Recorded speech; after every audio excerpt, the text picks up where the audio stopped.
Chapter 1. Li Yunpeng slowly opened his eyes, his chaotic consciousness drifting back from the void of the cosmos. Before him lay a disarray of documents, and the computer monitor ahead emitted a glaring white light, narrowing his eyes. He discerned that it was 2 o'clock in the afternoon. Where am I? As his consciousness returned, memories began to surface. He recalled that he had arranged a game all night with his friends, and after experiencing a crushing defeat in a ranked match with a score of 350, he had felt a sudden darkness before losing consciousness. Struggling to sit up, he managed only to lift his head slightly before it crashed heavily onto the desk, his body devoid of strength. What on earth is happening? In that fleeting moment of raising his head, he realized he was in an office, surrounded by many people busily engaged in their tasks. Didn't I already resign? Am I dreaming? Beep. System initializing. An electronic voice resonated in his mind, both empty and profound. Li Yunpeng jolted in surprise. Who the hell is trying to scare me? The voice ignored his outburst and continued. Greetings. Host, you are now on TU Star. In the Blue Dragon Kingdom, a biochemical virus has been detected here, and it will complete its final evolution in 48 hours. Some humans will transform into zombies as a gift. You have been provided with the Red Alert vehicle system, and the virus within you has been eliminated. Strive to lead humanity in survival. Young man. After the system's announcement, Li Yunpeng pinched his thigh, the sharp pain confirming that this was no dream. How the hell did I end up here? I just became a demolition heir on Earth in 2019. Why am I thrust into this apocalyptic nightmare? Is it impossible to be reborn without facing such a grim fate? Must I be assigned to this dystopian world? Despair flooded Li Yunpeng's mind. He was aware of the apocalypse through numerous novels and films on Earth, depicting a horrific onslaught of zombies and survivors clinging to life like wild dogs, revealing the darkest facets of human nature. The entire world resembled a hellish purgatory. He had no idea what level this system was at if it were weak. How could he survive in such a world? Yet, reality was set, and he had to forge ahead. About that vehicle system, what can it do? Hurry up and explain. Here I am, stuck in this wretched place. And it's not my fault for losing that match. It was clearly the jungler's fault. This system comes equipped with a base vehicle. Please drive it to a cleared area. To deploy, functions will be displayed within the base. Upon finishing its explanation, the system marked a location in Li Yunpeng's mind, not far from his current position. Great. If I weren't relying on you, my years as a keyboard warrior would have been enough to shut you down. After lying on the desk for a moment, Li Yunpeng felt a bit of strength returning to his body. He gradually sat up and surveyed the office, which sprawled across several hundred square meters, packed with rows of simple desks. Despite the crowd, there was little noise, as everyone quietly focused on their work. He turned off the monitor and saw his reflection in the dark screen. An angular, frail young man with a wild mop of hair, sunken eyes, and pallid skin devoid of color. This was clearly not the person he used to be, yet he held no memories of this individual. No memories were perhaps a blessing, for it spared him the burden of recalling family and friends in this impending apocalypse. He took a sip of water. Feeling revitalized, it seemed his weakness stemmed from the rampant virus within him, and now that the system had purged it, his body was recovering swiftly. Li Yunpeng, you turned off your computer during work hours. What are you doing? Just as he was immersed in self-reflection, a sudden roar erupted from behind. Startlingly out of place in the quiet office, all eyes turned to him, some filled with pity, others with quiet derision. Turning around, Li Yunpeng saw a balding middle-aged man with a protruding belly, glaring at him with a twisted expression. A glance at the name tag revealed him to be Ma Fun, the sales director. Director Ma, am not feeling well and would like to request a leave. With time pressing, Li Yunpeng had no time to waste, eager to locate that base vehicle. Ma Fun, seeing him seated without any sign of moving and unresponsive to his anger, stepped closer, pointing an accusatory finger at him. You want to take leave? You haven't even completed this month's performance targets today. Even if you don't sleep, you must finish the tasks, otherwise you won't be leaving the company. Though Li Yunpeng was not well acquainted with past events, he couldn't believe that Ma Fun was still fixating on performance at a time like this. As a company leader, he did not expect concern or care, yet here he was squeezing every ounce of life out of his already weakened body to create results. Isn't this just work? The apocalypse is coming. What does work even matter? Li Yunpeng stood up, coldly fixing his gaze on the shorter Ma Fun, and declared loudly, "If you want grant me leave, then I might as well resign." The office fell into a stunned silence. The sound of a pin dropping could be heard, as everyone looked at Li Yunpeng in astonishment. This usually reticent recluse had dared to confront the director. Had he lost his mind? Ma Fun was taken aback by Li Yunpeng's audacity to threaten resignation if he didn't regain his authority. How could he manage his subordinates in the future? He stepped forward, shoving Li Yunpeng back into his chair, snarling, "I won't let you leave today. You little brat, if you insist on resigning, you won't receive a single penny of your salary." With the apocalypse looming, Li Yunpeng certainly didn't care about the salary yet. He hadn't anticipated Ma Fun resorting to physical aggression as he attempted to rise again. Ma Fun forcefully shoved his head back down onto the chair. Li Yunpeng, feeling weak yet unable to tolerate the humiliation any longer, spoke through clenched teeth. "Director Ma, can I forfeit my salary? I just want to leave right now." Ma Fun laughed coldly. "Oh, you don't want your salary?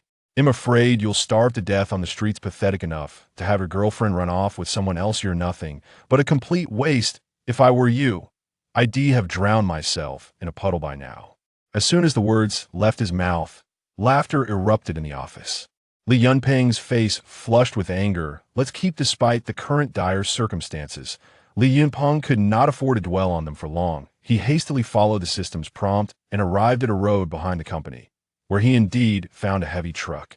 At least, it appeared to resemble one approximately 20 meters in length and 5 meters in width, with a notably high ground clearance than numerous tires, each boasting a diameter of nearly 2 meters, commanded attention, while a 50-centimeter thick steel bumper adorned the front of the cockpit. The cargo compartment at the rear appeared to be welded together with steel plates, giving it an exceedingly futuristic design. A parking ticket was lodged between the wipers of the windshield. The traffic officer is quite diligent. Even in these times, he still manages to slap a ticket on me, Li Yunpeng remarked, yet this ticket was destined to remain unaddressed forever. Approaching the cockpit, Li Yunpeng gazed at the towering tires and exclaimed, "System, how on earth am I supposed to drive this thing? I can't even climb up." "Please hold on, I am initiating the red alert battle vehicle for you," came the response. No sooner had the words left the system's interface than the metallic behemoth roared to life. The engine growling with a power that was unmistakable. The cockpit door automatically swung open, and a set of steps extended downwards. Li Yunpeng ascended the steps and entered the cockpit, which was remarkably futuristic. On the passenger seat lay a small box labeled Commander Basic Equipment. Overwhelmed by curiosity, he cautiously opened the heavy metal box, and his pupils dilated in astonishment. Inside rested a handgun, one he recognized from frequent visits to weapon forums.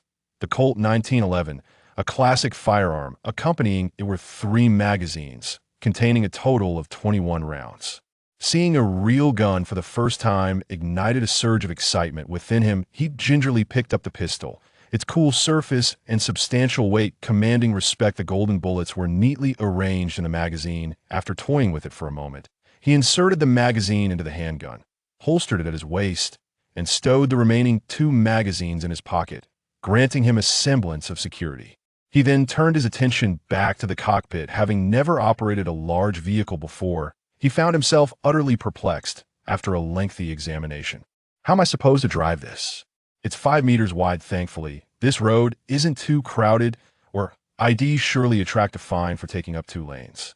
After some exploration, he discovered that the vehicle was automatic. Engaging the drive gear and gently pressing the accelerator, the steel behemoth began to move with a slow yet steady momentum.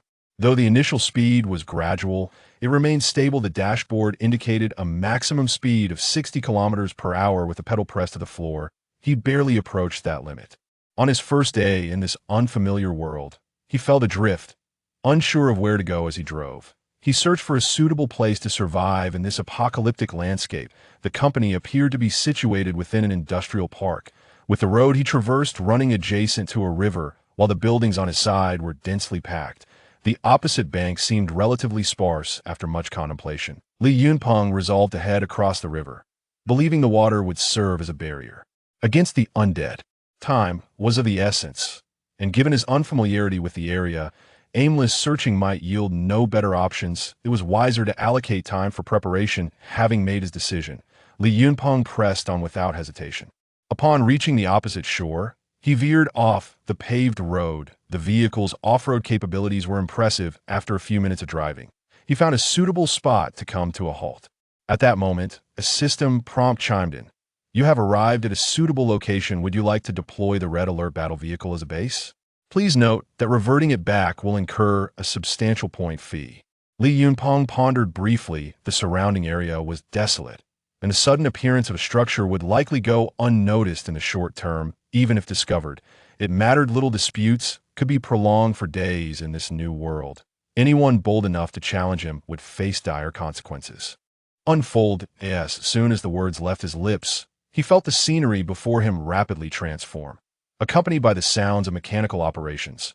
First, the cockpit was enveloped in steel, then the entire cabin split and expanded. And without moving from his pilot's seat, he found himself seated in a vast hall. Li Yunpeng was so astonished that his mouth could fit an egg, murmuring, "This is so incredibly sci-fi." Congratulations, host. The Red Alert base is officially activated. You are granted 3 guard soldiers. The current level of the base is level 1. Commander, please strive to eliminate zombies and rescue survivors. Meeting the conditions will allow for base upgrades and unlock more facilities. You can currently use points to construct the following facilities. Barracks, upgradable, can summon guard soldiers. Maximum capacity of 500. Cost, 2,000 points. Walls, upgradable, can construct red brick walls, 2 meters high and 1 meter thick. Cost, 100 points per meter.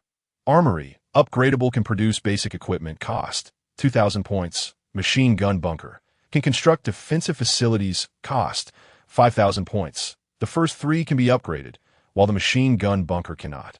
It seems upgrades are impossible unless there are personnel available. I choose to build the barracks. Li Yunpeng declared. I'm sorry, but constructing the barracks requires 2,000 points, which you do not have. Damn it. Li Yunpeng hurriedly checked the point panel in his mind. And indeed, the points section displayed 0. He then inquired, how can I acquire points? System. Killing zombies, mutated creatures, etc. will yield a certain number of points. Eliminating hostile humans grants a small amount of points. Additionally, before the apocalypse begins, money can be exchanged for points at a 1-to-1 ratio. Great, it hasn't even reached the apocalypse yet. Who am I supposed to kill? It seems I have to exchange money instead. I'll check the bank later to see how much I have. For a fleeting moment, Li Yunpeng entertained the thought of robbing a bank, but quickly dismissed it. He was just an ordinary person with no experience. What if he ended up getting arrested by the police before even getting the money? And then face the apocalypse in prison? That would be ridiculous. It would be better to just reincarnate. Reporting, Commander. Guard soldiers 1, 2, and 3 reporting for duty. Please provide instructions. Suddenly, 3 burly men emerged from the base. Li Yunpeng was startled. The 3 were clad in camouflage uniforms, donned combat boots, and slung M16 rifles across their shoulders, standing before him and saluting in perfect military fashion. Their mere presence exuded an invisible intimidation. It dawned on Li Yunpeng that these 3 were the guard soldiers the system had sent him upon the base's activation. Regaining his composure, Li Yunpeng cleared his throat and asked, "Which of you is the leader?" The 3 soldiers stood there, dumbfounded, offering no reply. Li Yunpeng was puzzled. What is going on? System, are these 3 really incapable of understanding human speech? The system responded. Guard soldiers are bioengineered beings with combat awareness and military skills. They possess no emotions, no pain sensitivity, and ordinary soldiers will only obey orders without the capacity for complex thought. Goodness, is this what they call emotionless assassins?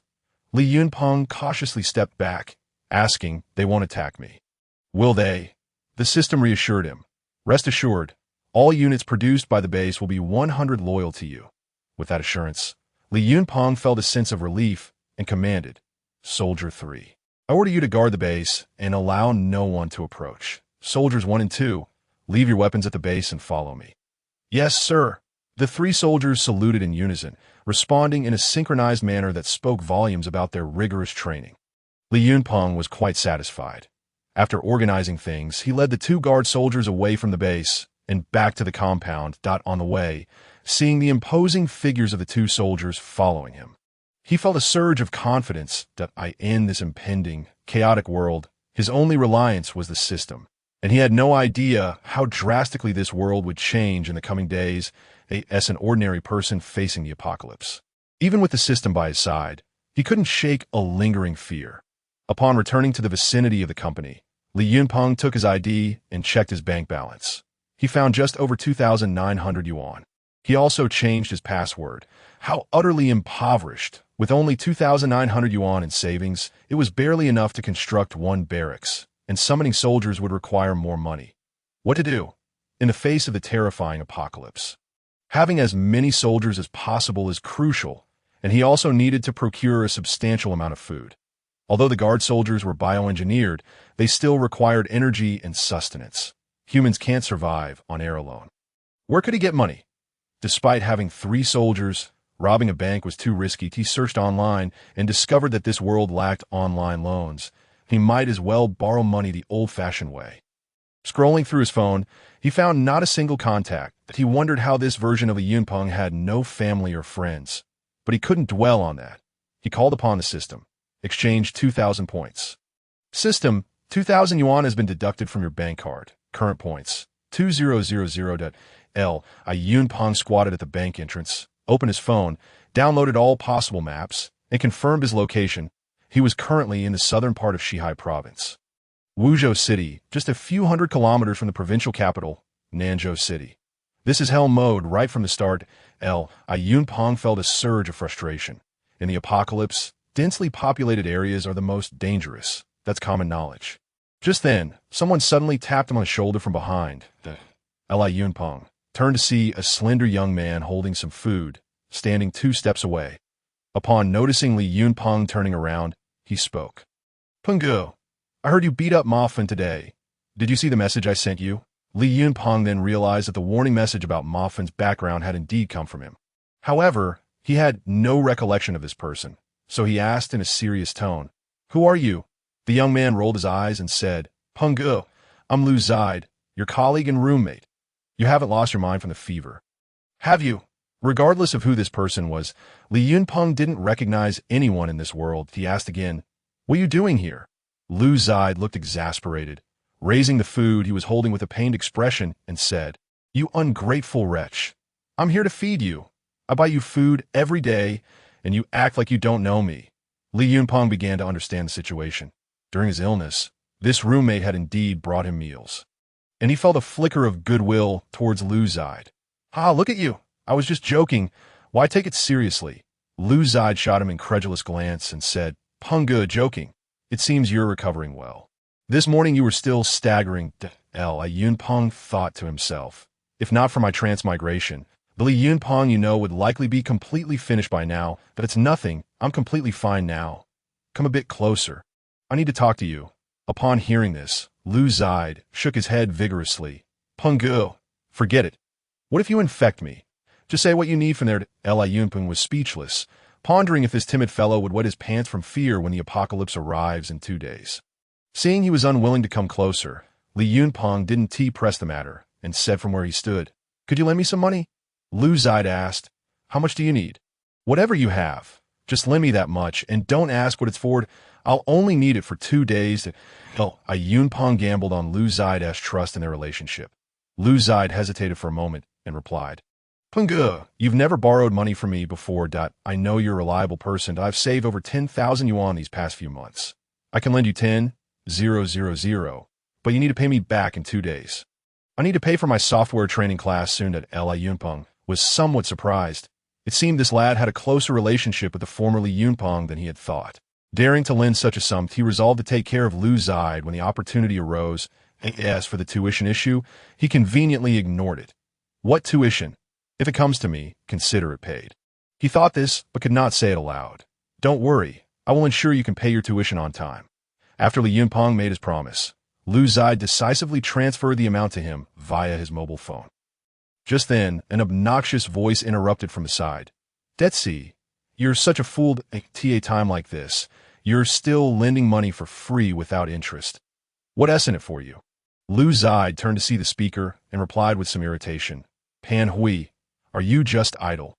My money, I can lend to whomever I please. It's none of your business." Li Yunpeng quietly inquired, "What is the background of this guy across from us? That's Pan Hui, a colleague from the company that he secretly dabbles in usury, strutting around like he is worth 5 million, Lu Zide explained. He thought to himself, is Brother Peng's mind truly gone? How could he not recognize anyone? Li Yunpeng's eyes flickered, and he said to Lu Zide, all right, give me a call. We need to keep our lines of communication open over the next few days. Although puzzled, Lu Zide followed his instructions and dialed the number. Hanging up after 2 rings, Li Yunpeng saved the number and, after a moment's thought, said, Dead Sea, wait here for a moment. He then walked a few meters toward Pan Hui and called out to him. What do you want? Pan Hui turned and asked. With a slight smile, Li Yunpeng replied, I'd like to discuss something with you. I heard you lend money. Could you lend me some? Pan Hui pondered for a moment before responding. Lending money isn't impossible, but you've offended the higher-ups, and your job isn't guaranteed. Lending to you is too risky. The interest won't be the same as usual that if you borrow 1,000. You'll need to repay 2,000 by the second month. Li Yunpeng cursed inwardly, realizing this guy was truly unscrupulous, even worse than a loan shark. However, given the current situation, he thought, forget 1,000 for 2,000. I could even manage 200 million if needed, as it's all just worthless promises anyway. Fine, no problem. Lend me 2 million, Li Yunpeng said. Pan Hui looked at him as if he were a fool and turned to leave. Hey, don't walk away. Pan Hui halted, saying, I don't have time to waste on you. You look like you're worth 200,000 out of him, then how much can you lend me? Li Yunpeng asked. After sizing him up, Pan Hui replied, the most I can lend you is 10,000. Puffed, Li Yunpeng exclaimed, initially thinking that loan sharks were formidable, only to find out Pan Hui was just a coward. Brother Hui, what can you do with 10,000 these days? Make it 20. Pan Hui hesitated. 20,000. That is too much. You'll need to write a promissory note and record a video that if you dare not repay, I'll make sure you can't survive in Wuzhou, and I'll even pay a visit to your family. All right, no problem. Li Yunpeng complied with Pan Hui's demands, preparing all the necessary documentation before the transfer was made. He carefully stored all the receipts, casting a cold glance at Li Yunpeng before turning to leave. Li Yunpeng gazed at the funds in his account, feeling quite pleased, combined with Lu Zide's 10,000. It amounted to 30,000, equivalent to 30,000 points. However, he needed to allocate part of it for supplies, which was still quite satisfactory. Points represented soldiers, and having more was far better than just 2 or 3 people with 4 or 5 guns. With 30,000 points secured, Li Yunpeng decided against seeking further loans. A bunch of sycophantic colleagues wouldn't lend him anything. Unable to think of other avenues and with time pressing, he proceeded to finalize everything. After settling all matters, Li Yunpeng sent the 2 guard soldiers back to the base and then returned to the apartment he shared with Lu Zide. That it was a modest 2-bedroom unit, with faded white walls showing signs of yellowing and some mold in the corners. There was a single decent piece of furniture, and the only appliances were a water heater and a fan. After dinner, Li Yunpeng lay on the bed, the excitement of acquiring funds quickly overshadowed by the impending apocalyptic crisis. Previously, he had only experienced the apocalypse through movies and novels. Now he was about to face it in reality, which filled him with unease. Under immense pressure, he found it difficult to sleep, spending the night in a state of half-sleep, even calculating fund allocation and emergency plans in his dreams. The next morning, as dawn broke, Li Yunpeng rose with heavy bags under his eyes, unwilling to waste a moment. Upon returning to the base, he took soldiers 1 and 2 with him to the wholesale market. But first, he needed to arrange for transportation. Fortunately, there was a construction site nearby, and Li Yunpeng convinced a driver to help him transport goods for 500 yuan. The wholesale market was bustling with activity, mostly merchants purchasing supplies. Li Yunpeng located a rice store where a 50-kilogram bag of rice cost 120 yuan. He bought 80 bags, not because he didn't want more, but because he had to allocate his funds wisely. He retained 20,000 for himself, using the remainder to purchase some daily necessities, vegetables and fruits, as well as a telescope. He opted for a cheap pack of cigarettes to tide him over, as every penny should be spent on strengthening the base. With armed forces, anything could be procured during the apocalypse. Once everything was prepared, he contacted the construction site driver, who arrived with a truck to load the rice and deliver it to the base. The sprawling base resembled a grand vaulted factory, accompanied by various peculiar facilities. Although the truck driver was curious, he refrained from asking too many questions, unloading the rice and departing with his payment. In these times, as the early signs of the apocalypse began to manifest, more and more individuals were afflicted with strange illnesses. No one wished to linger outside for even a moment longer. Li Yunpeng felt a sense of relief as he looked at the pile of rice. It was sufficient to feed a dozen people for 3 months. This was as far as he could go.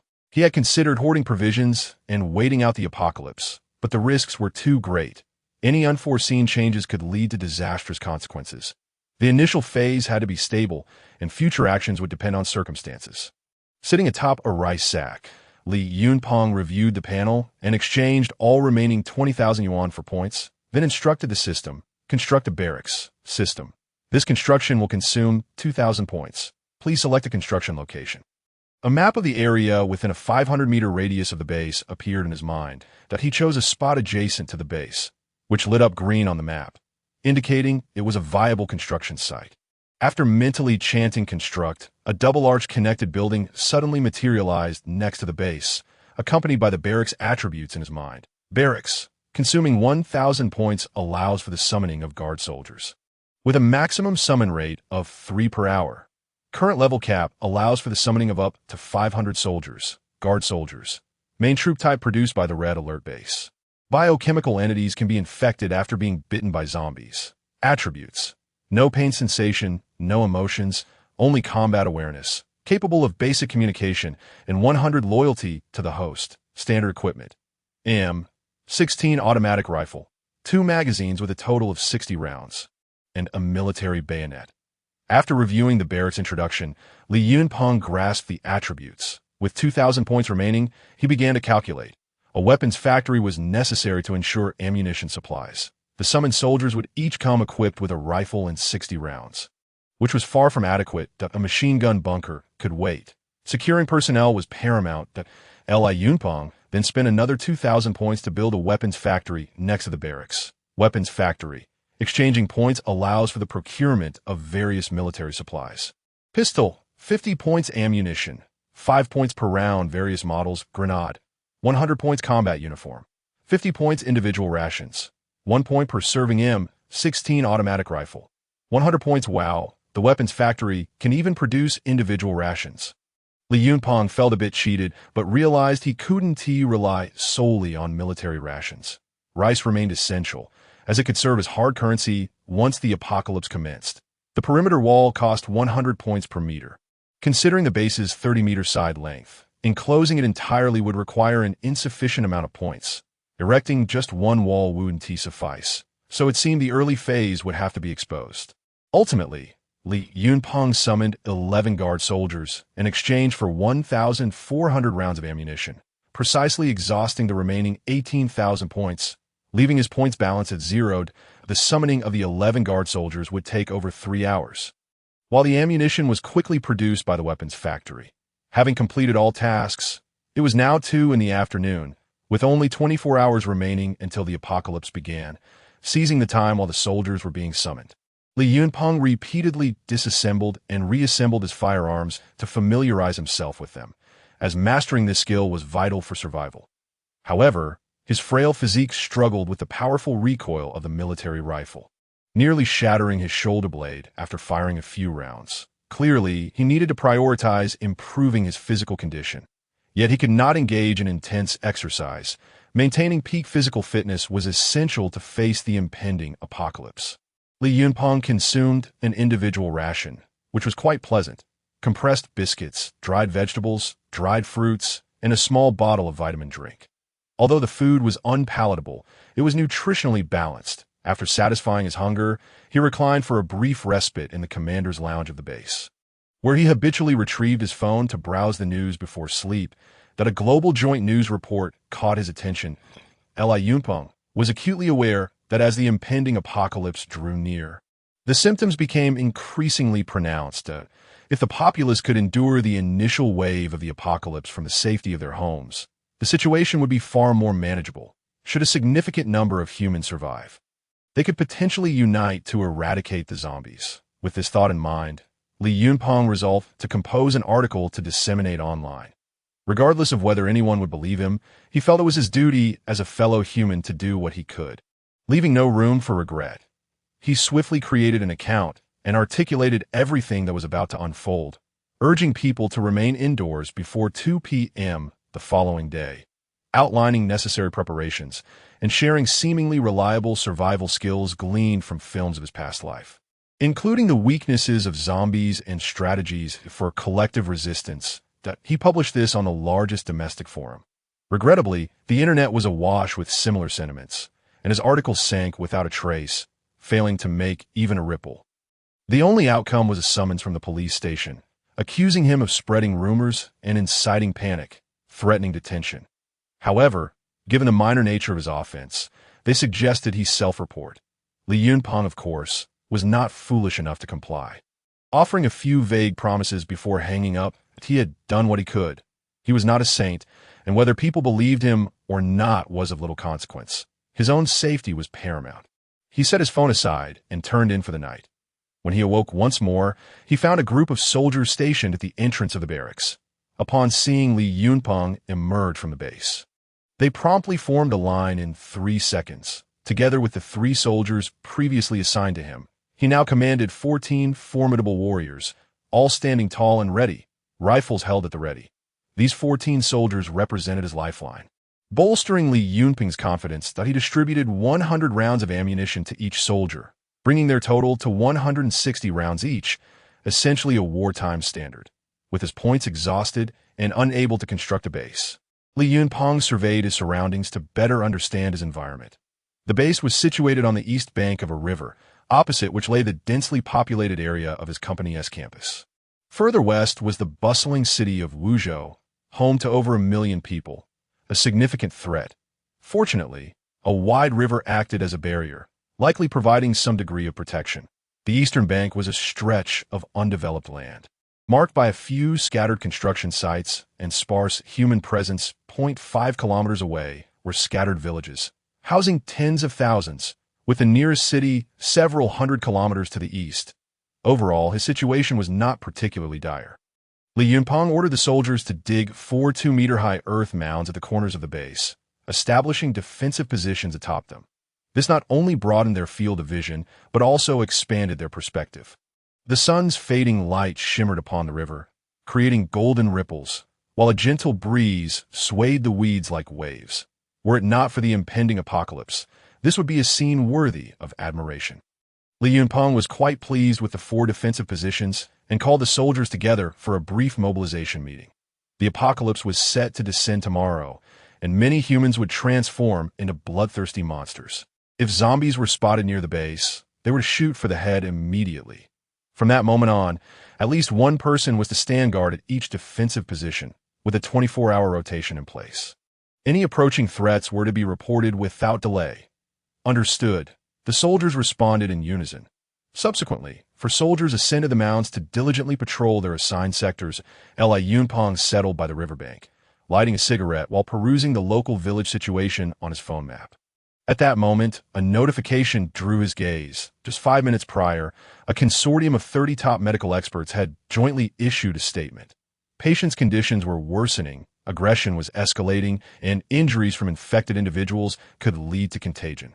All humans were urged to prepare for a prolonged struggle. The brevity of the official news sent a chill through Li Yunpeng. For the average public, shorter news often indicated graver situations.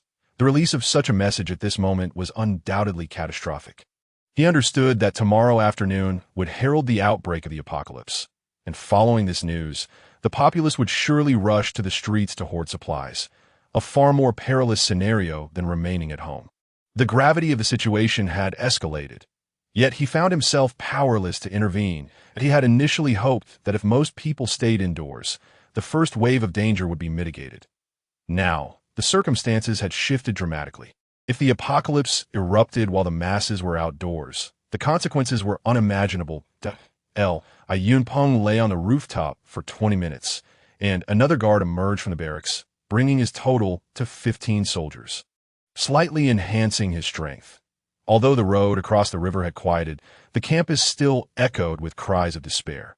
The first wave of the apocalypse was underway, a harrowing scene unfolding before him. Mirrored across the globe, those driven into the river by zombies, the physically fit swam to safety, while the weaker ones had vanished without a trace. Those who reached the shore naturally noticed the base by the river, quietly converging toward it.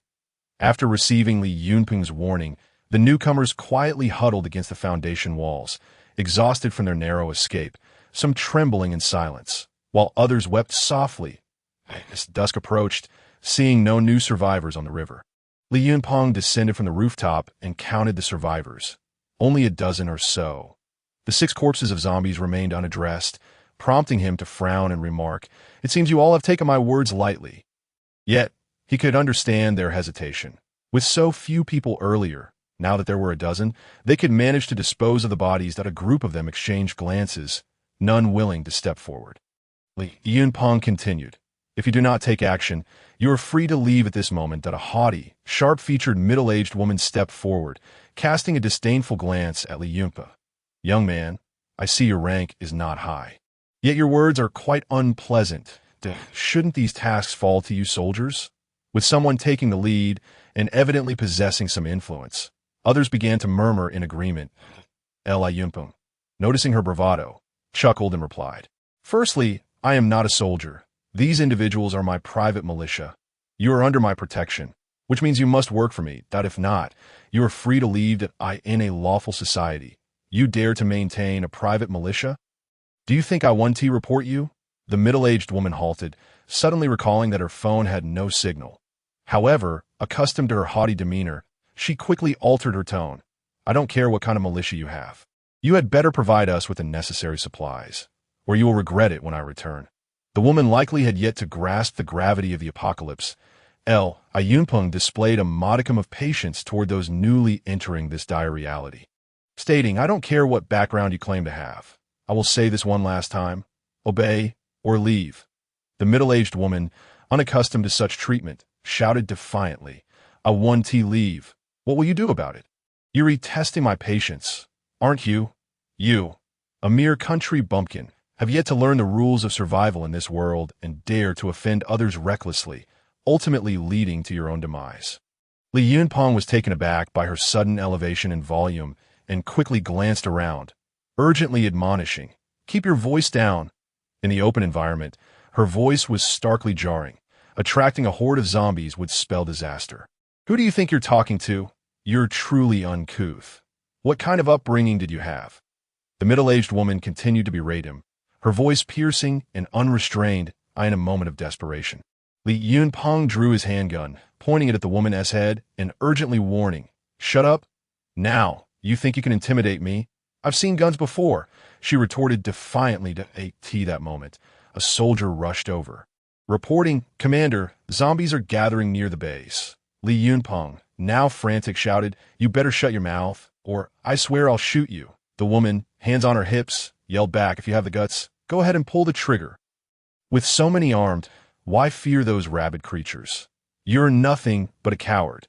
As Li Yunpeng's anxiety peaked, he turned and saw dozens of figures racing toward the base. The woman continued her tirade, and in a moment of resolve, he declared, "Bang."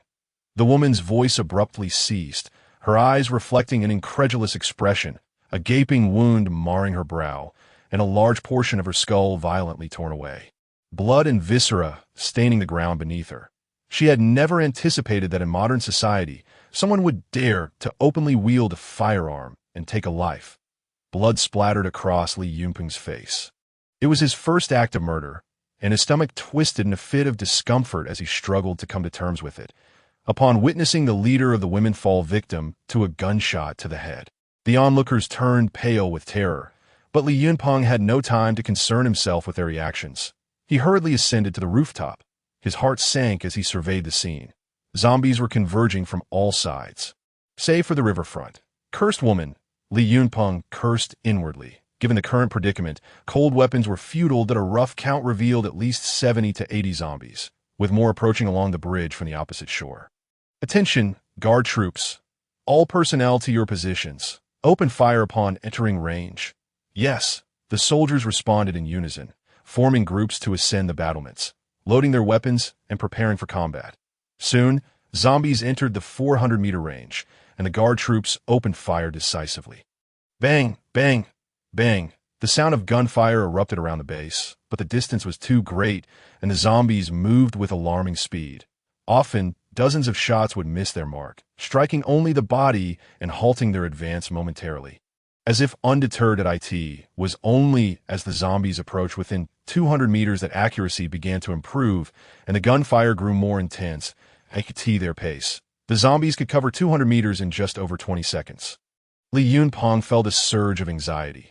Though many zombies fell to headshots, an even greater number continued to charge forward, and as the gunfire echoed around them, zombies on the opposite riverbank began to gather.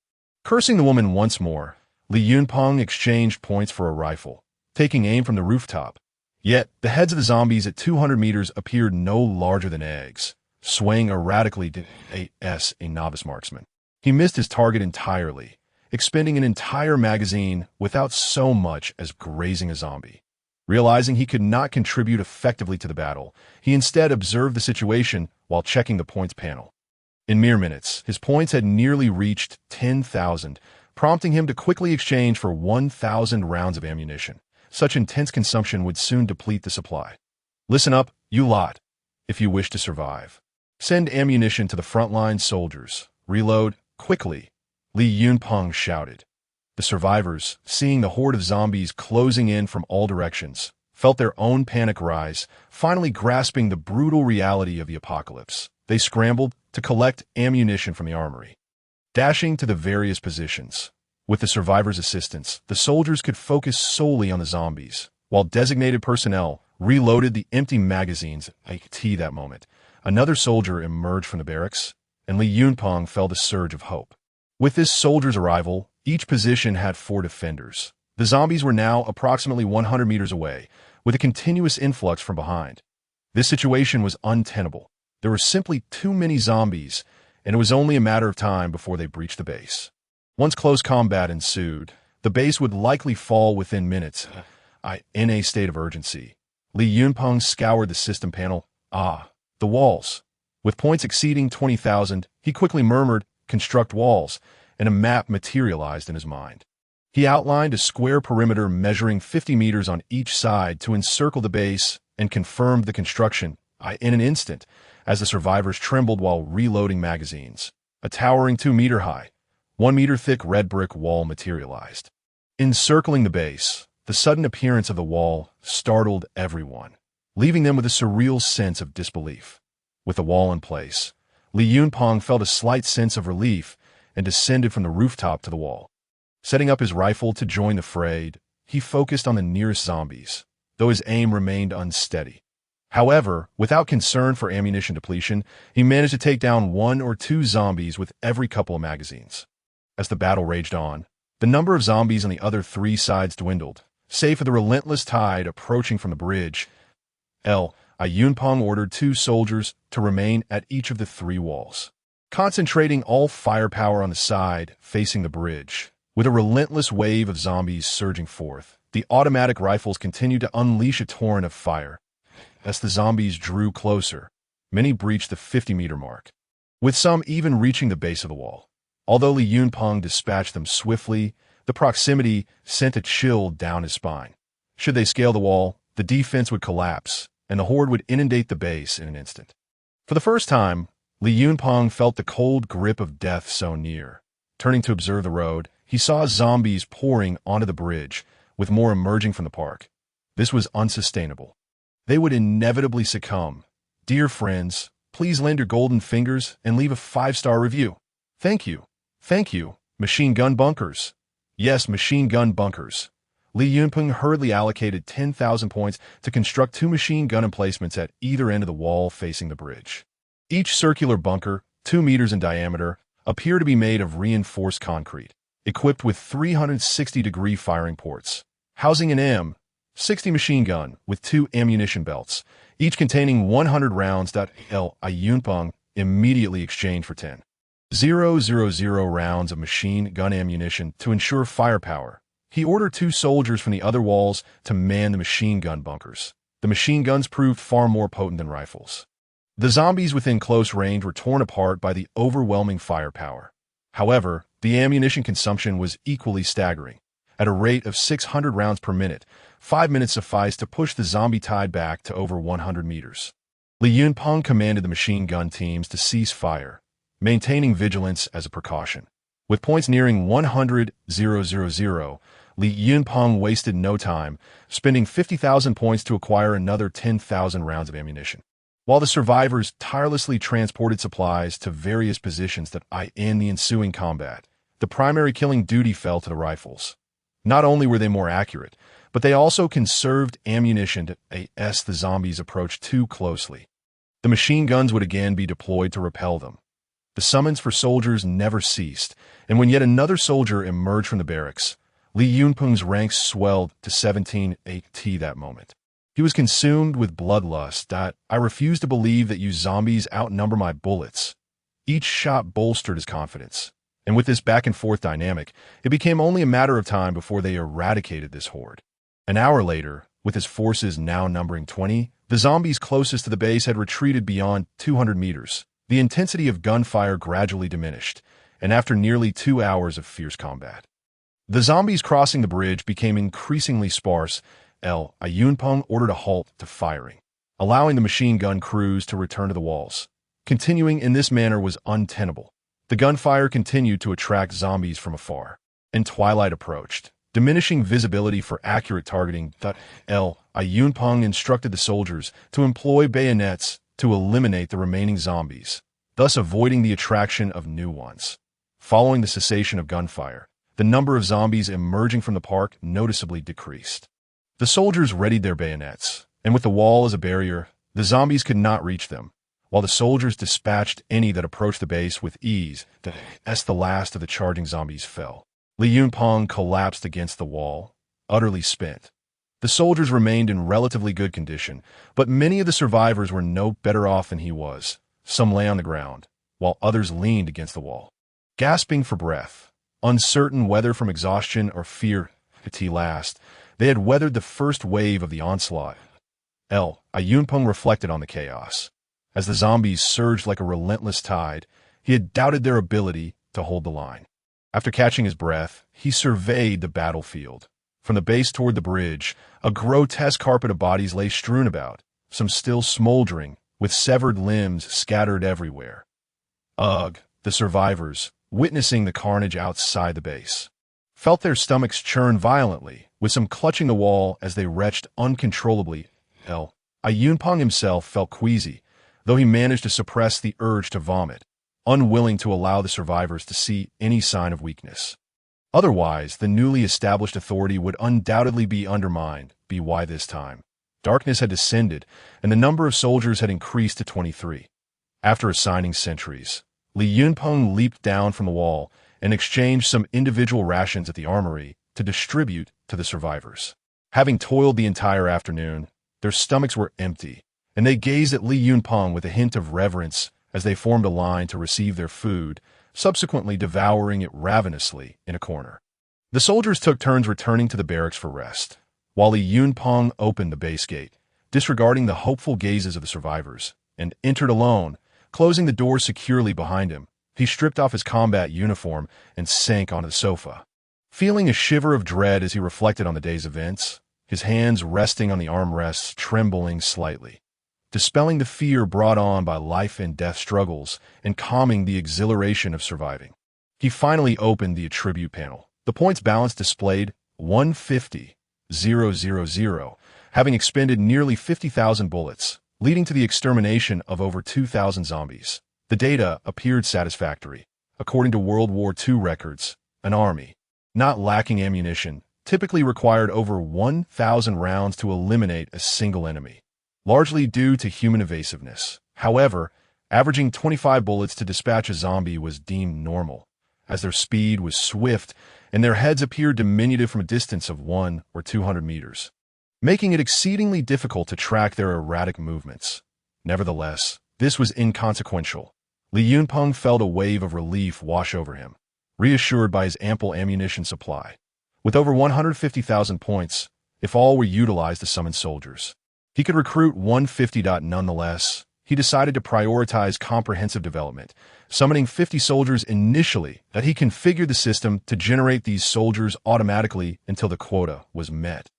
Opening the map surrounding the base, he planned to construct a machine gun bunker at each of the remaining 2 corners to bolster firepower. The 50-meter-long walls felt inadequate. This area could serve as his private domain in the future. He also resolved to erect a larger outer wall for added security, deciding to spend 80,000 points to construct a perimeter wall measuring 200 meters on each side. Though the 2-meter-high walls were not particularly tall, they were certainly better than nothing, and upgrades could be made later to enhance their height.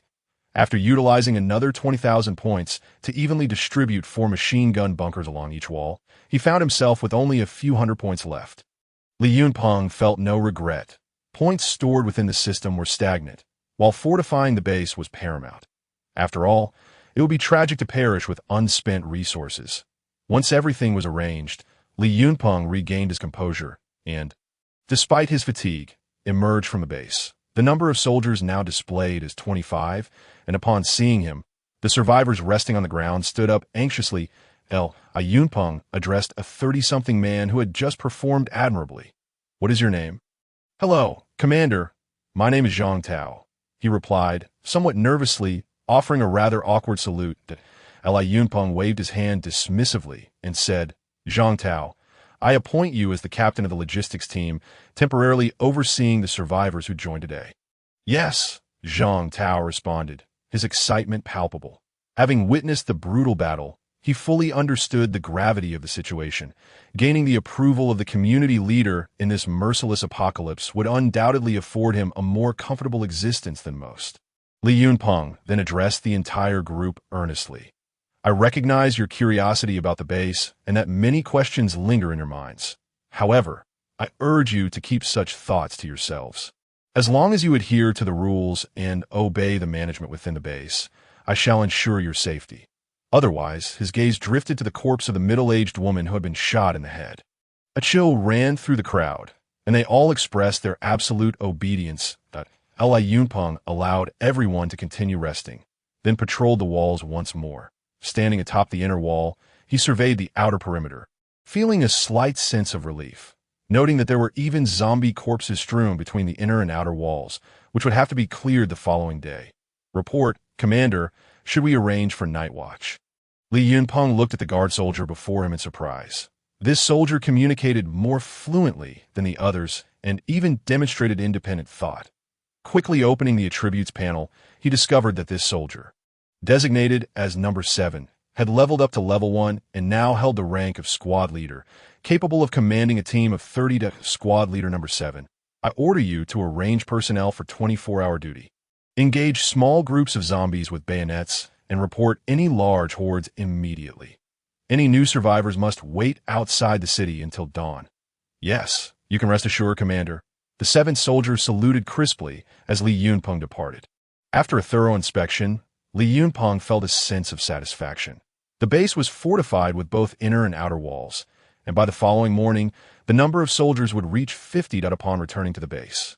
He took a hot shower, washing away the grime and blood, then lay down in the bedroom designated for the commander. He felt immensely comfortable. Although the room was small, it was secure, built from thick steel plates. The base boasted its own power system, supplying electricity to all facilities. After a day of heightened tension, he finally relaxed, and fatigue washed over him. Blurring his consciousness, in his dreams, he envisioned transforming the base into an impregnable fortress, impervious to the onslaught of countless zombies as he traversed the world, rescuing innumerable humans, his army unstoppable in its advance. Unbeknownst to Li Yunpeng, in reality, he had inadvertently saved many lives. A group sheltering in the community supermarket was on the brink of being overrun by zombies. And it was the gunfire from the base that diverted most of the zombies, allowing the people to escape unharmed out on the first night of the apocalypse. The once brightly lit city had succumbed to darkness, with power generation equipment ceasing operation due to a lack of fuel, leaving only scattered lights that did not signify hope, but rather became a haven for gathering zombies. In the tranquil and secure environment, Li Yunpeng slept soundly until 10 o'clock the next morning, awakening with a sense of satisfaction. "Goodness, it's 10 o'clock. I haven't fed the survivors yet. Li Yunpeng hurriedly got out of bed, splashed water on his face, and exited the base. The glaring sun hung high in the sky, and a throng of soldiers gathered near the barracks, their heads bobbing in a sea of bodies, rather than counting heads inefficiently. Li Yunpeng quickly checked the attribute panel and confirmed that, in addition to the original 25, there were now 50 soldiers present. However, he noticed the absence of the survivors. The 6 zombie corpses and that of the middle-aged woman had vanished. Just as he pondered this, Zhang Tao returned with the survivors through the main gate, each one pale-faced, with one woman still covering her mouth, retching. "Did you clear the bodies?" Li Yunpeng asked, somewhat astonished. "Yes, Commander," Zhang Tao replied quickly. "We're doing our best to adapt to this new world." Yunpeng nodded in approval. "Well done. There are individual rations at the armory. Go eat something before continuing your work." Upon hearing the mention of food, the group brightened, bowing slightly to Li Yunpeng before heading to fetch breakfast. "Number 7, Li Yunpeng called out. "Yes, Commander, please give your orders." Number 7 stepped forward from the group, standing attentively before Li Yunpeng. "Can you command 50 soldiers?" "Report, Commander. I can do so if there is no combat. During battle, I can command a maximum of 30 warriors," Number 7 replied. "All right. After breakfast, arrange for personnel to dispose of the corpses within the walls by throwing them into the river." "Yes." Number 7 took his leave to carry out the orders. After finishing his meal, Li Yunpeng climbed onto the roof of the base, equipped with binoculars to survey the surroundings from the direction of the community. The guttural groans of zombies were occasionally punctuated by the anguished screams of humans, indicating that unfortunate souls had been discovered by the undead, with a grim fate awaiting them. Several scattered zombies had begun to wander from various directions around the base. However, they did not approach. Instead, they meandered aimlessly in the wilderness. Zombies possess vision, though it may be diminished, and their hearing is quite acute. They can easily locate sounds. After observing for a while and noting no immediate danger, Li Yunpeng leaped down from the roof. Now was not the time to venture to the school. With only a handful of soldiers, safety was still a concern should a gunfire break out in the complex environment of the community. It could easily lead to being overwhelmed by a horde. It seemed prudent to accumulate more points to summon additional soldiers while utilizing this time to enhance his physical condition and make simple modifications to the base. "Number 1, Number 2, Li Yunpeng called out. Here, 2 figures leaped down from the wall, standing before Li Yunpeng. "You two go outside and eliminate any solitary zombies wandering nearby using bayonets that do not return until you have achieved level 1. "Yes." After the 2 men saluted, they turned and departed. Yunpeng sighed, reflecting on the superiority of the system's offerings. Regardless of whether the path ahead was fraught with peril, commands would be executed unconditionally, devoid of any superfluous dialogue. With such a military force at his disposal, he firmly believed he could carve out a domain in this apocalyptic world. The primary objective behind Li Yunpeng dispatching the 2 to eliminate zombies was to ascertain whether they could level up. A mere squad leader was insufficient, as the future demand for junior non-commissioned officers would be immense. Officers of the Guard with unwavering loyalty were undoubtedly the most suited to lead the grassroots military forces. He had no intention of allowing ordinary individuals to meddle excessively in military affairs. True security lay in having the power firmly in his grasp. He then called out, "Zhang Tao." Zhang Tao, having just finished his meal, heard Li Yunpeng's summons and hurried over. Yunpeng instructed, "After eating, you and the soldiers are to clear the corpses from the outer city in preparation for establishing a temporary camp. Sleeping outdoors is not a viable solution. It would pose significant challenges should it rain." "Yes, Commander, I will attend to it immediately," Zhang Tao replied briskly. Construct shelters. Building materials were essential. Nearby, there were several construction sites, sparsely populated but abundant in supplies. Li Yunpeng intended to explore the vicinity, hoping for the chance of encountering any surviving workers.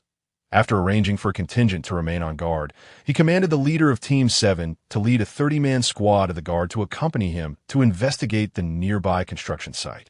He himself carried an M16 rifle, along with 3 magazines, while a pistol was holstered at his waist, clad in combat attire that exuded vigor.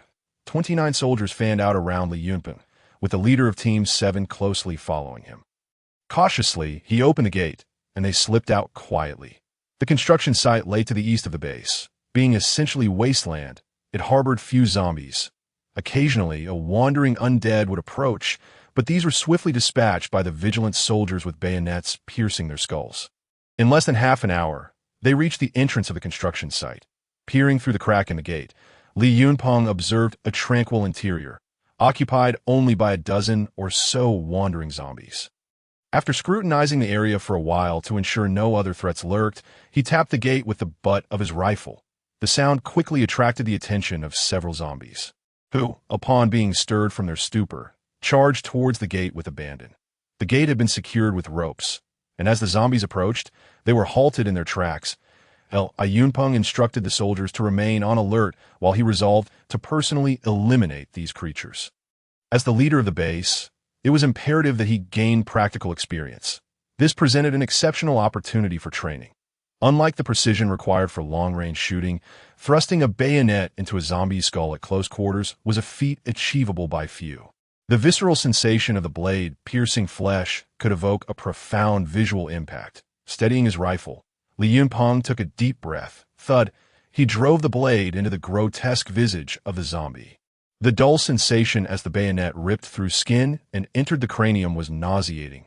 Withdrawing the blade, a spurt of black blood erupted forth, and the zombie, mouth agape and smeared with gore, collapsed slowly.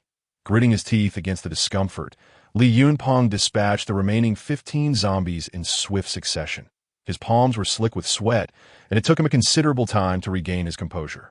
The air was thick with the stench of blood, but fortunately, Li Yunpeng had acclimated to it the previous day. He ordered the soldiers to open the gate and move the pile of corpses aside before entering the construction site. It appeared that a residential complex was to be built here, with all necessary materials and a variety of machinery present. Yunpeng commanded the soldiers to form groups of 3 to clear out any remaining zombies from the makeshift structures. Discovering numerous car keys in the pockets of the undead, primarily belonging to vehicles on site. Once the area was cleared, no survivors were found within the construction site. It seemed the abrupt onset of the apocalypse had caught most off guard, leading to their demise at the hands of the undead. Yunpeng selected an off-road vehicle and, accompanied by 4 soldiers, returned to the base, leaving the others to organize the materials and load the vehicles. The roar of the car's engine attracted the attention of wandering zombies nearby, but Li Yunpeng paid them no heed, driving straight back to the base where soldiers stationed at the outer wall would deal with any pursuing threats. Teams 1 and 2, who had ventured out to hunt zombies, had returned as expected, both having been promoted to level 1 non-commissioned officers. Yunpeng assigned Team 1 a squad of 20, with Team 2 assisting him as a reserve. Following their successful hunt, his points had reached 10,000, prompting him to summon 10 additional soldiers. The corpses between the inner and outer walls had been thoroughly cleared. Yunpeng organized the remaining soldiers and survivors to transport building materials from the construction site. With some time to spare, he took to jogging around the inner wall, realizing his body still lacked strength, likely even inferior to that of an ordinary student. With the environment relatively stable, Li Yunpeng exerted himself to the limit, collapsing in exhaustion only to rise again after a brief rest. Continuing this cycle throughout the day, it wasn't until his hands trembled from the weight of his individual rations that he finally ceased his exertions. As evening descended, the returning teams brought back an array of mechanical equipment and building materials, filling the space between the inner and outer walls. With vehicles now available, the survivors would have a more comfortable night, able to shelter within the cars instead of sleeping outdoors. Yunpeng devised a plan to construct 2 rows of dormitories outside the inner wall, segregated by gender, to accommodate more survivors. Upon checking the system, he noted that the Red Alert vehicle was currently at level 1, requiring 500,000 points and a population of 50,000 to upgrade. Damn system, he mused, upgrading demand population as well. It seems I am being compelled to rescue more people. How delightful it would be to operate independently. System. Commander, please be advised that cursing the system will result in a deduction of points. This is your first warning. After a week of rigorous training, Li Yunpeng's sore body had nearly fully recovered, and his physical condition had significantly improved. During this period of strengthening, he had regularly dispatched soldiers to hunt solitary wandering zombies, utilizing all accrued points to summon more soldiers. This virtuous cycle had resulted in a current total of 120 guard soldiers under his command, with one soldier achieving the rank of squad leader, thus completing 4 fully staffed teams. After prolonged efforts to lure and eliminate threats, the main road near the base was now completely devoid of zombies. Thoroughly cleansed, it appeared to be the opportune moment to venture to the park. Given that upgrading required a population, remaining cooped up in the base would only prolong the inevitable death. It was unrealistic to expect the huddled masses to escape on their own, Li Yunpeng contemplated. With a decisive thought, he organized a small team to remain and guard the base while preparing to lead the remaining 90 fully armed soldiers towards the park, each carrying 200 rounds of ammunition and 3 grenades. Stepping through the base gates, Li Yunpeng inhaled deeply. Facing the unknown and perilous was inevitable, and today marked the beginning. He dispatched 10 scouts ahead to pave the way, then led the remaining guard soldiers in silence, dispatching any encountered zombies with bayonets while striving to maintain a low profile. The group swiftly arrived at the eastern gate of the park, where Li Yunpeng commanded his men to conceal themselves against the wall. Peering through a gap, he surveyed the interior, noting an abundance of zombies within.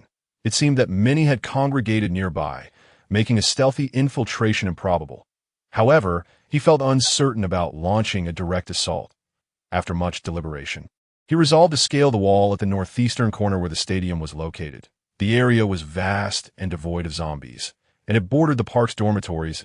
If all went well, they could reach the dormitories without alerting the undead. Yunpeng and his troops stealthily approached the northeastern corner, with soldiers forming a human ladder. After a squad of guards secured the area, Li Yunpeng ascended the human pyramid and scaled the wall into the park. Once inside, all soldiers crouched to maintain vigilance, the overgrown weeds serving as a natural shield. In no time, all soldiers had entered the park. Li Yunpeng observed that no zombies were present, and he stealthily made his way towards the dormitories. Just as the dormitory loomed near, suddenly, a voice from the 5th floor called out, "The army is here to save us." "We're over here." "Shit!" Li Yunpeng's body jolted. With the shout from above, the previously lethargic zombies in the vicinity abruptly stirred to life and began charging toward him. The moment for hesitation had passed. "Charge!" Li Yunpeng bellowed, racking the bolt of his rifle as he dashed towards the dormitory entrance, where dozens of zombies were already gathering below. Bang, bang, bang. Li Yunpeng fired the first shots, and the combined firepower of over 90 rifles quickly cleared the entrance of zombies. One squad surged in, swiftly eliminating the undead on the 1st floor, while 2 other squads flanked the entrance, providing covering fire for their comrades. The squad that stormed into the dormitory now faced zombies pouring in from all directions, with some leaping down the stairs before they could even react. Instantly, 2 soldiers were tackled by the oncoming horde. Though swiftly killed by his comrades beside him, both soldiers bore bite wounds on their arms, the surrounding flesh a dark shade of black. As more and more guards surged into the dormitory, the zombies within were gradually eradicated. Yunpeng hastily commanded a portion of his soldiers to pile tables and chairs at the entrance, creating a barrier against the bloodthirsty and frenzied horde of zombies. With the support of rifle fire, a thick barricade of furniture quickly formed at the door, preventing the zombies outside from breaching the threshold for the time being. Only then did Li Yunpeng have the opportunity to assess the condition of the bitten soldiers. The ordinary guards exhibited no pain, their expressions calm. However, their eyes were gradually turning red, a clear sign of impending transformation. They were evidently beyond saving. Team 1. Here. With great difficulty, Li Yunpeng uttered, "Send these 2 brothers on their way." "Understood." The captain of Team 1 replied decisively, aware that being bitten by a zombie meant infection. The 2 soldiers had already lost consciousness. The captain instructed his comrades to move the 2 aside, saluted them, and then resolutely shot them in the head, ending their lives. This marked Li Yunpeng's first loss of soldiers, casting a heavy gloom over his heart. Though they were bioengineered soldiers, they had fought alongside him as comrades. He ordered each team to conduct a thorough sweep, exterminating the zombies within the dormitory building. He then took a small team to the 5th floor in search of the person who had just called for help. After clearing the zombies from the 5th floor, he knocked on the door of the dormitory from which the cries had emanated. The occupant was cautious, first peering through a small window in the door. Upon seeing the soldiers outside, she relaxed and opened the door, rushing out with the exhilaration of having survived. Slap. As the woman who had screamed the loudest exited, Li Yunpeng swung his hand and struck her. Stunned, she covered her face, looking at him with a sense of grievance. You realize that because of your shouting, I lost 2 comrades. Li Yunpeng reprimanded sternly. Having only been a week since the apocalypse began, the people's compassion still lingered. Upon hearing that 2 soldiers had perished because of her actions, guilt flooded the woman's heart. Hey, you're a soldier. How can you strike someone? A haughty young man interjected. Where's your superior? Upon hearing his words, the woman felt a twinge of disgust. This man, Chao Chun, had persistently pursued her, arrogant due to his family's wealth and disdainful of everyone else. Chao Chun, don't speak recklessly. It was indeed my fault, she replied. Li Yunpeng couldn't help but chuckle in anger. Who the hell do you think you are? Chao Chun, sensing the challenge, retorted. You little soldier, do you believe I won't have your rank stripped away? Li Yunpeng, already seething with rage, decided to make an example of him. He seized Chao Chun by the collar and pushed him against the window, speaking in a low voice. I'll give you one last chance. Kneel and apologize, or I'll ensure you won't see tomorrow's sun. Chao Chun felt a flicker of fear, but remembering his family's influence, he stubbornly declared, I won't apologize, just you wait. Before he could finish his bravado, Li Yunpeng hurled him out the window. Amidst the roars of the zombies below, Chao Chun had no chance to mutate, as he was swiftly devoured. What is your name? Li Yunpeng turned to the woman. I am Lu Hui, she stammered, trembling at the thought that this man might kill her as well. Lu Hui, what was the situation like in the park when the apocalypse began? Li Yunpeng inquired. Seeing that he did not continue to scold her, Lu Hui spoke honestly. That day, the news urged the public to prepare for a long struggle. Everyone rushed to the supermarket to grab food, and chaos ensued. People went mad. According to Lu Hui, it seemed the supermarket had attracted a large crowd. Soon, the reports from various squad leaders confirmed her account, revealing that only a handful of survivors remained in the entire dormitory. It was surmised that most had flocked to the supermarket in search of provisions. Li Yunpeng approached a window facing the supermarket and peered out through the gap. The area below was heavily surrounded by zombies, numbering in the thousands. That on the 2nd floor of the supermarket, he spotted movement. Several individuals were looking in the direction of the dormitory, having noticed the recent gunfire. Suddenly, he recognized a familiar figure and grinned widely. Ma Fun was still alive. Truly, good people rarely last long, while troublemakers persist for ages. Although the supermarket was only 100 meters away, the thousands of zombies in between created an insurmountable barrier. After contemplating for a moment, Li Yunpeng summoned the squad leaders to assign tasks. 2 teams were instructed to leave their grenades behind and prepare for an assault on the 1st floor, while the remaining team held on to all the grenades, waiting for further orders near the window. Once everyone was in position, Li Yunpeng took a metal basin, opened the window, and began banging it against the frame. Clang, clang, clang. The zombies quickly converged on the base of the dormitory. After 5 minutes of noise, the zombies had stacked up several layers against the wall. Throw. At his command, dozens of grenades were promptly hurled down. Boom, boom, boom. The explosions echoed relentlessly. Individual grenades held little power against the zombies. After all, the primary destruction came from shrapnel. If the shrapnel failed to strike a zombie's head, a single grenade might not even kill one. However, a concentrated metal storm was an entirely different matter. When over 50 grenades detonated simultaneously in a confined space, it caused a devastating area of effect, maiming those who survived with severed limbs or being flung aside. The relentless zombies, undeterred by the explosions, quickly replenished their ranks after losing a few. After tossing over 200 grenades, the densely packed horde began to thin out. An opportunity had arisen. Advance, Li Yunpeng commanded. The 2 teams stationed at the entrance of the 1st floor immediately opened fire and charged out of the dormitory toward the supermarket. Seeing the path below opening up, Li Yunpeng hurriedly led the guards and survivors downstairs. The soldiers who had rushed ahead were already at the entrance of the supermarket, using their bodies to create a passageway leading to the dining area. Seizing the moment, Li Yunpeng sprinted to the supermarket entrance, then crouched down to shoot, providing cover for the retreating soldiers behind him. The sound of gunfire filled the air, and despite the loss of 5 soldiers, everyone finally gathered at the supermarket entrance. Just as the fierce battle raged on, suddenly, the rolling shutter door was opened from the inside. Li Yunpeng, along with his soldiers, fought while retreating, and as the last soldier entered the supermarket, the door was slammed shut. Without the suppressive fire, the zombies soon arrived at the entrance.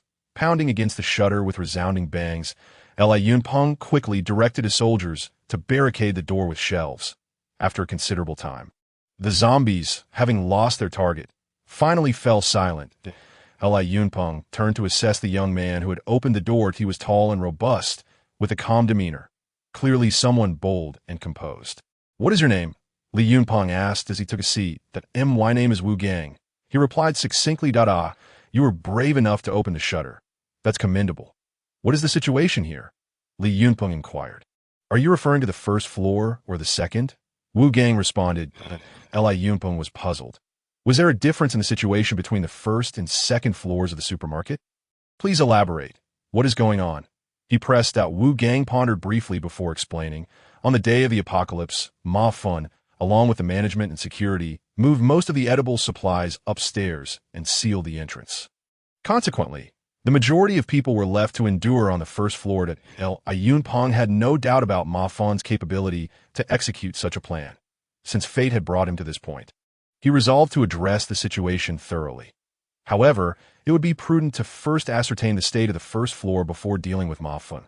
Accompanied by a group of soldiers, Li Yunpeng began to inspect the first floor. The windows were all covered, casting the area in dim light. The men appeared lethargic, while the women had disheveled hair, clustering together in small groups. Upon his approach, they regarded him with glimmers of hope. A rough count revealed roughly 200 to 300 individuals scattered throughout the space. Detsi, Li Yunpeng spotted a familiar face among the crowd. Lu Zide, upon hearing his name, looked up in confusion, seeing a young man in military attire. He felt a sense of familiarity. Upon closer inspection, he realized it was none other than his best friend, Li Yunpeng. "Peng, brother Peng, is that you?" Lu Zide slowly stood up, uncertainty in his voice. Li Yunpeng approached and clasped his shoulder, saying, "It's me that you've got a good fortune to be alive." Upon seeing him, Lu Zide burst into tears. "Brother Peng, I thought I would never see you again. Outside, there are monsters that eat people. Just like zombies." Li Yunpeng patted his shoulder reassuringly. "Don't be afraid. Stay close to me, and you'll be safe." Lu Zide solemnly nodded his head. Although he was unaware of how his former colleague had transformed into an officer, it was ultimately a good development. As he drew closer, he noticed the bruises at the corners of Lu Zide's mouth and the swelling on his forehead. "Detsi, what happened to your head?" Li Yunpeng inquired. Lu Zide sighed and replied, "Ma Fun has taken a fancy to Wang Shiyan. After multiple failed attempts to seduce her, he resorted to kidnapping. Several of us were injured while trying to protect her. That beast Ma Fun. He neglects his subordinates and quickly descends into depravity." Li Yunpeng cursed vehemently. He then asked, "What did he use to lure you?" Lu Zide explained, "Ma Fun moved most of the food upstairs, and Wu Gang distributed the remaining supplies evenly among us. We have been surviving on these scant resources. 3 days ago, Ma Fun proposed that women could exchange their bodies for food.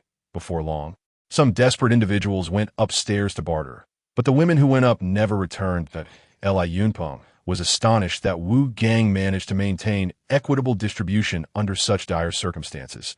Having grasped the situation, he grew weary of further discussion and ascended the staircase to the second floor, where indeed he found the way blocked by several shelves. He summoned a small team, and in no time, they dismantled the shelves. Upon reaching the second floor, he was met with chaos. Food packaging lay strewn across the floor, the air thick with the stench of smoke and alcohol. In one corner, a few scantily clad women huddled together, many in a drunken stupor. Li Yunpeng frowned as he surveyed the scene, spotting Ma Fun hiding behind the crowd. "Director Ma, come here," Li Yunpeng called, pointing at him. Ma Fun, with his small eyes gleaming, approached with a servile demeanor, extending his arm to offer a cigarette before he even reached Li Yunpeng. Yunpeng accepted the cigarette, and Ma Fun eagerly lit it for him.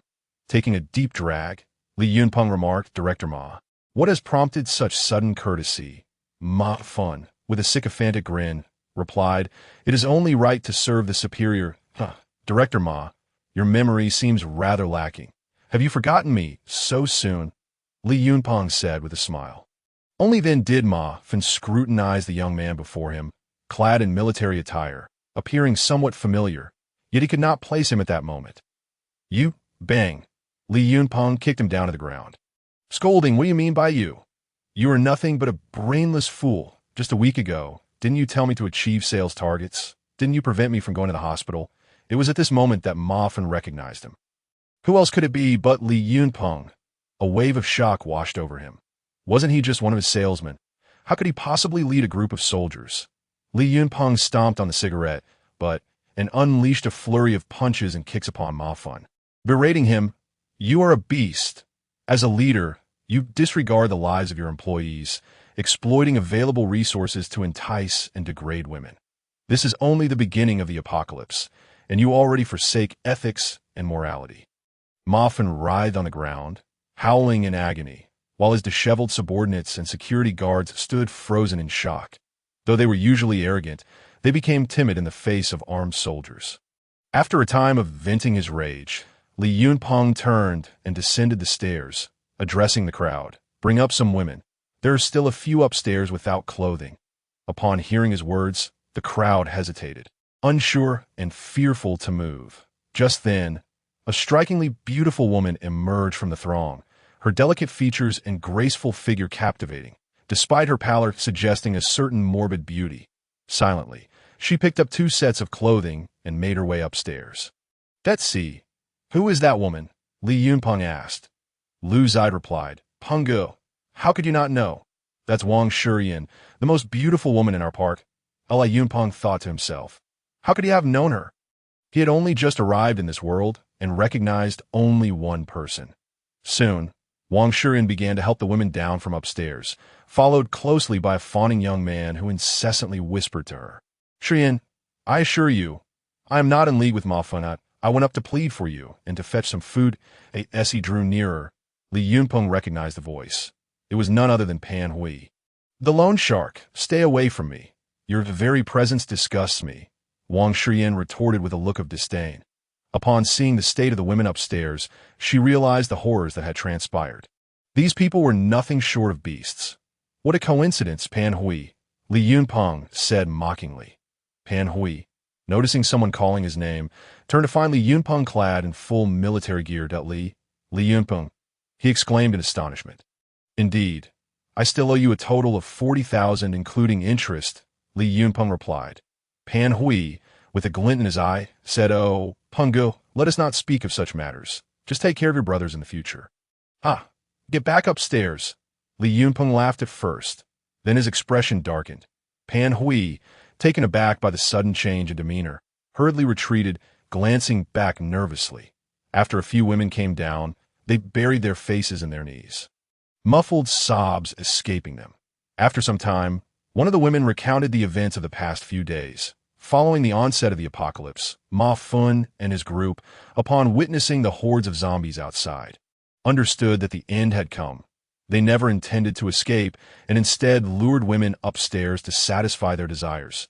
The women who went up not only remained unfed, but endured days of torment. Ma Fun had long coveted Wang Shurian's beauty, but initially hesitated due to her father's position as the vice president of the group. It was only yesterday that he disregarded all caution and attempted to seize her, only to be thwarted by Lu Zide and his companions. Yunpeng ascended the stairs once more, finding Ma Fun and his group trembling on the ground. "Everyone downstairs now. All food is available for consumption," Li Yunpeng commanded. The survivors, having gone days without adequate food, rushed forward, ravenously devouring biscuits, instant noodles, and snacks, showing no discrimination. Yunpeng's intention was to ensure that they were well-fed and strong enough to escape when the time came. He surveyed the situation outside and then squatted before Ma Fun, a sinister smile playing on his lips as he said, "Director Ma, it's time for you to contribute to your colleagues." Fun trembled at his words. The young man smiled, sending chills down his spine. A horde of zombies surrounded the supermarket. Someone had to divert their attention to create an opportunity for escape. Yunpeng continued. I'm giving you a chance to live. Take your subordinates and leave here. I want to pursue you. Upon hearing the word leave, Ma Feng grasped Li Yunpeng's pant leg, tears and snot streaming down his face. Commander, please spare me. There are monsters out there that eat people. Going outside is certain death.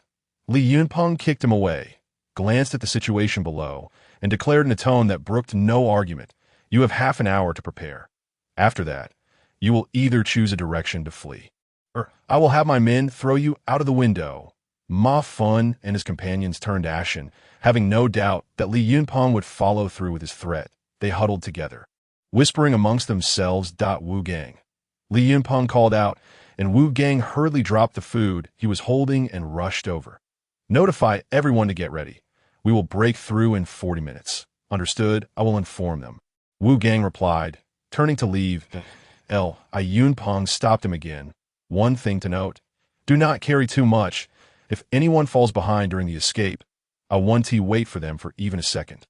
Wu Gang nodded in understanding before setting off to prepare the survivors. Yunpeng instructed the squad leaders to gather their troops at the entrance on the first floor, ensuring that their weapons and ammunition were ready for the breakout. He stood alone by the window, assessing the situation. Most of the zombies had congregated between the supermarket and the dormitory, with more drawn in from the previous explosion, now several hundred meters away. After half an hour of observation, Li Yunpeng approached Ma Feng and his group. It is time for you to escape. However, Ma Feng and his companions stood frozen, as if they had not heard him. Li Yunpeng had anticipated this reaction. These individuals would not relent until faced with dire consequences. Drawing his pistol, he wrapped a torn piece of cloth around the muzzle to muffle the sound, then pointed it at Ma Feng, saying, I will count to 3. If you do not act, I won't hesitate to kill you now. Point 1. The crowd gazed at Li Yunpeng's fierce gaze, sensing that he was not jesting, their legs trembling in fear. Point 2. Li Yunpeng had already pressed the barrel of his gun against Ma Feng's head. Just as he was about to utter 3, Ma Feng, trembling in terror, gritted his teeth and exclaimed, I'll go. I'll go. Please don't shoot. Faced with inevitable death, he thought that perhaps fleeing outside might offer a glimmer of hope. After casting a glance at his companions, he made his way downstairs. Li Yunpeng shifted the gun's aim towards the others. Anyone in its line of sight cowered and followed him down the stairs and led a group to a corner on the first floor. Cautiously opened a crack in the window and observed the outside for a moment before turning back to say, Today, we've met our end. However, there's still a sliver of hope. There aren't many zombies outside. If we sneak out quietly, we can reach the east gate where a bridge lies ahead. Once we cross the bridge, the population is sparse, and we might just survive. The others understood the gravity of the situation. They were all in the same boat, having committed many wrongdoings alongside Ma Feng, their fates now intertwined. They all expressed their willingness to follow Ma Feng's lead, seeing that the group was relatively convinced. Ma Feng continued, If we survive today, we will become brothers who have faced death together. From now on, regardless of age, we shall treat each other as equals. All right, the crowd echoed in agreement, in the atmosphere charged with bravado. One slightly bolder individual was the first to crawl out of the window, surveying the surroundings for safety before signaling to the others that it was clear. Point 1 by 1. The rest began to crawl out. Ma Feng's chosen direction proved fortunate. The zombies had been drawn to the supermarket and dormitory, leaving this area devoid of the undead. The group, with their hearts in their throats, cautiously made their way towards the east gate. Li Yunpeng observed the group stealthily avoiding the zombies, a cold smile creeping across his face as he removed the tattered cloth wrapped around his gun's barrel and extended it out the window. Bang! Bang! The sound of 2 gunshots rang out. Ma Feng and his crew, stealthily advancing, were startled by the sharp crack of gunfire, nearly wetting themselves as the noise startled the zombies awake. They immediately became agitated, quickly spotting Ma Feng and his group. Run! The zombies have noticed us!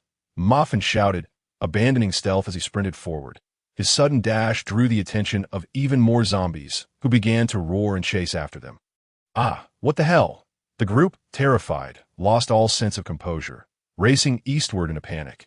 Those still days from the earlier events lagged behind, quickly being overwhelmed by the zombies, who devoured them before they even had a chance to turn. Ma Fun, with his prominent belly, despite being at the front, found himself slowly overtaken by those around him. Anxious, he grasped the collar of the person ahead, yanking them back, causing them to stumble as he surged past without a backward glance. Ma Fun, you! Before the unfortunate individual could utter more, their throat was torn apart by a pursuing zombie, their face soon rendered unrecognizable in a matter of breaths. This person could hardly believe that just moments ago, they had been discussing brotherhood, only to be betrayed by Ma Fun in an instant. Yunpeng coldly observed from above. Fun was the type to climb over everything and everyone to ascend, willing to sacrifice those around him for a mere chance at survival.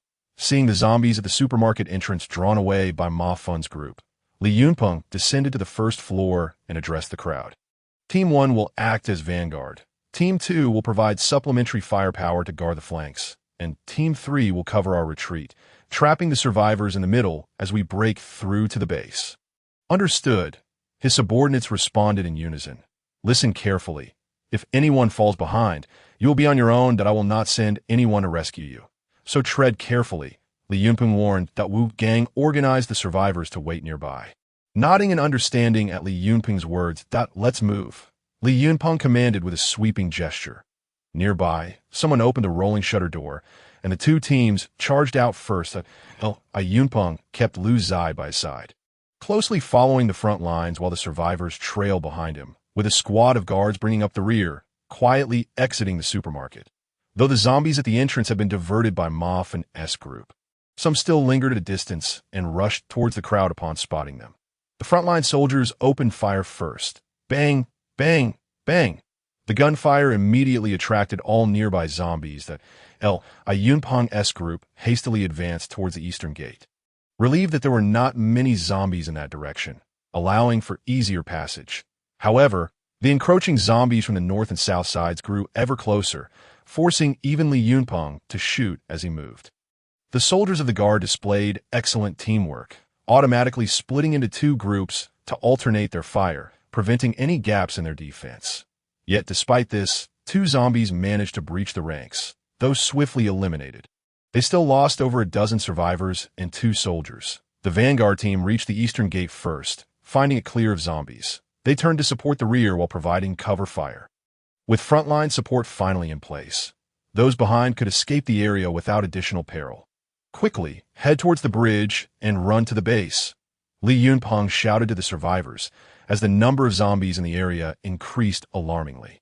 The zombies in front were held back by their firepower, while the ones behind surged over the heads of the front line like a rolling tide, an overwhelming force. As soon as he finished speaking, the survivors mustered every ounce of strength to sprint towards the opposite shore, wishing they had been born with two more legs. I'm not leaving. I'll help you, Lu Zai exclaimed, gritting his teeth. Given the dire situation, while Li Yunpeng felt a rush of gratitude, he kicked Lu Zai in the rear, saying, "Get the hell out of here. You want to be of any help? Punga. Get lost." Lu Zai thought it over and realized that he truly wouldn't be much help. He could barely manage to keep his legs steady as the zombies approached. With a reluctant heart, he turned and followed the survivors towards the opposite shore. After sending Lu Zai away, Li Yunpeng continued to assign tasks. Segmented suppression, orderly withdrawal. Li Yunpeng shouted, leading half his soldiers towards the bridge, while the remaining soldiers held their ground to provide cover. As Li Yunpeng and over 40 warriors took up shooting positions at the bridgehead, the soldiers behind began their retreat. The blocking task was handed over to the troops at the bridgehead, while those withdrawing crossed over to the rear of the bridge to establish a defensive position. The number of zombies pouring out of the gate was increasing rapidly due to the narrow entrance. Many zombies became trapped against the walls, piling up and climbing over one another. As Li Yunpeng beheld the overwhelming tide of zombies before him, his hand trembled slightly on the gun. The scene was too shocking, making him feel like a mere leaf adrift in a storm, in constant danger of being engulfed. "Retreat!" Li Yunpeng shouted, racing towards the back of the bridge. The team at the rear had just reached their position, hurriedly taking up shooting stances. Yunpeng led his soldiers to retreat along one side of the bridge, allowing the troops at the rear to take aim and fire at the zombies as they entered the bridge, leveraging the narrow space to maximize their firepower. However, as ammunition dwindled significantly, it became clear that they could not hold out for long. Yunpeng crossed the bridge's end, heading towards the base, outside the base walls. 30 soldiers had already taken up shooting positions, waiting for the zombies to come within range. As Li Yunpeng led his team halfway, he paused once more to support the rear position. By this point, the bridge was teeming with zombies, densely packed, with at least 2 or 3 layers deep. Many were pushed into the river below, creating splashes like dumplings being dropped, while from a distance, the bridge appeared to be a massive wave rolling in. The soldiers at the rear quickly emptied their magazines and retreated. When the two groups converged, Li Yunpeng did not hesitate, sprinting towards the base, were it not for the soldiers occasionally turning to shoot and impede the zombies. Li Yunpeng might not have outpaced them. As he dashed into the base, the horde was already less than 50 meters away. The walls opened fire immediately, with machine gun bunkers unleashing 4 streams of fire, suppressing the undead horde in an instant. Once inside, Li Yunpeng collapsed on the ground, gasping for breath. This was his first encounter with such a vast horde of zombies, and his heart raced in his chest. The adrenaline overwhelming. After a moment of recovery, he leaned on his gun to stand, climbing to the top of the wall. Through his binoculars, he observed the park still overflowing with zombies, a relentless tide pushing from the park to the base. Shoulder to shoulder, the students who had fled to the base were still in shock, but there was no time to rest. Yunpeng immediately exchanged for 200,000 rounds of ammunition and then spent the remaining points to summon more soldiers. Then, mobilize everyone.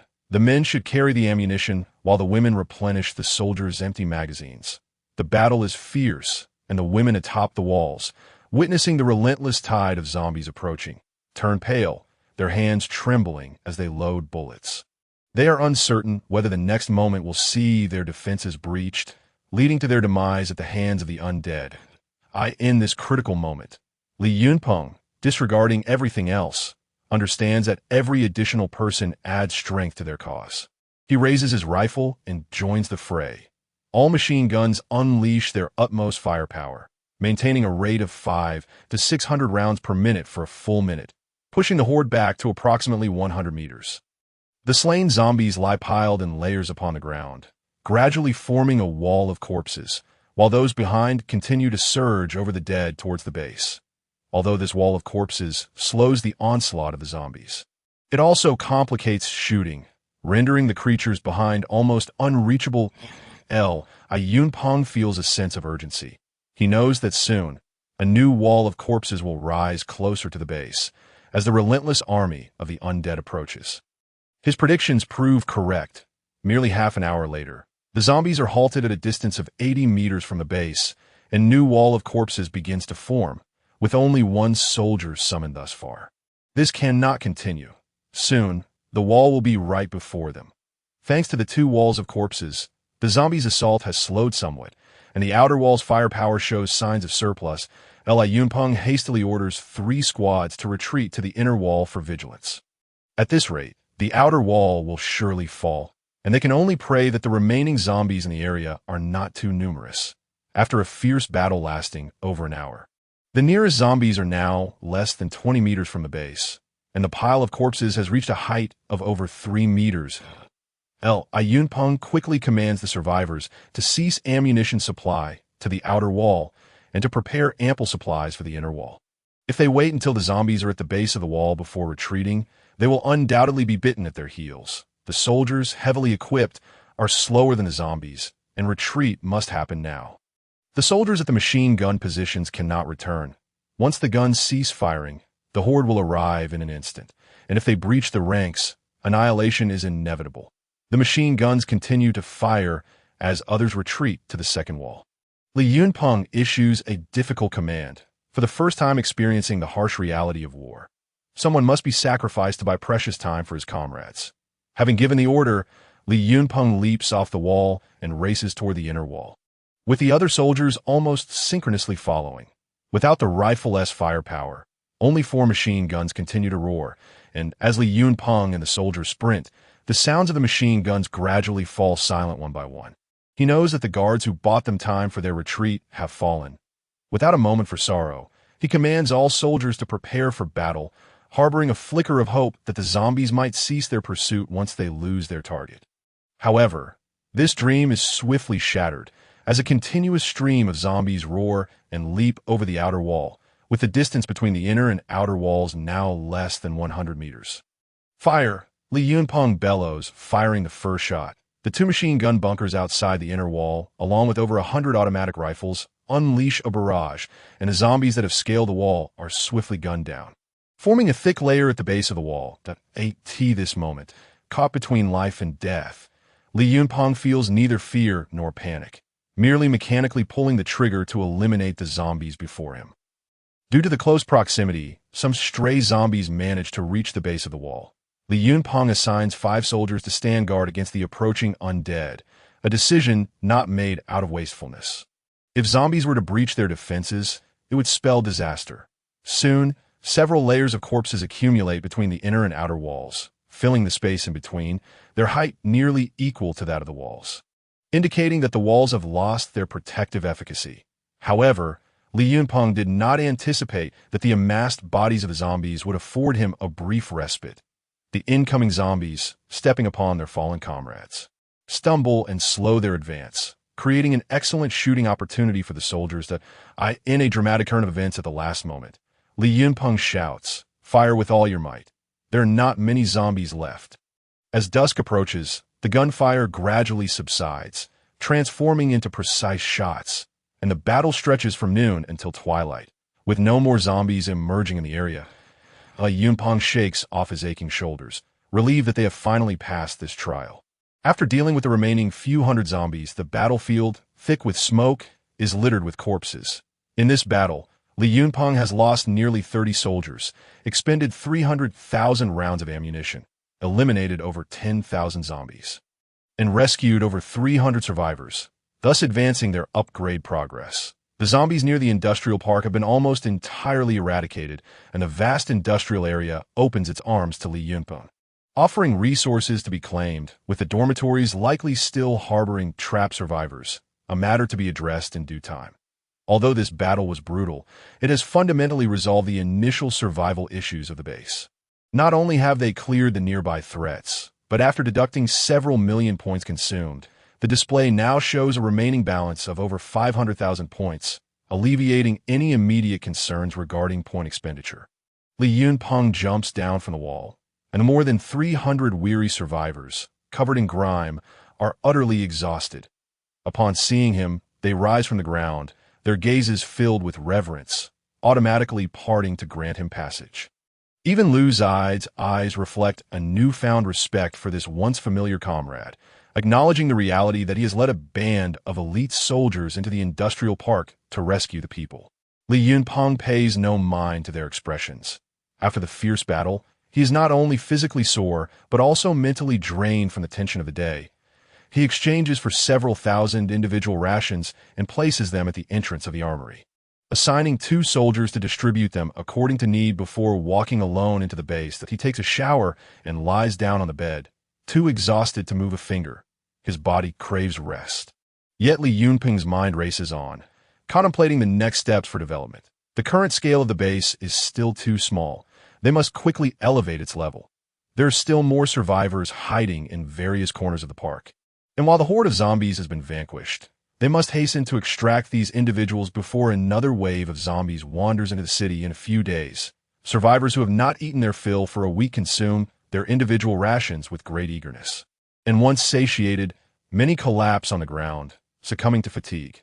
Wang Shiyan, lost in thought, stares blankly at the base's entrance, her mind occupied with the image of that frail, yet imposing man who walked into the building and never emerged, not even inviting anyone inside, not even Lu Zide, who seemed to share a good rapport with him.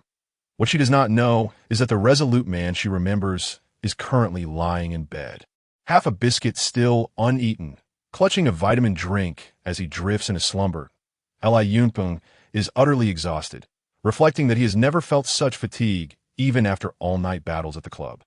The next morning, Li Yunpeng awakens slowly, opening the base's door to find the courtyard filled with sprawled figures. He feels no embarrassment. Although conditions are modest in this brutal apocalypse, merely surviving is an immense stroke of fortune, especially as they have provided a safe haven.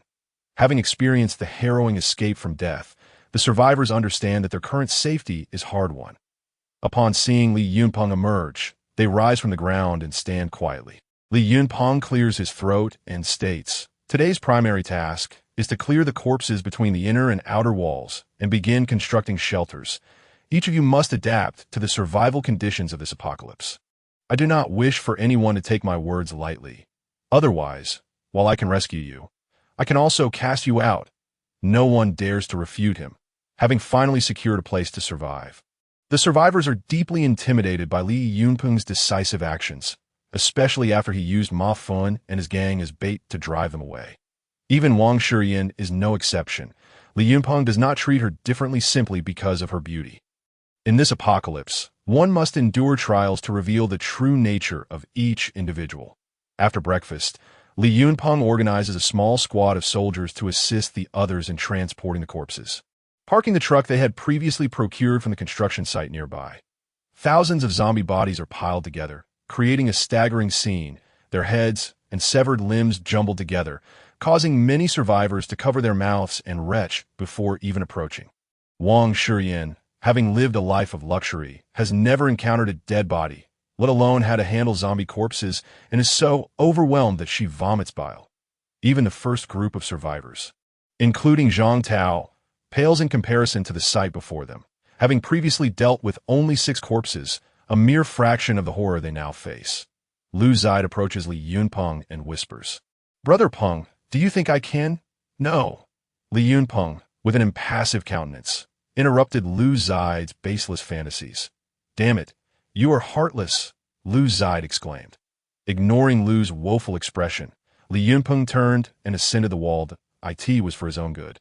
In this apocalyptic era, there is no longer a place of absolute safety to retreat to. Sooner or later, one must take this step. That he stood atop the city wall, coldly surveying the surroundings, disregarding the beseeching gazes of all the women.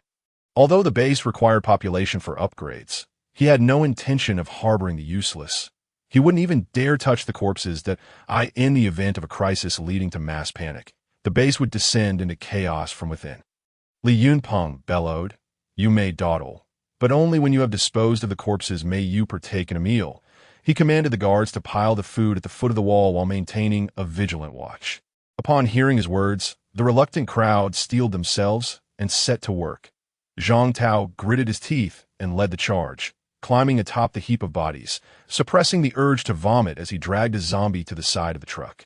The first batch of survivors, witnessing his initiative, rushed forward to assist in lifting the corpses onto the vehicle. Wu Gang, seeing that the first group had already begun, called to his companions and took the lead in moving the bodies. With someone taking charge, the remaining survivors, eager for their next meal, had no choice but to join in. The men generally worked in pairs. Though initially filled with fear and disgust, they gradually acclimatized after several trips. The women, however, mustered their courage in groups of 4, with 3 of them weeping as they labored. A dozen or so survivors remained indifferent, with women huddled on the ground sobbing, while the men wore expressions of sheer terror.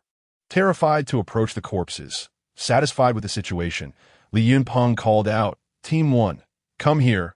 The leader of Team 1 jogged over, standing at attention and stating, "Commander, please give your orders. Make sure to note those who have not worked. They shall not eat lunch or dinner." "Understood." Team 1 leader saluted and summoned his team to assign the tasks Li Yunpeng had issued. The dozen or so non-participating survivors could only peek through their fingers at those toiling away, trembling in their huddled group. Throughout the morning, the survivors managed to load all the bodies from between the inner and outer walls onto trucks and transport them outside the base for incineration. As thick smoke billowed into the sky, the survivors finally exhaled in relief. By the end, the men had grown somewhat numb to the ordeal, while the women, though pale, rarely cried in fear again. Once the base was cleared, the survivors lined up to receive their food. The non-participating individuals, upon seeing the meal being served, attempted to slip into the line amid the chaos. However, the other survivors, bonded through shared hardship, looked down upon these timid opportunists. Anyone brazen enough to cut in line was promptly pushed aside, leaving the group of 10 or so with no choice but to obediently take their place at the end of the queue. They had hoped to blend in unnoticed, craning their necks to see how much longer they would have to wait for their food to tea that moment. The leader of Team 1, accompanied by a squad of soldiers, approached. The guilty parties instinctively lowered their heads or averted their eyes to avoid detection. Unbeknownst to them, Team 1 had already assigned personnel to monitor their every move by the command of the commander. Those who did not participate in the base cleanup are not permitted to eat, the leader of Team 1 stated sternly. However, these individuals, caught between the fear of hunger and the desire for self-preservation, chose the latter and ignored his words. Seeing this defiance, the leader was unyielding. With a wave of his hand, his soldiers surged forward, pulling the individuals from the line. Some, paralyzed by fear during the crisis, suddenly found their voices and began to protest. "Why can't we eat? We've paid our dues," one shouted. Zhang Tao and the others from the first group exchanged knowing glances, fully aware of Li Yunping's character. Invoking empty threats would be tantamount to courting disaster. Li Yunping, having overheard, strolled leisurely toward them, assessing the loudmouth, a lean middle-aged man with a middle part, narrow black-rimmed glasses, and beady eyes darting about. "What is your name?" Li Yunping inquired at I am Zhao Hai, Commander. Other matters can be negotiated, but we must be allowed to eat. Li Yunping, disinterested in his ramblings, instructed the soldiers beside him. Throw them out. Without hesitation, the soldiers complied, escorting the group toward the entrance of the base. As they neared expulsion, the individuals struggled and shouted in desperation, but against the imposing strength of the guards, their efforts were futile. The group of 10 was ruthlessly cast out of the base, staring at the tightly shut gates with a mix of anger and regret. Most survivors had no objections to Li Yunping's methods. However, a small faction deemed him excessively cruel. After all, unarmed civilians faced great peril outside the base, and this action was akin to signing their death warrants. Regardless of their opinions, one sentiment was unanimous. It was best to heed the directives of this young man, referred to as the commander by the soldiers. Li Yunping arrived at the armory, retrieved 2 rations, and called Lu Zide over from the queue. The two stepped aside, and Li Yunping handed him one of the rations, asking, "Detsi, do you find my actions to be cruel?" Lu Zide accepted the ration and replied, "Pungu, I feel you have changed completely from before." Yunping thought to himself that it was indeed true. He was no longer the same person. "Detsi, this is an apocalyptic world. Any mindless leniency could lead to our utter destruction. The reason I had you assist with the base cleanup was to help you adapt quickly. This world is different from before. Everything shall start anew, and if you wish to survive, you must change." After patting Lu Zide on the shoulder, Li Yunping returned to the base alone. Lu Zide stood pondering Li Yunping's words, realizing that the world had indeed transformed. Outside, monstrous predators roamed, and all order had collapsed. Perhaps Pungu was right.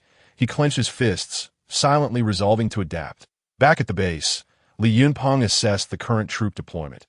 After over 20 hours of continuous summoning, the number of soldiers had reached 180. With 400,000 points remaining to recruit, a full complement of 500 soldiers would require 320,000 points, and the base consumed approximately 500 points worth of food daily. In a month, this would amount to 15,000 points, leaving insufficient points to support another battle like the one the previous day. Ultimately, Li Yunping summoned only 120 soldiers, bringing the total to 300, while reserving over 200,000 points as a contingency. After devising a distribution plan for the points, he began contemplating the rescue of survivors within the park, intending to wait until troop strength reached 300 in 2 days. The base's housing needed to be constructed promptly. It was impractical for survivors to sleep on the ground every night, especially if inclement weather struck. Thus, he enlisted Wu Gang and Zhang Tao, dividing the survivors into 2 teams, with each leading a group to build shelters. Upon hearing Li Yunping's instructions, both men were elated and silently vowed to execute the task excellently, as it was a test bestowed by the leader of the base, promising rewards for a job well done. Time was of the essence. After lunch, they led the survivors in constructing the shelters. Survivors from the engineering company contributed by designing the structure of the buildings. As they were building for themselves, under Wu Gang and Zhang Tao's guidance, the survivors displayed remarkable enthusiasm. They could no longer endure sleeping under the open sky, while the survivors busied themselves with their shelters. Li Yunpeng ordered 3 squads of soldiers to construct 2 warehouses outside the inner city, adjacent to the wall. One for food storage and the other for weapons and ammunition. The inner city would soon become his exclusive territory. And with so many critical facilities, it was best to keep unauthorized individuals at bay. Under relentless effort, the construction progressed astonishingly swiftly. Within 3 days, 2 rows of houses capable of accommodating hundreds were completed. Though still in its raw state, it at least provides shelter from the wind and rain. Yunpeng stepped out from the inner wall, followed closely by Wu Gang and Zhang Tao, to survey the accomplishments of the past few days. Survivors passing by greeted him with respectful bows, to which Li Yunpeng responded with a slight nod. 2 rows of houses flanked the road situated between the gates of the inner and outer walls. And with the addition of these structures, the entire base had gained a semblance of vitality, no longer appearing desolate and barren. As he reached the center, he noticed Wang Shiyan, covered in dust, laboriously moving bricks. She was so engrossed that she did not notice his arrival until a companion nudged her, prompting her to turn and see Li Yunpeng. Flustered, she hastily set down the red bricks and, mimicking her peers, offered him a greeting. Her father was the vice president of a conglomerate, undoubtedly a child of privilege. However, she did not exhibit arrogance. After graduation, she dutifully joined the company as an intern. Except for those at the director level and a select few who were familiar with her background, the others regarded her as an ordinary colleague. Yunpeng observed her dusty appearance, which failed to conceal her graceful figure. The dust mingled with sweat on her delicate oval face, presenting a unique charm, her elegant nose and lively eyes reminiscent of a clear spring. He had heard from Lu Zide about Wang Shiyan's circumstances and was taken aback that a woman from such affluence could adapt so swiftly to the harsh realities of a post-apocalyptic world. Without a hint of complaint, "What was your major?" Li Yunpeng inquired. Wang Shiyan was momentarily taken aback by the sudden question, but answered honestly, "I majored in accounting and just graduated this year." After a brief contemplation, Li Yunpeng replied, "How about this? I am in need of someone to manage the supplies, and you can lead a team to oversee that." Wang Shiyan looked slightly bewildered. Who should I ask to assist me?" Li Yunpeng found her naive demeanor endearing and turned to Wu Gang and Zhang Tao, saying, "Select a few honest and dependable individuals from your 2 groups to assist Wang Shiyan." Understood. Both men readily accepted the order. Neither was foolish. Wang Shiyan's stunning beauty and the commander's esteemed authority made it evident that something unspoken would likely transpire between them. The matter concerning Wang Shiyan would certainly be treated as Li Yunpeng's affair. The surrounding survivors cast envious glances at Wang Shiyan. Aligning oneself with the commander was tantamount to a meteoric rise to fortune. Overwhelmed by their scrutiny, Wang Shiyan felt her face flush with embarrassment. After giving his instructions, Li Yunpeng turned back toward the inner city. The soldiers had been summoned, totaling 300 following several skirmishes. There were now 20 officers at the squad leader level. He selected the 10 highest-ranked individuals based on their identification numbers for reassignment and instructed Squad Leader No. 7 to assemble the troops. Except for those on duty, everyone else gathered in the open space in front of the base for a meeting. The guard soldiers were swift in their actions. In less than 5 minutes, 270 individuals stood in neat formation before Li Yunpeng. With solemnity, Li Yunpeng declared, "I hereby command that all newly promoted Level 1 squad leaders shall adopt the surname Li. For instance, the first squad leader shall be named Li E, and so forth." Understood. The soldiers replied in unison. Yunpeng continued, "Now, I officially appoint Li Qi, Li E, Li Er, Li Bai, and 6 others as squad leaders, each responsible for 29 soldiers. I designate Li Erqi, Li Sanwu, Li Shirlu, and 6 others as deputy squad leaders." Yes, the soldiers saluted once more in acknowledgement. Subsequently, Li Yunpeng ordered the troops to return to their respective sectors, while he remained alone at the entrance of the base. Watching the departure of the 300 elite soldiers, feeling a surge of confidence, Yet the thought of the billions of zombies in the world sent a shiver down his spine. Yunpeng approached the two warehouses constructed along the outer side of the inner wall, one designated for supplies and the other for military readiness. Since Wang Shiyan took charge of the supply warehouse, Li Yunpeng no longer had to worry about the survivors' food situation. He had exchanged enough provisions to sustain everyone for a month, stored within the warehouse. Meanwhile, the military readiness warehouse was consistently guarded by a small squad of armed soldiers, who had been sternly instructed to eliminate anyone who approached. Li Yunpeng had stocked the readiness warehouse with 20,000 rounds of ammunition and 100 rifles for daily operational use. Wang Shiyan's team consisted of individuals of commendable character, among them Lu Zide, who was not elected but was given a spot by Wu Gang, who recognized the rapport between him and Li Yunpeng. Li Yunpeng referred to Wang Shiyan's team as the logistics department, responsible not only for the distribution of food, but also for the collection and cataloging of materials as they were gathered. The remainder of the group was tasked with continuing repairs on the buildings, digging drainage ditches, and constructing essential infrastructure, such as public toilets, while majority, led by Wu Gang and Zhang Tao, proceeded to clear the corpses outside the base that, if left to decay, the potential for disease would be catastrophic. The survivors were less resistant this time. Large piles of corpses were incinerated on-site, while smaller, scattered remains were collected and set ablaze. Those previously expelled had some who, driven by hunger, ventured out in search of food, ultimately losing their lives, while the others dared not stray far from the base, relying on the good graces of those inside for sustenance, among them Zhao Hai. Seeing Wu Gang emerge, he knelt, tears and snot streaming down his face, pleading, "Brother Wu, please spare some food. My comrades are on the brink of starvation." Though Wu Gang felt a pang of compassion, for they were all human and had once worked together in the same district, he knew he could not defy Li Yunpeng's orders forbidding the distribution of food. He dared not risk incurring the commander's displeasure, which could jeopardize his hard-won position. "Zhao Hai, you are defying the commander's orders. I cannot assist you," Wu Gang replied. Zhao Hai's hand fell limply, but then, in a moment of desperation, he clutched Wu Gang's leg, crying, "Brother Wu, please, plead with the commander on my behalf. I am willing to haul away the corpses. Just give me another chance. I don't want to die." Wu Gang, seeing his plight, felt conflicted. After a moment's consideration, he said, "Get up, I can inquire on your behalf, but how the commander decides is beyond my control." Upon hearing that there was hope, Zhao Hai immediately ceased his sobbing, eagerly responding, "Thank you, Brother Wu. If I can be saved, I will treat you like my own father." Wu Gang felt a twinge of distaste at his obsequiousness, but having already made the promise, he could not retract it.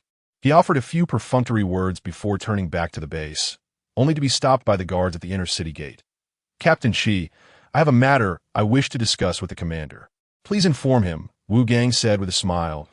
Li Chi regarded him with a stoic expression and replied, "Wait here." He returned to the base to report to Li Yunpeng, who was catching his breath after completing 50 push-ups. Wiping the sweat from his brow, he instructed, "Bring him in." "Yes." Li Chi turned and exited, approaching Wu Gang to conduct a thorough search before allowing him entry.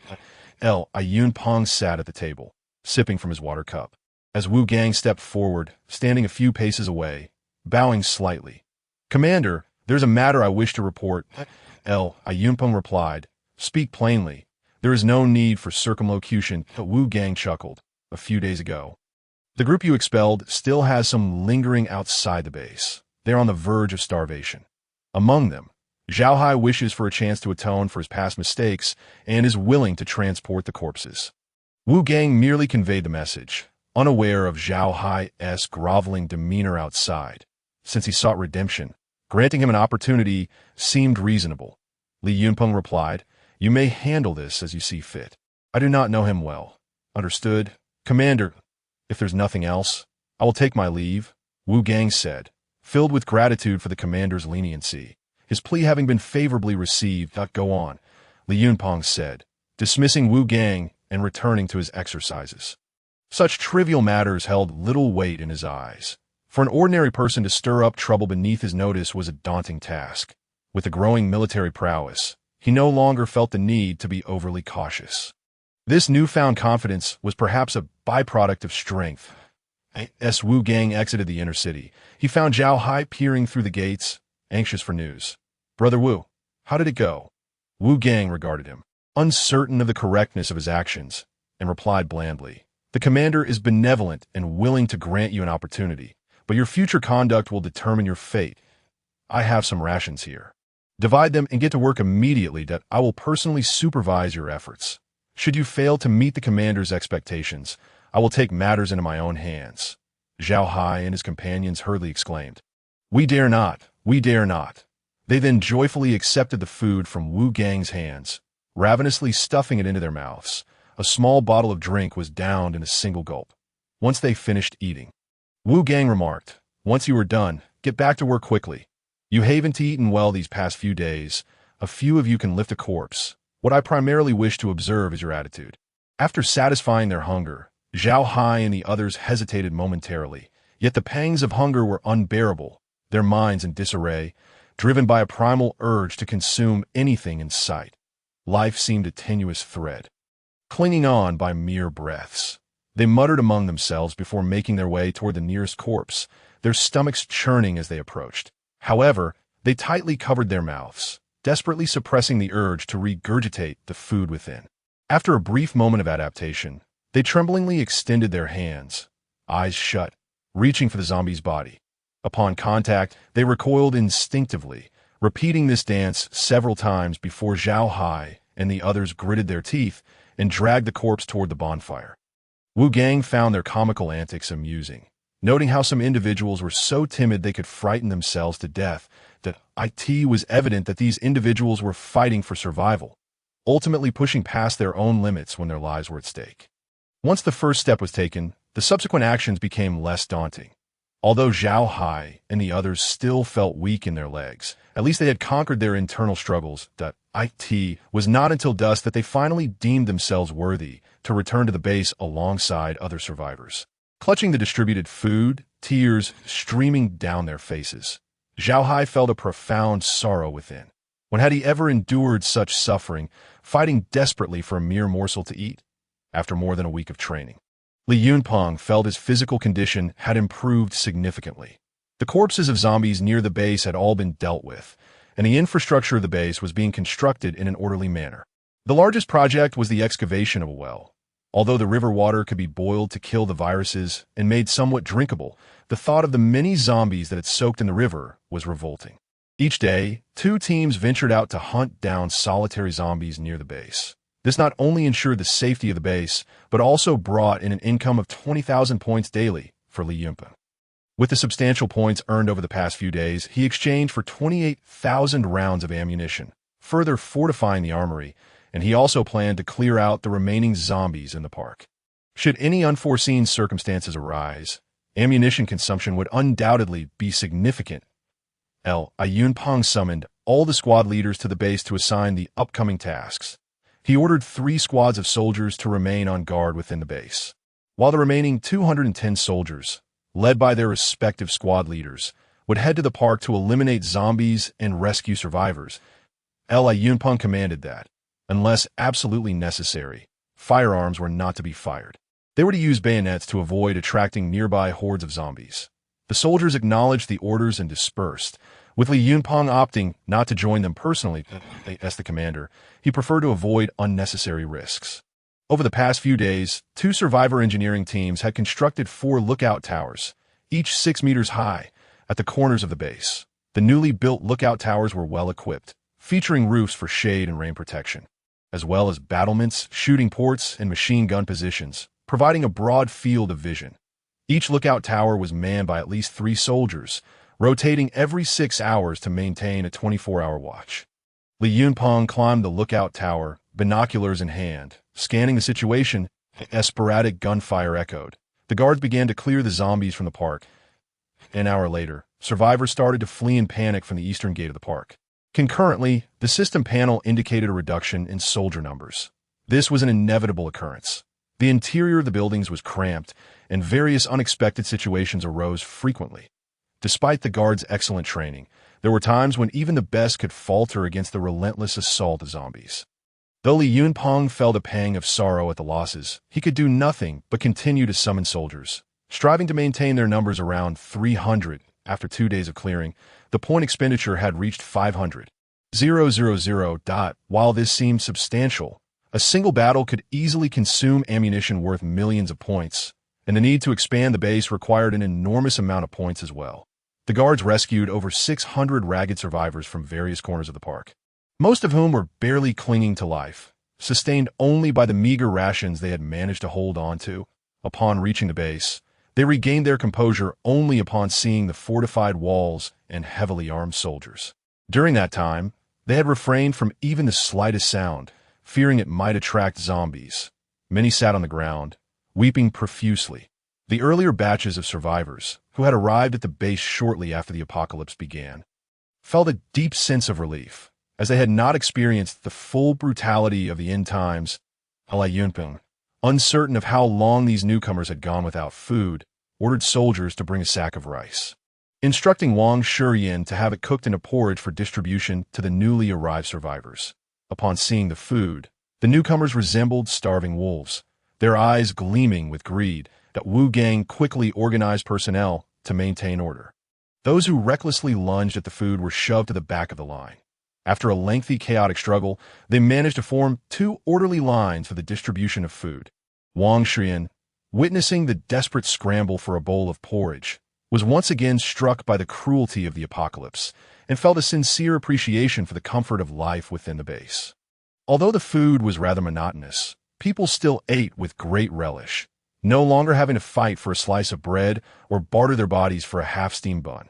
The famished individuals squatted nearby, slurping their porridge voraciously, then returned to the end of the line. With a bowl of porridge in their stomachs, they were no longer in a frenzied rush, anxiously counting how many more were ahead of them. Li Yunpeng ordered that each person could have no more than 2 bowls, fearing that without limits, someone might eat until they burst. That night, with food in their bellies, the famished survivors experienced their first night in the apocalypse without being awakened by hunger. Though they envied those with houses to stay in, they understood their status as newcomers meant they could not be allocated housing. Fortunately, it was summer, and sleeping outdoors for a night was not too troublesome. Those who had not slept well for days quickly fell into a deep slumber. Although they lay on the ground, they felt an immense sense of security. However, in the dead of night, cries echoed throughout the base, jolting Li Yunpeng awake, his face pale with fright. Could it be another horde of zombies? Grabbing his gun, he rushed out, discovering that the patrol teams on the walls were carrying on as usual. With no signs of danger, which eased his mind, as long as it was a horde of zombies, it was manageable. The original residents of the base were also startled awake, stepping out of their doors, relieved to find no zombies attacking. Following the sound, Li Yunpeng discovered that one of the newly arrived survivors was crying out intermittently. Startled, he barked, "Shut up! It's the middle of the night. Why are you crying?" The crowd fell silent at his shout, and after careful inquiry, he learned that these new arrivals, having endured the horrors of the apocalypse, had been unable to sleep deeply. Now, in the safety of the base, many experienced nightmares, dreaming that zombies were tearing at their throats, their bodies being shredded to pieces. Li Yunpeng was at a loss for words. The noise was disturbing his sleep in the middle of the night. Thankfully, most nearby zombies had already been cleared out. Had this happened when the apocalypse first struck, it could have brought calamity upon the base. With a stern expression, he declared, "You all will sleep in groups of 5. If anyone has a nightmare, the person next to them is to cover their mouth. If I hear any more cries from your group, I'll have all of you thrown out." The famished individuals, frightened by Li Yunpeng's outburst, fell silent that if they were expelled, how would they survive? Having said that, he returned to the inner city, and indeed, that night there were no more cries. Occasionally, if someone stirred and muttered in their sleep, those nearby would quickly cover their mouths with clothing before waking them, fearful of incurring the wrath of the higher-ups. The following morning, Li Yunpeng opened his eyes, though he had temporarily found refuge in the apocalypse. He remained constantly vigilant, fearing greater dangers lurked nearby, his mind never at ease, far from the prosperous stability of his previous life. Particularly, the feeling of loneliness loomed large, as if he were an outlier. As the commander of the base, he could not grow too close to those beneath him, lest he lose his authority. After all, He had once been an ordinary person, needing to confide in friends. The more secrets one harbored, the more painful it became. Such thoughts did not linger long before he forcefully cast them from his mind. Self-pity held no value. The priority was to devise ways to grow stronger and transform the base into a formidable fortress. Otherwise, if we encounter a horde of zombies, everyone will perish here. The population within the base has already surpassed 1,000. Upon checking the system, I find that to upgrade the barracks to level 1, a population of 2,000 is required. After all this time, we have only managed to achieve half of that, and the surrounding survivors have nearly completed their searches. That it seems the time has come to explore further afield. Li Yunpeng hastily tidied up and called Wang Shiyin, Wu Gang, and Zhang Tao to convene a meeting. Upon seeing Li Yunpeng, Wang Shiyin felt a flush of embarrassment. She had occasionally overheard discussions suggesting that the commander must have taken a liking to her, which is why such an important task was entrusted to her. Initially dismissing these comments, she began to wonder if there could be some truth to them. Noticing her rosy cheeks, Li Yunpeng disregarded it and cleared his throat, stating, "Our base's population has now exceeded 1,000, and relying solely on individual rations is no longer feasible. Starting today, those without assigned tasks will be sent to the garden area to gather supplies. I will arrange for 2 teams of guards to accompany them. For those who refuse to go, they will receive only a bowl of porridge each day, enough to stave off starvation." Zhang Tao immediately stood up, resolutely declaring, "Rest assured, Commander, I will personally lead a team to gather supplies." Li Yunpeng was somewhat taken aback. Zhang Tao had been part of the base since the outbreak began and had never ventured outside. Now he was bold enough to step forward. In truth, Zhang Tao understood that survival in this apocalyptic world would eventually require confronting such challenges. He considered himself fortunate to have gained the commander's favor and felt compelled to seize this rare opportunity. Believing that one must strive to excel, for hesitation would lead to being supplanted by others. Wu Gang, seeing Zhang Tao's eagerness, rose as well, stating, "I too will lead a team and ensure the completion of the tasks assigned by the commander." With only 3 managers present for the meeting, Wang Shiyin, noticing the affirmation from the 2 men, bit her lip and stood up, steeling herself to speak. "Commander, I also..." Li Yunpeng, feeling a headache coming on, quickly interrupted, "Please sit down. What are you joining in for? With just your few subordinates, what supplies can you possibly bring back? Given the rapid population increase, your department must focus on logistical support." Wang Shiyin felt a wave of embarrassment wash over her, and she obediently replied, "Oh, all right." Wu Gang and Zhang Tao exchanged glances at Wang Shiyin's adorable demeanor, stifling their laughter. Li Yunpeng, noticing their suppressed smiles, shot them a stern look and said, "Stop standing there like fools. Bring back anything useful." "Yes." The 2 men responded with alacrity, saluted, and hurried off. Once they departed, only Li Yunpeng and Wang Shiyin remained in the room. Wang Shiyin appeared anxious, nervously twisting the corners of her clothing. Li Yunpeng, puzzled, asked, "Shiyin, do you have something to discuss?" Realizing she had been lost in thought, Wang Shiyin stammered, "Oh, no, nothing, but I'll take my leave now." She quickly rose, offered a hurried bow, and rushed out. This woman is quite perplexing, Li Yunpeng mused to himself as he watched her flustered, retreating figure. After arranging the supply collection tasks, Li Yunpeng called all the squad leaders together. 10 robust men stood in a line, as immovable as mountains. With the upgrade to level 1, their thinking had become more agile, akin to that of ordinary individuals. Li Yunpeng addressed them. "We will now venture outward to explore. Today, we will assign our respective tasks." The squad leaders snapped to attention, their expressions somber as they awaited commands. Lier, you are responsible for base defense. There must be no mistakes, should anyone disrupt the order of the base. Eliminate them on the spot if warnings prove ineffective. "Yes, Commander, you can rely on us," they replied in unison. Li Yunpeng nodded and continued. "Li Shilu, Li Sanwu, you 2 will lead your respective teams to escort the supply-gathering teams." "Yes, we will ensure the mission is accomplished. Li Qi, Li Bai, the 4 of you will accompany me to explore the eastern area. The remaining 2 squads will patrol 1 to 2 kilometers from the base to ensure its safety." "Yes," the group replied in unison. "Then let us proceed to prepare." Upon completing the orders, The squad leaders dispersed to make their arrangements in no time. The squad following Li Yunpeng, each equipped with 200 rounds of ammunition, 5 grenades, and 3 days' worth of rations, stood ready at the entrance. The populace of the base observed with curiosity as over 100 fully armed soldiers awaited orders at the gate, wondering what significant operation was underway. However, the sight of these soldiers instilled a sense of security among the people, their gazes filled with respect. Shortly thereafter, Li Yunpeng, clad in combat gear, slung with a steel rifle and carrying a tactical backpack, strode forth with an imposing presence, exuding an air of valor. As the commander prepared to lead the team, the crowd called out in greeting. An elderly man spoke earnestly. "Commander, please be careful and return safely."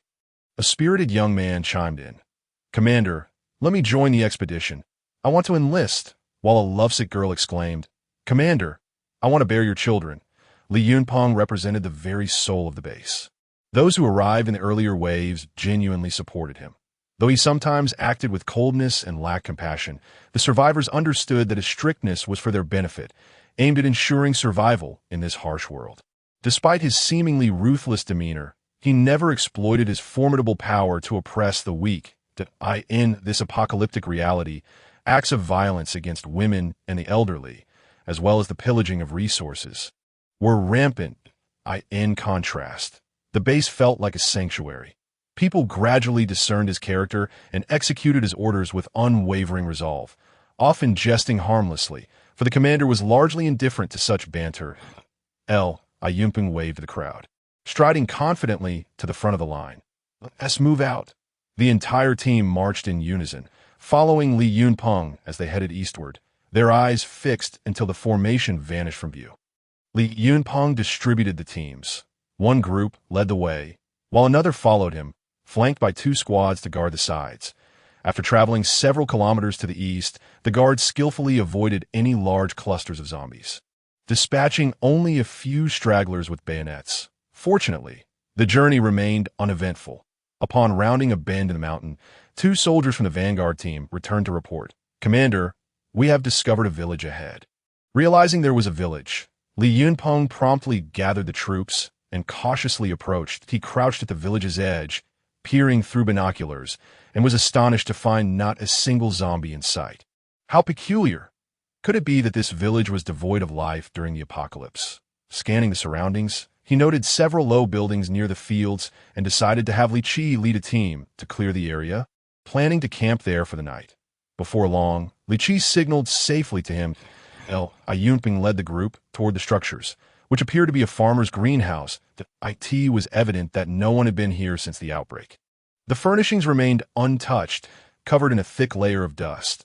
After arranging the lookout positions, Li Yunpeng climbed onto the roof to survey the village, which appeared to house several hundred residents. Logically, it should not be so eerily quiet. Li Yunpeng pondered the implications. A village of this size would have had a resident population in the thousands before the apocalypse. Even if everyone had turned into zombies, there should still be some trace of them. The absence of both living souls and zombies was truly baffling. As Li Yunpeng surveyed the landscape, he noted that the village's layout differed from the norm. At the center stood a 3-story building, with 2 main roads intersecting in front of it, while other houses radiated outward into the village. The main road would be the most convenient and open choice, providing ample time to respond to any disturbances. In contrast, taking narrow paths could lead to unexpected dangers without time to react.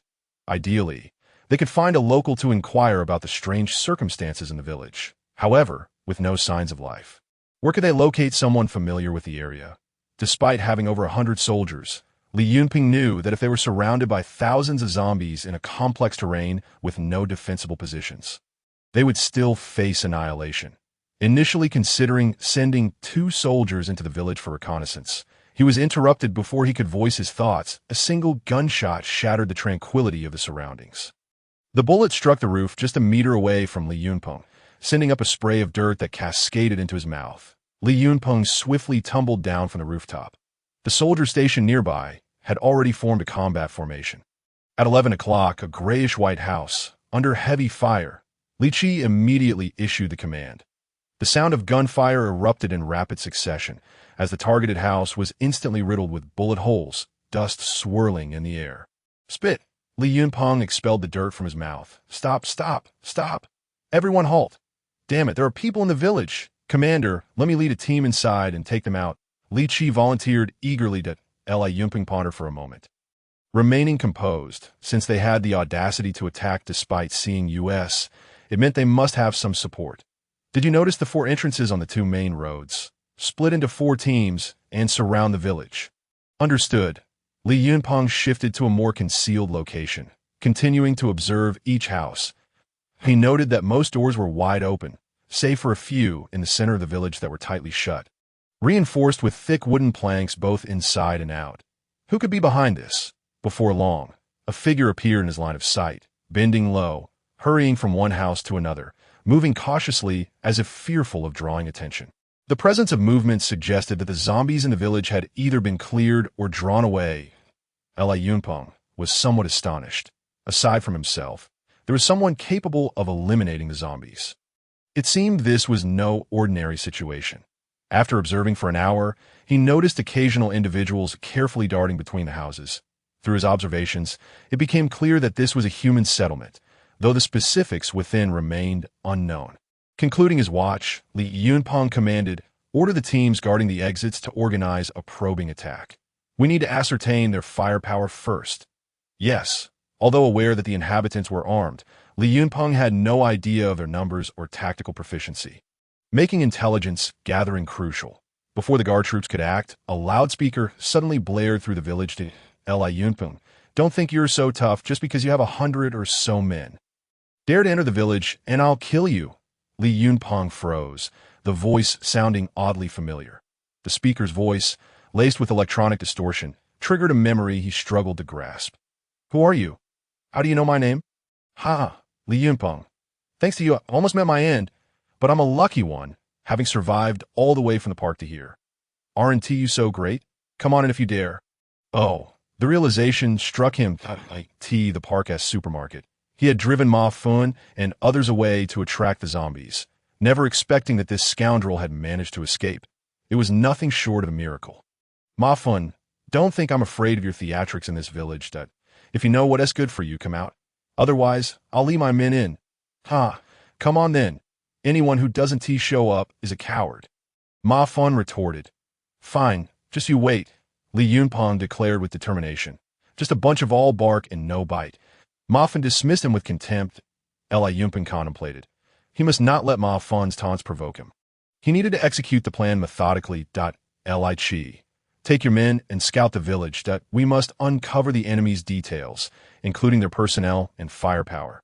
"Yes, I will ensure the mission is accomplished," Li Qi saluted, selecting a few capable subordinates, and quietly slipped away from the group, disappearing from sight. Though not trained as professional scouts, the soldiers of the guard were more than capable in reconnaissance. Li Qi and his team moved with agility, silently infiltrating the village, swiftly neutralizing any hidden sentries they encountered. They seized the opportunity to capture a few isolated individuals, and with minimal effort, obtained some preliminary information. Despite the village's small size, its layout was meticulously structured. They positioned on the outskirts, had limited knowledge of the central area. In the heart of the village lay a wide, circular road that divided it into inner and outer layers, with sentries possessing scant knowledge of the interior. Having dealt with the captives, Li Qi led his team further in. The outer perimeter was navigated smoothly, with the militia's visible and hidden sentries presenting no challenge for Li Qi and his men. It was as if the heads were delivered to them on a platter, as their 10-man squad made their way through the narrow paths between the houses, heading straight for the village center. In no time, they encountered a 30-meter-wide road blocking their path. The expansive view made stealth nearly impossible. Yet, the village's most profound secrets were likely hidden within the central area to fulfill the commander's orders.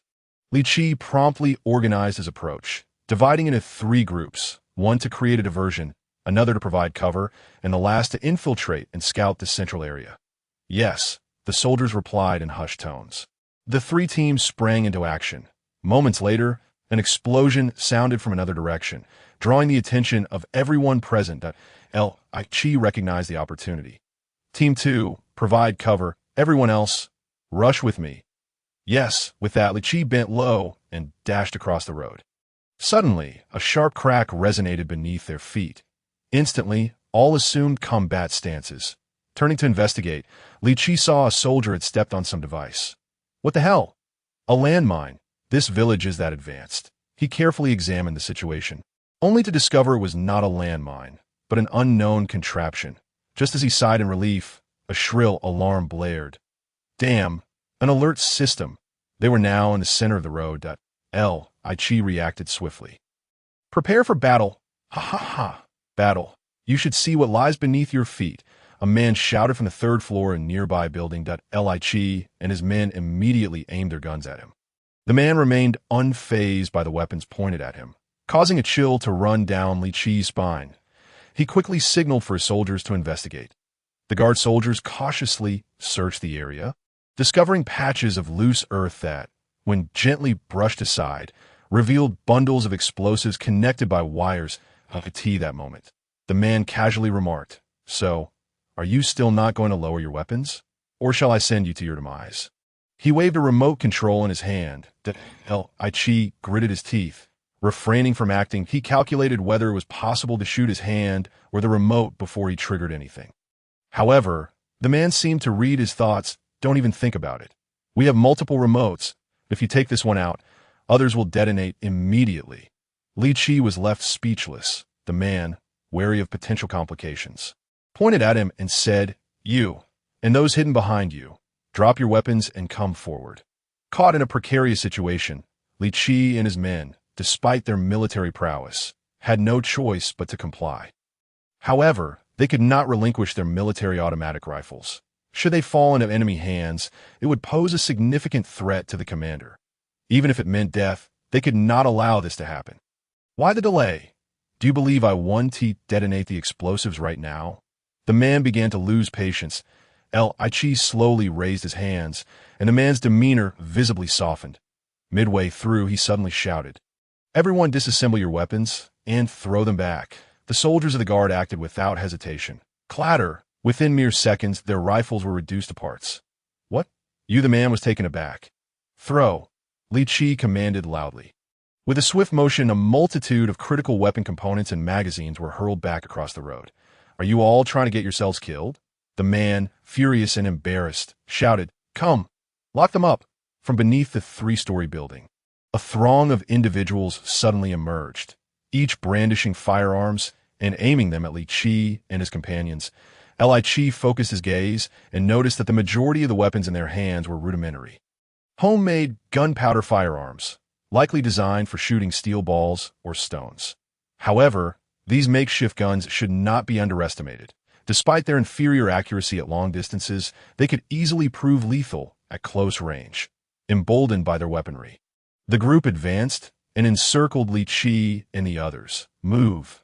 they shouted, cursing as they shoved the 7 captives into the inner courtyard. As Li Chi walked, he kept his head down, discreetly scanning the surroundings in hopes of finding an opportunity to escape and relay information about the terrain. Among his team, only 3 members, tasked with diverting attention, managed to flee, while the remaining 7 were captured due to their location in a minefield. The situation was soon reported to Li Yunpeng. "What? Where did they acquire so many blasting caps?" "Commander, they are using mining detonators.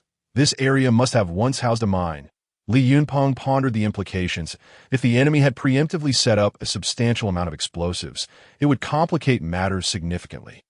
Although his own weaponry was more advanced, the unfamiliarity with the environment posed a grave risk. They had no knowledge of where the mines were buried, and a reckless advance could lead to devastating losses.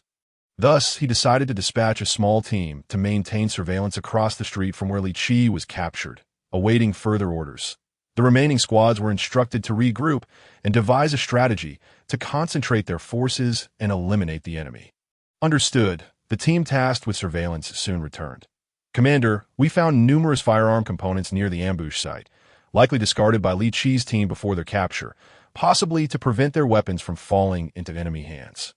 Li Yunpeng gritted his teeth, resolute in his determination to rescue Li Q. By afternoon, all teams had largely assembled Li Yunpeng stood at the broad street, dividing the inner and outer areas, gazing across. The central region of the village resembled an isolated island.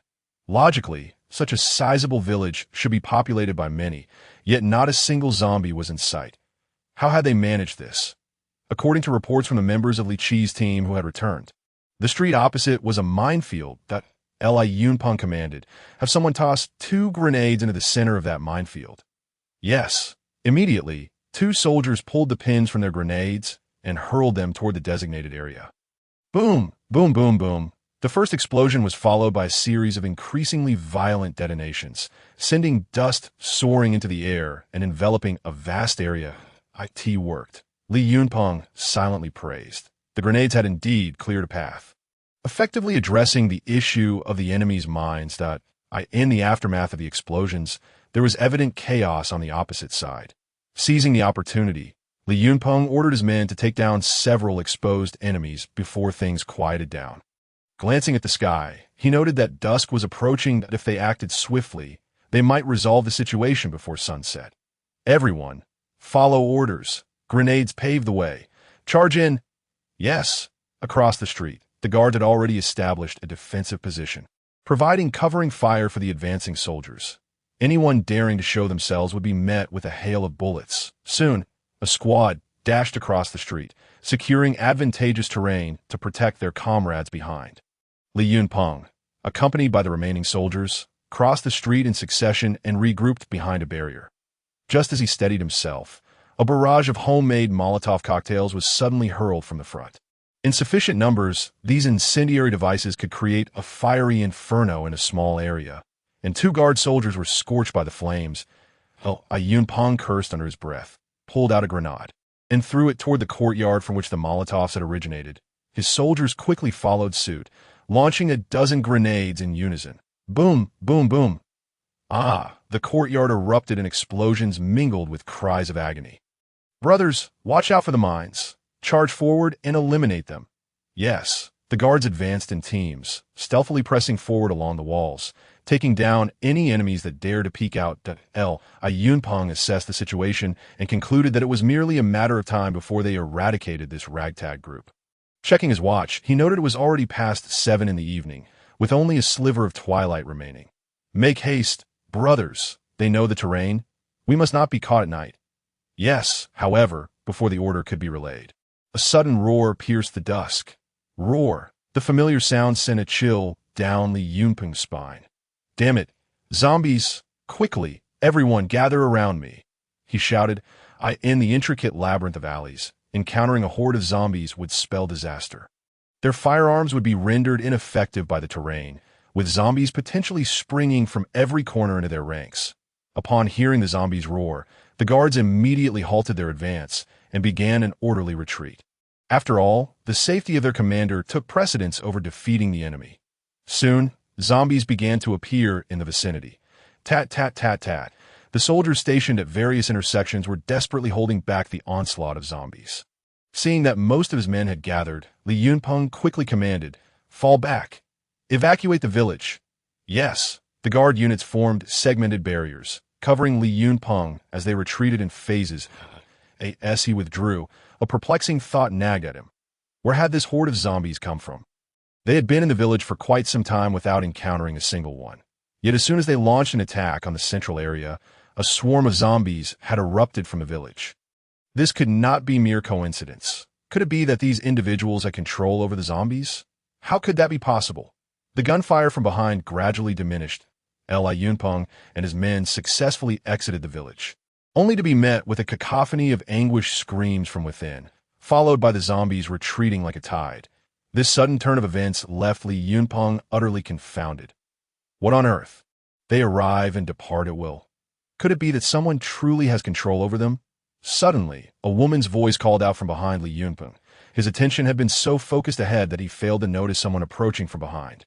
The guard soldiers quickly aimed their weapons. Halt! Who goes there? Li Yunpeng turned to see roughly 20 individuals, all women.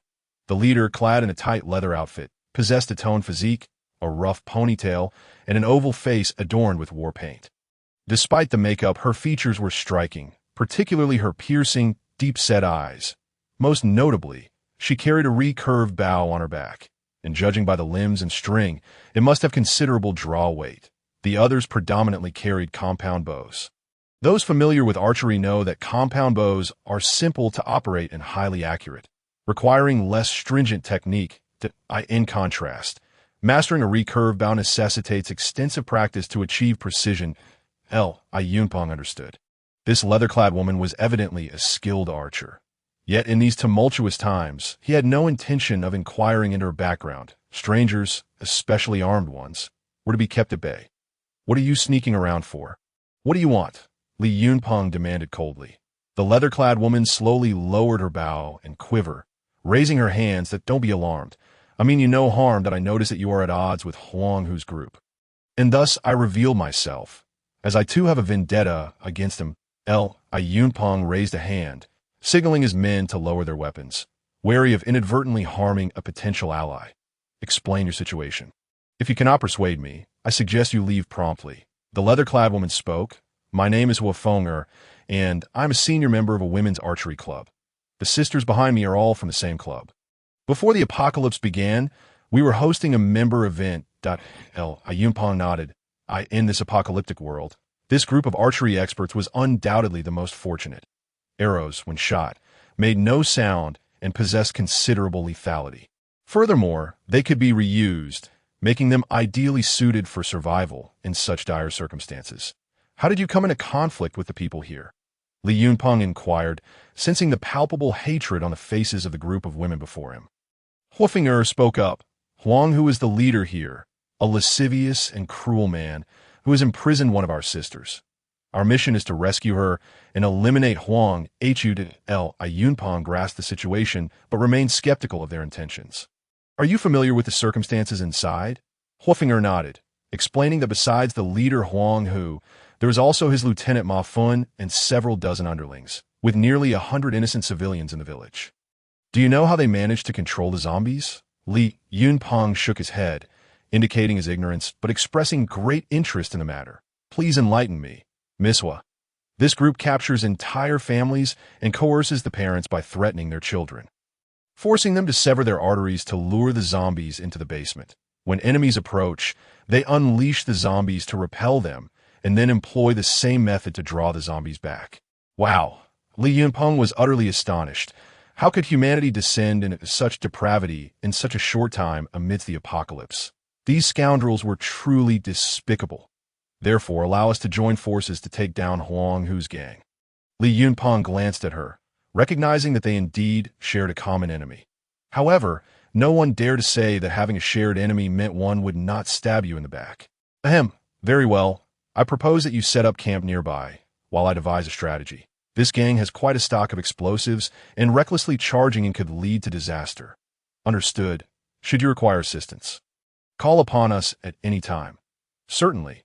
After Huafeng and her group departed, Li Yunpeng found himself at a loss for a plan, so he decided to grab a chair and sit outside to watch the sunset. Clearing his mind, under the blood-red sky, his silhouette stretched long, and as the evening breeze blew, he suddenly felt a rumbling in his stomach. Whoa! What had he eaten to cause such distress? Li Yunpeng dashed towards the toilet, which was conveniently located not far from their encampment, a public restroom in the village. He sprinted in and, mere seconds later, bolted out as if he had just completed a 100-meter dash, gasping for breath. He muttered, "Damn, that was toxic." The sight inside the pit latrine was beyond description.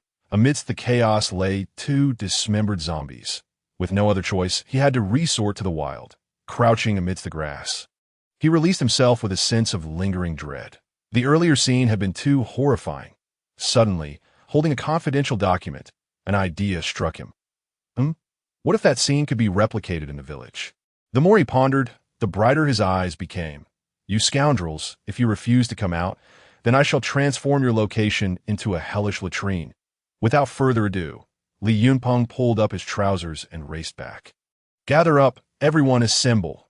The guards swiftly converged in one spot, while Huafeng, hearing the commotion from afar, observed from a vantage point. Yunpeng animatedly addressed the assembled soldiers, likely outlining tactical plans. "Sisters, they must be preparing for action.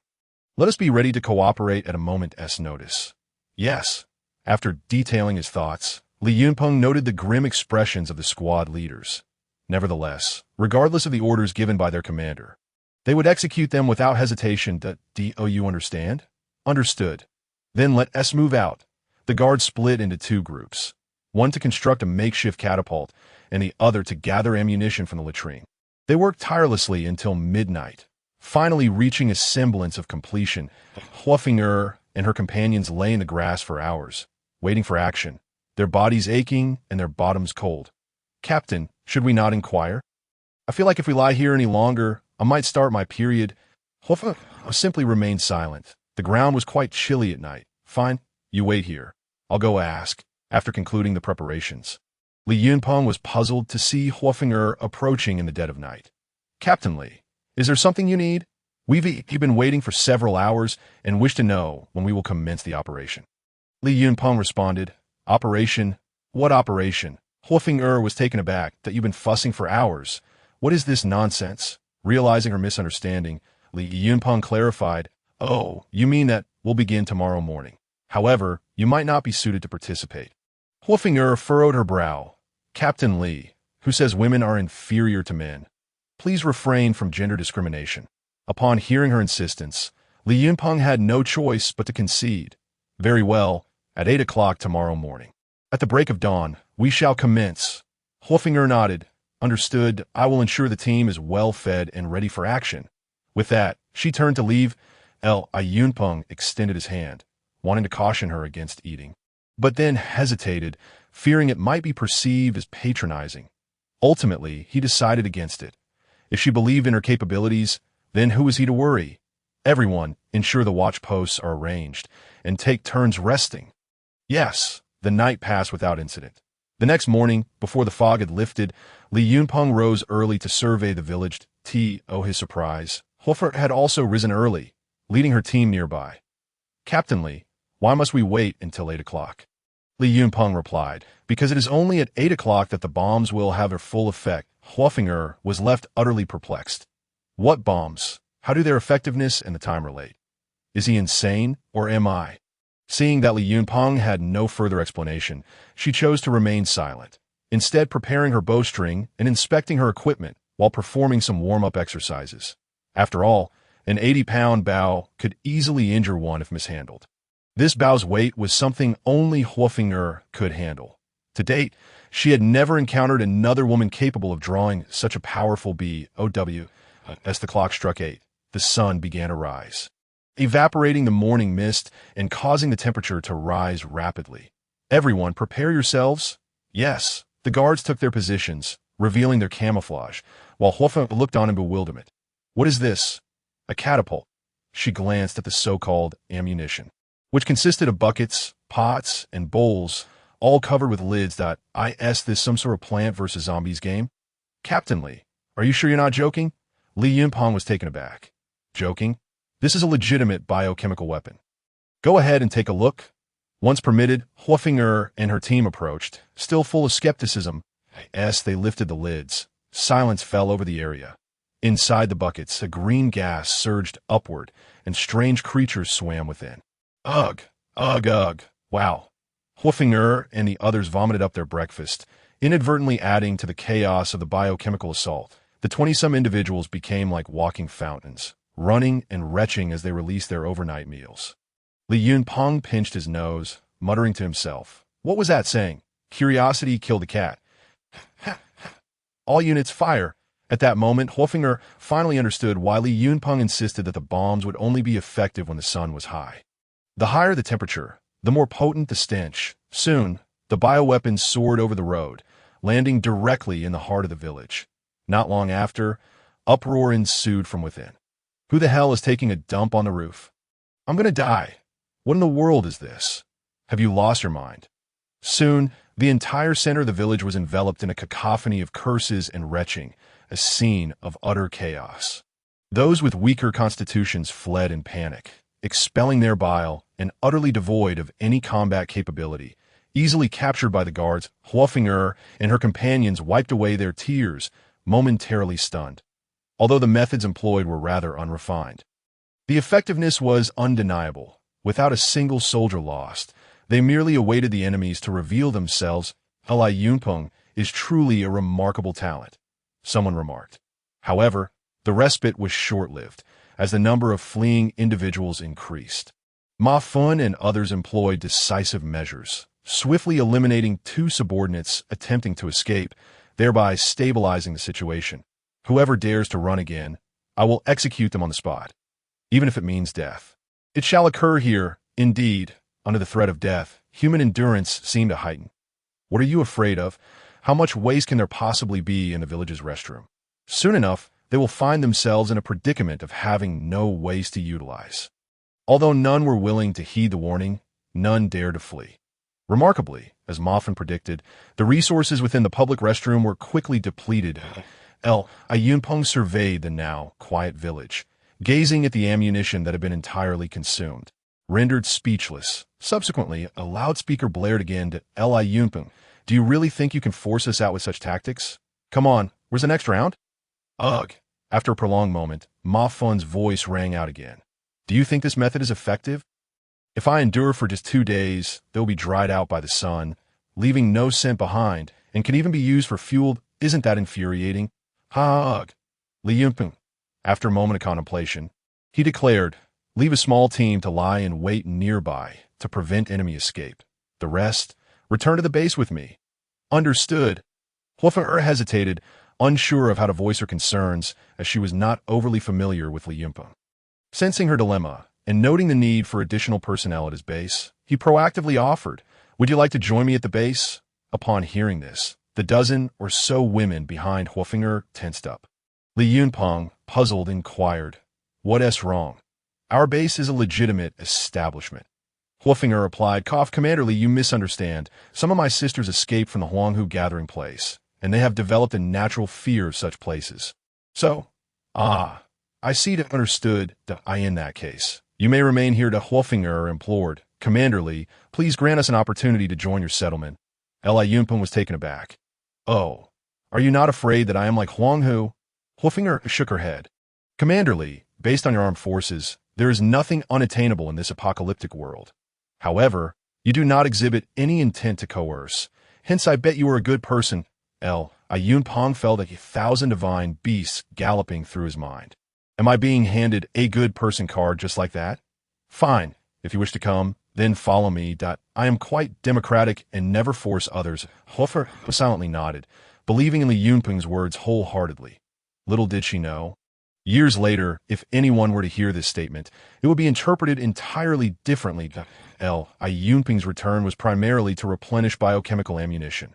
The central village's terrain was complex, with every household possessing a basement. Grenades primarily relied on shrapnel to inflict damage, making it challenging to threaten enemies hiding underground. Moreover, Huanghu and others had buried numerous explosives throughout the village. Thus, the best strategy remained to force them out. Huanghu claimed that the biochemical bombs were exhausted, so Li Yunpeng decided to draw from his base. With so many people continuously producing biochemical bombs, let's see how long you can withstand. The journey back was uneventful. The sporadic zombies encountered were effortlessly dispatched by the guards in close combat. Huofeng and her companions were left in awe, having never witnessed anyone wielding a dagger with such proficiency against zombies. Are these individuals professional soldiers? Yet they don't quite seem like it.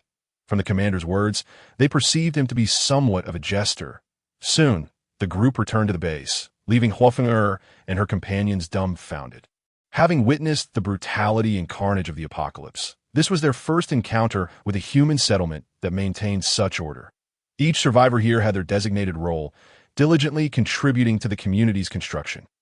From their expressions, one could not discern any signs of oppression. Instead, every individual bore a healthy complexion and a glimmer of hope in their eyes. Upon returning to the base, Li Yunpeng instructed Huofeng to find Wang Shiyin to register her identity, then summoned Zhang Tao and Wu Gang. Both were puzzled as to why the commander had returned so quickly. Wu Gang, Zhang Ti, to your service. I command you to procure 2 sewage trucks and high-pressure water guns for me. Li Yunpeng instructed. Wu Gang and Zhang Tao exchanged bewildered glances, their confusion deepening. What? Is this too difficult? Li Yunpeng inquired.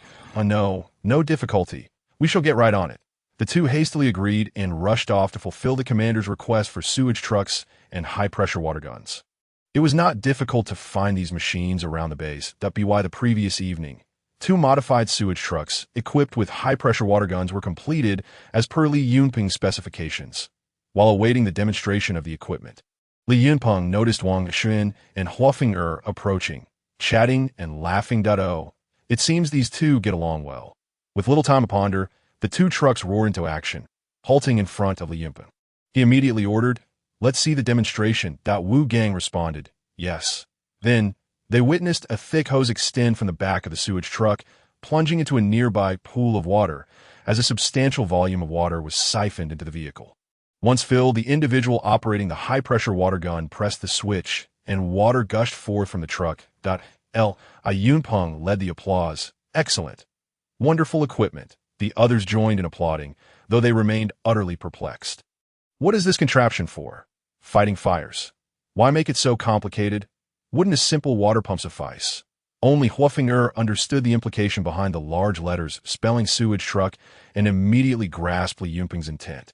Ugh. Wang Shiyan, noticing Huafeng's sudden nausea, inquired curiously, "Sister Feng, what's wrong? Are you feeling unwell?"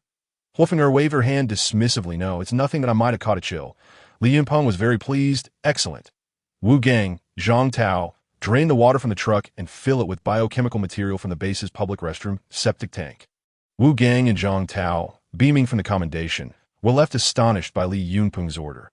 "You want us to siphon from the septic tank? Are you serious?" Those gathered to watch also caught on, glancing between the sewage truck suction hose and the high-pressure water gun, connecting the dots with the septic tank. Ugh. Armed with these two miraculous devices, Li Yunpeng felt an overwhelming confidence. "Huanghu, I shall make you suffer for this. I wonder if 2 trucks will suffice for your punishment." After a round of resupply, Li Yunpeng set out once more, this time accompanied by 2 fully loaded sewage trucks, and one dared approach within 100 meters of these vehicles. And Li Yunpeng strictly instructed the drivers to maintain a considerable distance.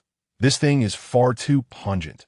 Curiously, throughout the journey, they encountered not a single zombie, not even a shadow of one. Li Yunpeng pondered whether they had effectively cleared the area or if the overwhelming stench from the 2 sewage trucks had driven them away. Hours later, the group arrived back at the village. During Li Yunpeng's absence, Huanghu had sent out scouts and, upon discovering the guards' ambush, had once again retreated. Li Yunpeng arrived at the village entrance, selecting a position upwind, and commanded the 2 sewage trucks to take turns in action. Before commencing, he took to the loudspeaker. "Huanghu, I hear you have a penchant for sun-drying waste. I brought you 2 trucks worth. Come out and collect your bounty." "Huanghu, what nonsense about sun-drying waste? Your entire family must enjoy it." Li Yunpeng, far from being angry, addressed Huanghu with a calm demeanor. "You now face 2 choices. Either bring my people out obediently, or prepare to face the consequences." Silence enveloped the center of the village. Enraged, Li Yunpeng scoffed, "How dare you ignore me?" After stepping back, he commanded loudly, "Start spraying the village." Understood. The soldiers aboard the sewage truck donned in 8 layers of masks, decisively activated the high-pressure water gun. A stream of green liquid surged forth, overwhelming the defenses of Fire Phoenix and her companions in an instant.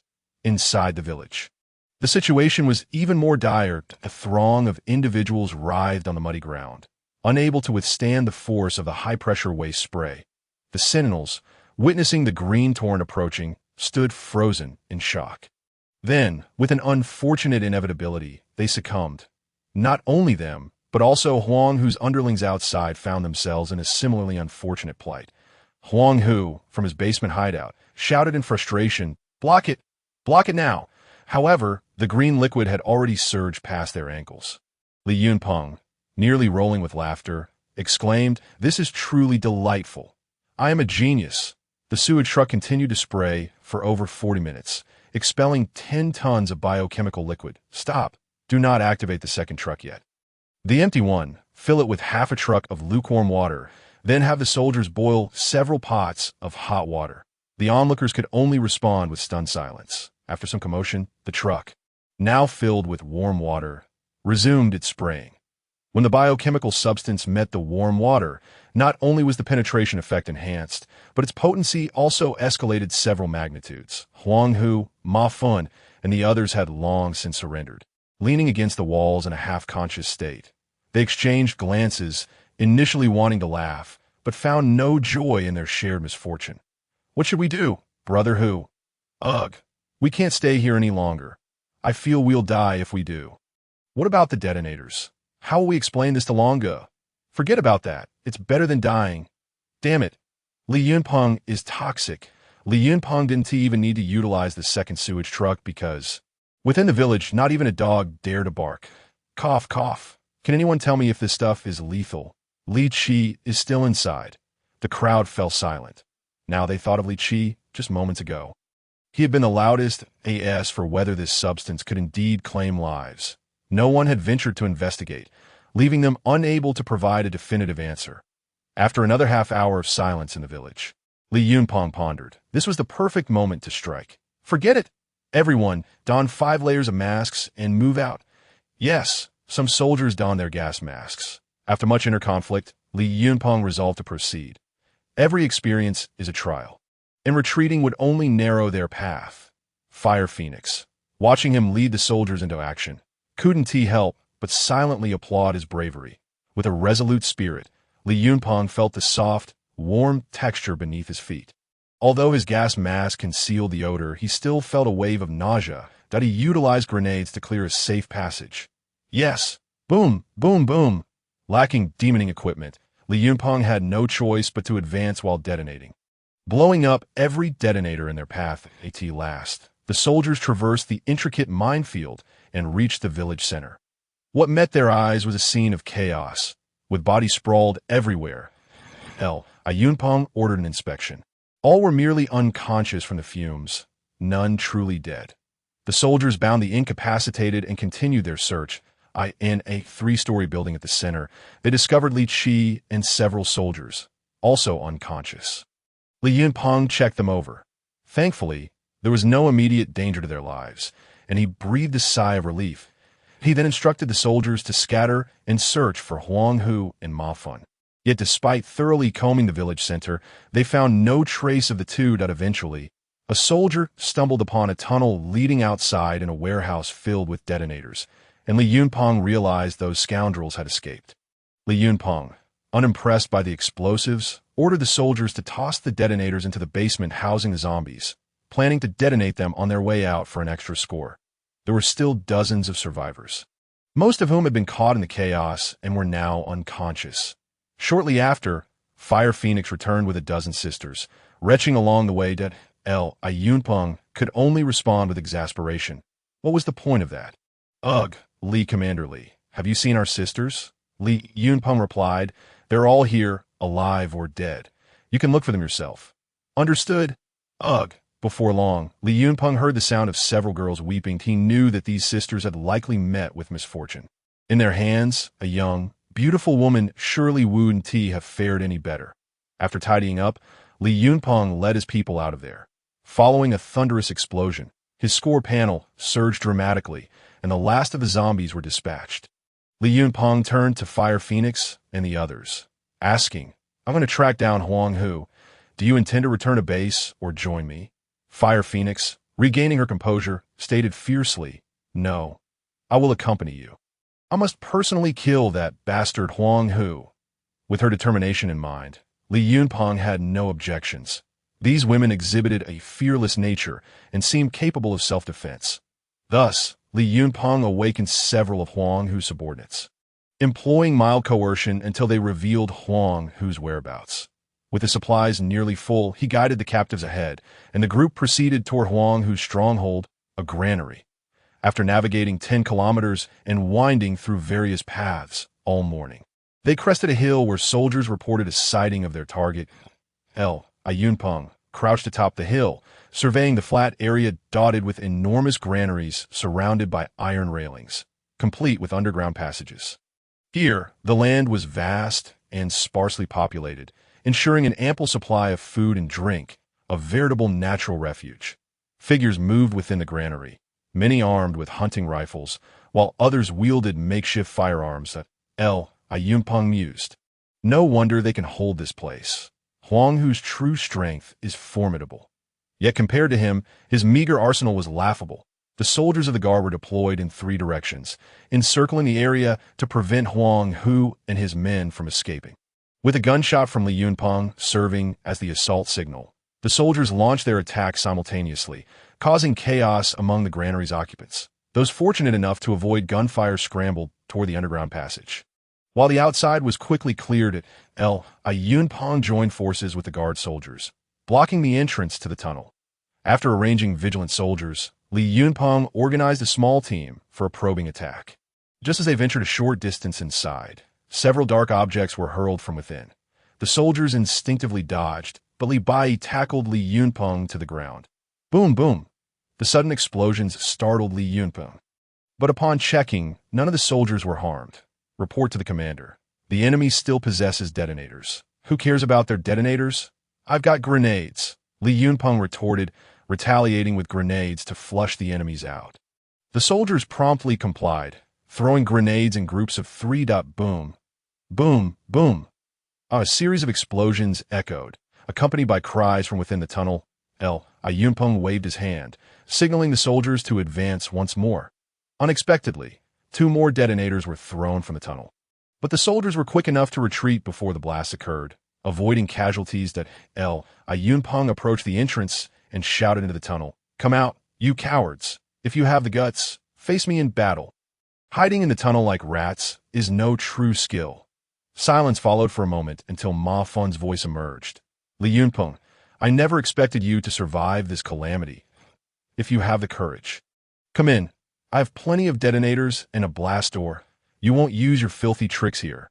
Li Yunpeng, in a fit of anger, muttered under his breath, I'll be damned if I let you hide.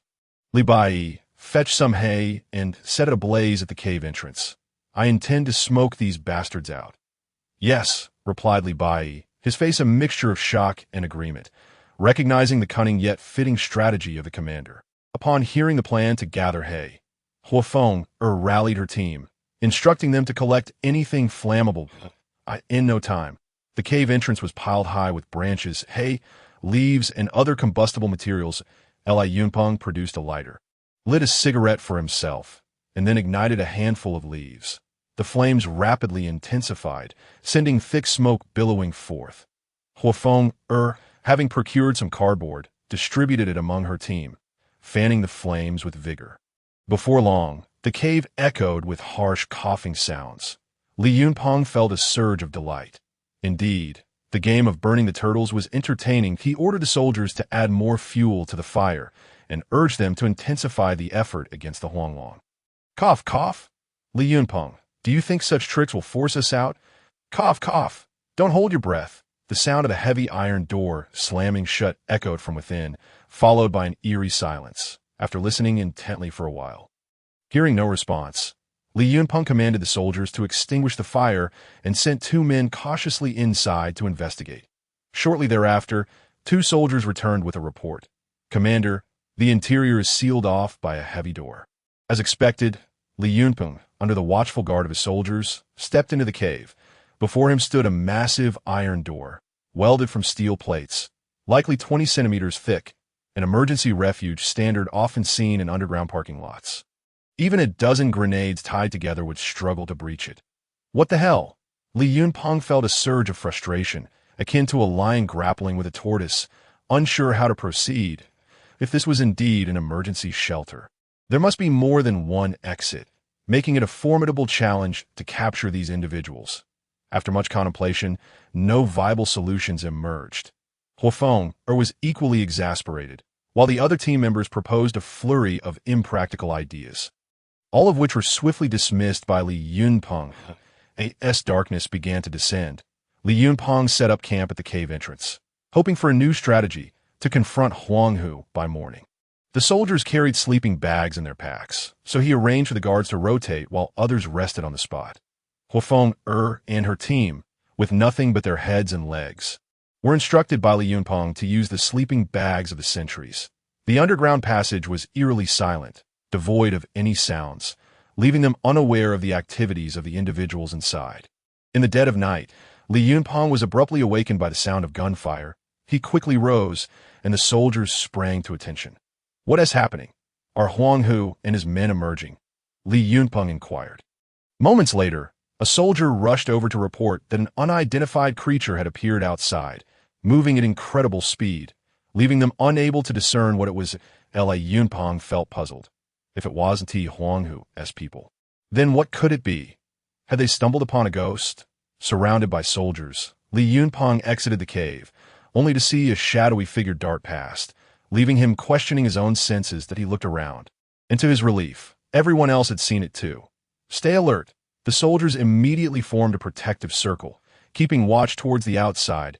Li Yunpeng shouted into the pitch-black night. "What sort of creature are you? Show yourself." Yet, there was no response. Soon, a rustling sound echoed from the distance, and Li Yunpeng shone his flashlight in that direction, only to be struck with terror. Before him stood a horde of zombies, and his heart raced. "What the hell? How did they creep up on us at this hour? We need to retreat back to base." The situation was bizarre. Li Yunpeng ordered everyone to fire while retreating. Gunfire ripped through the night sky, the bright trajectory of bullets illuminating the nearby clearing and casting an eerie glow on the ghoulish faces of the advancing zombies. Fortunately, Li Yunpeng had commanded a swift withdrawal. The zombie horde was encircling them in a fan-like formation, and any delay would have led to their encirclement. Leading his soldiers in a hasty retreat, Li Yunpeng noticed that the zombie swarm was unlike any they had faced before. It was scattered. Though their rear was under fire, the zombies on either side advanced without suppression, gradually closing in. That was not the worst of it. The shadowy figure suddenly rushed into the midst of a small squad at the back.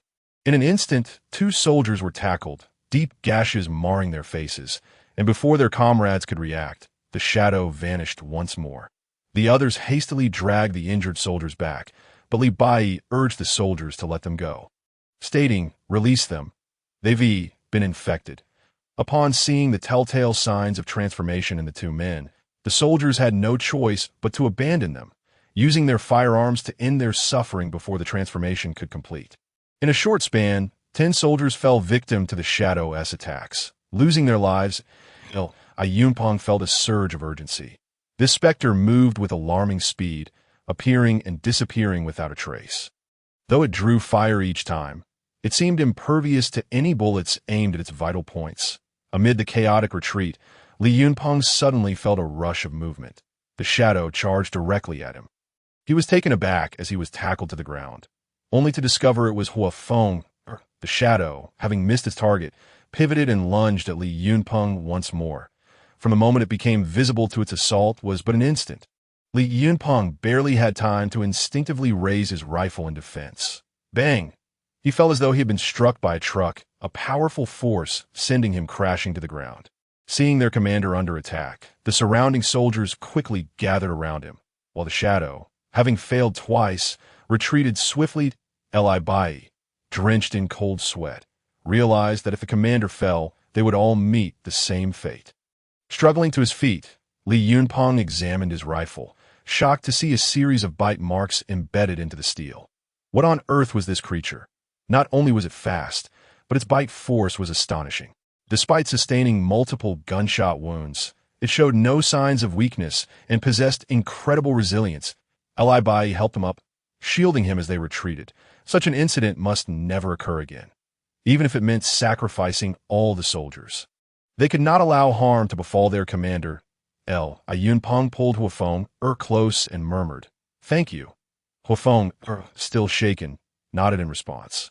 Once Li Yunpeng was adequately protected, the shadow ceased its assault on him, though it continued to target the perimeter soldiers.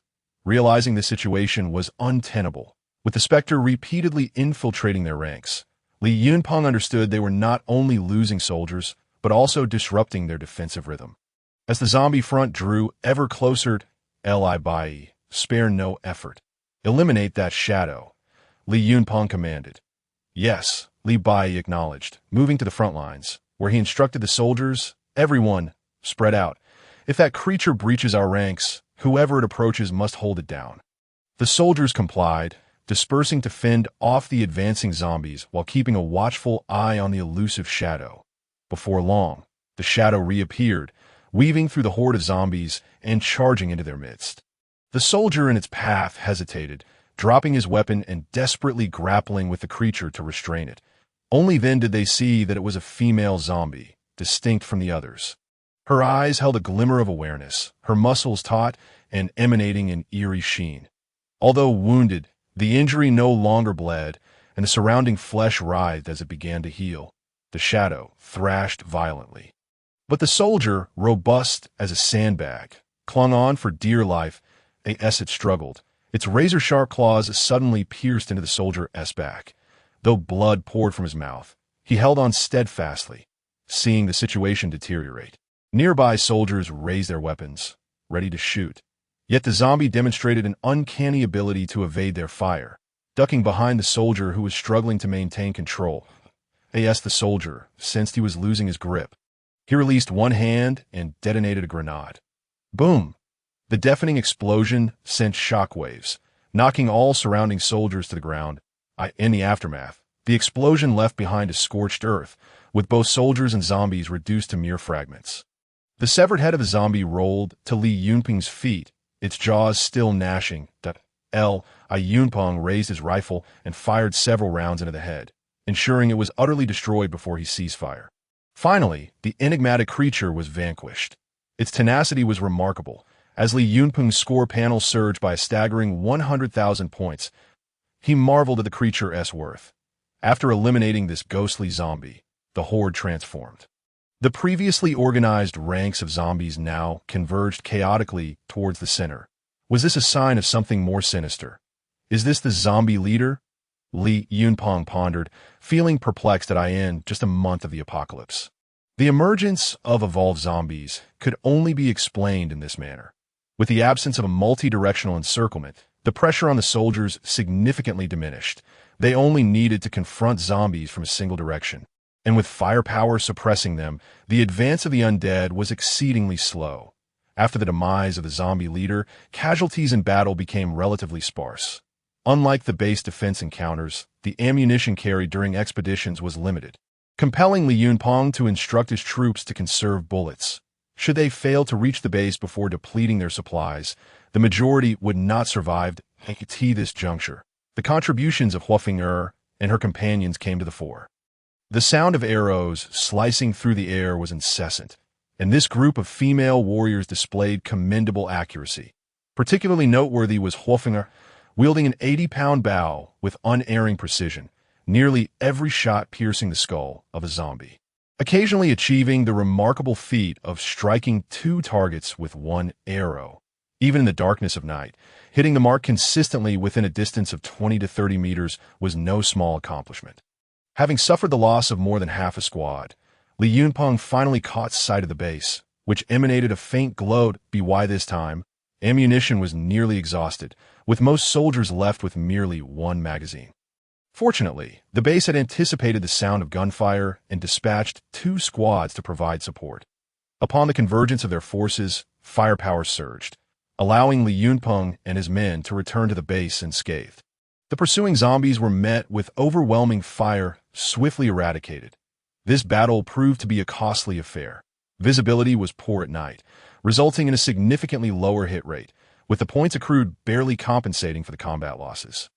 After organizing the guard soldiers, Li Yunping re-entered the base. Alone, memories of the phantasmal zombie leader flooded his mind. In the moment it lunged, Li Yunping once again felt the chilling proximity of death. The apocalypse was aptly named, for it harbored unforeseen dangers and risks at every turn. Even with meticulous preparation, one could encounter myriad unexpected situations. Today, it was the zombie leader. Tomorrow, who knew if animals might mutate as well? Li Yunping faced numerous unresolved issues, including the very cause of the apocalypse. The future loomed uncertain, and he cast aside all thoughts, sitting quietly in a chair, shedding the mantle of commander, as fear enveloped him. Outsiders would never suspect that the man, who was typically harsh and resolute, harbored a vulnerable side within. That scoundrel Huang who truly had a charmed life. Even the zombies seemed to aid him. With the significant losses incurred, Li Yunping resolved to refrain from further expeditions outside the base for the time being, opting instead to bolster its defenses and, When stability was achieved, devise a plan to address Wang Hu's underground hideout. In the days that followed, Li Yunpeng established additional machine gun bunkers around the base perimeter, ensuring that 4 were positioned outside each wall.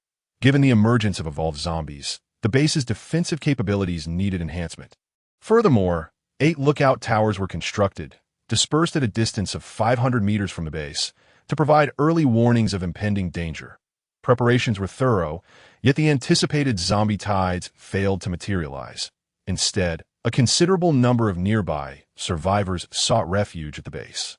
Li Yunpeng welcomed all newcomers, assigning Wu Gang and Zhang Tao to oversee the inspection and accommodation process. Every survivor entering the base had to be screened for infection, followed by a search for any concealed weapons.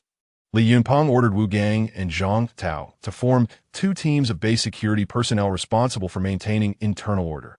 Any violation of base rules would result in confinement for the first offense, with a 3-day ration suspension and expulsion for subsequent infractions. Since Wu Gang saved Zhao Hai's life, the latter had been diligently attending to him, and with his commendable performance and eloquence, he earned a spot within the security team.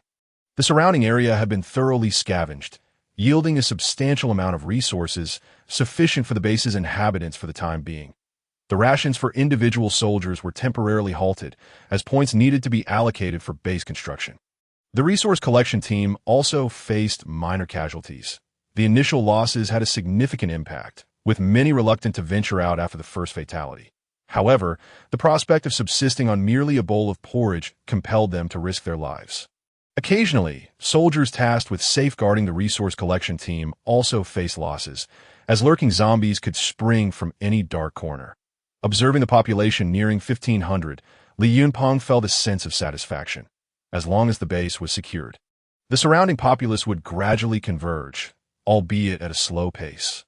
Curiously, since the outbreak of the apocalypse over a month ago, not a single drop of rain had fallen, granting Li Yunpeng's base a reprieve. Allowing for the completion of infrastructure before the anticipated downpour, construction progressed swiftly. The housing was nearly adequate, and drainage systems and roads were nearly finished, rendering the base increasingly comprehensive. After spending a few days at the base, Huofinger frequently sought out Wang Shiyan for conversation. The topics exchanged between the girls were far more tantalizing than those encountered in the broader world, often leaving Wang Shiyan flushed and flustered. Huofinger repeatedly attempted to entice her to join the Fiery Phoenix squad, but each time was met with refusal. As time passed, Huofinger found herself increasingly restless in the tranquility of the base and sought permission from Li Yunpeng to venture out with a few companions to hunt zombies and establish a temporary camp. Since she wished to depart, Li Yunpeng did not insist on her staying. Given that she had saved his life, he suggested that Huofinger find a nearby location for her encampment, allowing her the freedom to return to the base should danger arise. Huofinger was astute enough not to establish a precarious outpost deep in the mountains, instead settling at a construction site 2 kilometers from Li Yunpeng's base. Since returning to the base, Li Yunpeng dedicated his days to reviewing the work reports of his subordinates, while devoting the remainder of his time to enhancing his physical fitness. His current physical state could only be described as normal. His daily exercise regimen was rigorous, and Wang Shiyan ensured that the chef provided a balanced diet for him. Each day, he relished a variety of meals, meticulously combining meat and vegetables with exquisite flavors, which was a stark contrast to the majority of others who could only subsist on steamed buns and pickled vegetables. Yet, those fortunate enough to dine on such humble fare were indeed blessed, for outside, famished individuals likely resorted to cannibalism. Fighting over mere halves of buns, and even resorting to murder was not uncommon. One day, as usual, Wang Shiyan delivered lunch, yet after eating, Li Yunpeng felt an intense burning pain in his stomach. Alarmed, he wondered if he had been poisoned. Who could wish him harm? His face turned pale with fear. But at that moment, the system's voice echoed in his mind. "Commander, you have been poisoned. Would you like to spend 10,000 points to purge the toxin?" Hearing the system's voice brought him immense relief. He would gladly spend even 500,000 points if necessary. As compared to his life, such points were inconsequential. "Yes, immediately eliminate the toxin from my body." Once the points were deducted, the burning sensation in his stomach vanished. Returning to normal, Li Yunpeng set down his chopsticks, deep in thought. Who could have administered the poison? Wang Shiyan. That seemed improbable. She had no reason to do so. The chef? He was under his protection, so he should not betray him. After much contemplation, he arrived at no conclusion. Li Yunpeng summoned the guards, instructing them to discreetly gather the squad leaders for a meeting while simultaneously bolstering the inner city's defenses, ensuring no one approached. Any suspicious individuals should be apprehended for questioning. The guards swiftly took action, surrounding the inner city with 2 squads of soldiers, and the squad leaders arrived discreetly in groups. Li Yunpeng addressed the squad leaders for an entire hour before they dispersed. That afternoon, multiple squads urgently announced an expansion of the resource search area, dedicating all efforts to locate antidotes, leading search teams out of the base. At this point, aside from a small squad guarding the outer wall, only a handful of soldiers remained at the inner city gate, leaving the base's defenses unusually vulnerable. He also ordered that for the next few days, the inner city guards would subsist solely on individual rations, while the outer city soldiers would continue to receive meals prepared by the logistics department. Li Yunpeng sat within the base, donned in combat attire, weapon at the ready, eager to uncover the source of this insidious plot. After waiting a day, the base remained undisturbed, with life proceeding as usual. Li Yunpeng fell asleep in his clothes, experiencing a peaceful night. He was puzzled. Could the ingredients have been tainted before arriving, unnoticed by the chef? Li Yunpeng instructed his soldiers to quietly investigate the movements of the logistics department personnel. The soldiers reported that Wang Shiyan was working as usual. The chef appeared unremarkable, and others were attending to their respective duties in an orderly fashion. Something was amiss. He had not shown himself for a day, and if someone had poisoned him, they should have discerned that he was suffering from the effects. Furthermore, sending out resource search teams to procure antidotes would increase their credibility. Now was the optimal time to strike. Delaying further would mean waiting for the search teams to return. Even in death, I would stir no waves among them. Without making Li Yunpeng wait too long, a sudden crimson light erupted from the base the following night, soaring into the heavens. It was likely a signal flare crafted from fireworks. Observing this, Li Yunpeng understood that the poisoner was poised to act. He chambered a round in his pistol, readying himself for the impending confrontation. The supply search team he had dispatched had not strayed far, but had instead concealed themselves in the vicinity of the base. At the sound of gunfire, they would return to retaliate. With a stern expression, Li Yunpeng awaited the unfolding events, continually reflecting on his own actions. Had he been overly merciful, inadvertently giving the unscrupulous the impression that he was easy to deceive? As he pondered, a sentry reported that the guard stationed at the city wall had succumbed to the poison and collapsed. "They're coming." Li Yunpeng rose and strode toward the main gate. Standing at the entrance of the inner city, he peered through the crack of the door, observing a state of disarray among the people within the base.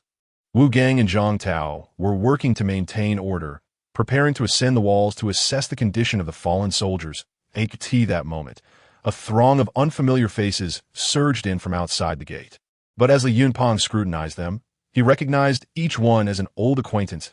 At the center was Huang Hu, flanked by Ma Fun and a cadre of underlings, among them a gaunt middle-aged man, sporting a center-parting and narrow black-framed glasses, who was nodding and ingratiating himself to Huang. Li Yunpeng felt a flicker of recognition as he struggled to recall where he had seen this man before.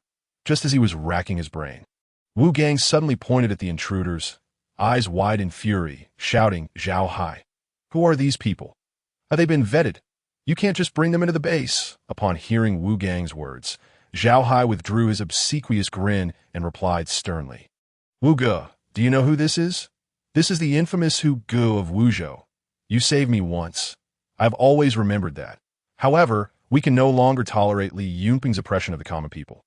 Thankfully, I have already poisoned him.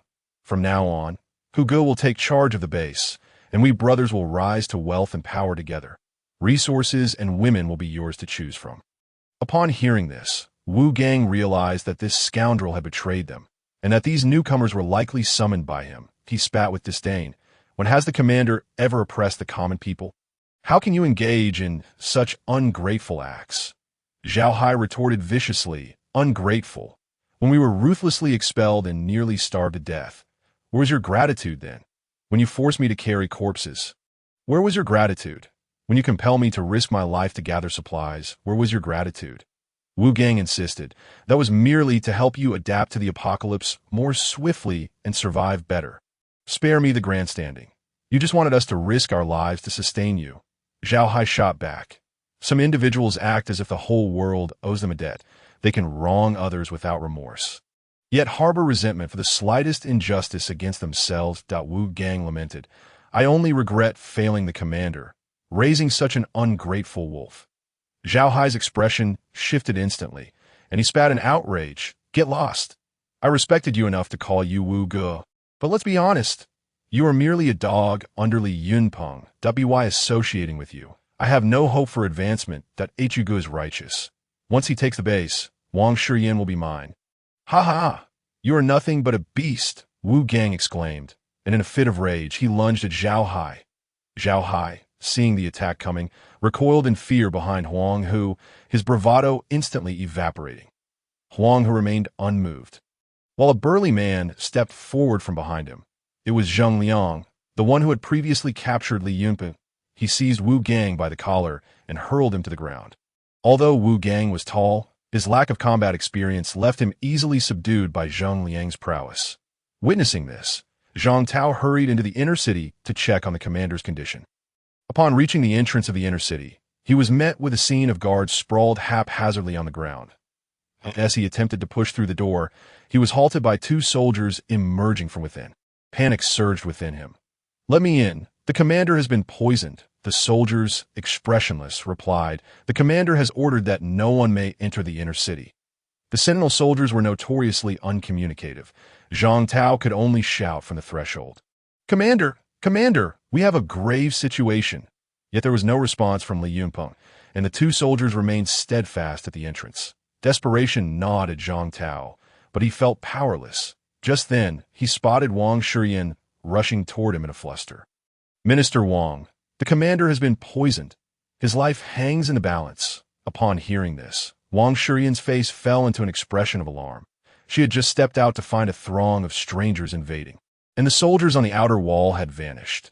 With the intention of informing Li Yunpeng, she had only just reached the entrance when she learned of the commander's peril. What on earth is happening? Wang Shiyan exclaimed, her frustration evident. Zhang Tao explained, a man named Zhao Hai has colluded with outsiders to infiltrate the base and poison the commander. I could see this revelation. Wang Shiyan's heart constricted, and she urged, what are we waiting for? We must go in and check. I want to go in too, but the soldiers won't let me, Zhang Tao replied. You must find a way. We have to get in. No matter what, Wang Shiyan insisted, her impatience palpable. With determination, Zhang Tao turned to the soldiers, saying, brothers, I apologize, but the situation outside is dire. You may not be aware of the circumstances inside, and I urgently need to report to the commander. With that, he steeled himself and attempted to push through. The sentinel soldiers were unconcerned with his identity. Upon seeing him charge in, one lifted his rifle, but to strike, while another readied his weapon to fire. Zhang Tao was taken aback and hastily raised his hands in protest. But the soldiers showed no signs of halting, and time seemed to freeze in that moment, just as despair washed over him, and he shut his eyes. A light ethereal voice called out, halt! Let them in. Yes, to Zhang Tao. This voice was like music from the heavens. The soldiers immediately lowered their weapons, and Wang Shiyan felt a wave of relief wash over her upon hearing Li Yunpeng's voice. Zhang Tao cautiously opened his eyes, relieved to find that he was unharmed. Oh, right. That was the commander's voice just now. The soldiers parted to create a pathway as Wang Shiyan took Zhang Tao, whose legs trembled, into the inner sanctum. Both were perplexed. The commander sounded unscathed, so why was he indifferent to the turmoil outside? Upon entering, they discovered Li Yunpeng crouched behind the door, peering through the crack, seemingly oblivious to their presence. Wang Shiyan was momentarily speechless. After waiting a while without him acknowledging them, she gently called out, Commander? Li Yunpeng responded absent-mindedly without turning around. Wang Shiyan exchanged a glance with Zhang Tao. Signaling him to speak, he leaned in closer and whispered to him, Commander, there are grave matters unfolding outside. Yes, I'm aware, Li Yunpeng replied, still not turning his head. Wang Shiyan and Zhang Tao stood there, bewildered. What was happening? With Li Yunpeng silent, they felt hesitant to inquire further. He remained focused on Huang Hu and his entourage, who brandished knives, guns, and clubs, while some wielded hunting rifles, brazenly rallying the crowd together, unbeknownst to whom. A chair was brought forth and placed opposite the throng, where Huang Hu casually seated himself, crossing his legs and lighting a cigarette. His elevated foot tapping restlessly, he inhaled deeply, exclaiming, "Li Yunpeng, your unjust actions have led to your downfall. The guards in the city have revolted. From this moment forth, I am the master of this encampment. Those who obey will be treated as brothers. Those who dare to resist will meet the same fate as Wu Gang."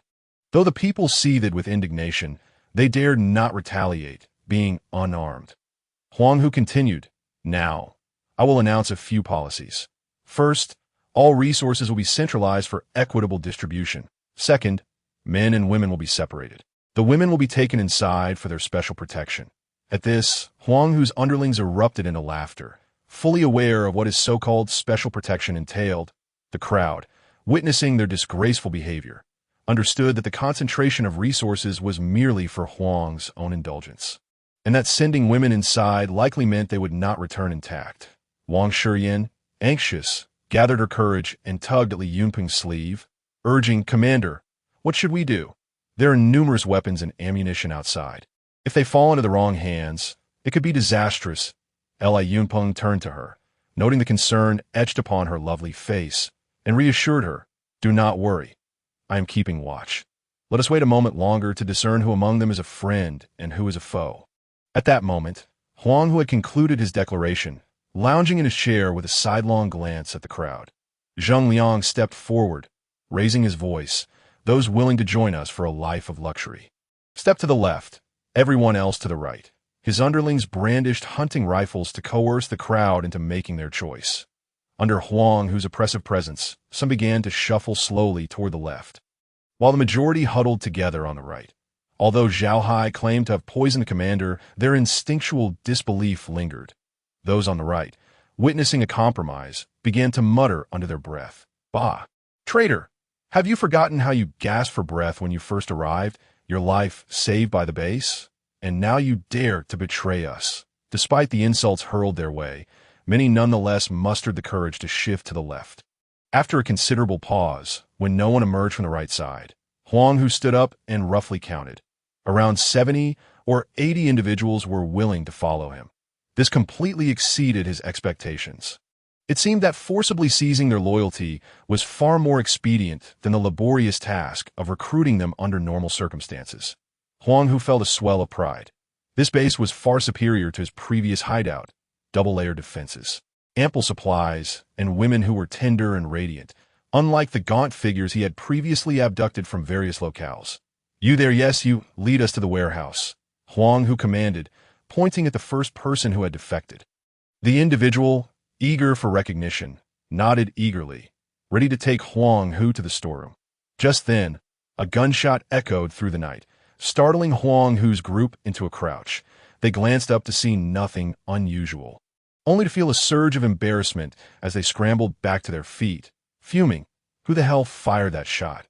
Are you trying to get yourself killed?" The individuals on the right stifled their laughter, covering their mouths in amusement at the sight before them. M.A. Fun, filled with rage, swung a wooden stick at a few in front of him, shouting, "I didn't ask for your laughter. Your Li Yunpeng is dead. And yet you dare to act so brazenly. Soon, you'll be crying so hard you won't know where to find your tears." At that moment, a cold, piercing voice cut through the air. "Who says I am dead?"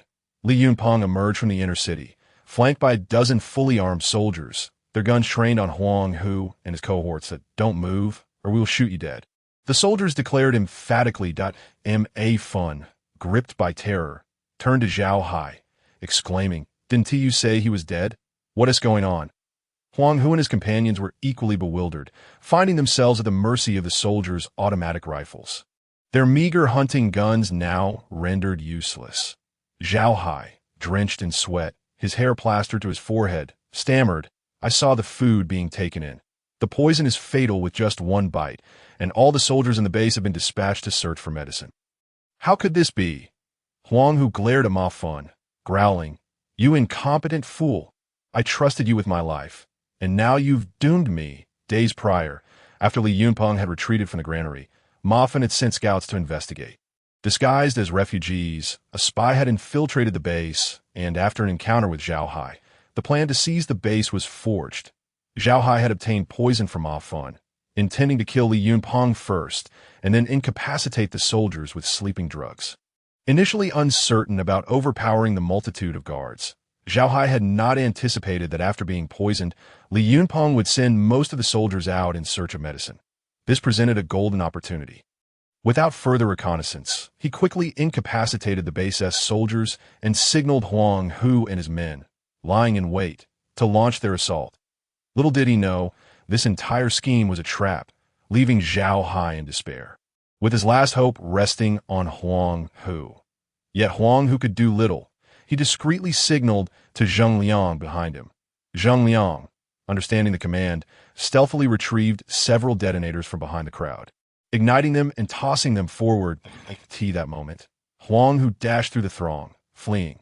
The guards, noticing the disturbance, decisively pulled their triggers. Bang, bang, bang, boom. The sounds of gunfire and explosions rippled through the air. The others finally grasped the situation, turning to run, but their legs could not outrun the bullets. Many fell to the ground as gunfire erupted. Li Yunpeng was tackled to the ground by the guards. The detonator, albeit limited in power, exploded harmlessly in the open air, stirring up dust but not sending shrapnel flying. Chase them down. Leave no one behind. The soldiers surged forward, a relentless tide pursuing Huang Hu and his men. Originally, Li Yunpeng had intended to wait a moment longer before engaging, as the guards outside had not yet arrived, but Huang Hu's reckless flight forced his hand, as he followed the path out of the base. Countless bodies lay strewn across the ground. Huang Hu's men.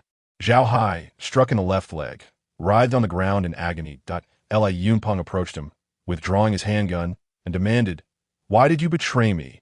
With tears streaming down his face, Zhao Hai pleaded, "Commander, I was momentarily foolish. Please grant me my life." Li Yunpeng, with a cold snort, fired another shot into Zhao Hai's right leg. Ignoring Zhao Hai's screams akin to a slaughtered pig, he ordered that Zhao Hai be imprisoned. "After dealing with Huang Hu, I will take care of him." The previously traitorous individuals, seeing that the commander remained unharmed, obediently squatted in place, awaiting their fate. In the apocalypse, survival trumped all. The base was undoubtedly preferable to the dangers lurking outside. After bursting from the base, Huang Hu couldn't help but feel a surge of triumph. He had finally escaped. However, before he could savor his freedom, he spotted a group of soldiers charging toward him. Damn it! Alarmed, he quickly turned to flee in the opposite direction. The soldiers, noticing the enemy's shift, opened fire from over 200 meters away. Under the crossfire, Huang Hu's men fell like wheat before a scythe. While the timid huddled on the ground, paralyzed with fear, in the midst of his desperate sprint, Huang Hu suddenly felt a chill in his abdomen, as if the strength had been siphoned from him like air from a deflated balloon. Glancing down, he saw his belly stained crimson, his legs buckled, and he collapsed to the ground. That moment, Zheng Liang happened to run past him. Huang Hu reached out, but Zheng Liang didn't even spare him a glance. Continuing onward. Damn! Realizing his impending doom, Huang Hu summoned his final reserves of strength to shout, "If you survive to see my brother, tell him what happened here," whether Zheng Liang heard him or not. His figure faded from view. The battle soon drew to a close. Apart from Zheng Liang's solitary escape, the rest either surrendered or fell victim to the chaos of their flight. When the gunfire first erupted, Hua Feng had heard the shots and hurriedly led her team toward the base. Upon arrival, she found the battle already concluded, with soldiers gathering bodies, some of which she recognized, Huang Hu's men. She rushed toward Li Yunpeng, urgency in her voice. "Are you all right?" She began to inspect him from head to toe. Li Yunpeng, noticing her concern, asked, "What brings you here?" Hua Feng hesitated before replying. I came to see after hearing the gunfire." Li Yunpeng elongated his tone, teasing, "Oh, so you didn't come to rescue me?" Her cheeks flushed as she retorted, "Who would come to save you? With so many people. Why would I be the one? Where's Huang Hu?" She quickly changed the subject. Just then, soldiers carried in the barely conscious Huang Hu unceremoniously dropping him to the ground. "There, Huang Hu is right here," Li Yunpeng stated. Upon seeing Huang Hu, a fierce fire ignited in Huafeng's eyes, a seething hatred that pierced through. "Huang Hu, you slaughtered my sisters. Today, I will settle this score with you," she declared through gritted teeth.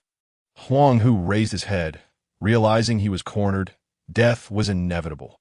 Wiping the blood from the corner of his mouth, he managed a grim smile. "Ha, your sisters were quite the entertainment for us brothers." "You are a monster," Huafeng spat vehemently. Ignoring her vitriol, Huang Hu continued, "If it weren't for Li Yunpeng's sudden appearance disrupting my plans, your group of women would have already been at my camp.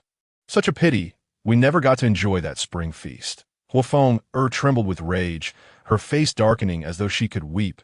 Suddenly, she lunged forward, channeling all her strength into a powerful kick to Huang Hu's abdomen.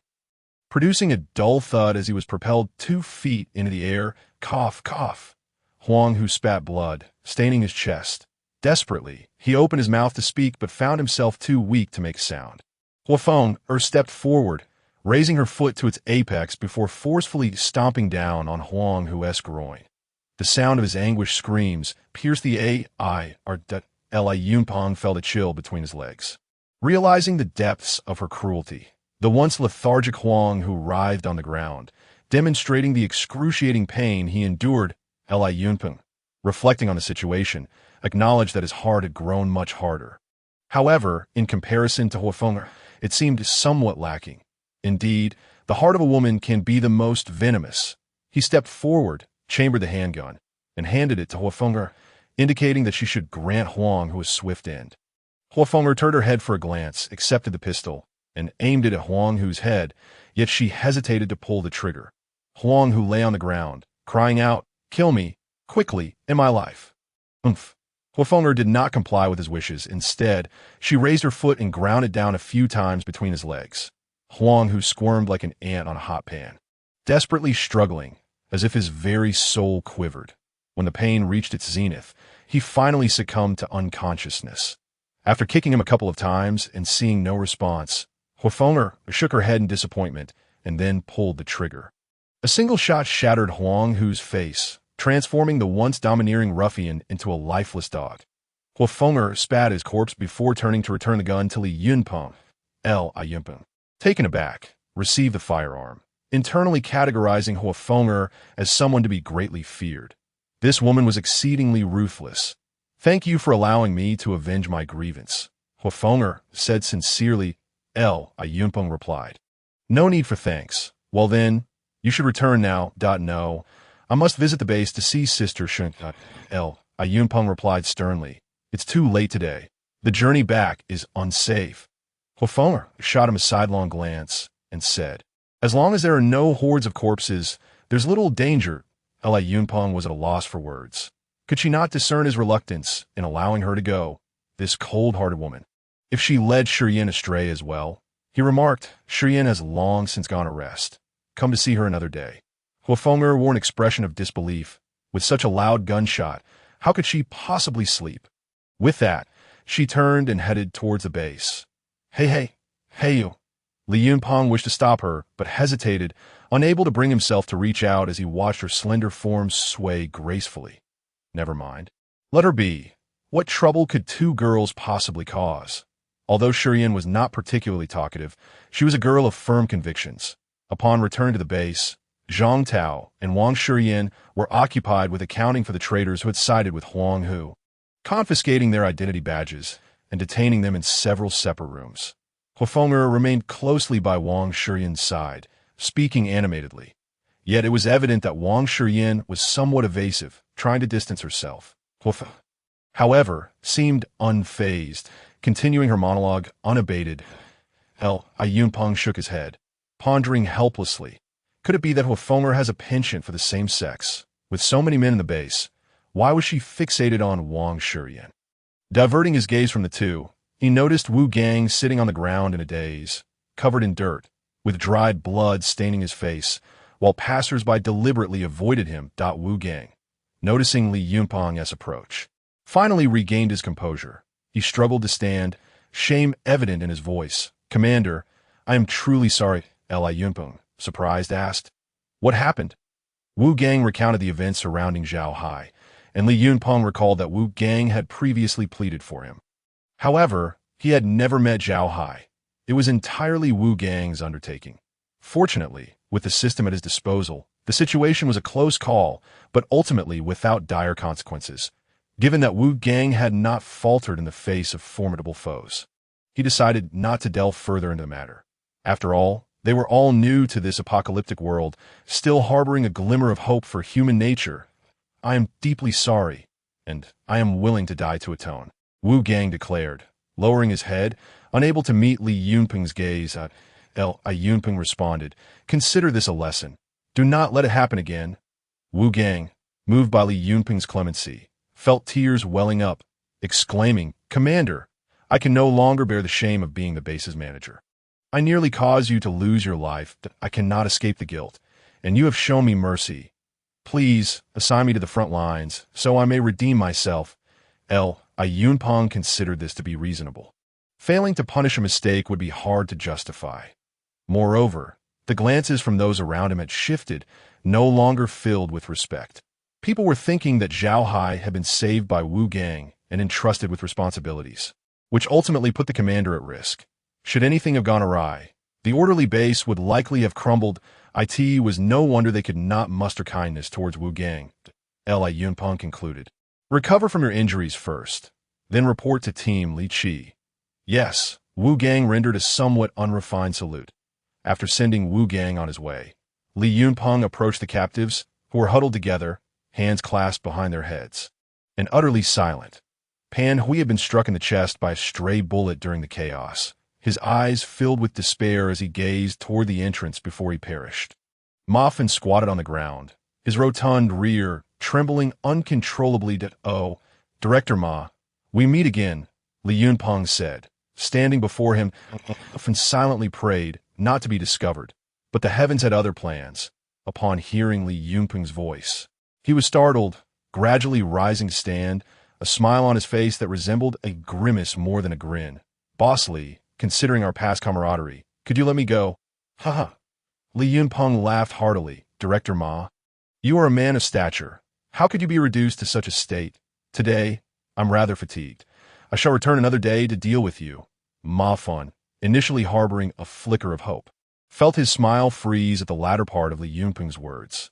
Yet, the last vestiges of hope for survival prompted him to plead, Boss Li, spare my life, and I shall do anything for you. I will serve you like a beast of burden. Get lost. Do you not see your own state?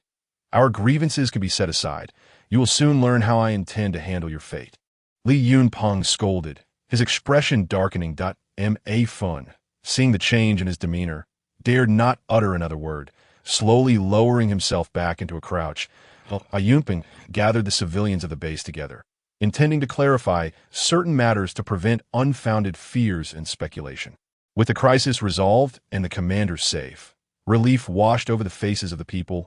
Li Yunpeng proclaimed, first and foremost, through this trial, we have discerned the true nature of some individuals, and I wish to express my gratitude to those who have remained steadfast in their positions. Secondly, those who have betrayed us will be dealt with separately. Zhang Tao will formulate a specific plan for their punishment and submit it for my approval.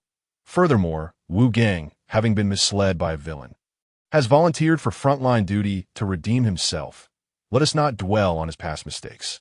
Lastly, Zhang Tao will henceforth be responsible for the daily management of the base, and former subordinates of Wu Gang should cooperate positively to expedite the integration of tasks. Having succinctly addressed these matters, Li Yunpeng dismissed the assembly, urging everyone to tidy up and rest. The soldiers returned to their posts, while those affected by the tranquilizer were carried off to the barracks for a night's rest, with the camp's doctors assuring that they would recover by morning.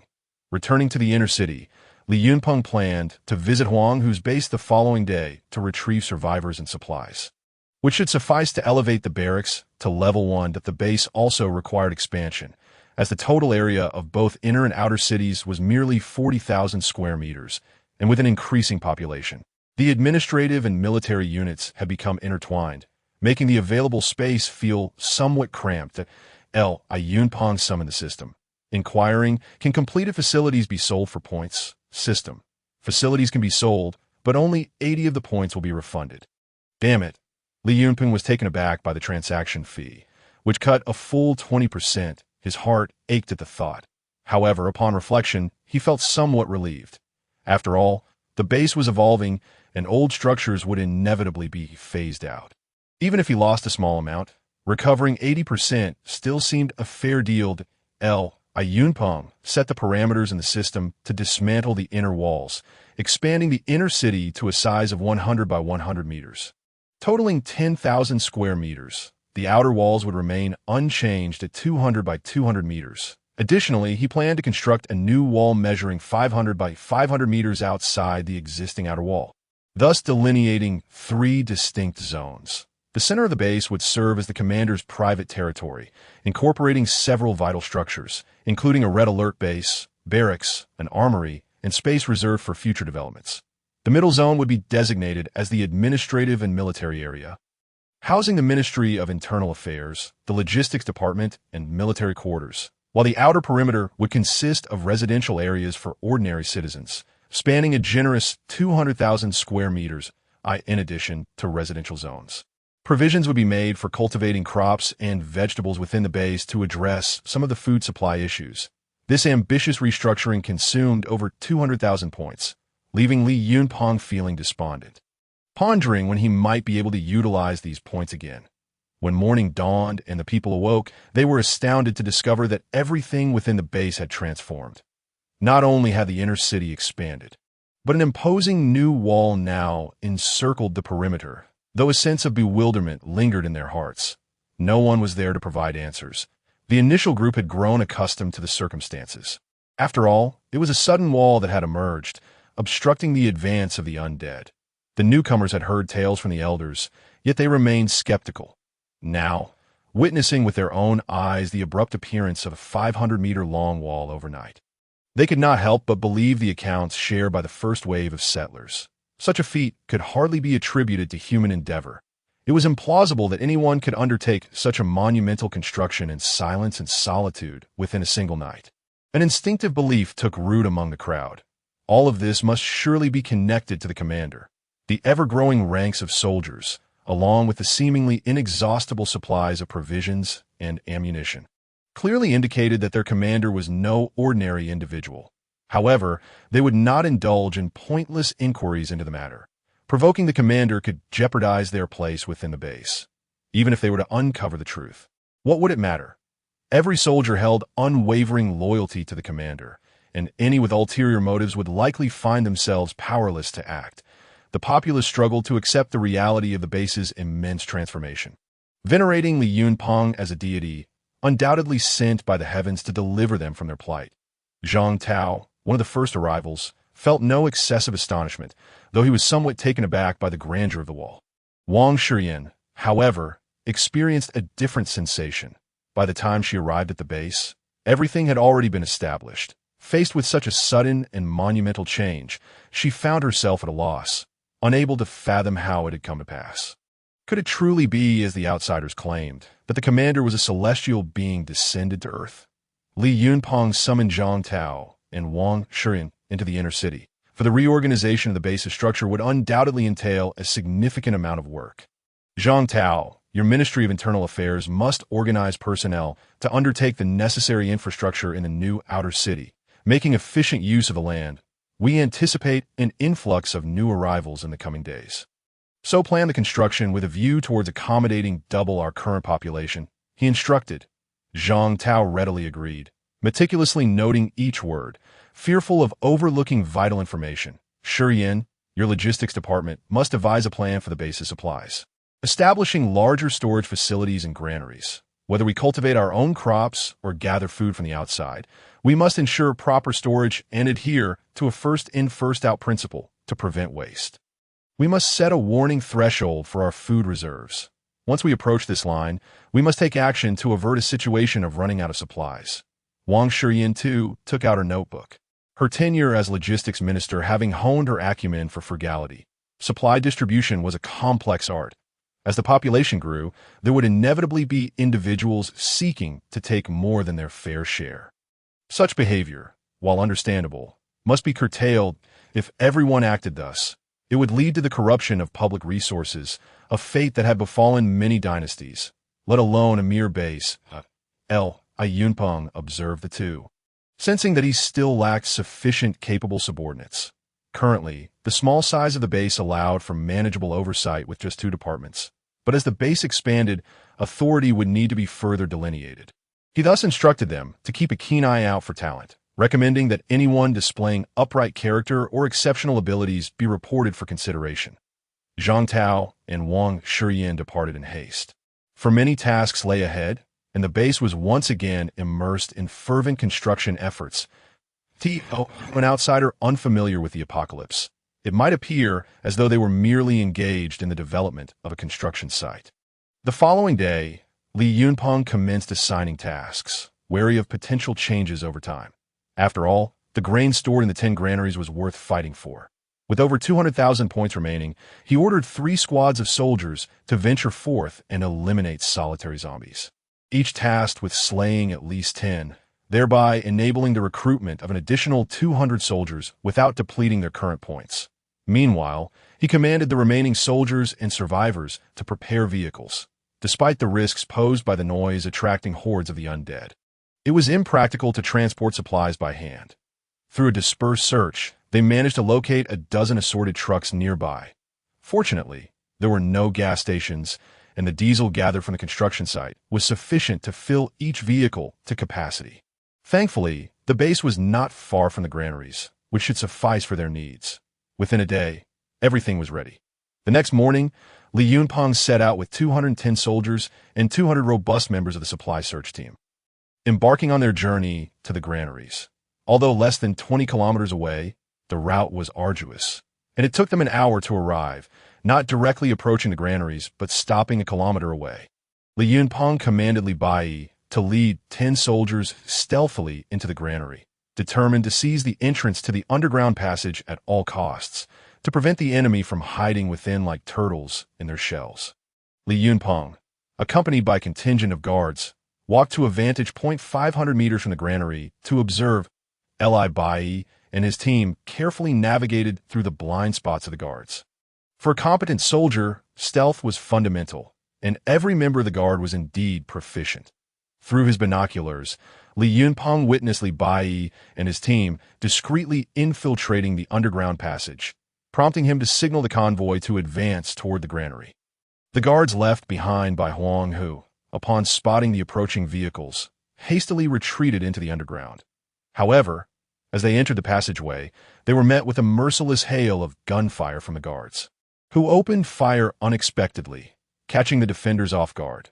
Those in the front were instantly slain. Those lagging behind, realizing the gravity of the situation upon hearing the gunfire, hurriedly pressed themselves against the wall, knowing that they were caught between pursuing enemies and formidable foes. Ultimately, they chose to flee towards the underground. At that moment, a line of trucks was arrayed within the granary, and soldiers along with supply team members disembarked. Organized by their respective leaders, the fleeing guards, upon witnessing the mass of armed soldiers outside, were instantly paralyzed with fear, discarding their weapons and crouching down with their heads in their hands. Yunpeng paid no heed to the surrendering individuals. His soldiers would handle that matter. Shielded by 2 squads, he advanced toward the underground entrance. As the soldiers approached the corner, they signaled to indicate their identity to avoid friendly fire. Upon reaching the entrance, Li Yunpeng observed that several bodies of resisting opponents lay sprawled on the ground. Yunpeng commanded Li Bai to maintain his position at the entrance while he led his team deeper into the passage. A fortified structure of reinforced concrete with numerous branching corridors. Without heavy artillery, it would be nearly impossible to breach. Search the area thoroughly. Eliminate any resistance on sight, he ordered. The soldiers grouped in 5s, darting down various branches that it wasn't long before sporadic gunfire erupted, and soon a soldier reported the discovery of survivors, requesting Li Yunpeng to inspect the situation. Navigating through 2 corridors and around a corner, he arrived at 2 spacious rooms, each containing a multitude of individuals, segregated by gender. The room housing the women appeared relatively better off. These women showed no signs of starvation, instinctively huddling together in fear upon the arrival of newcomers. Upon entering the men's quarters, a wave of foul odor assaulted him. Covering his mouth and nose, he peered inside, only to be met with a repulsive sight. A mass of filthy men lay on the ground. A mixture of dirt and excrement permeating the air, enough to induce a gag reflex that a trough at the entrance, akin to a pig's feeding trough, seemed to serve as their mealtime basin. Most of the men were mere shadows of their former selves, their bony frames and vacant stares betraying their suffering. As the door swung open, a flicker of life briefly sparked in their eyes. But upon recognizing Li Yunpeng as an unfamiliar figure, their expressions dimmed once more into desolation. In a corner, a few motionless bodies revealed visible rib cages, their sunken bellies indicating that life had long since departed. Li Yunpeng felt a mixture of sorrow and rage.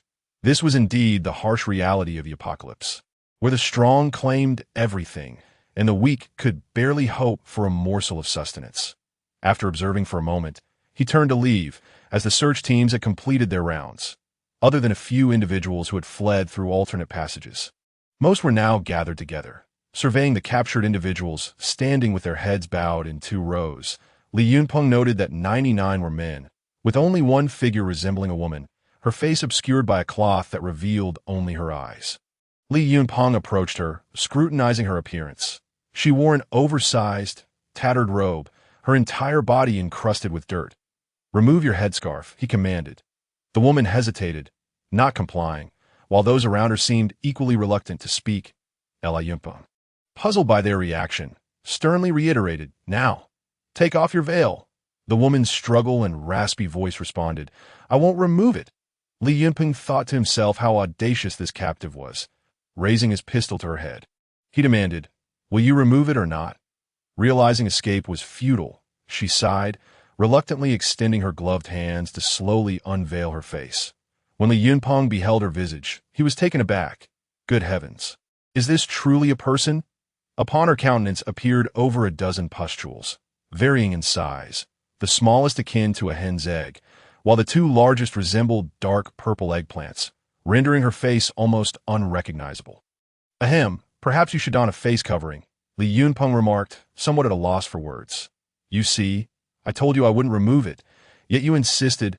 Ignoring her, Li Yunpeng stepped back to maintain distance, suspecting that she might be afflicted with some peculiar ailment, and he wished to avoid contagion. Could someone elucidate the situation here? Li Yunpeng inquired loudly. The onlookers exchanged glances, none daring to speak. Noting the silence, the woman in the mask advanced to respond. "You may remain there. No need to approach." "What is your name?" Li Yunpeng asked. The woman rolled her eyes before stating, "I am called Xiao Mingdai. This place is under the control of a man named Huang Hu, who ventured out a few days ago and has yet to return."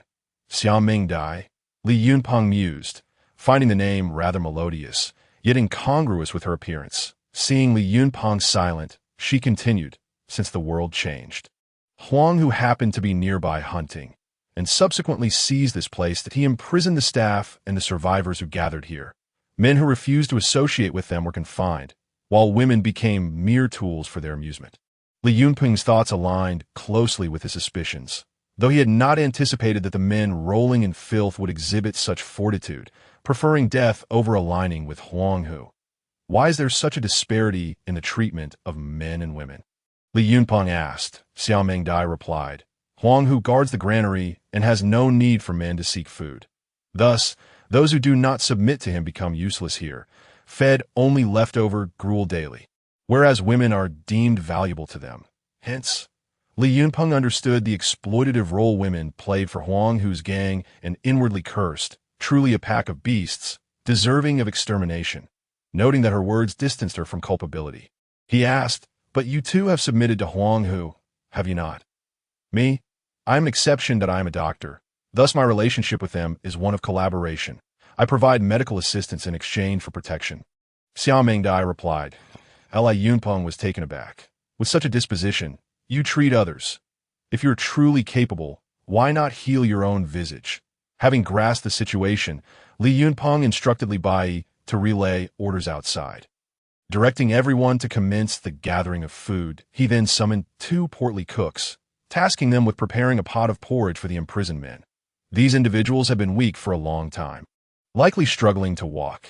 They needed sustenance to bolster their strength and reduce the need for assistance. He commanded the guards to release both men and women, bringing them outside, as the group of men and women reunited. Many embraced and wept, reuniting with their spouses or partners. The search and rescue team, witnessing this gathering, expressed astonishment. The contrast between these individuals and the civilians within the base was stark, as they appeared to have lived like animals.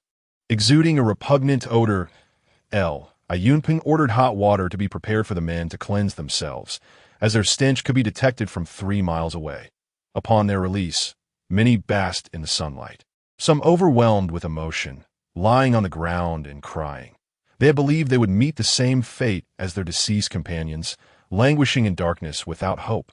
Yet here was this extraordinary young man, leading soldiers who acted with precision, fostering a harmonious relationship between military and civilian, a stark contrast to Huang Hu's tyranny.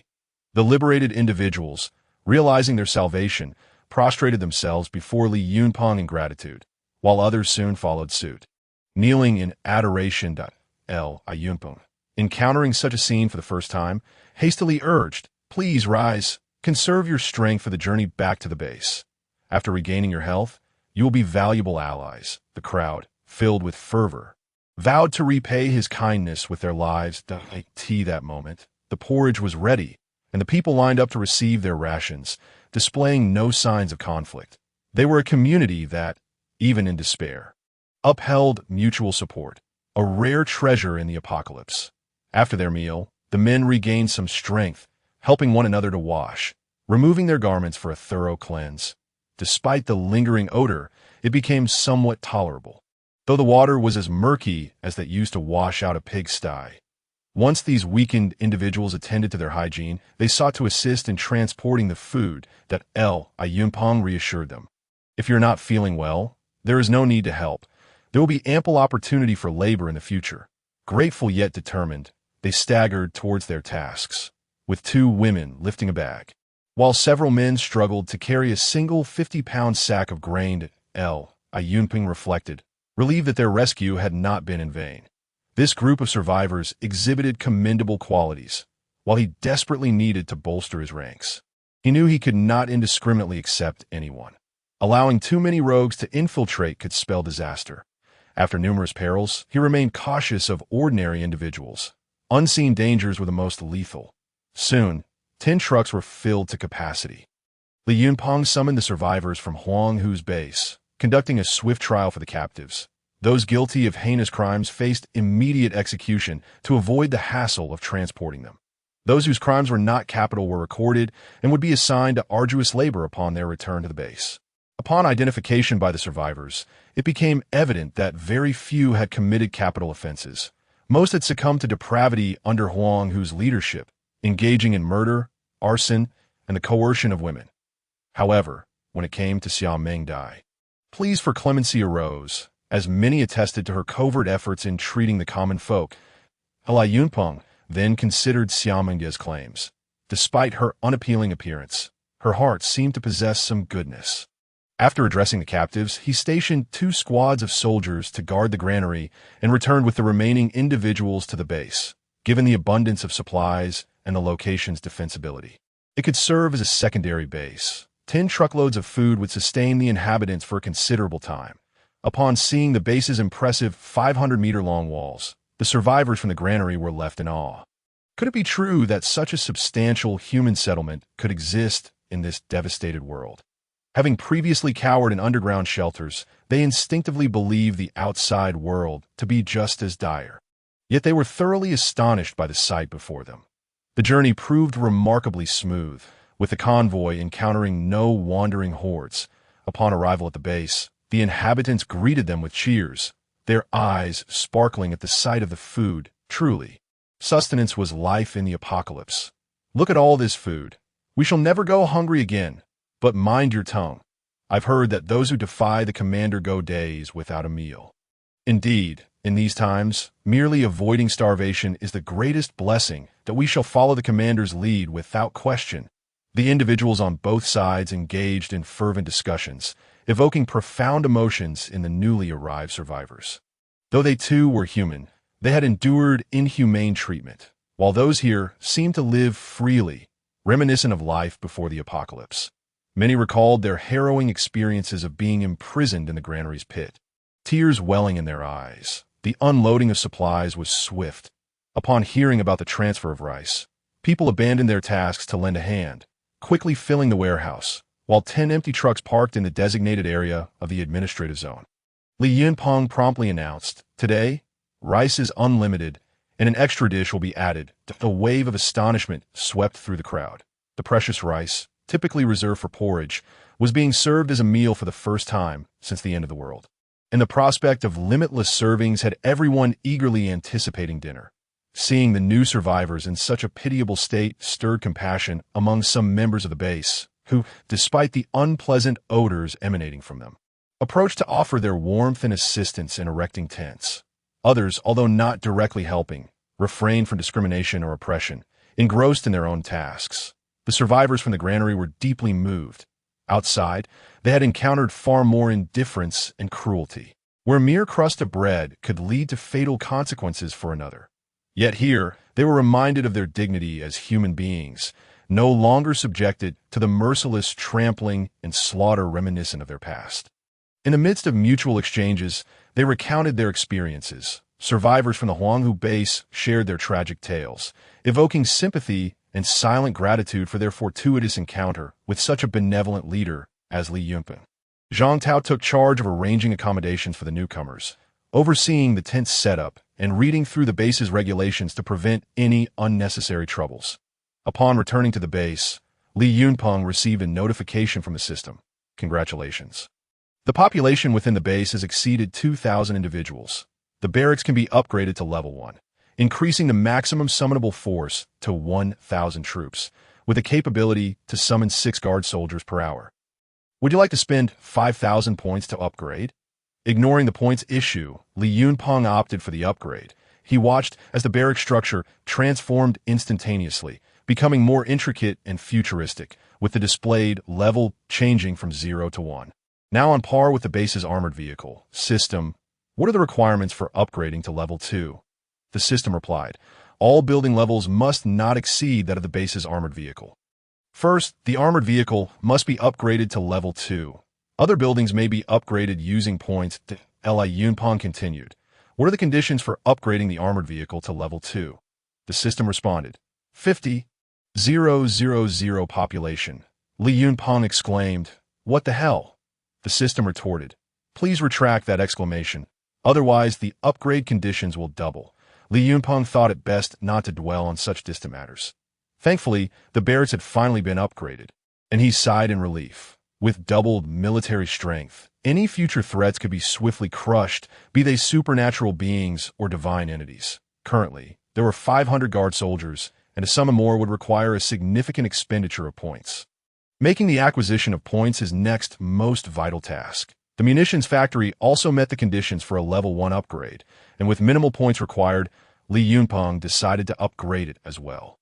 Following the upgrade, the factory could now exchange for 2 additional resources, gasoline and diesel. That Li Yunpeng was elated.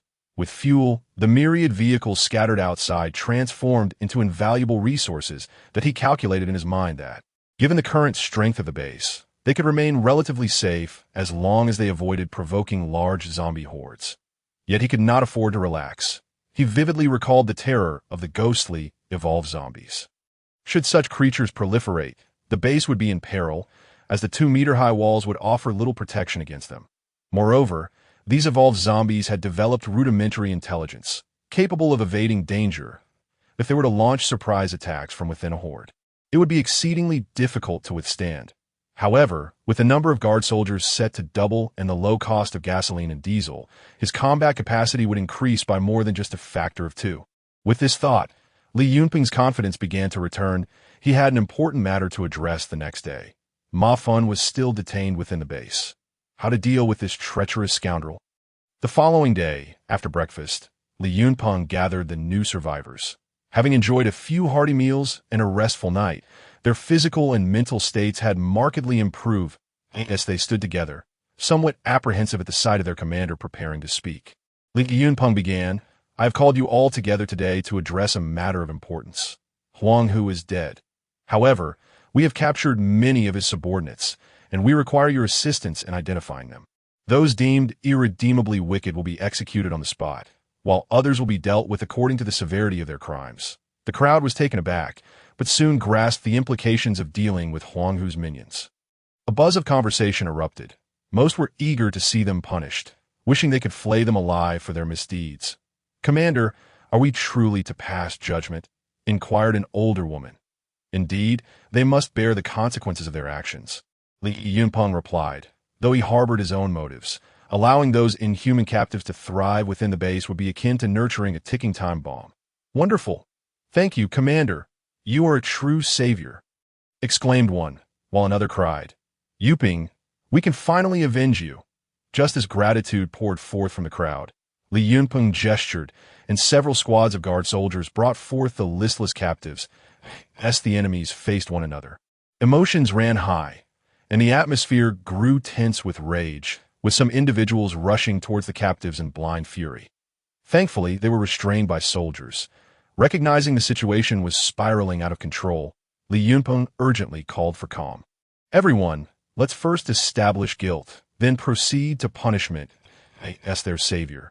Li Yunpeng's authority quelled their anger, and they reluctantly complied, lining up to recount the heinous acts committed by the captives, while officials from the administrative department took notes. Ma Fan trembled in line, knowing that the very people he had once trampled upon were now rising up to identify him. Overwhelmed with despair, he realized the gravity of his past actions. His crimes warranted death more than once. He lowered his head, wishing to hide it within his trousers, but fate could not be escaped. Soldiers soon ushered him forward, and upon seeing Ma Fan, the crowd erupted in a chorus of curses.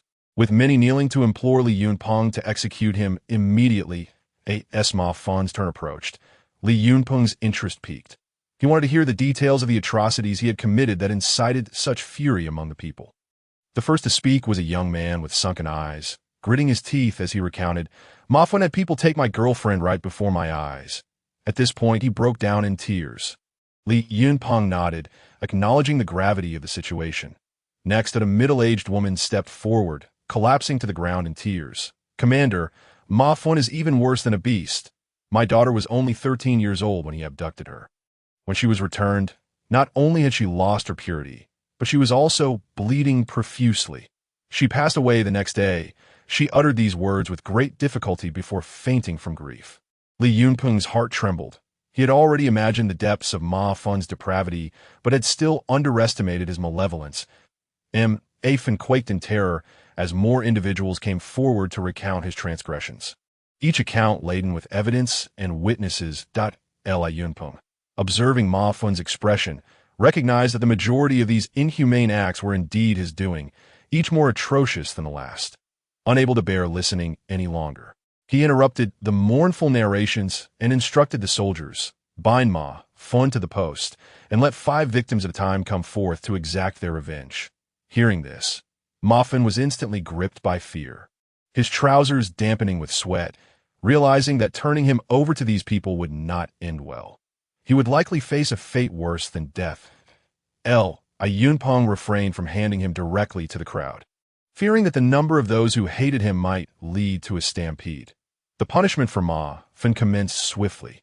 Soon, the air was filled with his harrowing screams. Within minutes, his head was transformed into a bloodied mess, his arms contorted, and a chunk of his ear bitten off by an unknown assailant, a testament to the depth of the public's hatred at that moment. Li Yunpeng felt no compassion.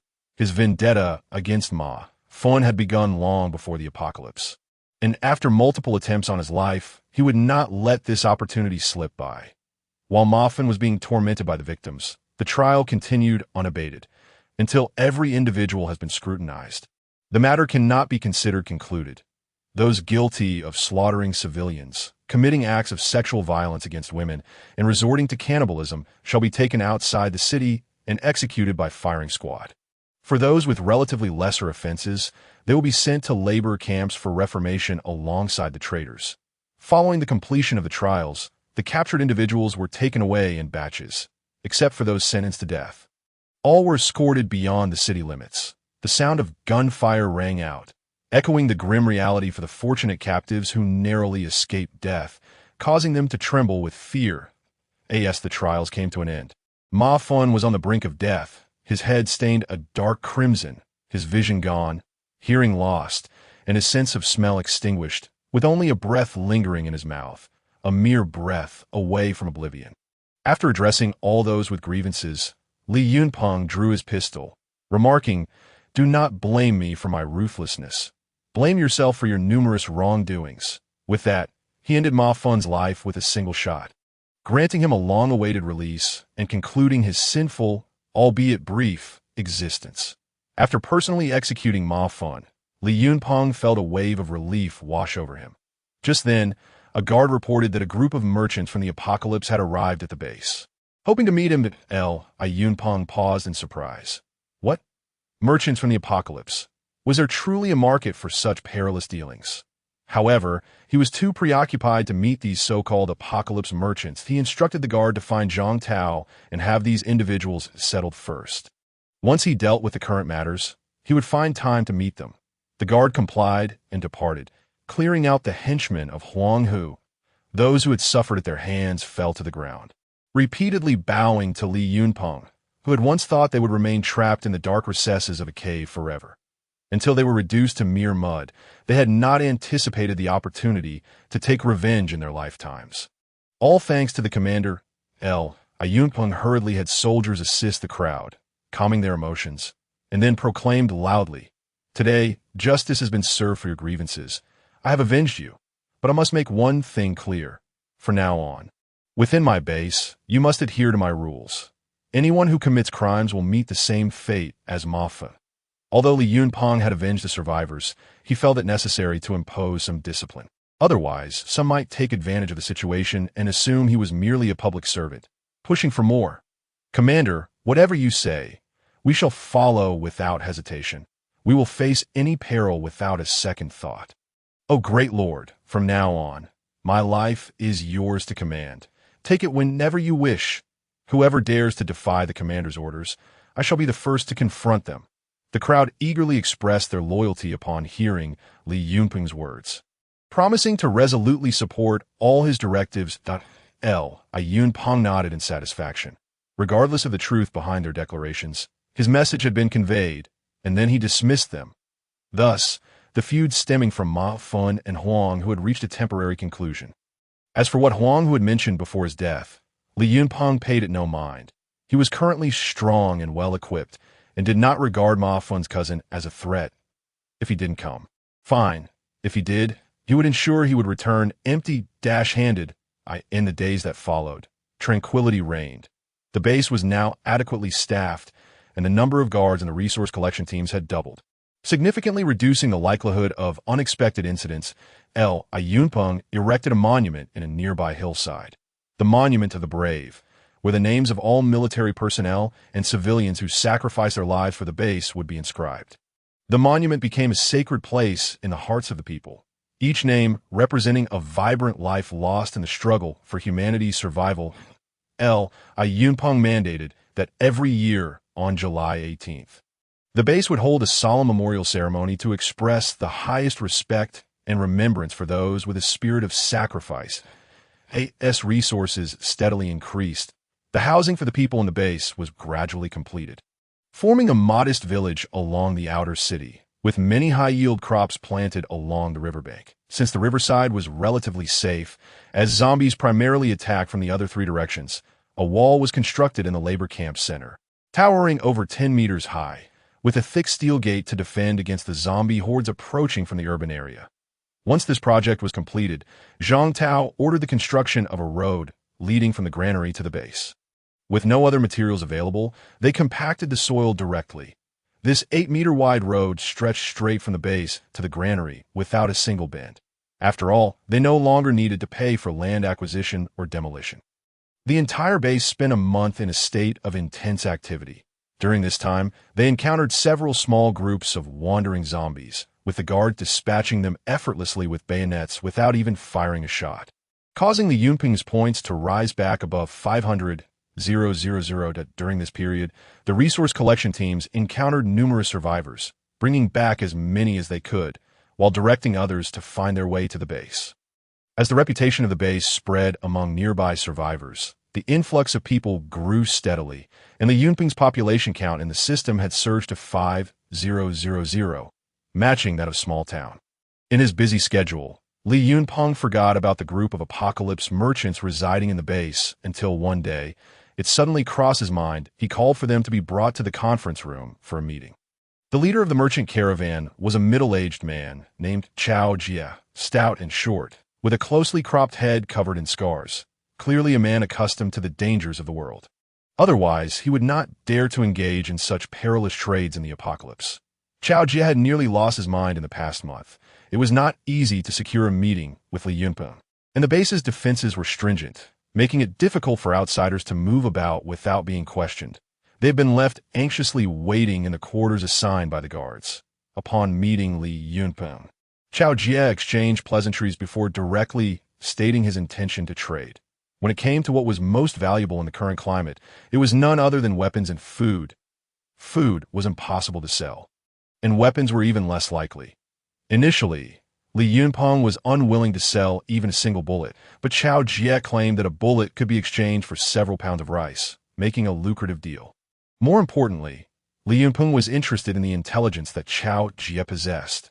These merchants had the best understanding of the nearby survivor settlements and even the movements of the zombies, as they navigated through various factions to trade goods for substantial profits. Of course, the risks were equally high, with many caravans falling victim to zombie attacks. Chao Jie was a practical man, and to demonstrate his sincerity, he offered Li Yunpeng a crucial piece of information. "Commander Li, I speak plainly, so please don't take it to heart.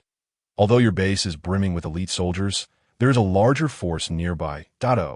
Li Yunpeng had yet to explore the surroundings, and he was surprised to learn that a faction larger than his base existed. "Would you be so kind as to elaborate on this force, Captain Chao?" Chao Jie replied, "If Commander Li is willing to listen, I shall elaborate further. This faction is called the No Worry Nation, and they are actively recruiting survivors. Their military strength is formidable, and they are not to be underestimated." Li Yunpeng scoffed. "A nation, you say? It certainly does not sound promising.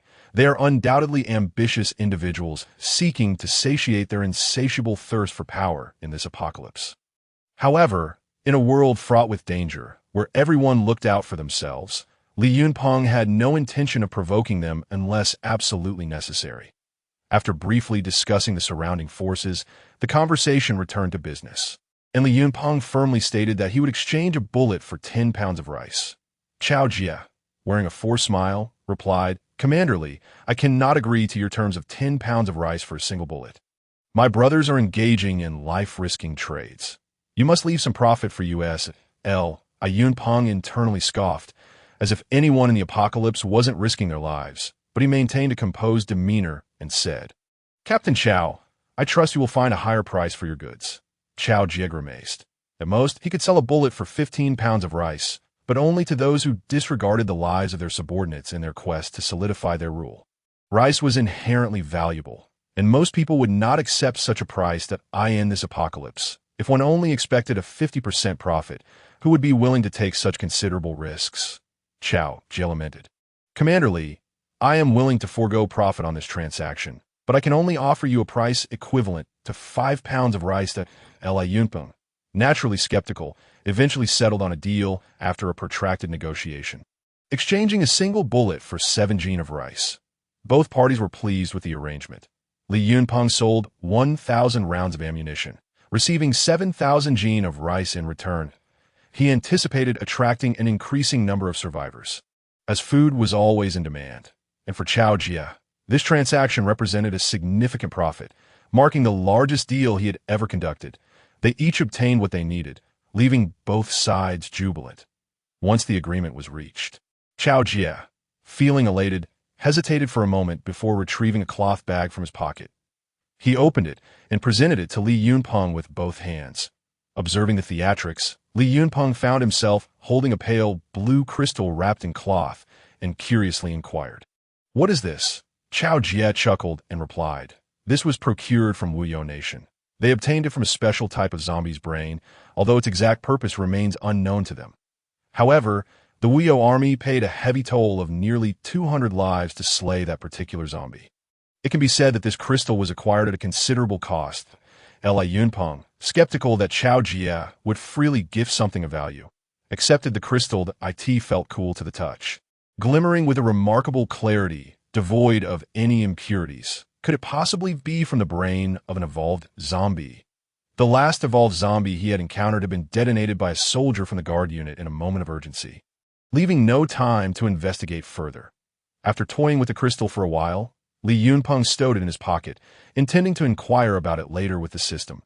Seeing him pocket the crystal, Chao Jie beamed with delight. Li Yunpeng, puzzled as to why he lingered after the transaction, asked, "Is there anything else, Captain Chao?" Chao Jie smirked slyly and said, "Director Li, might you have an extra handgun to spare? You know, it's rather inconvenient for me to carry a long gun while wandering about." Li Yunpeng was taken aback, then laughed heartily. "Captain Chao, you certainly are not one to miss an opportunity." "Very well, Li Qi, fetch a handgun." "Yes," responded Li Qi, who had fully recovered and promptly departed.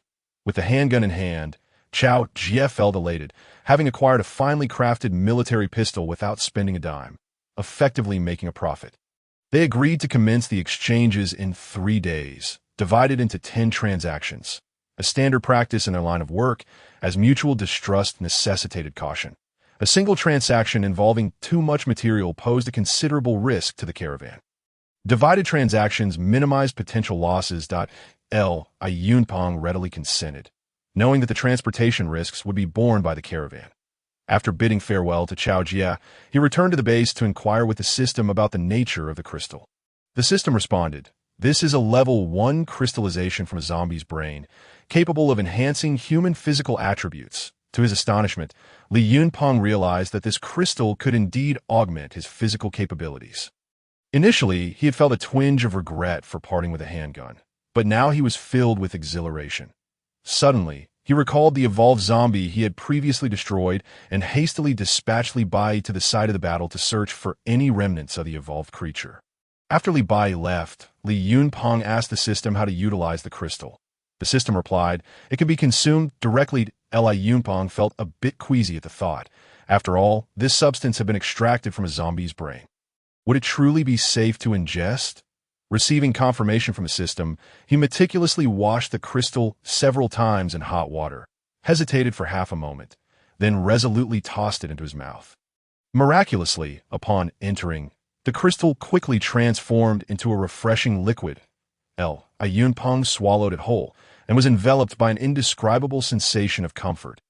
However, this pleasant feeling was short-lived, as his body temperature began to rise rapidly, and he felt a wave of heat radiating from his forehead. Soon, a profound ache enveloped him, sweat pouring down like rain, and his head started to spin, with his heart racing like a drum. He feared he might be turning into a zombie. Staggering, he grabbed a mirror and, upon seeing his reflection devoid of any signs of transformation, he finally relaxed. The pain intensified, and Li Yunpeng curled up on the ground, gritting his teeth in agony. Damn it, but no one was there to assist him. He had to endure the excruciating pain alone. His breathing became shallow, his chest heaving rapidly, drenched in sweat, feeling as if every cell in his body were being crushed. This torment continued for an hour before the pain gradually subsided, leaving him utterly exhausted, lying motionless on the floor. After resting for half an hour, he began to regain some strength.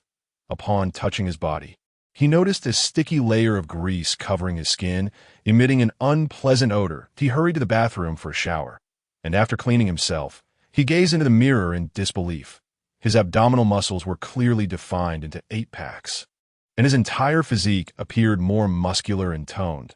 Swinging a nearby bench effortlessly, he realized his physical prowess could rival that of an average athlete, and this was merely the result of consuming a single crystal. He wondered if multiple doses would transform him into something akin to a super saiyan, Excitedly donning his clothes, he strode out of the inner city. Wang Shiyan glanced at him in surprise. Her mouth slightly agape, murmuring, "What's this? You seem a bit different." Standing beside Wang Shiyan was a stunning beauty, voluptuous yet not overweight, exuding a mature allure with a delicate nose and inviting lips. Her bright eyes gleaming behind black-framed glasses, her attire snugly embracing her figure, Li Yunpeng was astounded. Aside from Wang Shiyan, when had such a captivating woman appeared in the base, he could not help but ask, "Who are you?" The woman smiled softly and replied, "I am Xiao Mengdai." Li Yunpeng was taken aback. Xiao Mengdai, that terrifying woman. How could this be? Noticing the disbelief on his face, Xiao Mengdai covered her mouth with a light laugh and explained, "At Huanghu base, I alter my appearance through medication to protect myself." Li Yunpeng was speechless, pondering, "Please don't tell me you had plastic surgery after arriving here." Regardless of whether it was through medication or cosmetic procedures, it at least indicated that this woman possessed some medical knowledge, which was undeniably valuable in the apocalypse. After a moment of contemplation, he summoned Zhang Tao, instructing him to gather all the doctors in the base for a meeting. The guard unit would not only need to contend with zombies, but also face inevitable conflicts with human factions, making the establishment of a professional medical team particularly vital to AT that moment. The base housed only a small facility serving as a medical point, where most injuries and illnesses were treated. Doctors, as saviors of life, held a higher status. The physicians quickly assembled outside the medical point, with tables and chairs arranged neatly. Upon Li Yunpeng's arrival, everyone stood to pay their respects. However, one middle-aged man was notably slower than the rest. Li Yunpeng paid it no mind. This man, Su Wei, was the most skilled doctor in the base, known for his expertise and somewhat arrogant demeanor, which was understandable. Aside from Xiao Mengdai, the remaining attendees were all familiar faces. Su Wei scanned the room, his gaze landing on Xiao Mengdai, who was seated directly opposite him.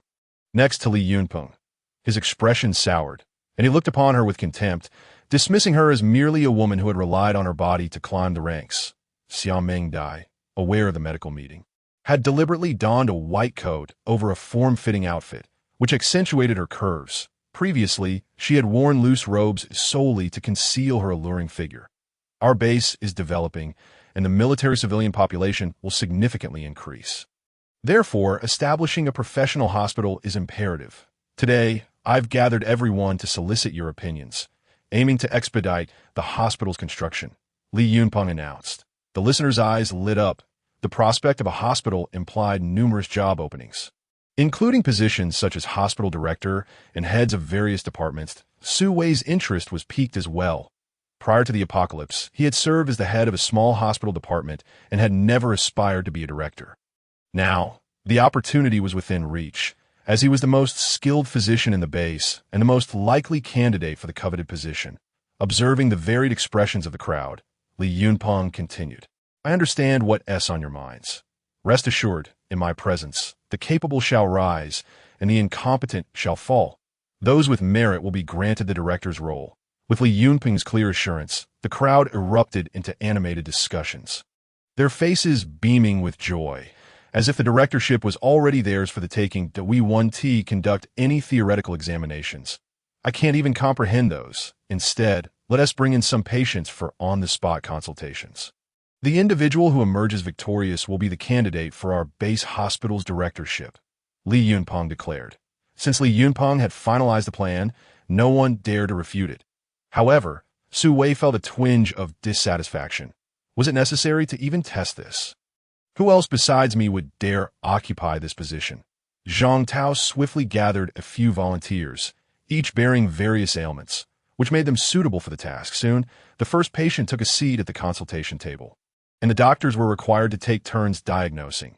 They would then write their findings and treatment plans on paper, ultimately revealing them together to ensure fairness. The doctors employed all manner of skills, utilizing their respective specialties, and before long, all diagnoses were completed. Zhang Tao made the results public, revealing that a mere case of anemia had been misdiagnosed by half of the doctors, and shockingly, someone had even written that the patient was pregnant. Li Yunpeng rubbed his temples. This illustrated just how disorganized the medical system was within the base. After several rounds of filtering, the number of successful candidates dwindled. Ultimately, only Su Wei and Xia Mengdai remained. Su Wei was astonished that this young woman could match him so closely, as the patient's conditions grew more complex. Su Wei began to feel overwhelmed, while Xia Mengdai remained unfazed. Finally, it was down to the last individual. Su Wei diligently diagnosed, wrote down his answer, and placed it before Zhang Tao, finally exhaling a sigh of relief. Even though this woman exhibited medical prowess equivalent to his own in terms of experience, she was no match for him. Zhang Tao whispered something to Li Yunpeng, who paused in surprise, then took Su Wei's and Xiao Mengdia's diagnostic records to scrutinize them back and forth. After a long moment, he spoke. Does anyone see any issues with these two diagnostic records? Are both capable of treating the patient?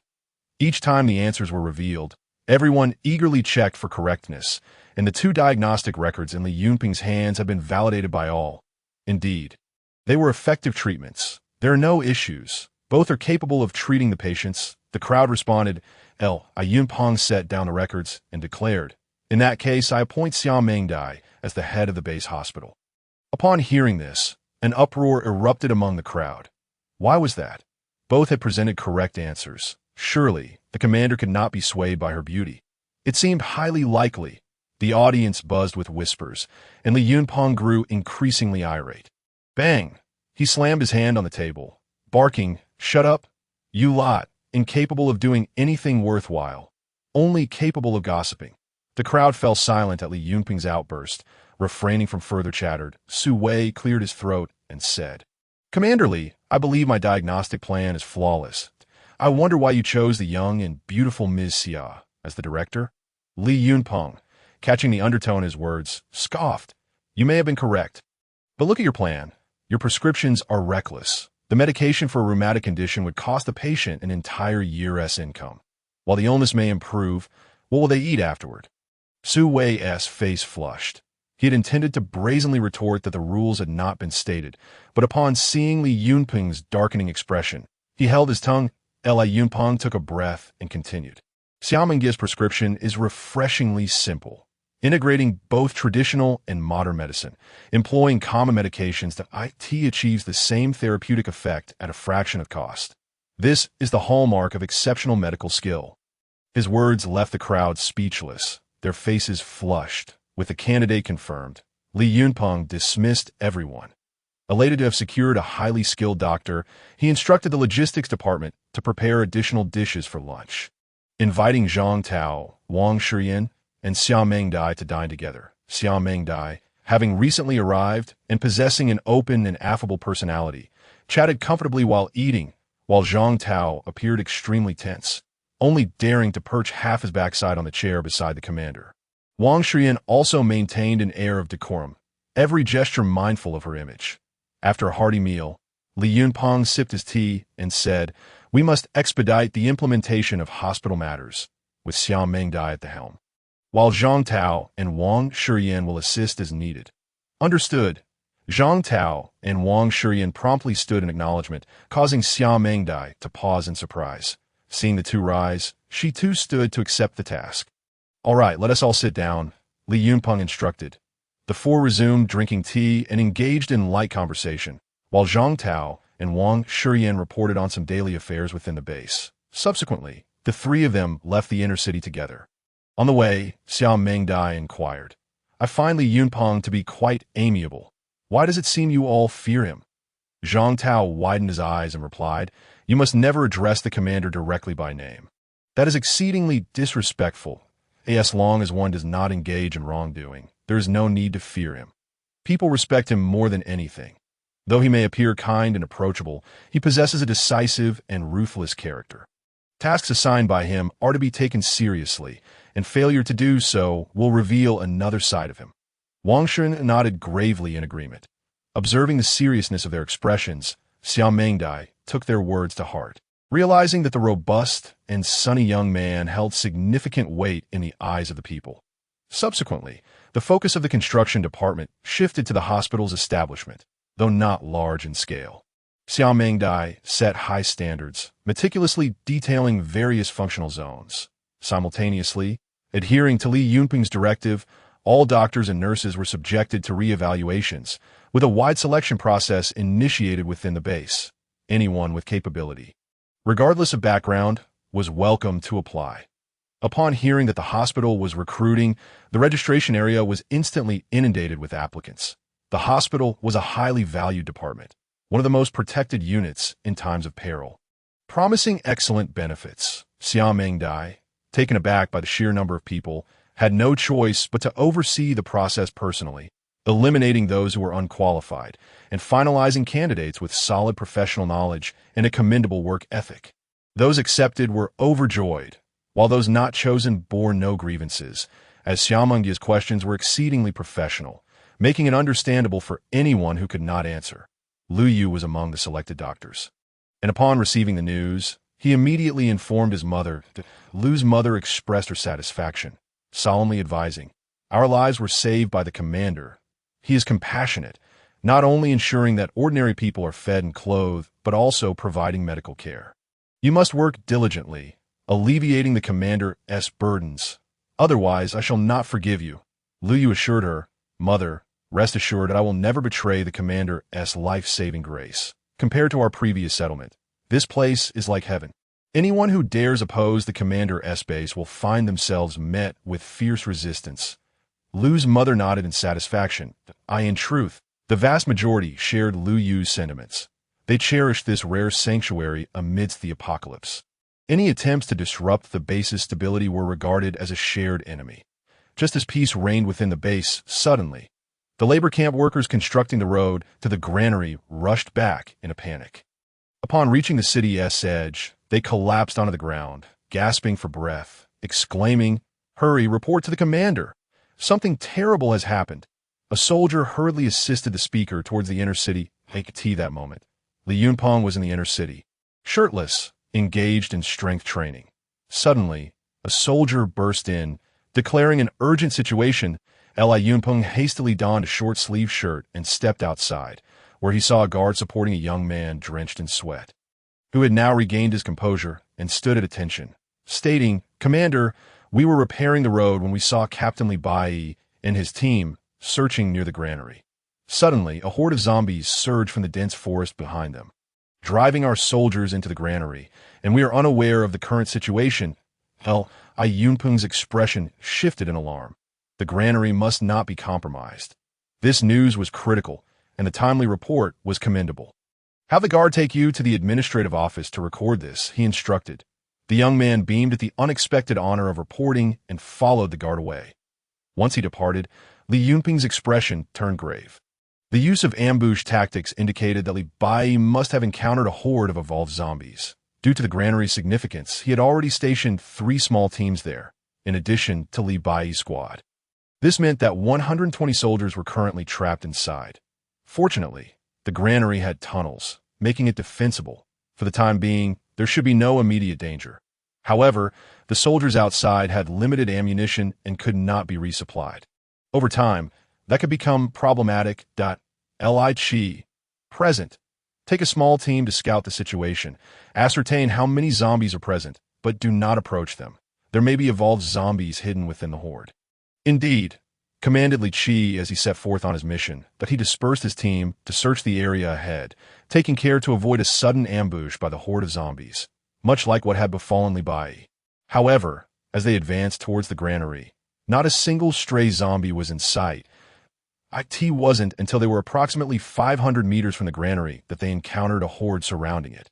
Impenetrable as water cannot pass through a dam, estimated to number around 2,000, among them, one zombie stood out conspicuously, towering at about 3 meters in height, exceptionally robust, its stature dwarfing the others by a considerable margin. Li Qi refrained from alarming them.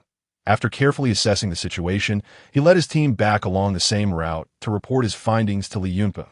After a moment of contemplation, Li Yunpeng remarked, "I suspected there are evolved zombies leading them. In a wonder, not a single stray could be found. A 3-meter-tall zombie. What kind could it be?" It seemed the evolution of zombies had introduced a level of diversity. and he pondered what abilities this evolved giant might possess. Regardless, they could not afford to abandon the granary along with its guards and soldiers. He ordered 10 squads to assemble, instructing the supply search team to transport weapons and ammunition, and to dismantle 2 machine guns from the bunker. They were to take along 2 pickup trucks, for they were about to confront the unknown threat of evolved zombies, and he demanded an ample supply of grenades and fully loaded magazines. Li Qi, receiving his orders, promptly set about preparations. Originally, Zhang Tao intended to personally lead the rescue team to support the logistical efforts of the guards, but Li Yunpeng interceded, stating that the base needed him to maintain morale, and that logistics would be managed by Su Meng, the captain of the supply search team. With the concerted efforts of multiple departments, the combat supplies were swiftly prepared. This time, the Level 1 factory was capable of exchanging fuel. So Li Yunpeng no longer needed to rely on his own 2 legs for transportation. He commanded that all vehicles be filled with fuel, ammunition be loaded onto trucks, and over 200 supply team members accompany them to assist in transporting ammunition and loading magazines. Li Yunpeng, upon seeing Wu Gang equipped and ready among Li Qi's squad, approached and patted him on the shoulder in encouragement, saying nothing more. This was the path he had chosen. Life and death were matters of fate, and fortune lay in destiny. Fully armed, Li Yunpeng felt significantly more at ease than before, the weight of his gear amounting to several dozen pounds, allowing him to move more agilely than he typically would without equipment. The energy crystals truly were remarkable. He hoped for a successful operation and the acquisition of another evolution crystal. He climbed into the off-road command vehicle, leading the way towards the granary, followed by a convoy of various armed vehicles. Though the road to the granary was only half completed, it was far more navigable than before, and they arrived at their destination in approximately half an hour. Upon disembarking, Li Yunpeng observed that the horde had indeed encircled the granary, with the towering zombie roaring at the entrance. Each squad leader swiftly prepared their troops for battle, while Su Meng and the logistics team hurriedly transported ammunition. Soon, all was ready, with the guard soldiers in front and the logistics team carrying ammunition behind. They slowly advanced towards the horde of zombies. Approaching the horde at about 400 meters, the evolved zombies detected the guard troops, and the zombie king, sensing the elite soldiers, let out a roar, galvanizing the previously dazed horde to charge towards the guards with fervor. As the horde surged forward, the guard soldiers instantly opened fire, a hail of bullets momentarily halting the front ranks of the zombie army, causing countless to fall, thereby causing Li Yunpeng's system points to skyrocket. Despite the substantial casualties in the front lines, the zombies pressed on fearlessly, trampling over their fallen comrades as they surged forward. The 3-meter-tall evolved zombie raised its arms, thicker than an average person's waist, shielding its head as it charged through the horde towards the guard's position. Bullets from rifles struck its arms, but failed to penetrate, merely embedding themselves in its tough skin. Li Yunpeng was taken aback. How could this zombie's flesh be so resilient? Machine guns, aim for that giant and fire at will. The 2 machine guns mounted on the pickup truck pivoted, unleashing a torrent of bullets at the evolved zombie. The power of the machine guns far surpassed that of rifles, and the bullets exploded against the evolved zombie's body, spraying blood. However, it appeared to sustain little damage as it continued to advance. Withstanding the tremendous force of the gunfire, grenades, throw them at it. Whoosh, whoosh, whoosh. Dozens of grenades were hurled towards the evolved zombie, detonating around it, the massive shockwave knocking it to the ground, but quickly scrambled back up. This is invincibility, Li Yunpeng exclaimed, momentarily at a loss for words. The revived evolved zombie had learned, crouching low and hiding behind ordinary zombies, rendering machine gun fire ineffective against it. This tactic proved effective, drastically reducing the number of bullets that struck it, and its speed surged. When it reached the front lines, it casually seized 2 ordinary zombies to use as shields. Goodness, it can do that! Li Yunpeng marveled at the intelligence of the evolved zombie. The large creature drew most of the fire, and the horde was now perilously close to the front-line soldiers. In a critical moment, an unexpected turn of events occurred. The evolved zombie suddenly grabbed an ordinary zombie from behind and hurled it towards the front lines of the guards. The 100-plus-pound zombie soared through the air like a mere toy, landing amidst the guard ranks. The already tense rhythm of battle was thrown into disarray as the guards, forced to prioritize neutralizing the zombies that had landed in their midst, found themselves scrambling. Fortunately, the zombies that landed were disoriented from the fall and were swiftly dispatched before they could react. Taking advantage of the chaos, the horde closed the distance further. The large evolved zombie continued to throw ordinary zombies, attempting to disrupt the guard's shooting rhythm. Realizing this could not continue, Li Yunpeng ordered his soldiers to fire while retreating, creating space. The guard soldiers promptly shifted their formation upon receiving the command, abandoning their steadfast defense to commence a segmented withdrawal and counterattack. At that very moment, the massive zombie let out a roar, causing the entire horde to halt, then turn and retreat towards the granary. Li Yunpeng was left bewildered. Do zombies actually flee? He had not anticipated such intelligence. As the zombies chose to retreat upon sensing the threat of annihilation, he suppressed his desire to pursue, recognizing that their losses had been considerable, and ammunition was running low, leaving him with no choice but to withdraw to the base for replenishment and to strategize on how to take down the resilient, evolved zombie. Due to the unfortunate outcome of their expedition, while the guard soldiers remained relatively unscathed, the logistics personnel, having faced such arduous combat for the first time, were somewhat disheartened. With a grim expression, Li Yunpeng climbed into the off-road vehicle to return to the base, contemplating how he might eliminate the two evolved zombies. The people at the base were already preparing to welcome the returning warriors with open arms, upon observing the unsettling atmosphere within the ranks. Many hesitated to take action, leading to a hasty conclusion of their preparations. Wang Xun and Xiao Mengdai stood by the roadside, watching as Li Yunpeng wore a solemn expression, his eyes filled with urgency, wishing to say something. However, Li Yunpeng, in no mood for conversation, merely nodded as he passed by them, continuing straight back to the inner city, where he subsequently convened a meeting with the squad leaders. Seated at the head of the table, Li Yunpeng faced a group of serious-looking squad leaders from the guard army, the atmosphere so tense that it felt as though the air itself was about to solidify. Li Yunpeng broke the silence, asking, "What are some effective methods to eliminate those two evolved zombies?" The room fell silent, as no one could think of a viable solution, although the squad leaders were not as dull-witted as ordinary soldiers. Their intelligence fell short of strategic discussion. With no other choice, Li Yunpeng pondered deeply, and suddenly he slapped his thigh and exclaimed, "How many detonators did we bring back from the granary?" Li Qi responded, "There are still 10 boxes remaining." Yunpeng's eyes brightened as he declared, "Disassemble the detonators and create a bomb capable of destroying a tank. I refuse to believe their bodies are harder than steel." Understood. Finding a solution lightened Li Yunpeng's heart considerably. The soldiers were replenished to their pre-battle strength, and the explosives were prepared, with 2 additional bombs made as a precaution. Each package contained a full 20 kilograms of explosives. And Li Yunpeng looked on with satisfaction, gritting his teeth. "I'll be damned if I can't blow you to smithereens." Once again, the team assembled, with the logistics personnel displaying a newfound resolve. Having witnessed the might of the level 1 zombies, they understood that the base's guard army was not invincible and could indeed face defeat. Yet, no one faltered. They had only the base to return to, and no retreat was possible.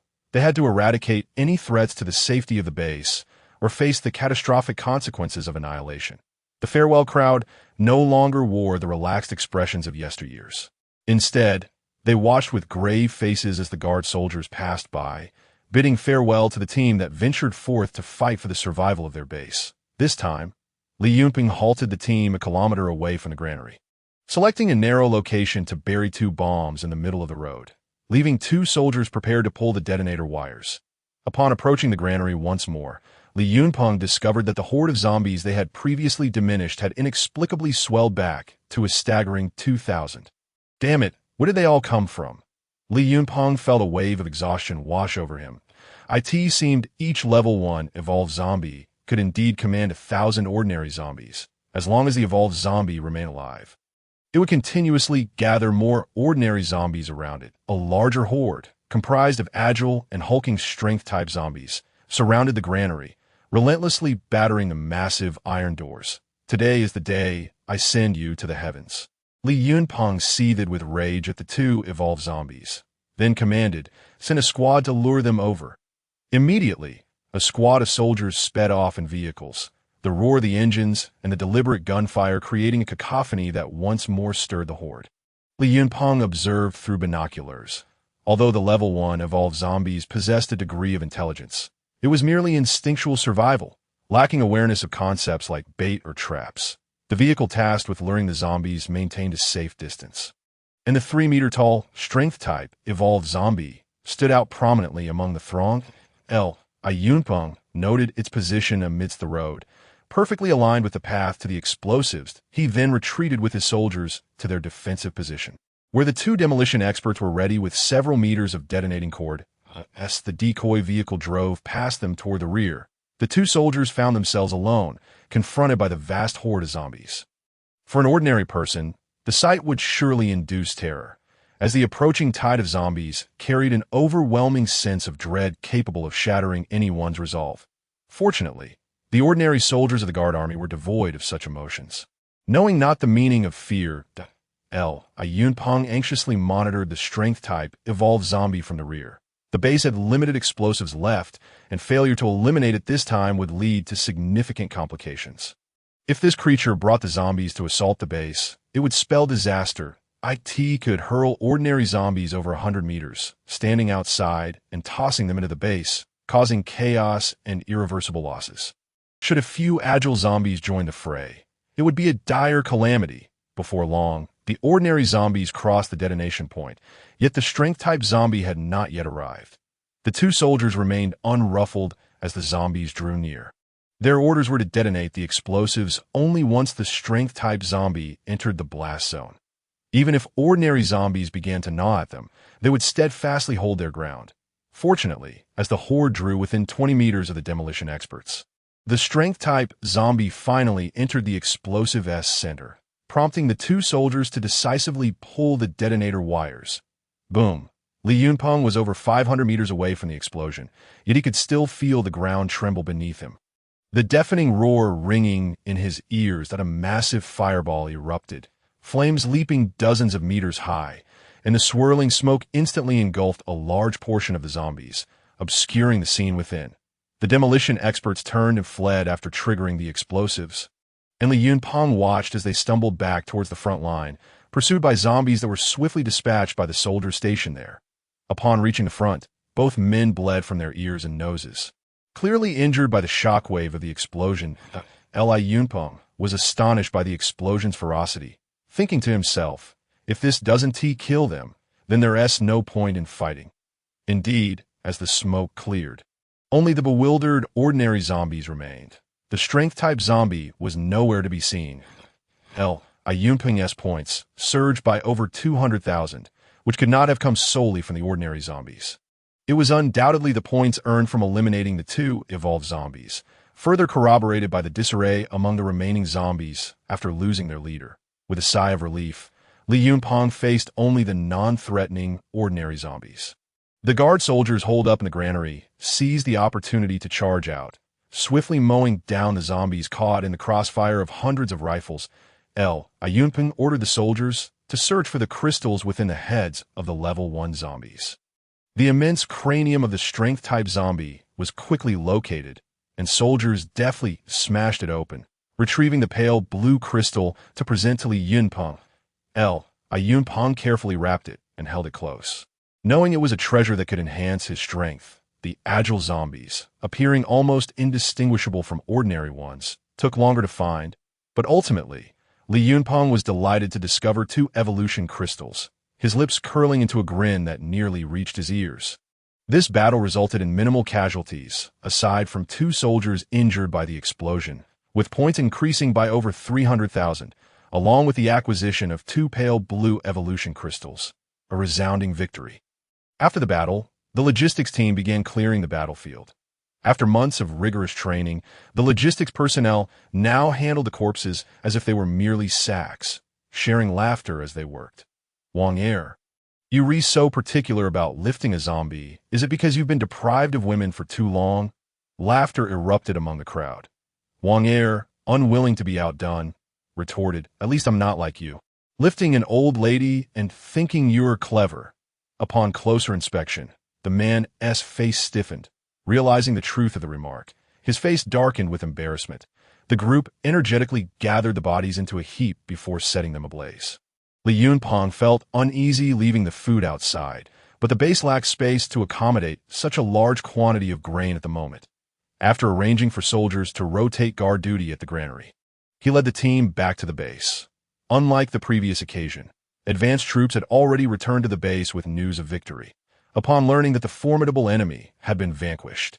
Relieved citizens surged into the streets, fervently celebrating and straining their necks to catch a glimpse of their triumphant commander, Li Yunpeng. In stark contrast to his previous solemn demeanor, leaned out of the sunroof of the off-road vehicle, frequently smiling and waving, greeting the throngs on either side. The vehicle soon arrived at the inner city gate, and Li Yunpeng silently chided the driver for his haste. In such circumstances, a slower pace would have allowed him to fully bask in the admiration of the crowd. However, he bore no resentment, for with 2 evolution crystals in his possession, Li Yunpeng hastily exited the vehicle and made his way toward the base. Upon entering, he instructed the guards to allow no interruptions, then cautiously retrieved 2 pale blue crystals, identical to those obtained from Chao Jia. He cleaned them meticulously, seated himself, and gently placed the crystals into his mouth. Drawing from his prior experience, he felt no trepidation this time, only anticipation as before. The crystals melted upon contact, unleashing a torrent of ferocious energy from his stomach. Li Yunpeng cried out as a searing sensation, far more intense than before, assaulted him, akin to being engulfed in flames. The agony threatened to render him unconscious, and he collapsed from his chair to the floor, writhing in pain, as if his very soul were quaking. Damn it! He cursed inwardly, regretting his decision to consume both crystals simultaneously. Yet, lamenting in hindsight was futile. His skin flushed crimson, sweat drenched him, and steam rose from his body due to the extreme heat. The base, well insulated, muffled the commotion from outside. Veins bulging, Li Yunpeng knelt, fists clenched, curled up in a ball, gritting his teeth in desperate perseverance. The burning sensation transitioned to a pain reminiscent of muscle tearing, as if each sinew were being ripped apart, only to regenerate anew. This excruciating agony, intermingled with the discomfort of rebirth, rendered Li Yunpeng nearly lifeless. His nails dug deep into his flesh, his hands soaked in blood. His teeth chattered violently against one another, his eyes bloodshot, resembling a feral beast. At last, the overwhelming pain caused his vision to darken, and he lost consciousness. When he opened his eyes again, he felt a sticky discomfort enveloping him. Upon touching his skin, the foul, viscous substance nearly sent him into unconsciousness once more. Struggling to the bathroom, he rinsed himself off, and, after cleaning up, Li Yunpeng lay on his bed. Unlike the last time, he felt no surge of power. Instead, he remained weak and fatigued. Disappointment crept into his heart after enduring such torment. He had gained no strength. However, his heavy eyelids soon betrayed him, and he swiftly drifted into slumber. Awakening the next morning, he felt invigorated, and with a single arm push, he leaped from the bed, astonished to discover he had jumped nearly 3 meters. Damn! With his poor performance in language classes, Li Yunpeng could only express his exhilaration with those 2 words. He quickly grabbed a stool to test his strength. The heavy wooden seat felt as light as a feather in his grasp. Cutting through the air with a continuous whoosh, standing before the mirror, he beheld a physique sculpted with sinewy muscles, 8-pack abs, and a robust back. With every movement, the muscles rippled, exuding explosive strength. He felt confident that his physical prowess could rival that of the world's elite athletes. Brimming with joy, Li Yunpeng exited the base, taking time to acclimate to his newfound physicality before donning a fitted outfit and heading toward the logistics department. Wang Shiyan was engrossed in organizing the survivor data from the recent arrivals at the base. Suddenly, she sensed a shadow blocking the sunlight at the door. She looked up to find a man with an exceptionally perfect physique standing before her. "See, Commander?" She stuttered, uncertain. His figure and features differed from Li Yunpeng's. His chiseled face bore sharper contours, and his eyes were as deep as the vast cosmos, ensnaring her gaze that a glance was enough to quicken her heartbeat and flush her cheeks. Of course it's me. Who else could it be? Li Yunpeng replied with a teasing tone.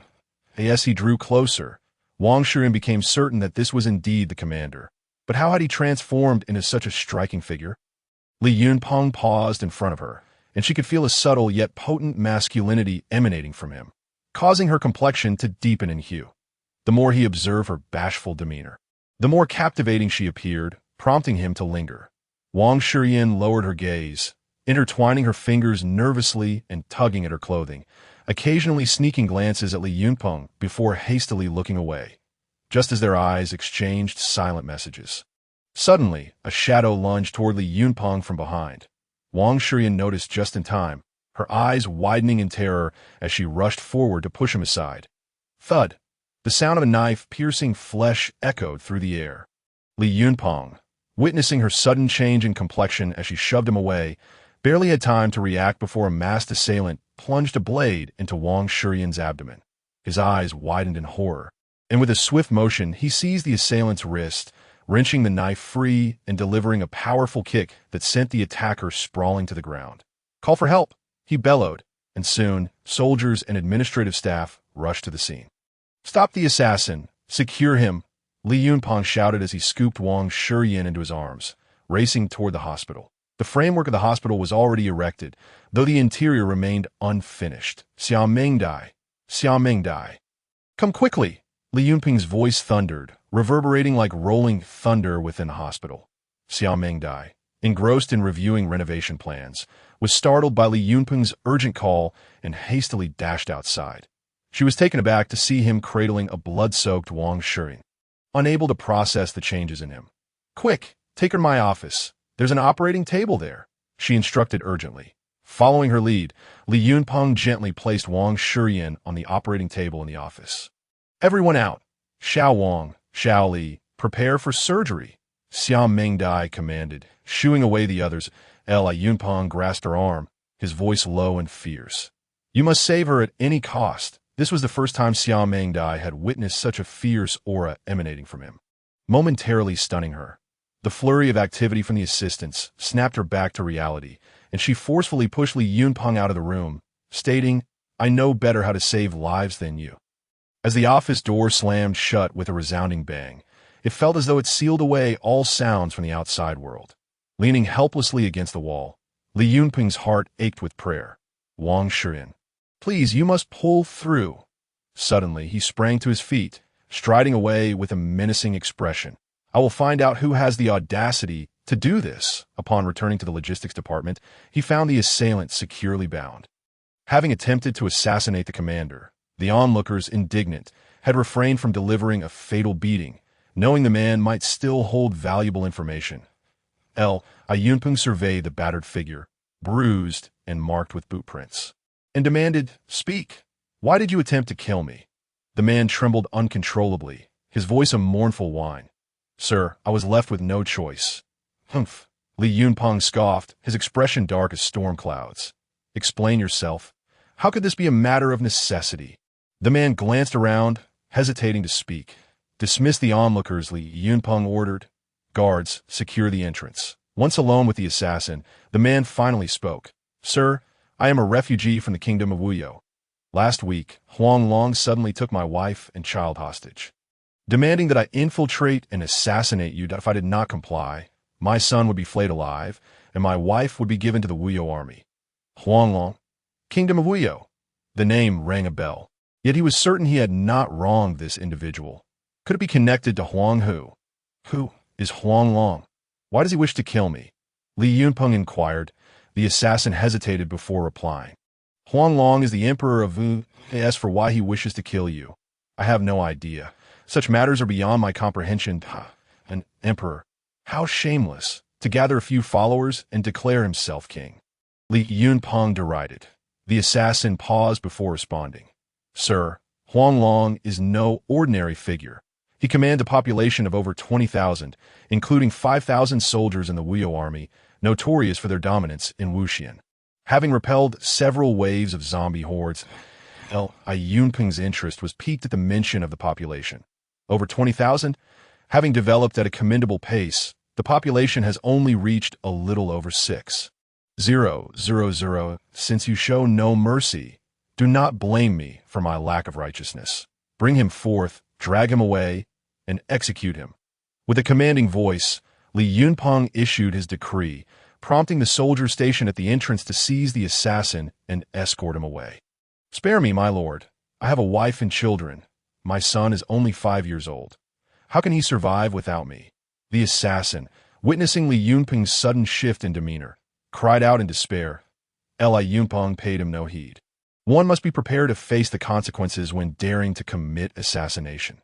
Shortly thereafter, the sound of gunfire echoed from outside, and the assassin met his demise in the desolate wilderness beyond the city. The act of killing the assassin did little to quell the resentment simmering within Li Yunpeng. "Wuyo country, I shall turn you into a headless nation," he exclaimed. "Li Qi, assemble a small squad of soldiers. Disguise yourselves and infiltrate Wuyo country. Discover the true origins of that scoundrel Huang Long. Seek out Zhang Tao and have him prepare a set of covert surveillance equipment. I want every detail recorded." "Understood," Li Qi replied, turning to ready the personnel and equipment for the mission to Wuyo country. Li Yunpeng's expression darkened as he realized the swiftness with which his enemies had acted against him. He held no fear of open confrontation, but the underhanded tactics were exasperating. The most direct method to eliminate such threats was to eradicate the enemy's power entirely. Li Qi did not disappoint. He returned to base 3 days later, having left 2 soldiers undercover in Wuyo country. That moment, a voice from the system suddenly announced, "Due to your exemplary completion of the commander's critical mission, your accumulated experience has reached the standard for a squad leader. Would you like to upgrade?" Li Yunpeng was taken aback. It appeared that experience could be gained not only through slaying zombies, but also through task completion by soldiers. He promptly commanded, "Upgrade." The system responded, "Congratulations, Li Qi. You have been promoted to a level 2 squad leader, capable of commanding 10 subordinate team leaders, with significant enhancements to all military abilities. The ability to command 10 teams translated to a fighting force of 300 men. In the future, for simpler tasks, he could delegate the responsibility to Li Qi, thereby alleviating his own burden. Delighted to have a capable commander under his wing, Li Yunpeng's spirits soared. However, upon reviewing the footage recorded by Li Qi in Wuyo country, his expression soured once more. Wuyo country was nestled in a dense forested canyon on the outskirts of Wuxian County, primarily gathering survivors who had escaped from the county town and surrounding villages. It falsely advertised a life devoid of worries, and unsuspecting individuals spread the word, leading to a rapid accumulation of over 20,000 survivors in a short span. The video revealed Li Qi and his companions clad in tattered garments. Appearing at the gates of Wuyo country, the valley was surrounded by steep cliffs on 3 sides, with only a narrow passageway leading outward, mere dozens of meters wide, resembling a kettle's mouth. The canyon's broad terrain made it an ideal refuge. No wonder it had managed to survive and thrive in the apocalypse, having claimed such a prime location. In the center of the expansive canyon stood a towering wall constructed of brick, stone, and cement, estimated to be 5 meters high. Topped with barbed wire, a heavy iron gate was firmly shut, while a smaller door on the right allowed for personnel entry and exit. The more Li Yunpeng observed, the more familiar it became. Once the guards thoroughly checked Li Qi before allowing entry, he realized it was nothing less than a prison, that he felt a twinge of envy at Huang Long's fortuitous circumstances. He had painstakingly established a base with the system, only to face enemies on all sides, with safety only on the riverbank, while this scoundrel had started with an already established city. Yet, the reality within was far from the idyllic image portrayed. Wuyo City was overcrowded, with most inhabitants emaciated, surrounded by a chaotic array of makeshift tents, creating an atmosphere of filth and despair. Even through the screen, one could almost smell the stench. Occasionally, soldiers wielding homemade firearms could be seen driving ordinary citizens out of the city, while others escorted survivors returning with supplies from the outside. This what they call a worry-free country. Living here, one must constantly fret about how to secure a meal, Li Yunpeng scoffed. Upon entering the city, Li Qi and his companions were first taken to the military to join the Wuyo army. They were required to pay a tribute, specifically bringing back at least 2 civilians from the outside. However, since Li Qi was on a mission, joining was out of the question. After attempts at coercion failed, they were relegated to the civilian sector's supply search team. The display screen then showed Li Qi conversing with various individuals. On the third day, Li Qi's sector was escorted by soldiers outside Wuyo City, directly out of the canyon toward the county town. Seizing an opportunity, Li Qi and his companions managed to escape. The footage provided visuals, but no sound, prompting Li Yunpeng to inquire. Now, tell me the specifics. Standing tall, Li Qi began to recount.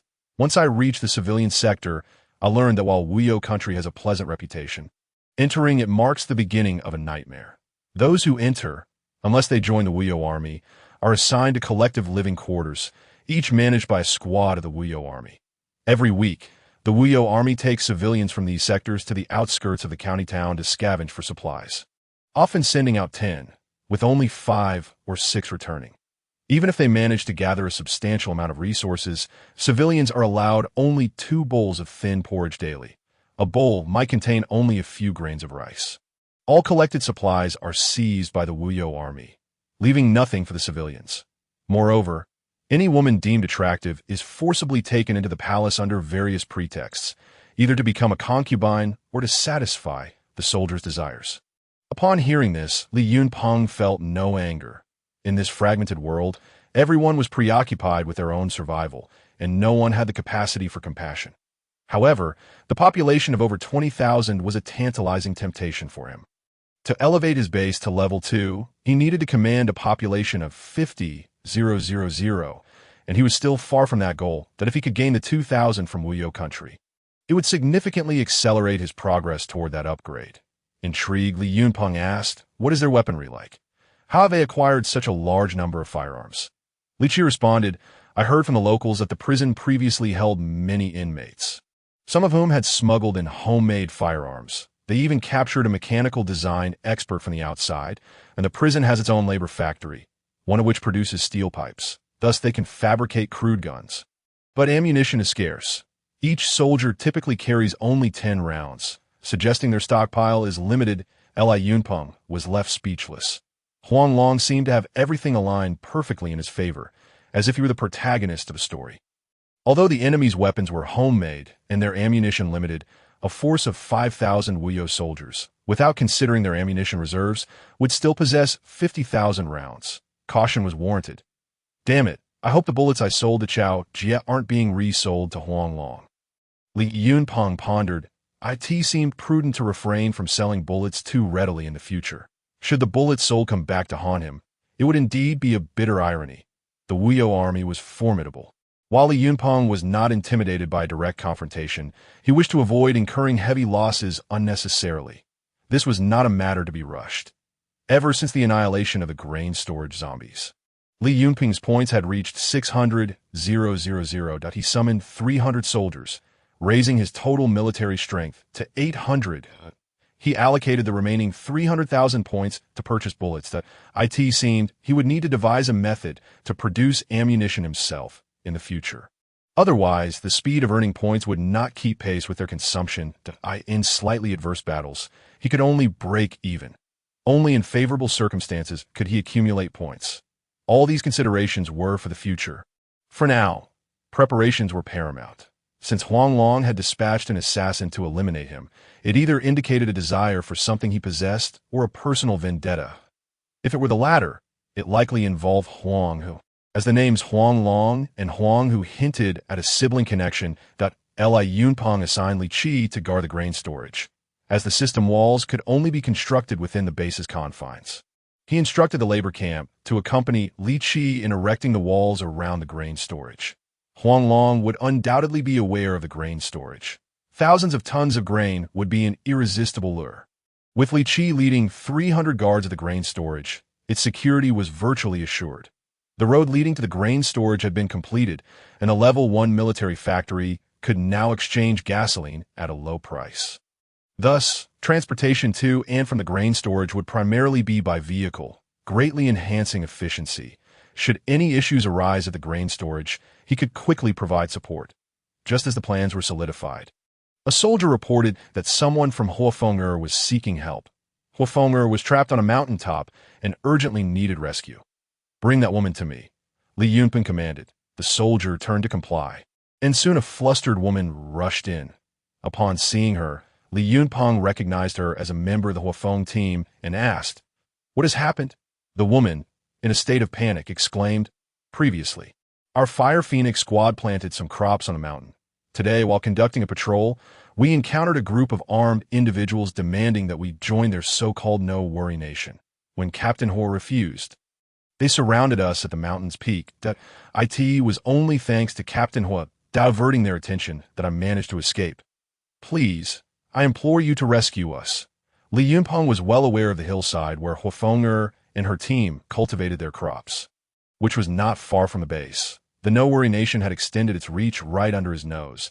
This was intolerable. Li Bai.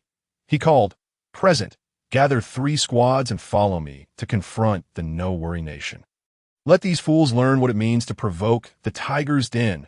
Understood. Within a matter of minutes, Li Yunpeng led a fully armed contingent of nearly 100 soldiers towards the mountain where Huafeng was trapped.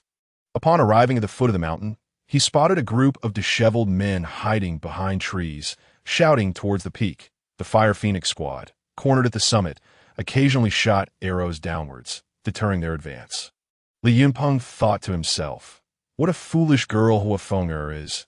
They're merely toying with your arrows.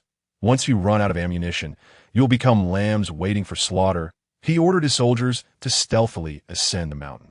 However, just as they drew near, one of the no-worry soldiers happened to glance down, immediately spotting them.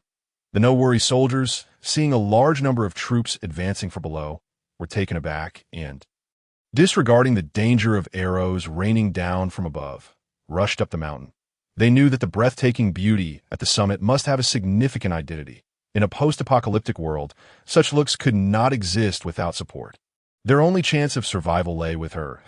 As the no-worry soldiers desperately charged the peak, Huafeng knocked an arrow and shot down the foremost attacker. In their panic, the no-worry soldiers immediately opened fire in retaliation.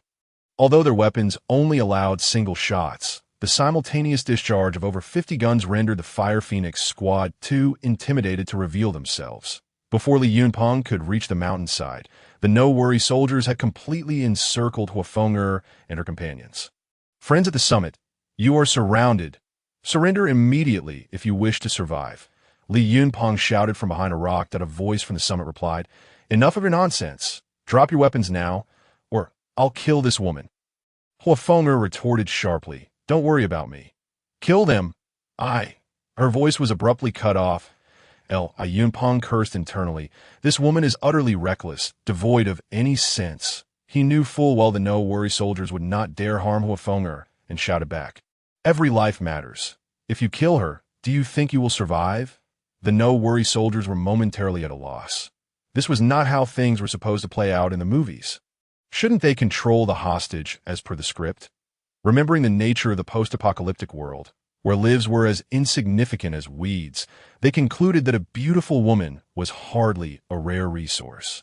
After a brief discussion, they shouted down the mountain, "If we release this woman, you must clear a path for us to leave." Yunpeng chuckled internally and replied, "Dream on. If you surrender voluntarily, I might spare your lives. Otherwise, I'll keep you here and see who starves first." The leader of the no-worry soldiers growled in frustration, "I'll kill this woman right now. Go ahead. The moment she dies, I'll launch my attack, and you'll all be buried with her. That would be the least I can do for her." The no-worry soldiers exchanged incredulous glances. This was not how the game was played. They had no doubt that killing these women would lead to their own demise. In the post-apocalyptic world, human relationships had become starkly simple and devoid of any etiquette or moral constraints. The struggle for survival had made every individual value their own life above all else.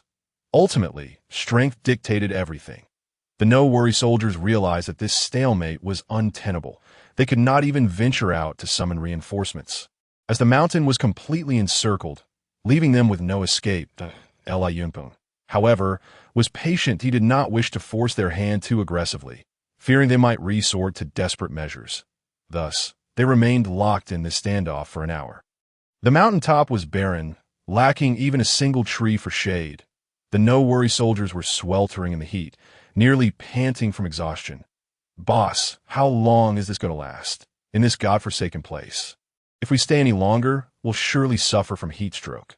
What the hell can I do? If we kill these women, we're dead too. If we don't kill them, we can't leave. In contrast to the plight of those atop the mountain, Li Yunpeng sat comfortably on a cool rock halfway up, enjoying some wild fruits collected by his soldiers, sipping refreshing water, and casually chatting with Li Bai and the others. As the afternoon sun blazed even hotter, Li Yunpeng contemplated lying down for a short nap on the cool stone when a voice from above interrupted him. "Commander below, if we surrender, can you guarantee our safety?" Li Yunpeng couldn't help but smile. These fellows were clearly cracking under the pressure. He grabbed a makeshift megaphone and shouted, "As long as you do not harm me, I can guarantee your survival." Upon hearing this, the soldiers on the summit had no choice but to believe his words. They feared that if they waited any longer, someone might lose their life. Forming a line, they lifted their guns and began to descend the mountain. The sun had left them dazed, and they stumbled as they walked. Li Bai led a small detachment, ready to take aim at any sign of treachery. Any sudden movement from these men would result in immediate execution. The no-worry soldiers were not foolish. Upon seeing the glinting barrels of automatic rifles, they quickly complied. After all, who could withstand a hail of bullets? Li Yunpeng observed coldly as these soldiers from the no-worry nation, more akin to ruffians than true soldiers, were dealt with firmly. Since they dared to cause trouble on his territory, he showed no mercy, beating them from the mountainside down to the foot, where they were bound and escorted back to the base. Huafeng'er followed behind the captured soldiers, her demeanor somewhat awkward. She had initially intended to end her own life to avoid capture and humiliation. Yet in her moment of despair, that towering figure had reappeared to save her once more. Ironically, in her attempt to avoid burdening Li Yunpeng and relying on her sisters for survival, she ultimately found herself depending on him for safety. Feeling somewhat embarrassed, Huafeng'er nodded and said, "Thank you." Li Yunpeng smiled and replied, "You saved my life. I saved yours. We're even."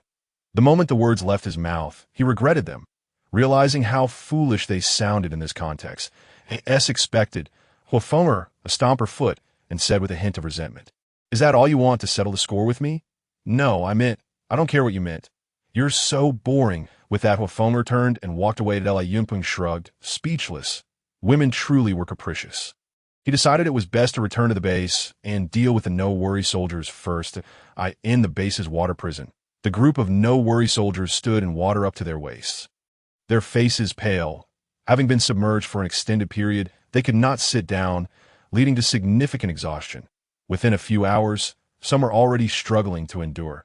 After satisfying his hunger and thirst, Li Yunpeng finally arrived at the water prison. The leader of the captives, a short but sturdy man with a hint of swagger named Guer, found himself in a precarious position, as the water level had risen to his chest.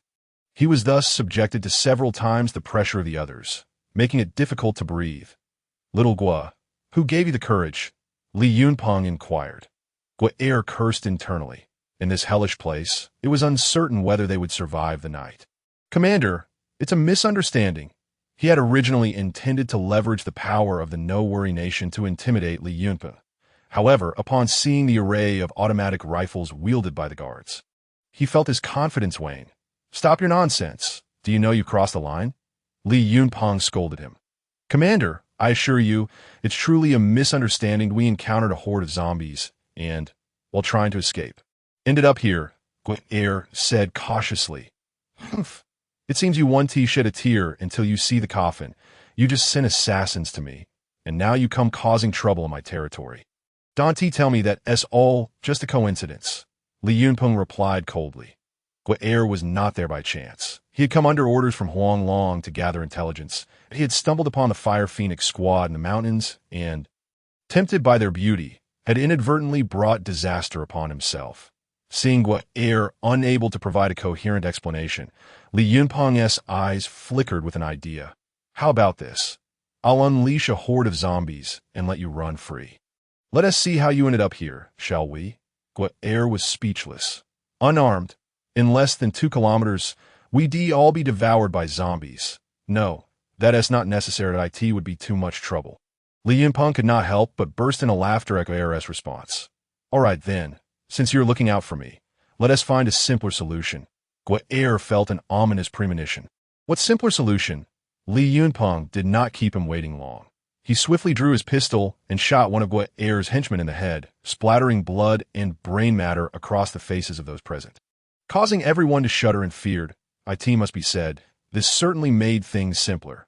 Guo Tongling's method was quite effective. Air, trembling in terror, stammered, "This Li Yunpeng is quick to kill at the slightest provocation."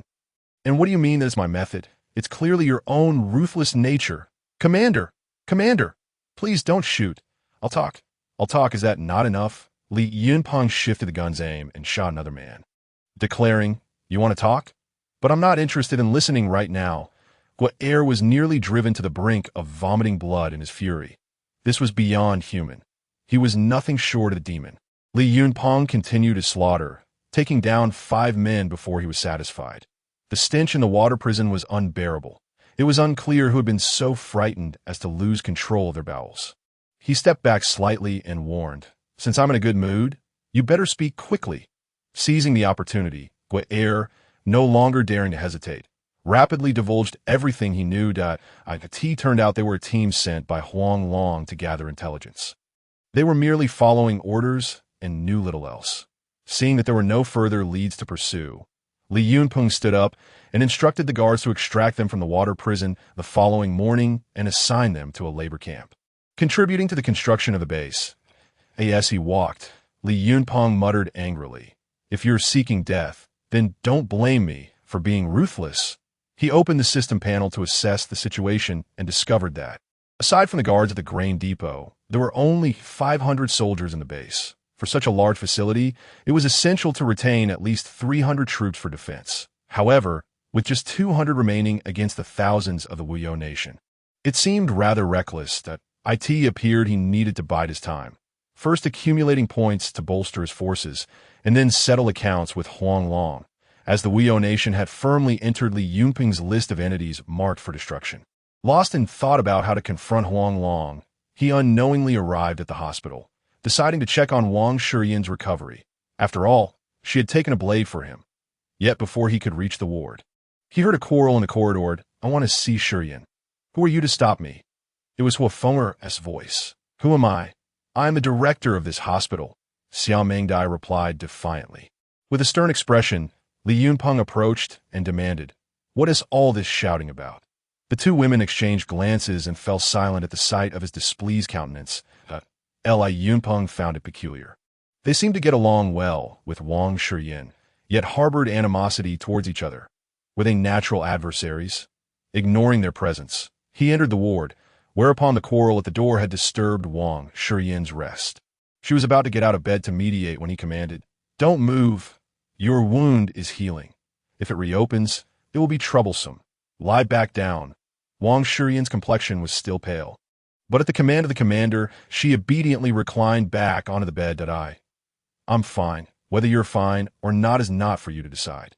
Dr. Xia, come in and check on Shiyan's condition," Li Yunpeng ordered.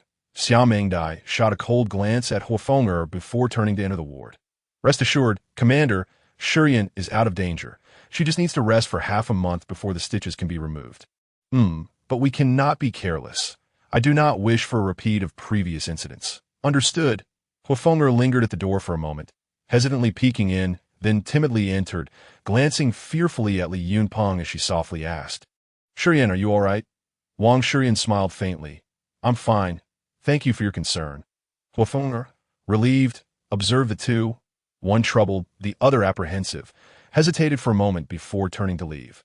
However, she did not exit the base. As tensions were rising between the base and the Wuyo nation, it was uncertain whether more soldiers from Wuyo would appear nearby, so she decided to remain within the confines of the base. After Huafonger departed, Li Yunpeng reiterated his instructions to Xiao Mengdai to take good care of Wang Shiyan before exiting the ward. Wang Shiyan gazed at his disappearing figure, lost in thought. Shiyan, Xiao Mengdai gently called out, Hee, it seems your soul has been whisked away by the commander." A faint blush appeared on Wang Shiyan's pallid face. "No, I was just thinking about other matters." Xiao Mengdai said nothing further, merely stifling a giggle. Embarrassed, Wang Shiyan remarked, "Such an outstanding man as the commander. I wonder what kind of girl would be worthy of him." Xia Mengdai rolled her eyes. If you are not worthy, what other women could possibly be? I'm not as good as you say. After leaving the hospital, Li Yunpeng made his way toward the inner city. Passing by the logistics department, he spotted Lu Zide busily sorting through supplies. Detsi, Lu Zide put down what he was doing, wiping his brow. Pungo, what brings you here? Nothing much, just passing through. What are you up to? Oh, some supplies are disorganized. I'm just tidying up. Is it tough in the logistics department? Would you like me to transfer you to the administrative department? No need, Pungo. I feel secure doing this job, and I can keep an eye on the supplies to prevent waste. It's quite good. Li Yunpeng was somewhat surprised. Who wouldn't aspire to work in the administrative department? Not only was it powerful and prestigious, but the future prospects were limitless. Yet Lu Zide rejected the offer, seemingly not wanting to add any complications for himself. All right, we should grab a drink sometime. Lu Zide grinned. If you say that, I'll hold you to it. Don't back out later. Come on, I'm the commander of a base. Do you think I'd be sure on drinks? That is not certain. Before the apocalypse, you promised to treat me to a meal, and I waited a year without seeing it happen. Li Yunpeng. The two continued to chat idly for a while before Li Yunpeng returned to the inner city to rest. However, he had barely lain down when suddenly a cacophony of gunfire erupted outside. Startled, Li Yunpeng hastily grabbed his clothes and rushed out the door. What is going on? He inquired of Li Bai, who was sprinting toward him. Commander, we've spotted multiple hordes of corpses approaching from various directions near the base. Li Yunpeng. Most of the corpse hordes near the base had already been cleared, if any were wandering in. There should only be 1 or 2 teams. What did he mean by coming from all directions? With no time for further questions, Li Yunpeng hurriedly ascended the watchtower, as he surveyed the scene. He noted that aside from the riverside, there were 6 groups of zombies wandering toward the base from other directions. Given their scattered formations, it appeared there were no first-level evolved zombies leading them. Yet if there were no first-level zombies in charge, why were these 6 hordes all converging on the base? The situation felt exceedingly strange. Though the zombies had yet to notice the base, their paths were all directed toward it. It was only a matter of time before they did. Prepare for battle, Li Yunpeng commanded. Regardless of the reason, the primary task was to withstand the oncoming assault from the zombie hordes. The guards sprang into action at once. Aside from the 300 guarding the grain depot, 500 soldiers remained in the base. The civilians were also mobilized, hauling crates of bullets and grenades, along with various combat supplies up onto the city walls. The entire base operated like a well-oiled machine, moving in an orderly fashion. Though the faces of the people were serious, they were not panicked. They had experienced such scenes before and trusted that under the commander's leadership, they would surely overcome the crisis. Li Yunpeng closely observed the movements of the zombies, and upon confirming the absence of evolved zombies, he breathed a sigh of relief. Although the number of ordinary zombies was considerable, relying on the base would likely pose no significant issues. The zombie horde advanced like a dark cloud looming over the city, the guards standing resolutely before them, while the atmosphere among the civilians grew tense. Li Yunpeng leaped down from the watchtower and approached the outer wall. Detsi, what are you doing here? Lu Zide, wielding a kitchen knife, squatted beside a guard, bracing for the impending threat. Pungo, I'm here to help defend the city. Get out of here with that kitchen knife. What good is that going to do? If one jumps up here, you'll be done for. Li Yunpeng scolded. Though he spoke harshly, he felt a surge of gratitude. Lu Zide had never faltered during crises. Despite his limited strength, Li Yunpeng forcibly sent Lu Zide away, who could only go and help move ammunition. Li Yunpeng's attention returned to the zombie horde, which was now perilously close. The battle was about to erupt. Li Yunpeng had long since assigned tasks to each small team, with 2 or 3 squads responsible for defending a single direction. When the first zombie was spotted racing towards the base, the battle officially commenced. The initial zombie that detected the base was accurately struck in the head by a bullet, its skull exploding and black blood splattering, before it collapsed lifelessly to the ground. The sound of gunfire served as the signal for war, jolting the scattered horde of undead into a frenzied charge towards the base. Flames erupted atop the city walls as the guards unleashed a torrent of fire, while the civilians, providing logistical support, methodically supplied ammunition. At some point, Hlufinger had climbed the city wall and approached Li Yunpeng, saying, I am here to help you. Li Yunpeng was at a loss for words. thinking to himself that there seemed to be an abundance of good-hearted individuals in this apocalyptic world.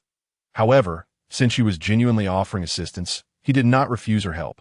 After all, Hoofinger's impeccable archery skills could indeed contribute to the battle. He nodded in acknowledgement, then lifted his rifle to eliminate a few stray zombies. Following his 2 rounds of evolution, both his strength and reflexes had significantly improved. His marksmanship was now quite steady.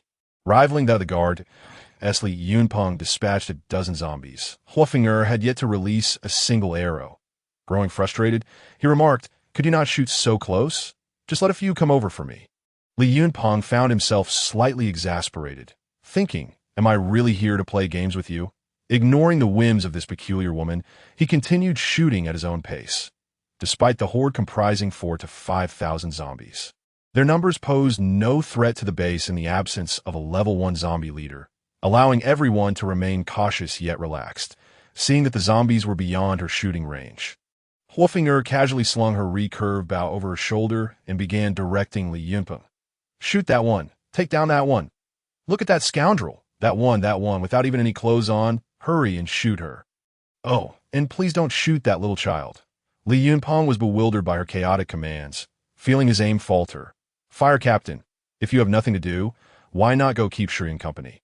I see Ming Dai is having a great time chatting with her," he suggested to Hoofinger. With her impressive bow slung across her back, reminiscent of her own physique, Hoofinger tilted her head in thought and replied, "If there are monsters attacking, I'll let Shireen be with that summer guy." Li Yunpeng decided to cease conversing with her. This girl's mind was racing faster than her arrows. Noticing that Li Yunpeng was ignoring her commands, Hoofinger bit her lip, stamped her foot, and tugged at his clothing. Feigning a pitiful expression, "Brother Peng, could I play with your gun for a moment?" The sound of her voice, combined with the somewhat ambiguous statement, nearly caused Li Yunpeng to tumble off the city wall. He recalled how Hoofinger had dealt with Huang Hu and felt a chill run down his spine. However, as he observed her eyes fixated on a rifle in his hands, he realized his misunderstanding. She wanted to play with a real firearm. Feeling embarrassed, Li Yunpeng glanced at the favorable battle situation, with only a few stray zombies remaining, and decided to hand her the gun. Hoofinger eagerly accepted it. Her excitement palpable that a cold sweat broke out on Li Yunpeng's forehead. If she accidentally discharged it, he feared for the unfortunate soul who might get shot. He hastily instructed her on gun handling techniques. But Hoofinger awkwardly positioned the rifle against her waist, her legs slightly bent, resembling a novice in the midst of battle.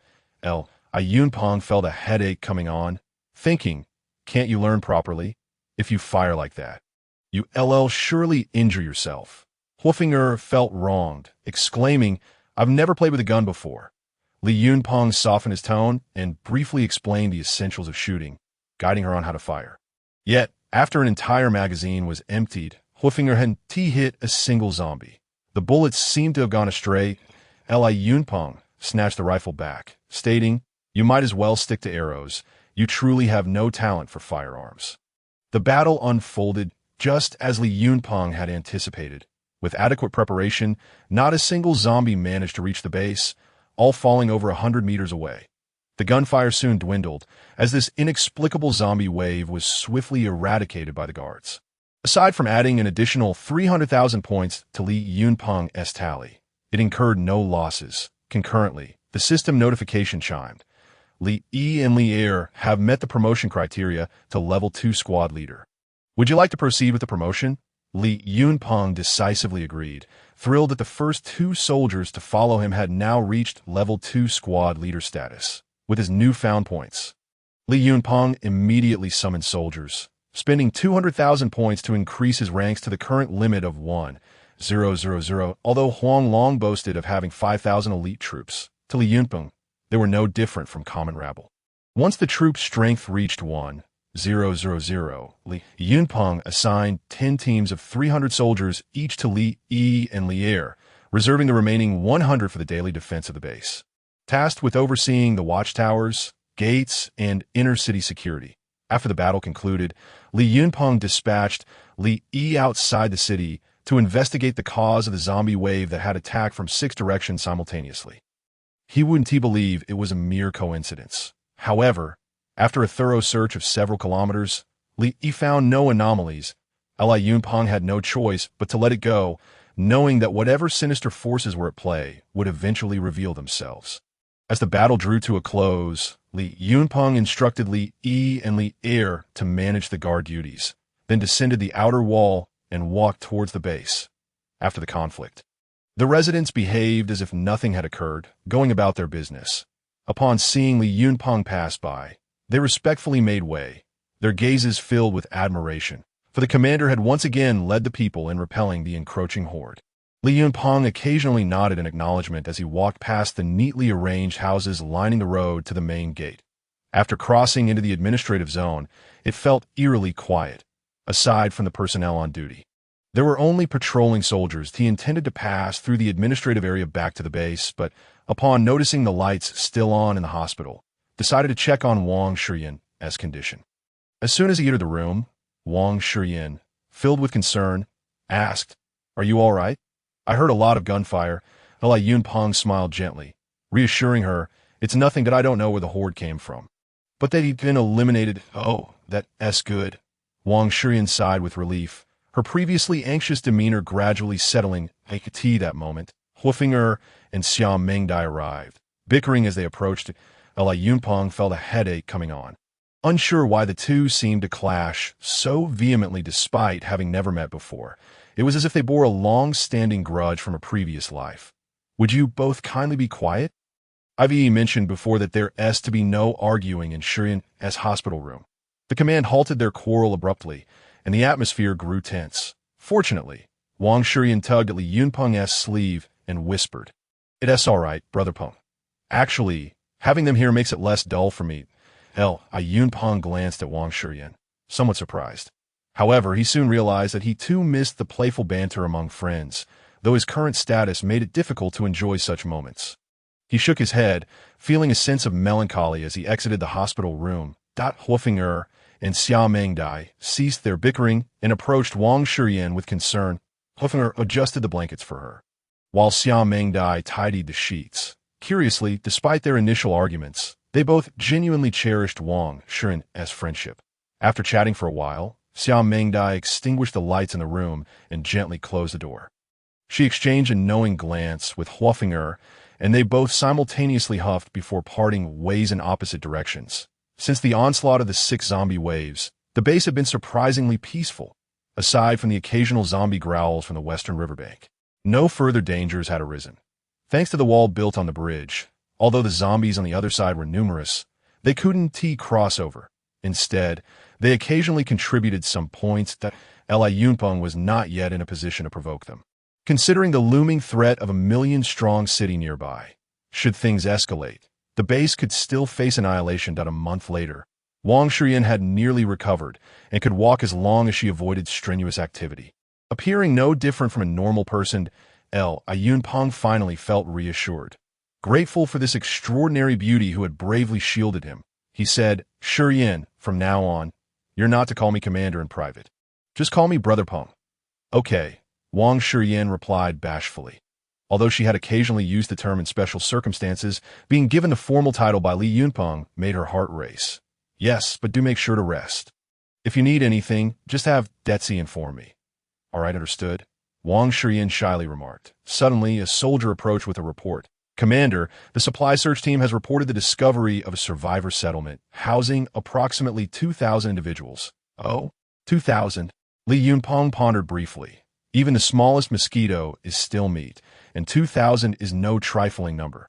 "Gather the troops and follow me out of the city." The soldier hesitated slightly.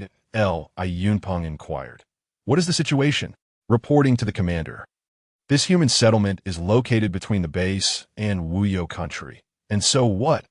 Am I to fear the yellow dragon?" Li Yunpeng retorted, "Gather the troops." "Yes, sir." At that moment, there were 700 guards stationed at the base, and the surrounding area was far from peaceful. The base was their fundamental stronghold that could not be compromised. Li Yunpeng decided to leave 400 guards to defend their home, while he took a platoon of 300 soldiers to investigate the human settlement. With everything prepared, Li Yunpeng summoned the supply search team leader, Jiang Fa, for questioning. Jiang Fa hurriedly approached with his team. "Tell me, what is the specific situation of this settlement?" After respectfully saluting, Jiang Fa began, reporting to the commander. This settlement has a population of approximately 2,000 and is entirely unarmed, consisting of ordinary civilians. Moreover, it is rich in resources, predominantly populated by able-bodied youth. Li Yunpeng narrowed his eyes. Jiang Fa's description of the settlement was too perfect, resembling a beautiful woman stripped bare before him. Such good fortune seemed too good to be true. His piercing gaze locked onto Jiang Fa, causing the latter to avert his eyes. I suddenly realized that our settlement is not in urgent need of more people. Perhaps we should cancel this operation. It would be a waste of resources. Jiang Fa was taken aback, then quickly responded, Commander, this is a fortuitous opportunity. If we can recruit 2,000 able-bodied individuals, we could form a larger supply search team and undoubtedly bring back more resources. Indeed, one can never be too cautious. In that case, I shall use your plan against you. A supply search team typically consists of several dozen individuals. Yunpeng scanned the faces of his men. None displayed any signs of disbelief, indicating that the settlement indeed existed, though it was likely a trap. Could it be set by Wuyo country?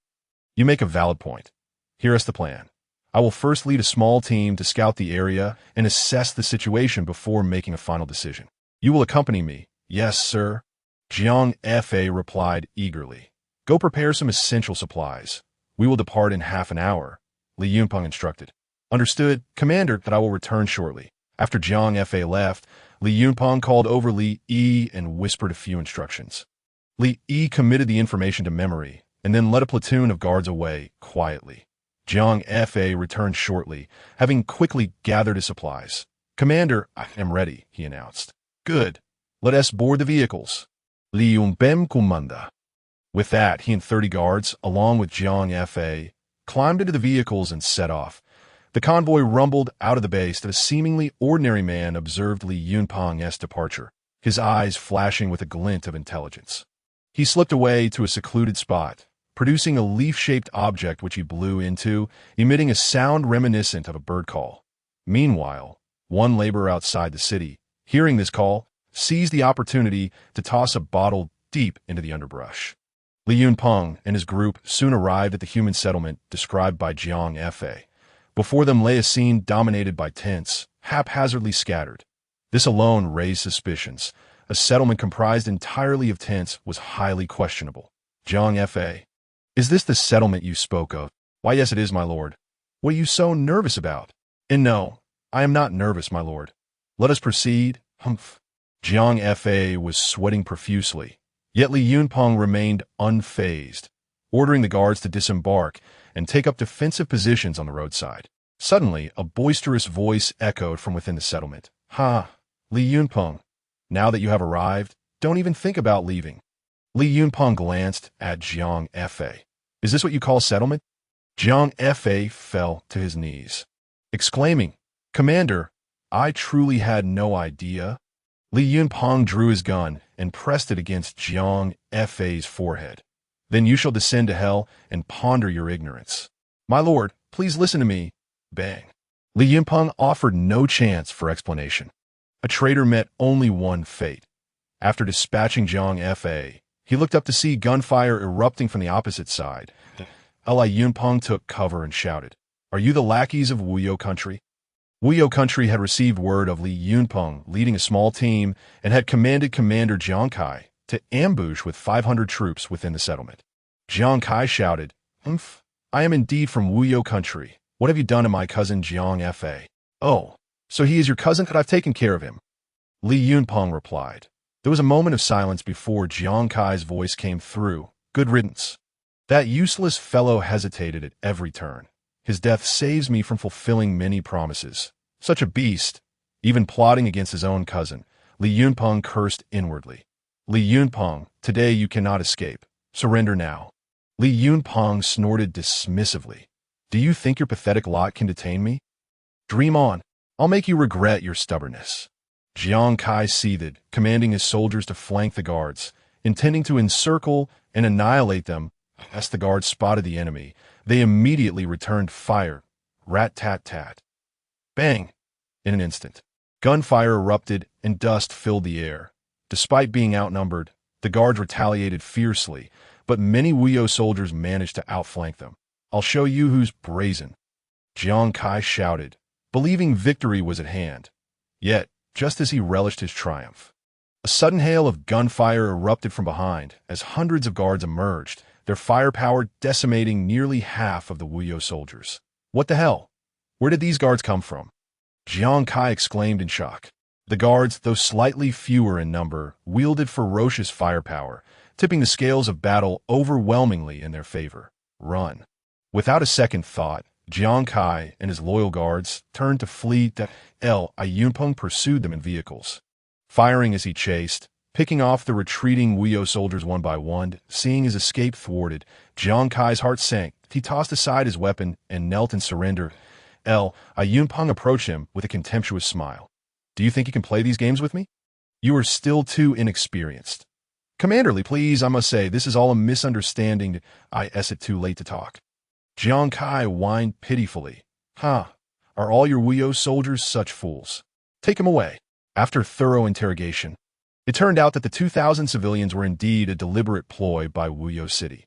However, upon hearing that the base had ample food supplies to offer, they expressed a willingness to follow Li Yunpeng. The guards bound the captives in a line, tying one end to an off-road vehicle, leading them along, with the 2,000 civilians trailing behind, slowly making their way back to the base. Yunpeng felt a surge of satisfaction, imagining how furious Wang Long must be to have lost both men and resources. Suddenly, a guard vehicle sped towards them. Screech. The abrupt stop filled Li Yunpeng with a sense of foreboding. Reporting, "Commander, the granary is under attack by a large horde of zombies. Requesting immediate support." "Phew. Thank goodness it's not the base that's in trouble." Li Yunpeng sighed in relief. "Were there any evolved zombies?" "No, Commander." "All right. Leave 2 small teams here. You take the rest and head to support the granary. I will handle things here." "Yes, sir."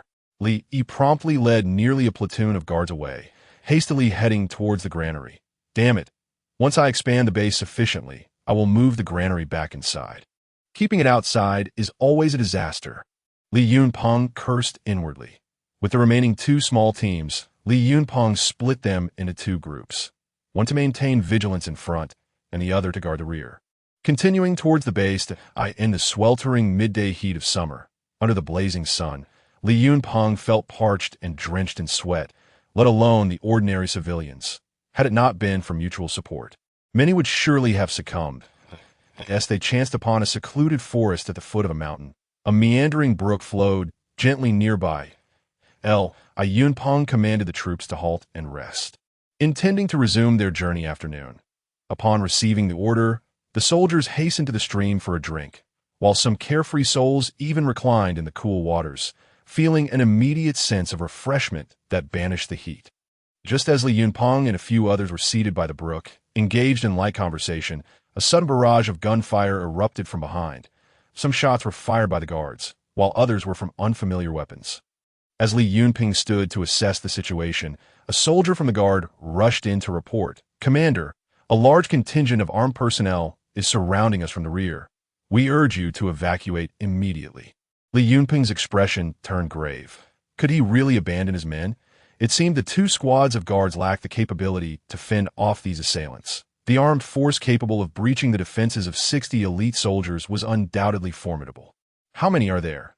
Li Yunpeng inquired. "Commander, there are at least 2,000 enemies. Our sentries have detected their encirclement, and they're now launching a full-scale assault. We have already lost 10 soldiers, 2,000 against 60. This must be the work of the Wuyo forces. Their haunting presence is relentless." Li Yunpeng cursed. "We are not far from the base. They should be able to hear the gunfire. Hold your ground. Reinforcements will arrive shortly." No sooner had he spoken than another soldier, bloodied and breathless, sprinted towards him. "Commander, we must retreat at once. We have lost an entire squad. The enemy is attacking from 3 directions, and our cover has become futile. We cannot hold out much longer."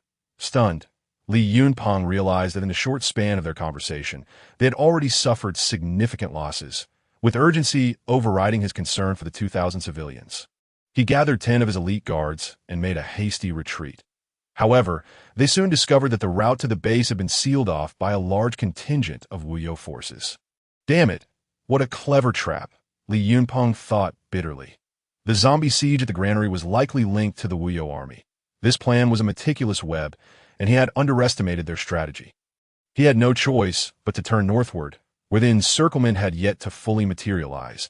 After barely covering a few hundred meters, the gunfire behind them ceased, and Li Yunpeng understood that all the soldiers attempting to obstruct the enemy had perished. There was no time for grief as he and his men darted through the dense forest. The guards were in excellent physical condition, and as an evolved being, Li Yunpeng was even more capable.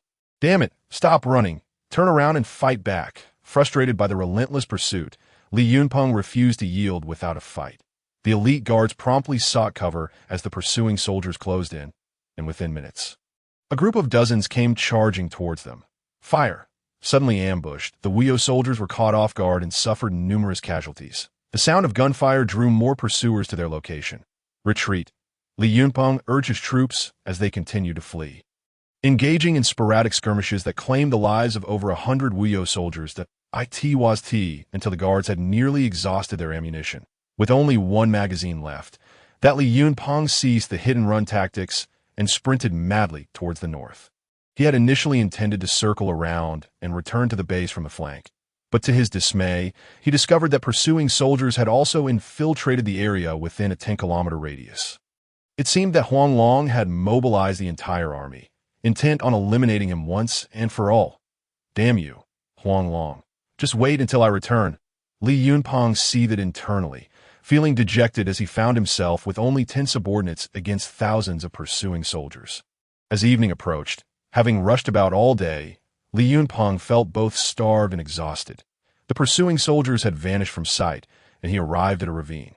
Let us go in and hide for some rest, he instructed, positioning 2 sentinels about 100 meters from the ravine's entrance, before leading the remaining soldiers inside. Once inside, they shed their gear and collapsed onto the ground, with Li Yunpeng feeling as though his legs were weighed down by lead. Fortunately, he had brought along some individual rations, and he took this opportunity to rest and eat. As night fell, the forest grew dark, while the Wuyo pursuers wandered aimlessly like headless flies in search of their quarry. I say, Lao Zheng, that guy has run off too quickly. He has long since vanished. There's no point in searching further. Let us head back. My brothers are exhausted. Let us search a bit more. The Lord has not given the order to return, so we must maintain appearances. Fine. Then let us look. Without receiving any warning from the sentinels, Li Yunpeng felt too fatigued to move, leaning against the rocky wall to rest. Before he knew it, he had fallen asleep, only to awaken the next day when the sun was high in the sky, its brilliance dazzling. Was it a peaceful night? Li Yunpeng pondered, bewildered that the Wuyo army, numbering in the thousands, had failed to locate him. What a bunch of incompetent fools, he muttered, upon reflection. However, he couldn't help but question his own sanity. Was it not better that they hadn't found him? After indulging in some self-deprecating thoughts, he lingered in the ravine for another day, and seeing no unusual activity, he decided to quietly return with his 10 loyal guards, knowing the base was to the south. He found it inappropriate to retrace his steps exactly, so he navigated through the forest, stepping cautiously.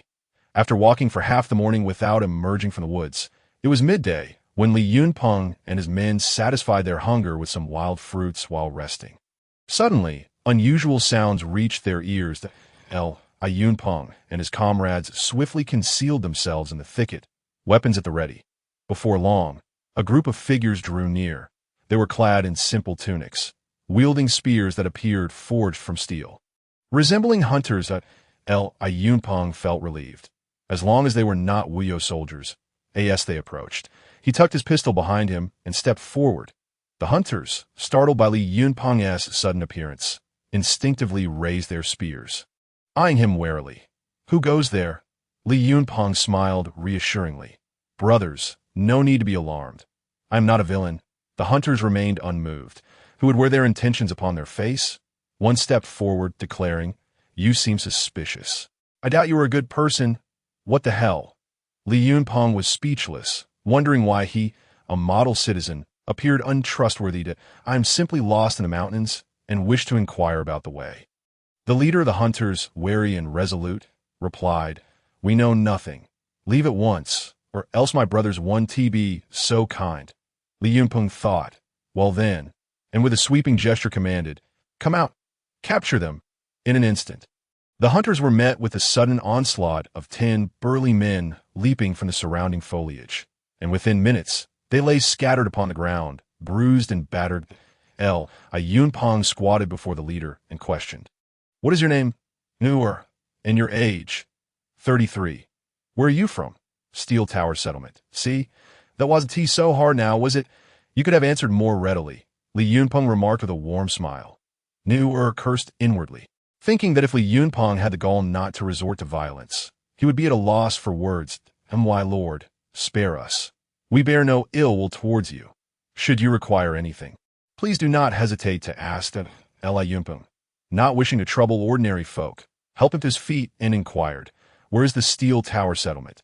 Seeing that Li Yunpeng seemed reasonable, Newer hesitated before pointing southward.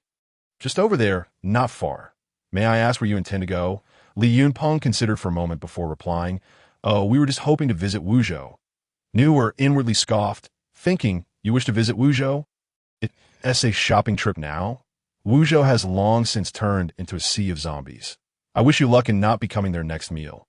However, upon hearing that Li Yunpeng sought to go to Wuzhou, Newer's expression shifted to one of surprise. "Are you gentlemen from Wuyou Nation?" Li Yunpeng paused, taken aback by the weight of Wuyou Nation's reputation. They had fought and retreated, traversing at least 40 to 50 kilometers throughout the day. They were already within the borders of another city. "I have heard of Wuyou Nation, but I am not from there. I hail from a nearby survivor camp. I got lost while searching for food." "Do you know about Wuyou Nation?" Li Yunpeng inquired. Newer responded, "Who hasn't heard of Wuyou Nation? It is the last bastion of hope in this apocalypse, blessed with geographical advantage, formidable military strength, and abundant resources. Those who enter Wuyou Nation are indeed fortunate." Li Yunpeng was at a loss for words, thinking to himself, "What you describe is far from what I know of that place. How do you know so much about Wuyou Nation?" He pressed further. Neo Air responded, "Everyone from our place knows that the kingdom of Wuyou often sends us food, then selects some young and strong individuals, or those with exceptional talents, to go to the kingdom of Wuyou, where they can live carefree lives." Li Yunpeng nearly choked on his own saliva, thinking how absurd Huang Long was. Carefree. It was more akin to a hellish existence. However, it was no surprise that the kingdom of Wuyou could gather so many people in such a short time, as their reputation preceded them. Is there really no one from the kingdom of Wuyou who has returned to your Steel Tower Settlement?" Li Yunpeng inquired. "Well, my lord," Neo Air replied with a look that suggested Li Yunpeng might be lacking in common sense. "Who in their right mind would return to such a miserable life after going to the kingdom of Wuyou? That would be foolish." Neo Air's statement held some truth. Li Yunpeng had seen in the videos brought back by Li Qi that anyone entering the kingdom of Wuyou would immediately have their freedom restricted, unable to come and go at will, and would then be assigned to various factions of the Wuyou army, with soldiers accompanying them to scavenge for supplies. Unless one were to die, there was no escaping the control of the kingdom of Wuyou. Thus, the outside world remained oblivious to the true conditions within. Such a den of darkness had the audacity to maintain a fade of paradise.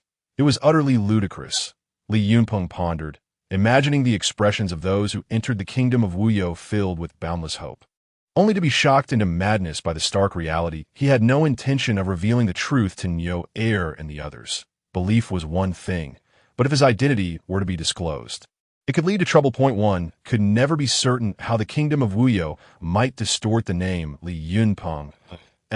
Yunpeng recalled the cunning nature of Huang Long. The sudden appearance of 6 hordes of zombies attacking the base could hardly be coincidental. It was likely a ploy orchestrated by the kingdom of Wuyou to test the defenses of his base. After witnessing the firepower of the guards, things had appeared quiet on the surface. Yet clandestine activities had persisted. Just after departing the base, he had been ambushed by the Wuyou army, suggesting that, apart from Jiang Fa, there was likely a mole within the base. However, this was only to be expected. He himself had 2 guard soldiers infiltrated within the kingdom of Wuyou, sending back intelligence from time to time. Locating a mole among thousands of civilians was exceedingly difficult. It might be more effective to uproot the kingdom of Wuyo entirely, thus eliminating the mole along with it. Neo brother, I wish to return to Wuzhou City. Which direction should I take? Li Yunpeng asked. Neo Air pointed towards the southeast and said, follow this path. After crossing a few mountains, you'll arrive. Our settlement is also in that direction. All right, thank you, brother, Li Yunpeng replied. Neo Air quickly waved his hands, saying, no problem, no problem. It is my honor to serve you, my lord. He merely wished to hastily send this harbinger of misfortune away. For this man was unpredictable and quite terrifying. He never knew which remark might provoke an unwarranted beating. Having obtained the information he sought, Li Yunpeng decided not to press Neo Air any further. After all, they were unaware of his true identity and merely regarded him as a bully. Neo Air, seeing Li Yunpeng no longer asking questions, cautiously said, my lord, if there is nothing else, my companions and I shall take our leave. If we cannot bring back some game today, we may have to face hunger in the coming days. Yes, go ahead, Li Yunpeng said. All right then, we shall take our leave, Neo Air remarked, seeing that Li Yunpeng had not uttered another word. Neo Air and his subordinates departed, glancing back several times as they walked away. By the way, Li Yunpeng suddenly called out, startled. Neo Air and the others froze in place as if struck by a spell. Did this man change his mind? Neo Air felt a wave of despair. These individuals were armed and clearly not to be trifled with. In this apocalyptic world, lives were as expendable as grass. Killing them would bear no consequences. Cold sweat broke out on his forehead as he turned with great difficulty and stammered, my lord, what is your command? Oh, it's nothing. Just be more helpful to those who ask for directions in the future. Uffed. Neo Air felt as if he could die. Could this man not scare him so? Was this trivial matter truly worthy of such a reminder? Cough, cough. Yes, my lord, I shall certainly be proactive in assisting those in need from now on. All right, off you go. Neo Air waited a moment, assuming Li Yunpeng would not make any more startling remarks, then turned to leave. Once he had put some distance between them, he took off running, vanishing in a flash. Li Yunpeng chuckled to himself. Neo Air was rather amusing. However, if he truly followed through and began helping those in need, he might very well meet a swift end. He certainly wouldn't be putting him in harm's way. Right? He seemed not so foolish. Yes, indeed, he was not foolish. Li Yunpeng muttered himself for a while before leading his subordinates in the direction indicated by Neo Air. After approximately half an hour of walking, Li Yunpeng and his companions ascended a small peak and looked down. Indeed, a large factory loomed below. Without a doubt, it was the steel tower settlement Neo Air had mentioned. The warriors disassembled their firearms and placed them in their backpacks before approaching. Inside the factory, towering steel structures rose, with intricate pathways connecting them. After observing for a while, Li Yunpeng felt a bit dizzy. Without someone familiar with the area to guide him, he would have no idea how to ascend. Since the outbreak of the apocalypse, the surviving humans had utilized every resource at their disposal to survive. This factory had even been transformed into a settlement for humanity. Moreover, it appeared that there were quite a number of people living above. If he could manage to bring them all back, the population of the base would double in an instant. Upon reaching the base of the tower, he noticed no guards or security personnel conducting inspections. The enormous settlement seemed entirely unguarded. How could the inhabitants here be so lax in vigilance and still manage to survive? Li Yunpeng found himself perplexed. He casually stopped a passing woman and asked, "Excuse me, madam, we are newcomers. Could you please inform us of the rules here?" The woman glanced at him and replied, "New arrivals report to the 10th floor. There aren't many rules. You just have to work. You can't just laze about and expect to survive." Li Yunpeng thanked the lady and decided to head to the so-called 10th floor to see if he could locate the leader of this place and establish contact. However, after running up and down several times, he still could not find the correct path. The staircases were convoluted. Many of them led downward unexpectedly, or after a harder descent of several floors, he would discover that there was no further route upward. Li Yunpeng gazed at the dizzying maze of staircases crisscrossing between the steel towers and lamented that it was no wonder there were no guards. Even if zombies were to invade, they would likely become disoriented within this labyrinth. The hurried footsteps of those around him went unnoticed. No one paid any attention to Li Yunpeng and his group. After some effort, they managed to convince a child to lead them to the 10th floor. Following the child, they went down, then up, then down again, twisting and turning until they finally reached the 10th floor. Yunpeng looked back and saw the place resembled a stone tomb. He felt speechless. How on earth would they manage to descend later?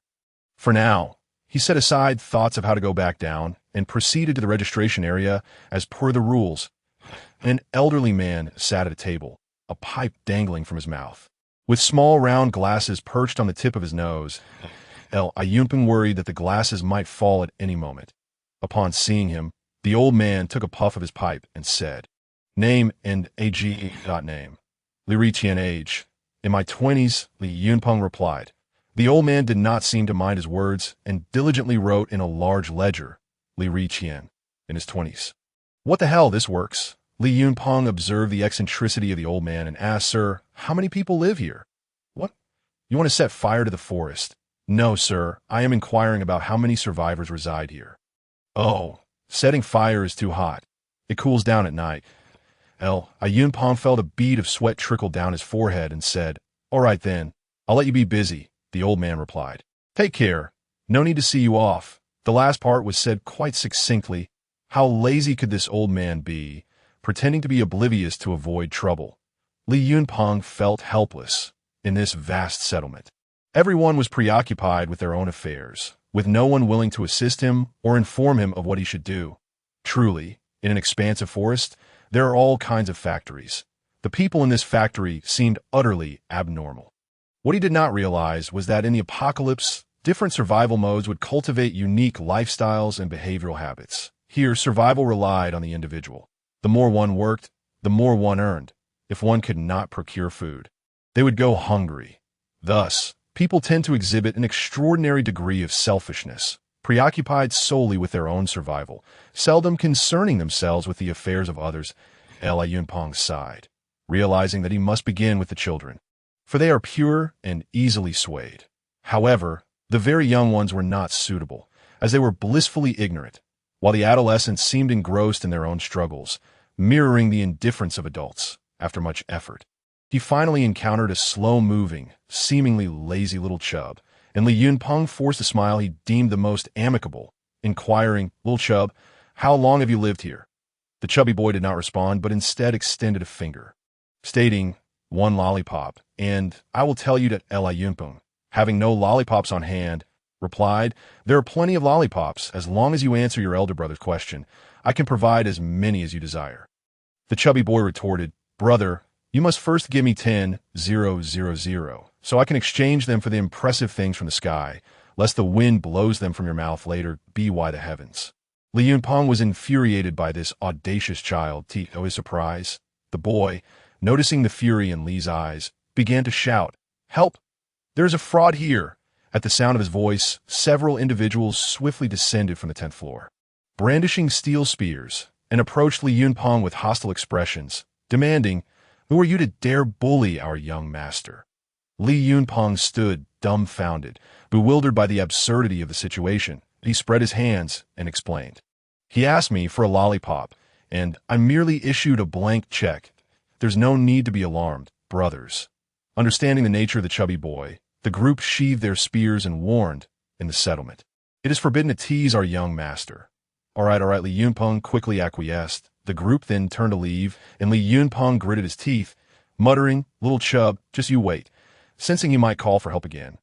Li Yunpeng hastily covered his mouth and said, "I truly have lollipops, but I didn't bring any this time, that if you answer my questions, I assure you, I will bring some next time." The chubby boy nodded, and Li Yunpeng released his hand, saying, "Ask what you wish, but if you dare to go back on your word, I will bring people to demand it from you. You must have seen, I am not someone you can provoke." Suppressing the urge to strangle him, Li Yunpeng realized this boy must be the offspring of a significant figure in the settlement. Otherwise, the guard would not be so tense that it seemed this child was among the first generation of second-generation settlers since the apocalypse. "All right, let me ask, how many people reside in our settlement?" Li Yunpeng inquired. The boy pondered briefly and replied, "That's simple. We have a total of 23,000 people in our settlement." "One lollipop." That Yunpeng was taken aback. exclaiming, "How is that possible? I see at most a few thousand here. How could there be so many?" The chubby boy retorted, "I truly wonder if there's something wrong with your brain. The people who venture out to gather supplies are not included in your count. You cannot merely consider those who remain behind, 2 lollipops. What? There are several thousand just in logistics." Li Yunpeng concealed his astonishment, feigning calmness. "All right, what is our relationship with Weo Nation?" The boy replied, "This is not difficult for me. Weo Tianghua often sends us supplies and grants some slots for entering Weo Tianghua. 3 lollipops, as expected." Weo Nation appeared generous outwardly, leading them to mistakenly believe it was abundant in resources, making these people trust in the idyllic life it advertised. "Then why haven't you gone there?" Li Yunpeng asked. The chubby boy boasted, "Ha! I already reserved my spot. If it weren't for the fact that Weo Nation only accepts those over 18, I would be lounging in their palace eating elbow meat right now." "For lollipops," Li Yunpeng scoffed inwardly, thinking, "Thank goodness for your young age. Otherwise, you'd be in Weo Nation, unable to find solace even if you cried into your elbow." "Who is the leader here?" Li Yunpeng queried. The chubby boy looked down on him, saying, "Are you new here? Of course it's my father, 5 lollipops. What kind of question is that? Will you really give me lollipops?" "Well then, I've uncovered the son of the settlement leader." Li Yunpeng continued, "Remember the lollipops for now. Can you take me to meet your father? My father has gone hunting with the mothers." The chubby boy replied, disinterestedly, 6 lollipops. "Mothers? Has a harem been established already?"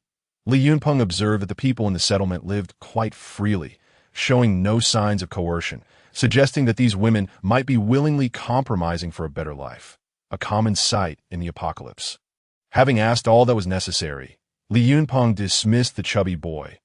After much threatening from the boy, Li Yunpeng repeatedly assured him that the lollipops owed would indeed be repaid, which finally satisfied the child, who then departed. Li Yunpeng felt weary. The people here were anything but normal. Even a child was cunning enough to threaten him. The esteemed commander of the base, the guardsman, inquired, "Commander, shall we continue to wait?" After a moment of contemplation, Li Yunpeng replied, "Let us wait until 4 in the afternoon, that if the leader has not returned by then, we shall depart." He surveyed the surroundings. There was no proper place to rest in this cursed location. Would he have to lie directly on the steel floor? The cold steel would surely be unforgiving, and suspended high above the ground, the wind at night would undoubtedly be fierce, though summer was tolerable. Come winter, this place would hardly serve as a sanctuary. The chilling winds would render it a frigid nightmare. After waiting until 4 o'clock, the leader of the settlement still had not returned. "Let us go. We can address this place another time." Li Yunpeng signaled to his guards, intending to leave. However, as he looked down, he spotted a rotund figure adorned in opulent attire, surrounded by 4 or 5 women, all heavily made up and exuding an alluring charm. Yet, to Li Yunpeng, they appeared no different than common courtesans, as he was accustomed to the company of the most exquisite beauties, and thus found them lacking. Since the leader of the settlement had returned, Li Yunpeng resolved to introduce himself. As the corpulent man laboriously ascended to the 10th floor, Li Yunpeng approached and said, "I am Li Yunpeng. May I inquire your esteemed name?" Li Yunpeng was unperturbed by revealing his identity. With his skills, should any trouble arise, capturing the rotund man would be a simple task. The man paused momentarily, then replied, "I am Wu Bin. Commander Li, let us converse inside." Li Yunpeng's heart skipped a beat, nearly reaching for his gun, but seeing that Wu Bin made no aggressive moves, he restrained himself, silently musing about how this man knew him. Upon entering the previously designated office, Wu Bin dismissed the elderly man, leaving only him and Li Yunpeng within. "Please, take a seat." Wu Bin gestured toward the chairs at Li Yunpeng, feeling no need for pretense, openly stated, "It seems you are quite familiar with me." "Leader Wu." "Ha! Commander Li's name is indeed thunderous in these parts. Weo Nation has long spread your exploits far and wide." Wu Bin replied, "Dutto, how does Weo Nation portray me?" Li Yunpeng inquired. "Well, it's nothing much. When one reaches our positions, it is often difficult to discern truth from fiction," Wu Bin responded. "Since you are a discerning individual, you must understand what Weo Nation truly represents." Li Yunpeng stated that Wu Bin replied, "As for the true nature of Weo Nation, I refrain from making hasty judgments. Just as the outside world claims that Commander Li is a nefarious individual, I too would not easily believe it. It is a matter of principle. Noting Wu Bin's careful wording, Li Yunpeng pressed directly. Then to whom do you intend to entrust the lives of your over 20,000 subordinates? Although this place appears secure, it is not suitable for long-term residence. Eventually, you will have to align with a smile broke across Wu Bin's plump face. There is no need for Commander Li to worry about that. I have my own plans. Li Yunpeng narrowed his eyes, scrutinizing him for a moment, but Wu Bin maintained his innocuous smile throughout. Very well. I shall not intrude further on your esteemed leisure, if I take up any more of your time. Your lovely companions may have objections, Li Yunpeng suddenly remarked. Wu Bin also rose, saying, Commander Li is too kind. I shall visit again when the opportunity arises. With that, he gestured for Li Yunpeng to leave. Li Yunpeng clasped his hands in acknowledgement, turned, and exited the office, signaling for his guards to return to the base. Wu Bin stood at the door watching Li Yunpeng leave, his small eyes glinting with an inscrutable glimmer. Li Yunpeng cursed inwardly. This fellow didn't even mention finding someone to escort me down. I'm lost again. After some time, a middle-aged man finally offered to guide him down, as he gazed at the towering steel towers. He lamented, Curse this accursed place. If I come again, I shall tear it down. The journey thereafter proceeded remarkably smoothly. Li Yunpeng and his companions hastened towards the base. As dusk approached, they stumbled upon a cave beside a stream, where Li Yunpeng decided to rest for the night, for venturing out in the dark was indeed perilous. Upon reaching the cave's entrance, he noticed something unusual. The ground bore shallow footprints, their patterns unmistakably fresh. He quickly alerted the guards, who immediately took up arms in vigilance. Who is inside? Come out at once, or I shall set the cave ablaze, Li Yunpeng bellowed. With a clang, a metallic object fell to the ground, followed by hurried footsteps. Peng Ge, is that really you? A hoarse voice, tinged with tears, reached his ears. To his astonishment, it was Wang Shiyin. A graceful figure leaped from the cave, unrestrained, and collapsed into his arms, sobbing loudly. Woo-woo. Peng Ge, I thought after a considerable time of comforting her, Li Yunpeng finally managed to quell her tears. What brings you here? Wang Shiyin replied. The guards informed me that you were attacked and pursued by thousands of Wuyou troops. I couldn't bear the worry, so I came to find you. Li Yunpeng felt a warm spread in his heart. Apart from himself, no one else could mobilize the guards, and here was Wang Shiyin, daring to seek him out without the protection of an army. But you shouldn't have come alone. It's far too dangerous. Wang Shiyin wiped her tears, saying, I wasn't alone. Detsi, Director Xia, and Huafeng all came with me. Oh, Li Yunpeng was taken aback. What an unexpected ensemble.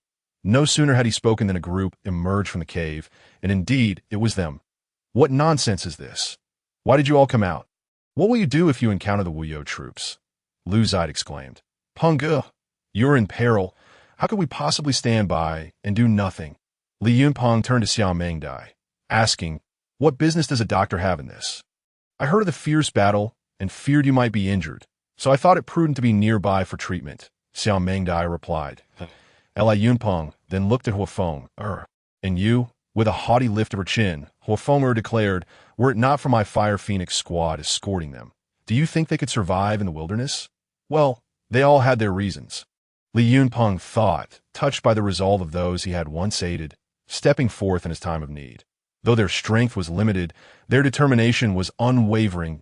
Li Yunpeng refrained from uttering words of gratitude, as he was not adept at expressing his feelings to those close to him. With a wave of his hand, he commanded, Let us enter the cave. The group complied, and the guards took up positions around them, while Li Yunpeng and the others prepared dinner. Lu Zide and his companions had been out for several days and were unaware of the current situation at the base. As they would be returning the next day, Li Yunpeng felt no urgency. After dinner, Li Yunpeng stepped out to inspect the sentry post. Wang Shiyin and the others, weary from their travels, could no longer tolerate the grime that clung to them. They decided to bathe in the stream. As Li Yunpeng ambled toward the stream, he heard the sound of water. Quietly, he approached, and the cool night air mingled with a light mist, obscuring his view. Is someone bathing? It can't be Wang Shiyin. Could it? Should I take a peek? After a brief internal struggle, he resolved to steal a glance. Just when as he crept closer, he was taken aback. They were washing while fully clothed. Li Yunpeng was left speechless. Not only Wang Shiyan, but also the other two women were present, frolicking amidst the water, causing crystalline droplets to scatter like jewels, resembling ethereal beings. Though they were clothed, the damp fabric clung to their forms, accentuating their graceful figures. Li Yunpeng felt parched as he watched, and just then, Wang Shiyan inadvertently glanced in his direction and playfully winked. Had he been discovered? His face flushed crimson, and he hurriedly retreated. Upon their return, Li Yunpeng, with a blade of grass between his teeth, feigned nonchalance as he gazed at the cave's ceiling. Huofeng approached with a playful tone. "Oh, the stream is so refreshing. And the scenery is lovely, Commander, did you see?" Feigning ignorance, Li Yunpeng replied, "Oh, what beauty lies in these remote mountains. I've been admiring this cave. It has a serene, ancient quality. Giggle, giggle, Commander, there are no fairies in the cave. I saw one by the stream." Xiao Mengdai chimed in with a soft laugh. "How could that be? I am an atheist. I don't believe in your tales. What were you doing by the stream at this hour?" Li Yunpeng countered. Wang Shiyan then approached, pouting, "Stop teasing Peng Ge. If you keep it up, I might just get upset." Li Yunpeng felt a surge of gratitude. Shiyan was indeed perceptive. With a blush, Wang Shiyan leaned closer and whispered in his ear, "Peng Ge, I left my belt by the stream. Could you fetch it for me?" "Of course. Wait here." As he stepped out of the cave, Li Yunpeng sensed something amiss. Turning back, he caught sight of the three women stifling their laughter, while Lu Zide wore a look of disdain. "Darn it, I've been played by Wang Shiyan."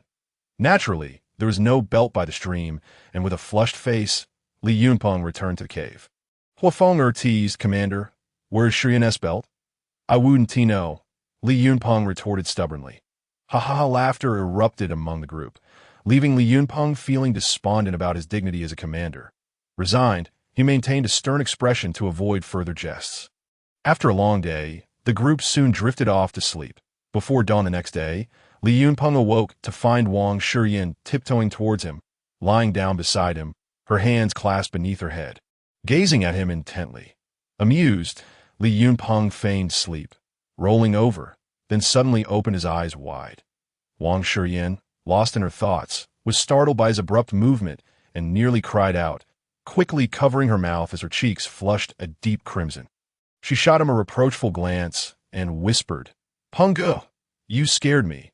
After sharing a laugh, Li Yunpeng took her hand and softly said, "In my past life, I must have saved the universe to meet you in this one." Wang Shiyan, hearing his sweet words, blushed even deeper and murmured, "Meeting you, Peng Ge, is indeed my greatest fortune."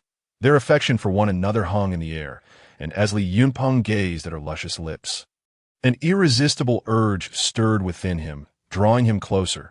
Just as their lips were about to meet, a sudden barrage of gunfire erupted outside, startling everyone in the cave. Li Yunpeng, disregarding the moment of intimacy, sprang to his feet, his heart racing as if a stampede of alpacas were racing through his mind. "Damn it! Stay here, I'll go take a look." He drew his pistol and strode angrily toward the cave entrance. Today, even the heavens would not deter him. He was determined to settle the score with whoever had interrupted his moment. The gunfire was close, yet obscured by the dense forest, preventing him from seeing the source. However, the unmistakable sound of M16 automatic rifles indicated they were the guards. Li Yunpeng felt a surge of exhilaration and ordered the guards nearby to conceal themselves. The other erratic gunfire likely belonged to the Wuyo troops. Li Yunpeng remained silent. The guards and Wuyo forces were locked in fierce combat. If he revealed himself and was captured, it would only complicate matters. The gunfire grew nearer, and he could gradually see sparks from the muzzles. Soon, a chaotic group emerged, retreating while firing back, with some collapsing from gunfire. Their disheveled clothing and assorted weaponry marked them as the Wuyo troops, and in their frantic escape, they failed to notice the concealed cave. Li Yunpeng recognized this as the perfect opportunity to strike. Fire at will! Bang! Bang! Bang! Bang! The Wuyo troops were caught off guard by the sudden ambush, suffering significant losses as they hastily retreated.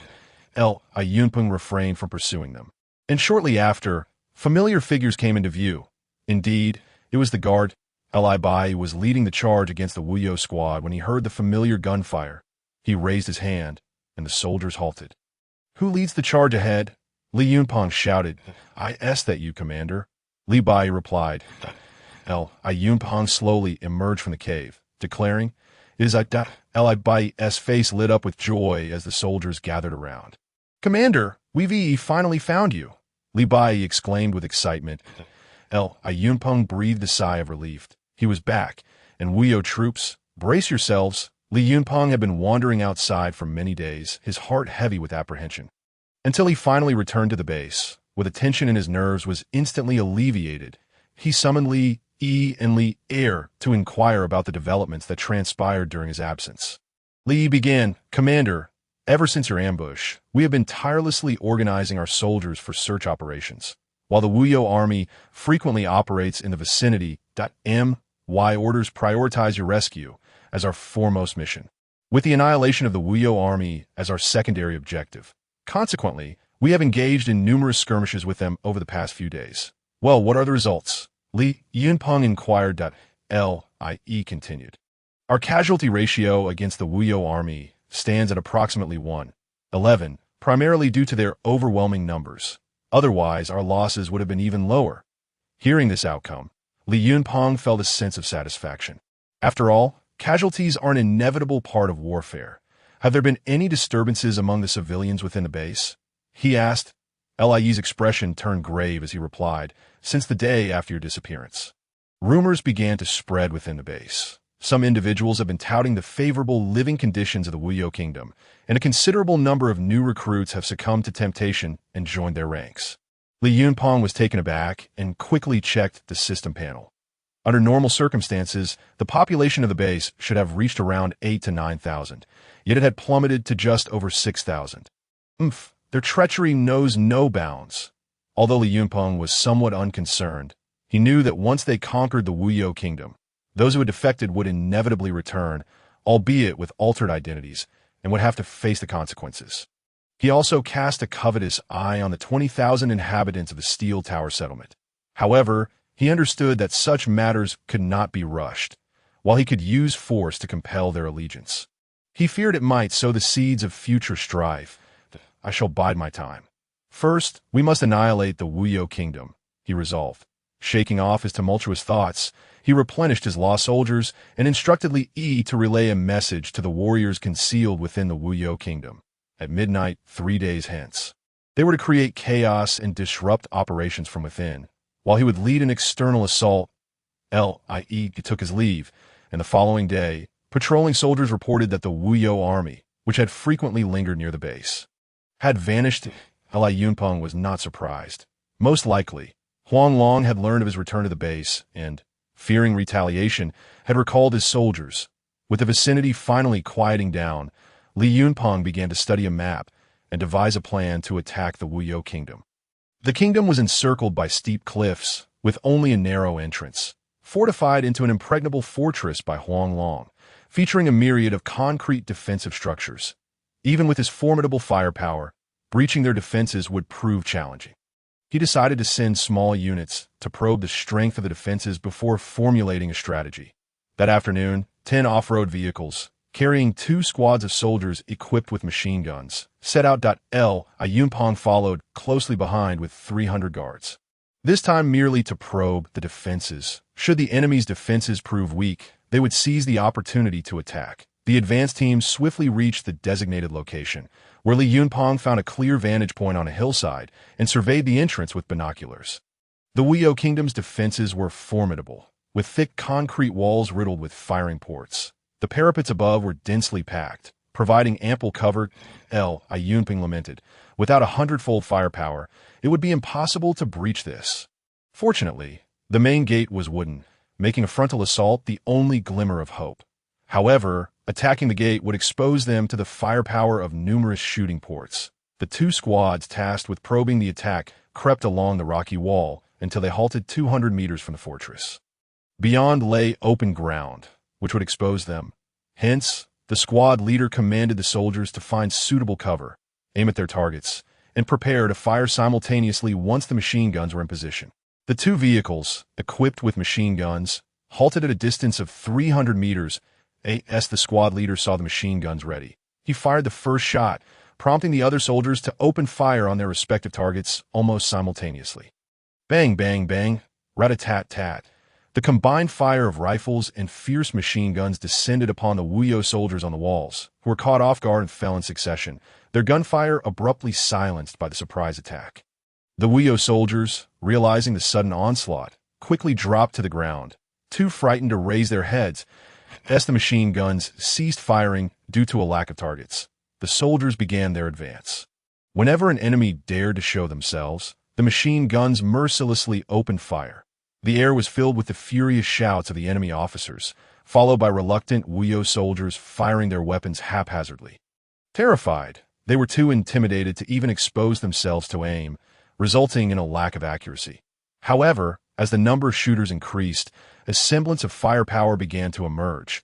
Bullets struck the ground near the guard soldiers, kicking up clouds of dust. Undeterred, the soldiers charged forward amidst the hail of bullets. After the initial chaos, some daring Wuyo soldiers began to peek out and take aim, and soon, more joined their ranks. The guard soldiers began to suffer casualties.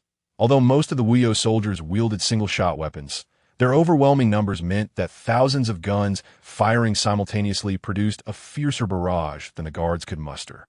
The guard machine gun fire could not cover the scattered shooting ports, resembling a game of whack-a-mole. Wherever the machine guns swept, the Wuyo soldiers would retreat, only to emerge again when the fire shifted. Seeing the open ground ahead devoid of cover, the squad leader decisively ordered a retreat, and the soldiers hastily withdrew, dragging their wounded comrades with them.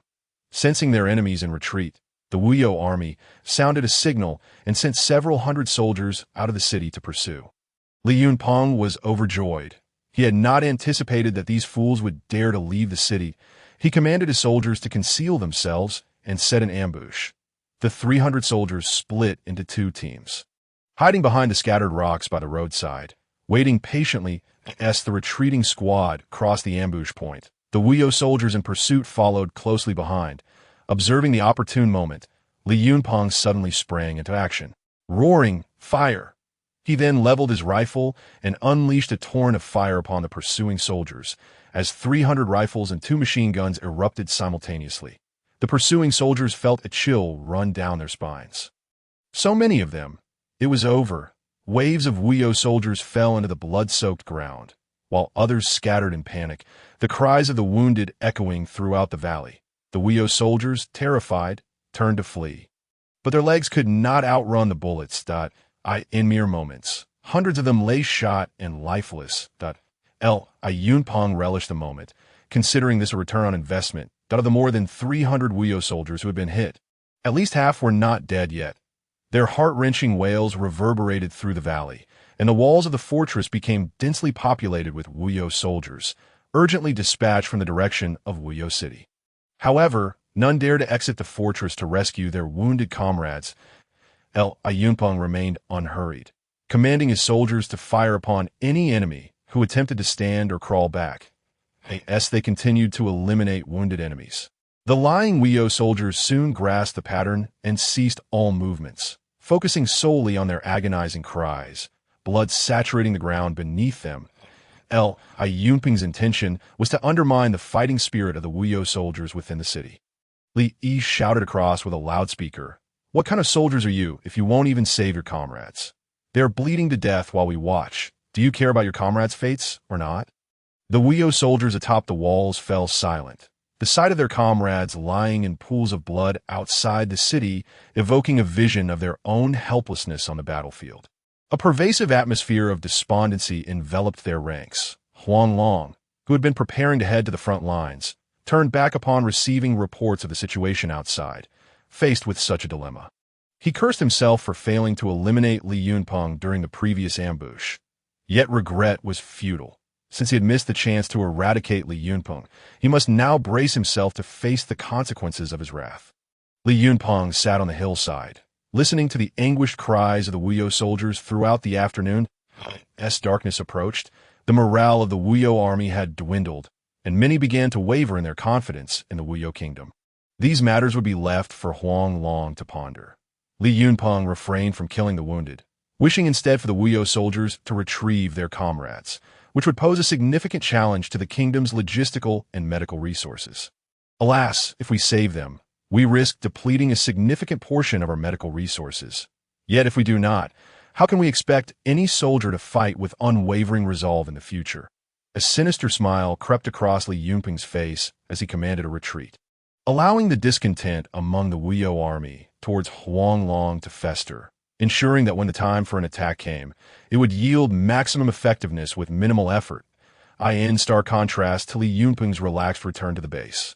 Huang Long sat upon his exquisitely handcrafted dragon throne, consumed by worry. Before him sat four formidable figures, known as the Four Great Kings: Tang Lei, Huang Lang, Tao Wei, and Zheng Liang. Zheng Liang, did you not claim that Li Yunpeng commanded but a little over 100 soldiers? Huang Long's expression darkened as he scrutinized Zheng Liang. How is it that so many have suddenly appeared? Zheng Liang's eyelids flickered nervously as he replied, when I accompanied Brother Hu to his territory, I indeed only saw just over 100 soldiers. The mention of Huang Hu pierced Huang Long's heart. He was not only his younger brother, but his sole kin. He spoke solemnly. Just over 100? My brother Huang Hu's granary is currently besieged by over 300 fully armed guards, and the number of soldiers in Li Yunpeng's base can only be greater. Zheng Liang, beads of sweat forming on his forehead, stammered, perhaps Li Yunpeng has recruited more men upon realizing the danger posed by the national sovereign. Nonsense. Look at the hundreds of corpses of our brothers outside the canyon. Huang Long's fury erupted. How dare he still argue at this juncture? Could new recruits possess such formidable combat prowess? Zheng Liang dared not speak further. Huang Long continued, were it not for your protection of my brother Huang Hu, I would have you executed for misreporting military intelligence. Zheng Liang's face turned pale with fear. He had escaped from Li Yunpeng's grasp while carrying the wounded Huang Hu, fleeing several kilometers before tragedy struck. And Huang Hu fell to a bullet. With his dying breath, he had implored Zheng Liang to survive and inform Huang Long of the true situation regarding Li Yunpeng. Out of loyalty, Huang Long had promoted Zheng Liang to the rank of one of the Four Great Kings. If this matter were to come to light, it would mean his utter destruction at this critical juncture. Huang Long rhythmically tapped his fingers on the armrest, contemplating. Tang Lei, send the women from the camp to the front lines. Let the brothers unwind and ensure their morale is lifted. Furthermore, initiate the plan ahead of schedule. Upon hearing this, Tang Lei's face lit up with a wicked smile. They relished such indulgent gatherings, regardless of the quality of the women. The sheer quantity was exhilarating. Rest assured, my lord, I guarantee that they will be howling with delight, and by the end of tonight, they will unleash their full combat potential. Zheng Liang inwardly scoffed, thinking that by the end of the night, they would be nothing more than limp noodles. Huang Long nodded. He felt invigorated by Tang Lei's words and hastily dismissed a few individuals before retreating to the spacious back room of the conference hall, where several exquisite women were kept. Soon, the room was filled with an indescribable and enchanting scene, the air thick with seductive melodies. Yunpeng sat in the conference room, with all squad leaders present except for Li Qi, who was stationed outside to guard the granary. Let us discuss our strategies. We will initiate our attack at dawn in 3 days. Any of you possess a brilliant plan to defeat the enemy? At once, the squad leader stood and declared, Commander, have no worries. I will lead a squad to charge through the main gate and bring back Huang Long's head. Li Yunpeng gazed at him, a headache brewing. A mere squad would not even suffice to fill the gaps in their defenses, yet to bolster morale, he refrained from voicing his thoughts. Very well, sit down. Is there a more effective strategy? Li hesitated before rising, stating, Commander, I propose dispatching 2 squads to scale the cliffs on either side of the gate, then hoisting a significant number of grenades with ropes. When we attack, the grenades will rain down upon the enemy, surely decimating their ranks. Excellent, Li Yunpeng commended. This mid-level commander displayed far more reliability than squad leaders. The subsequent suggestions from the squad leaders were dismissed as impractical. Plans of tunneling through mountains and reckless charges were all swiftly rejected by Li Yunpeng. Li then stood, proposing, Commander, we could fill a truck with gasoline, weld steel plates to the front, and send a soldier to detonate it at the city gates. It would surely blast them open. Li Yunpeng pondered. While sacrificing a soldier was indeed cruel, it was a viable option, especially if the assault faced obstacles.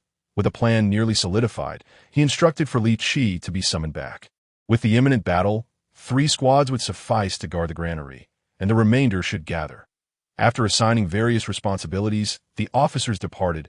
Li Qi received the summons and arrived at the base within 2 hours. The atmosphere was thick with tension, as soldiers who usually attended to their separate duties were now busily congregated at the base. The logistics team was frantically inspecting vehicles, welding armor, and transporting military supplies. Li Yunpeng exhausted his accumulated points, over 600,000, redeeming them for 100,000 bullets and several boxes of grenades. Together with the routine supplies, they were adequately prepared for the battle ahead. Amidst the bustling activity, Li Yunpeng found a moment of respite. He exited the administrative area and noticed the lights on in Wang Shurian's room. Recalling their interrupted intimacy in the cave, he turned and headed towards her room. Standing before her door, he knocked gently. "Who is it?" came Wang Shurian's voice from within. "It is I," replied Li Yunpeng. "Oh, Brother Peng, please wait a moment." That a flurry of hurried sounds followed, as if she had knocked something over. "Shurian, are you all right?" Li Yunpeng asked with concern. Creak. The door swung open, revealing Wang Shurian clad in a white t-shirt and beige shorts, her hair damp and her skin fair and glistening, clearly just having bathed. A fragrant aroma wafted into Li Yunpeng's nostrils, and he involuntarily swallowed. Noticing his subtle reaction, Wang Shurian's cheeks flushed a deep crimson. "Brother Peng, please come in," she said, stepping aside. When he remained still, she gently urged, "Brother Peng, ahem, Shurian, you're simply stunning." I momentarily lost my composure, Li Yunpeng admitted, flattered by his compliment. Wang Shurian shot him a playful glare. "Why are you so sweet-tongued today?" "I speak only the truth," Li Yunpeng replied with a smile. "Hee. Then I shall take you at your word." "Brother Peng, have you eaten yet?" Wang Shurian asked cheerfully. Her question reminded him that he had been so preoccupied that he had yet to eat. "Ah, I was so focused on you that I completely forgot about food." "You big liar. I saw you in a military meeting, and you still claim to be thinking of me," Wang Shurian called out. Unrelenting in exposing his I beat it. Li Yunpeng's face flushed with embarrassment. "Ahem, I was thinking of you even during the meeting." Wang Shurian chose not to dwell on it further. "Please wait a moment. I will go prepare some noodles." Li Yunpeng savored a large bowl of egg noodles, and he must admit, Wang Shurian's culinary skills were commendable. This simple dish was rich in flavor and left a lasting impression. After finishing the meal, as Wang Shurian began washing the dishes, Li Yunpeng turned to watch her graceful movements in the kitchen. A sudden warmth enveloped him, and he quietly rose, approaching the kitchen door to observe her in silence. "Ah, Brother Peng, you startled me," Wang Shurian exclaimed. Having noticed him standing there, her body jolting as she nearly dropped the bowl she was holding, Li Yunpeng remained silent, simply watching her. What are you looking at?" Wang Shurian asked, her gaze darting away shyly. "Just admiring you," Li Yunpeng replied candidly. Wang Shurian felt her face burning, her hands fidgeting in an awkward manner, as if a little deer were frantically darting within her heart. Suddenly, the sounds of gunfire and explosions jolted Li Yunpeng back to reality, shattering the tender atmosphere. His breath caught in his throat, and a surge of rage ignited within him. "Damn it, whoever it is. I swear I will cleave them in two today." At that moment, he felt an overwhelming urge to kill. It was unbearable to be interrupted at such crucial times. With a fierce determination, he strode out. Aware of Wang Shurian's worried gaze following him as he stepped outside, he found soldiers in a chaotic frenzy. Darting about in disarray, he seized a squad leader, demanding, "What on earth is happening?" "Commander, a large horde of evolved zombies is attacking the base." The squad leader responded swiftly. Li Yunpeng, momentarily taken aback, thought, "A large number of evolved zombies? How is that even possible?" He hastily rushed to the outer wall, joined by the soldiers from the military camp, all sprinting towards the wall as gunfire erupted, unleashing a torrent of firepower. Reaching Li Yi's side, Li Yunpeng inquired, "What is the situation?" Upon recognizing the commander, Li Yi stood at attention and reported, Commander, an overwhelming horde of evolved zombies has suddenly appeared. Coming from an unknown direction. Suddenly appeared? What about the lookout tower outside the base? Li Yunpeng pressed it. It is likely that the agile zombies launched a surprise attack, overwhelming the tower before any warning could be given. Li Yi replied. Yunpeng's expression darkened. This was not the first occurrence of such a situation. Previously, there had been 6 waves of zombies attacking the city, and now an even greater number of evolved zombies were assaulting them.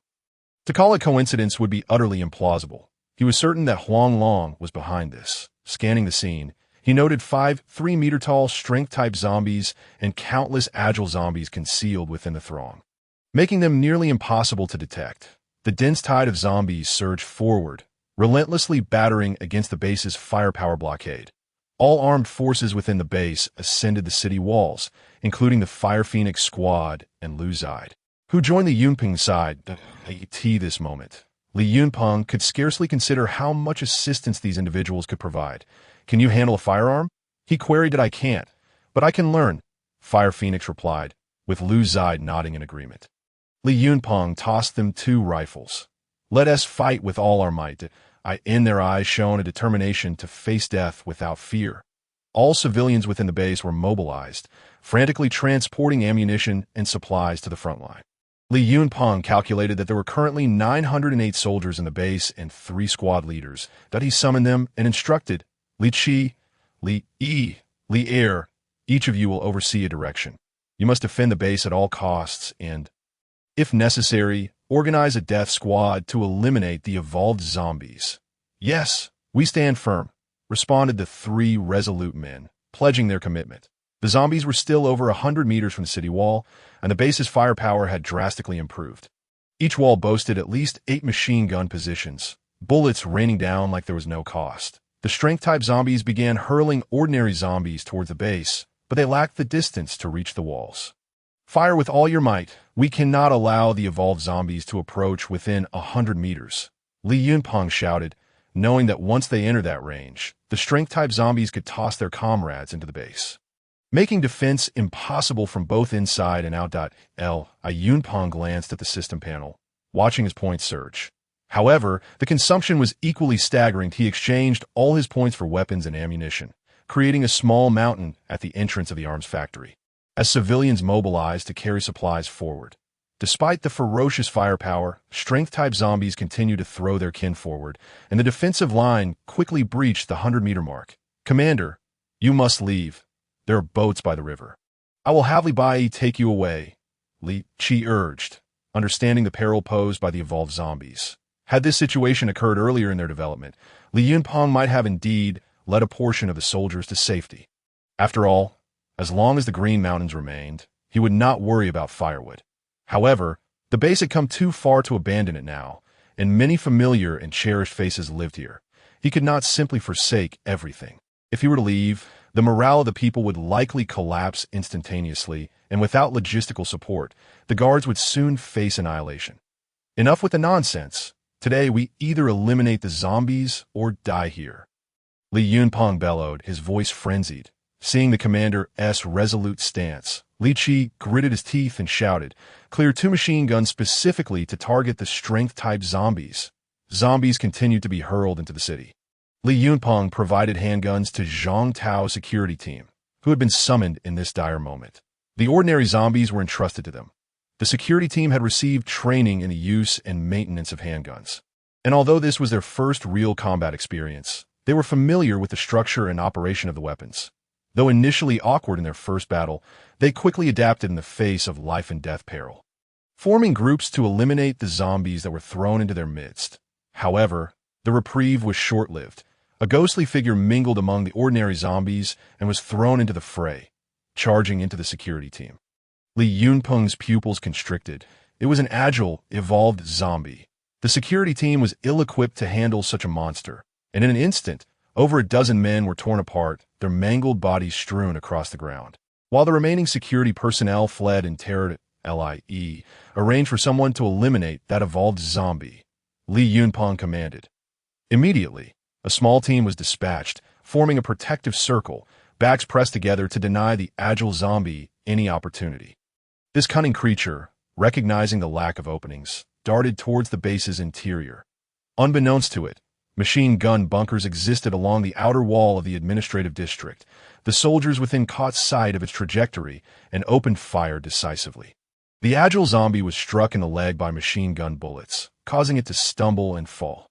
The soldiers of the small team seized the chance, unleashing a volley from 30 rifles, instantly reducing it to a mass of flesh. Upon witnessing the sudden surge of 100,000 points, Li Yunpeng realized that the evolved zombie had been eliminated, yet the situation remained grim, with more evolved zombies still lurking outside the city. Xiao Mengdai had been searching for Li Yunpeng since the battle began. After a thorough search, she finally spotted him and hurriedly approached his side. Seeing her, Li Yunpeng asked, "What brings you here?" Xiao Mengdai's delicate features were marred with anxiety as she replied, "I came to help." Li Yunpeng thought, if I were in need of help, it would mean we were on the brink of annihilation. Instead, he said, "Stop fooling around. Go down and help me look after Wang Shiyan. Do not come out without my orders." With a stubborn expression, Xiao Mengdai grabbed a spare rifle and began firing at the zombies. The rhythmic recoil of the rifle caused her form to sway, leaving Li Yunpeng momentarily entranced by the sight. He quickly shook his head and glanced along her line of fire, astonished at her remarkable accuracy. Within 100 meters, she was landing headshots with almost every shot. Every bit of fighting strength was welcome, so Li Yunpeng refrained from saying more. However, Fire Phoenix's marksmanship was truly moving. He could only command her to assist Wang Shiyan with logistical support while providing protection. Though reluctant, Fire Phoenix had no choice but to heed the commander's orders and led her team toward the logistics department. At this moment, the zombies had completely surrounded the base. Even the wall facing the river was teeming with them. Li Yunpeng had to personally lead several teams of soldiers to defend, with Xiao Mengdai closely following him. With their escape routes severed, even if Li Yunpeng wished to retreat, it was no longer an option. They could only fight with all their might for a glimmer of survival. Fortunately, this side was free of strength-type zombies, so the pressure was somewhat manageable. The base's firepower held the zombie horde at bay. Suddenly, bullets rained down upon the wall beside Li Yunpeng. He quickly crouched down, realizing that several soldiers around him had been hit. Who the hell is shooting? The air was thick with the acrid scent of gunpowder, and the cacophony of gunfire was deafening. He momentarily failed to identify the source of the shooting. Peering up, he noticed sand-dredging boats drifting on the river, filled with people who were firing at the base. Damn it, it's the Wuyo army! Li Yunpeng's heart sank. If their presence here was merely coincidental, he would not believe it for a second. He finally confirmed his suspicions. The zombie horde from both this and the previous attack had undoubtedly been orchestrated by them. The first was a test, while this was a lethal strike. Just as he was preparing to launch an offensive against Wuyo Nation, they had struck first, with zombies in front and enemies behind. Despair flooded his heart. The arrival of the Wuyo army severely disrupted the base's firepower tempo. This moment, the guards and the zombie horde were like a scale, and the Wuyo army served as the final straw tipping the balance. What once seemed the safest side had transformed into the most perilous. If they targeted the zombies, they would incur the firepower of the Wuyo army. Conversely, if they engaged the Wuyo army, the zombies would lose their suppression and swarm the walls. Hiding below was not a solution. With the Wuyo army's firepower, the zombies would soon close in on the outer wall. Should this position fall, the zombies would flood into the base, leaving the other 3 walls isolated. With determination, Li Yunpeng grit his teeth and decisively ordered the soldiers to throw grenades over the wall, hoping to buy some time. The outer wall could not be held, at 2 meters high.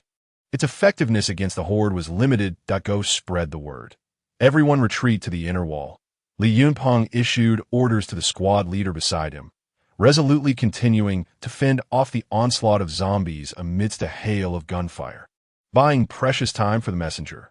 When the Wuyo army spotted heads peeking over the city wall, they began to shoot frantically. At this moment, retreat was not an option for Li Yunpeng. Watching his comrades fall one by one, his eyes burned with fury. In less than 5 minutes, a squad of soldiers succumbed to the guns of the Wuyo army. Fortunately, the orders had been disseminated to all parties. Withdraw, Li Yunpeng shouted urgently. Turning to flee with his subordinates, the other soldiers on the wall followed suit, rushing towards the inner wall almost in unison. Once they retreated, the outer wall provided cover, rendering the Wuyo army aimless. The 3 layers of walls, built at great expense by Li Yunpeng, saved everyone's lives at this critical moment. Before they could catch their breath, a 3-meter-tall strength-type evolved zombie crashed through the outer wall, creating a breach. Li Yunpeng's hand trembled slightly as he gripped his weapon. Xiao Mengdai, quickly head to the inner city and assist in the logistics department, Li Yunpeng commanded, with bloodshot eyes from the battle. Xiao Mengdai resolutely replied, "No, I'm not one to fear death. I would rather perish alongside the zombies." "What purpose does that serve?" Li Yunpeng countered, surprised to see such a fierce side to this little healer. Suddenly, from the corner of his eye, he spotted a shadow hurtling towards Xiao Mengdai. Since his second evolution, his reaction time and vision had significantly improved, allowing him to clearly see it was an agile zombie. Xiao Mengdai froze in terror at the sight of the incoming zombie, instinctively wanting to shield her eyes. Yet before she could react, Li Yunpeng pressed a hand on her shoulder and swiftly pivoted, delivering a precise kick to the chest of the shadow. Thud! The agile zombie was sent sprawling from Li Yunpeng's powerful kick, crashing to the ground, where it was instantly inundated by a barrage of bullets. Li Yunpeng sensed Xiao Mengdai's shoulder quivering slightly. She had thought she was about to die, unaware that Li Yunpeng could spot the agile zombie's movements and kick away. In truth, Li Yunpeng himself had not anticipated his ability to do so. It was a purely instinctive action, remarkably successful. This was partly due to the agile zombie being airborne, not reaching its maximum speed, but it also attested to Li Yunpeng's strength and reaction speed, which surpassed those of ordinary men. After his successful strike, Li Yunpeng suddenly conceived a possibility and shouted, "Li Qi, bring me the crystal from the head of that level 1 zombie we killed earlier. And make sure it's clean." Li Qi promptly obeyed. "Zhang Tao, go to the storage room and fetch the sharpest long knife you can find." Zhang Tao, puzzled, thought, could the commander be planning to engage in close combat with the zombies? Yet he did not hesitate, hurrying along with the others to the storage room. The two returned as swiftly as possible with the items Li Yunpeng required. He took the pale blue crystal, glanced around, and, seizing the moment when no one was watching, swallowed it whole. Zhang Tao brought a bundle of various knives, and Li Yunpeng selected a finely crafted tang knife, approximately 1.5 meters long, elegantly straight. With a blood groove and wave pattern forging near the blade's edge, he swung it effortlessly, cleaving a thick log in two with precision, the severed ends neatly sliced. "What a fine blade!" Li Yunpeng exclaimed softly. He sheathed the tang knife, and, at that moment, he felt a familiar warmth coursing through him. Perhaps due to his enhanced physique, the reaction from consuming a single crystal was not as intense as before. Noticing something amiss with Li Yunpeng upon his return to the wall, Xiao Mengdai expressed concern. "Commander, your face is flushed. What is the matter?" She placed her hand on his pulse.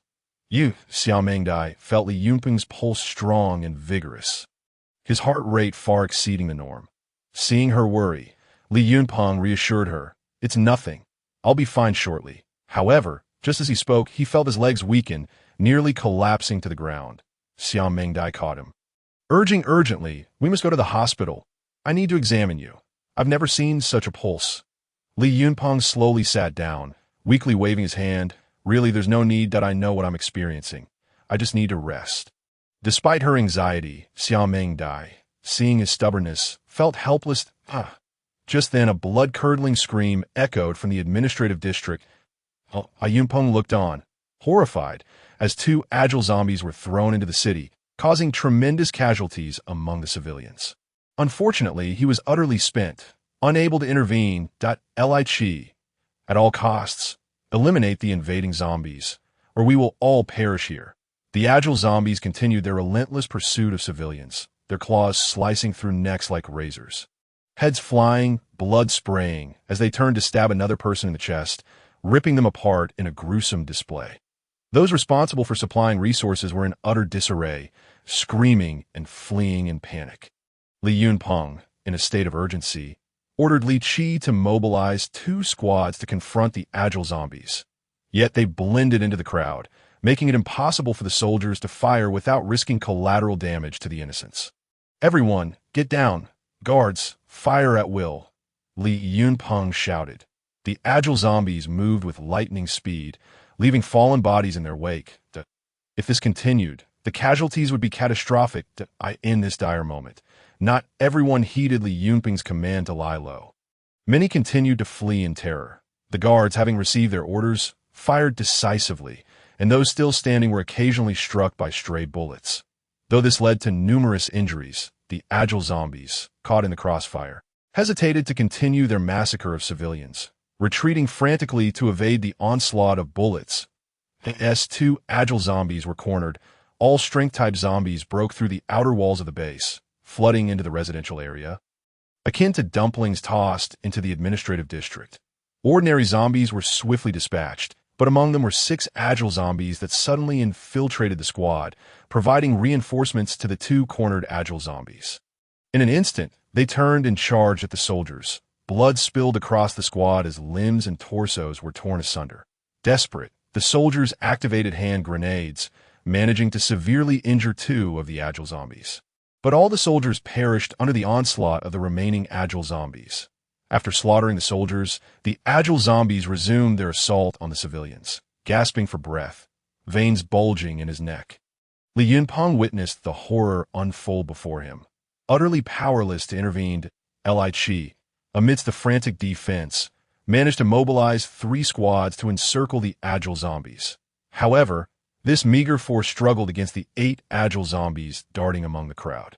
These 8 agile zombies wreaked havoc, laughing maniacally, kikek, as they slaughtered mercilessly. Li Yunping watched familiar faces being shredded before his eyes.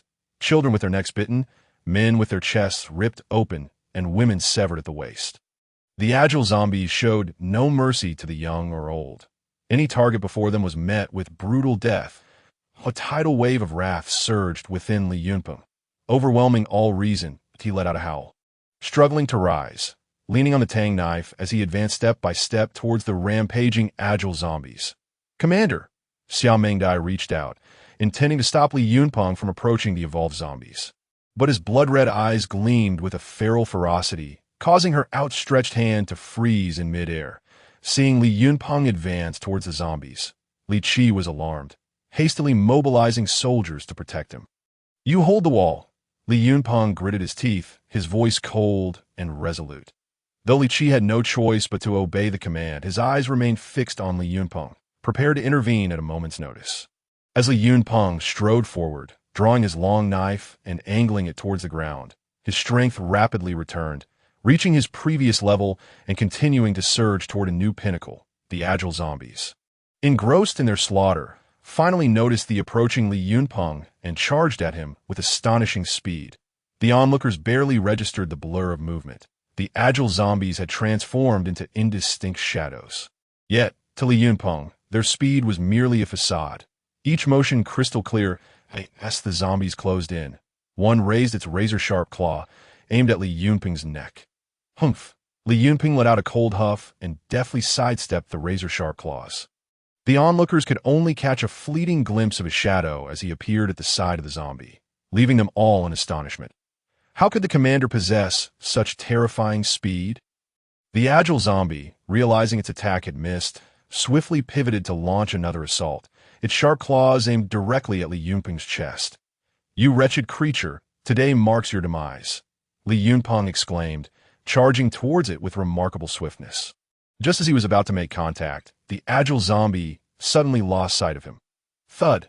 The sound of a blade piercing flesh echoed as Li Yunping's long knife penetrated the zombie's body. The agile zombie turned in disbelief, realizing that Li Yunping had thrust the blade into it from behind. Momentarily stunned, the zombie twisted its body, its claws once again slicing towards Li Yunping. He swiftly withdrew his knife. Then, with a flick of his wrist, severed its arm at the root. With its balance compromised, the zombie became less agile. Seizing the opportunity, Li Yunping stepped forward and delivered a decisive blow, cleanly severing its head, causing the headless evolution zombie to collapse lifelessly. Though it seemed slow in recounting, the entire sequence transpired in an instant. Onlookers could only see the flickering forms of Li Yunping and the agile zombie. First an arm flying off, then a head. It was only when the battle was concluded that they realized Li Yunping had vanquished the zombie. Xiao Mengdai gasped in astonishment, covering her mouth with her small hand. Her eyes wide with disbelief as she murmured, "Is this the speed a human should possess? Surely, the most agile person in the world could not achieve this." Li Chi, relieved to see the commander slay a zombie, focused intently on dealing with the zombies outside the city. Having slain one agile zombie, Li Yunping's confidence surged, and he charged towards another. The agile zombie, amidst the chaos it was creating, caught sight of the faster figure approaching and abandoned its target to evade. However, to Li Yunping, its speed seemed sluggish. Despite its frantic movements, he thrust his knife into its head, eliminating yet another foe. The dying shriek of the agile zombie instantly drew the attention of its remaining companions, who, sensing danger, abandoned their previous targets and encircled Li Yunping. Forming a defensive fan-shaped .6 zombies glared hungrily at Li Yunping, while the ordinary people, now given a moment to breathe, hastily distanced themselves from the battlefield. Watching in terror, the commander was surrounded by 6 zombies. What could be done? It was over. All hope was lost. Who would assist the commander? Most people were pessimistic about Li Yunping's fate, having just escaped their own perils. They had not witnessed his prowess against the zombies. Inside the base, he was the only evolved human, leaving no one able to intervene in his battle against the undead. Even Xiao Mengdai, who had witnessed Li Yunping's combat skills, felt a renewed anxiety. Being besieged by 6 agile zombies was no trivial matter. Li Chi's heart raced with urgency. He wished to provide fire support, but found himself powerless. If a stray bullet were to harm the commander, he would never be able to atone for such a sin, so he could only vigilantly observe the unfolding situation. Facing so many evolved zombies, Li Yunping felt a twinge of anxiety. Yet retreat was no longer an option. It was a fight to the death. Roar! After a prolonged stare down, one of the agile zombies let out a low growl, and together with its 5 companions, they lunged at Li Yunping. His pupils constricted. He had to break through their encirclement. Otherwise, facing attacks from all directions would be untenable. He charged toward one of the injured agile zombies, landing a solid kick to its chest, propelling both himself and the zombie out of the circle. With surprising energy, Li Yunping leaped, catching up to the airborne zombie, plunging his knife into its skull and ending its life. Now 6 had become 5, but upon landing, Li Yunping remained vigilant, quickly swinging his knife back. Clang! His blade met the zombie's claws with a metallic ring. Having blocked the first strike, he retreated abruptly, intending to create distance for a renewed assault. But the zombies would not grant him respite. As he defended against the first attack, 2 more zombies' claws were already upon him. Yunping barely had time to raise his knife to block the force from the blow, sending him stumbling back several steps before he steadied himself. Just as he regained his stance, 3 more agile zombies surged into his line of sight. Damn it! This relentless onslaught left him with no respite, an unending cycle of attacks ensnaring him. He crouched to evade the foremost claws, using the blade of his knife to deflect the second zombie's attack, but he could not withstand the third. As the sharp claws lunged towards his heart, he managed to turn slightly, evading a fatal blow. Thud! The claws bit into flesh. It's over. A chill ran through Li Yunping's heart.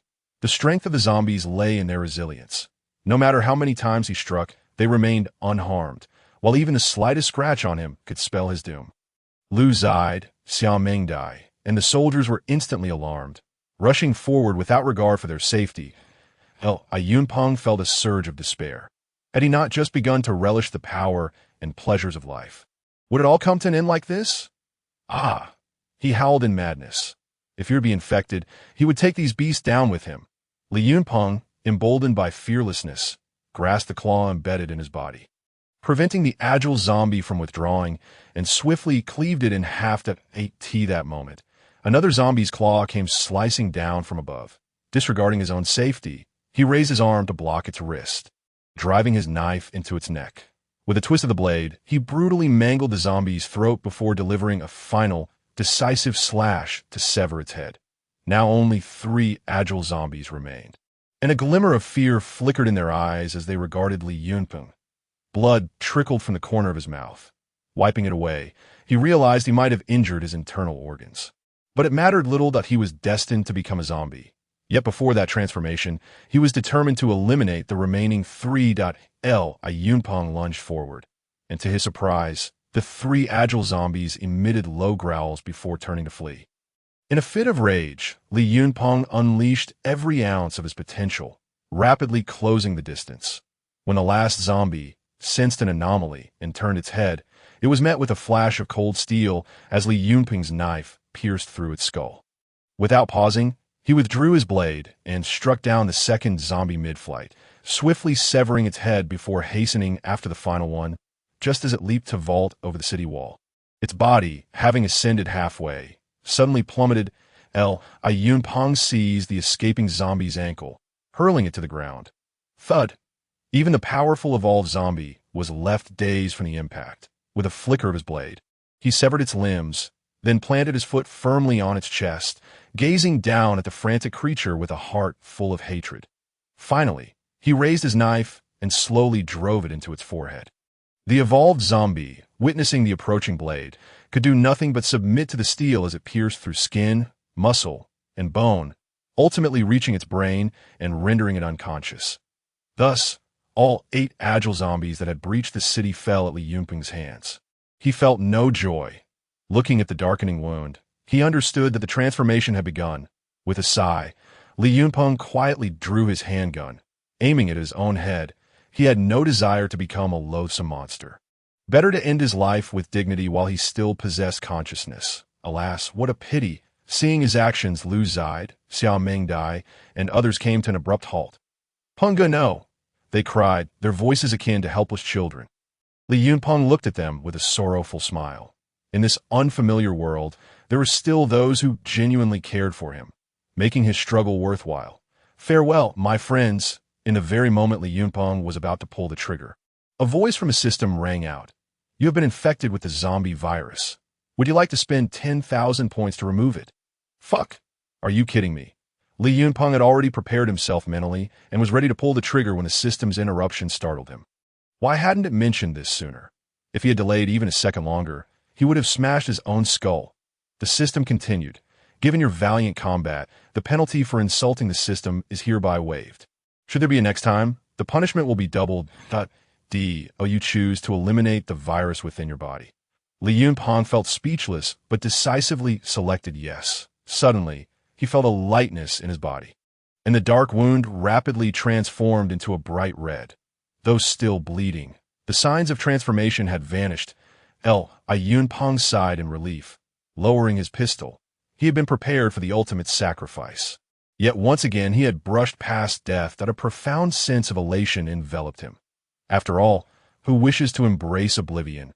Lu Zide and the others, witnessing him relinquish his weapon, hurried to seize it and restrain his arms. "Brother Peng, there must be a way," Lu Zide exclaimed, his eyes reddened with concern. Xiao Mengdai, clutching his other arm, declared, "We must not give up until the very end." Feeling the warmth of their care, Li Yunpeng's heart softened. He wished to offer them some words of comfort, yet an inexplicable dizziness overcame him, nearly causing him to collapse. Xiao Mengdai gasped, quickly stifling her sobs as she noticed the grotesque wound piercing through his body, which had already stained the ground before him a deep crimson. "Commander, I will help you to the hospital. I can treat you. I promise I will save you," she insisted, wiping her tears as she supported him. "Are you not afraid I might turn into a zombie and devour you?" Li Yunpeng weakly questioned. "I am not afraid. If you turn into a zombie, just bite me first. After all, my life was just restored by you." Xiao Mengdai replied earnestly that Li Yunpeng chuckled softly. "You silly girl. Let us not rush to the hospital. I'm fine. Help me to the city wall." Xiao Mengdai carefully examined his wound, noting that the bleeding had ceased. She was intrigued. How could such an injury stop bleeding on its own? She had never witnessed such a phenomenon. It defied the principles of medical knowledge. However, considering that Li Yunpeng had been injured by a zombie, yet showed no signs of transformation, the cessation of bleeding seemed less extraordinary. Acknowledging his concern for the safety of the base, she decided not to press further and gently assisted him to sit upon the city wall. After taking only a few steps, Li Yunpeng felt breathless. Evidently, his injury was severe, and he could only wonder when he might recover. Gazing out, he observed the disarray among the remaining zombies in the absence of the agile ones. One powerful zombie, caught off guard, had been shot through the head by a machine gun, its massive form sprawled on the ground. The remaining 4 evolved string zombies, sensing danger, turned to flee, taking with them 4,000 ordinary zombies. Once they departed, only a few hundred uncontrollable ordinary zombies remained. Recognizing that the tide had turned, Li Yunpeng felt a sense of relief and instructed Xia Mengdai to escort him back to the base. Upon entering the inner city gates, Li Yunpeng overheard a heated argument. "Hofeng, step aside. I need to find Brother Peng," Wang Shiyan insisted. Hofeng replied, "Shiyan, I understand your concern for the commander, but our presence would only hinder him and distract him further." "Who says we can't help? Your archery skills are exceptional. You could protect Brother Peng," Wang Shiyan retorted. "While I can protect him, if I do not watch over you, and you encounter danger, the commander would undoubtedly risk everything to save you, putting him in jeopardy." Huafeng countered, "I." Just then, Li Yunpeng's voice unexpectedly resonated from the entrance. "I'm back." Wang Shiyan froze, her expression instantly transforming to one of joy as she dashed toward him. "Do not touch him," Xia Mengdai swiftly interjected. "The commander is gravely injured. We must return to the base." Wang Shiyan's jubilant expression faded rapidly, concern overtaking her features as she carefully supported Li Yunpeng into the base.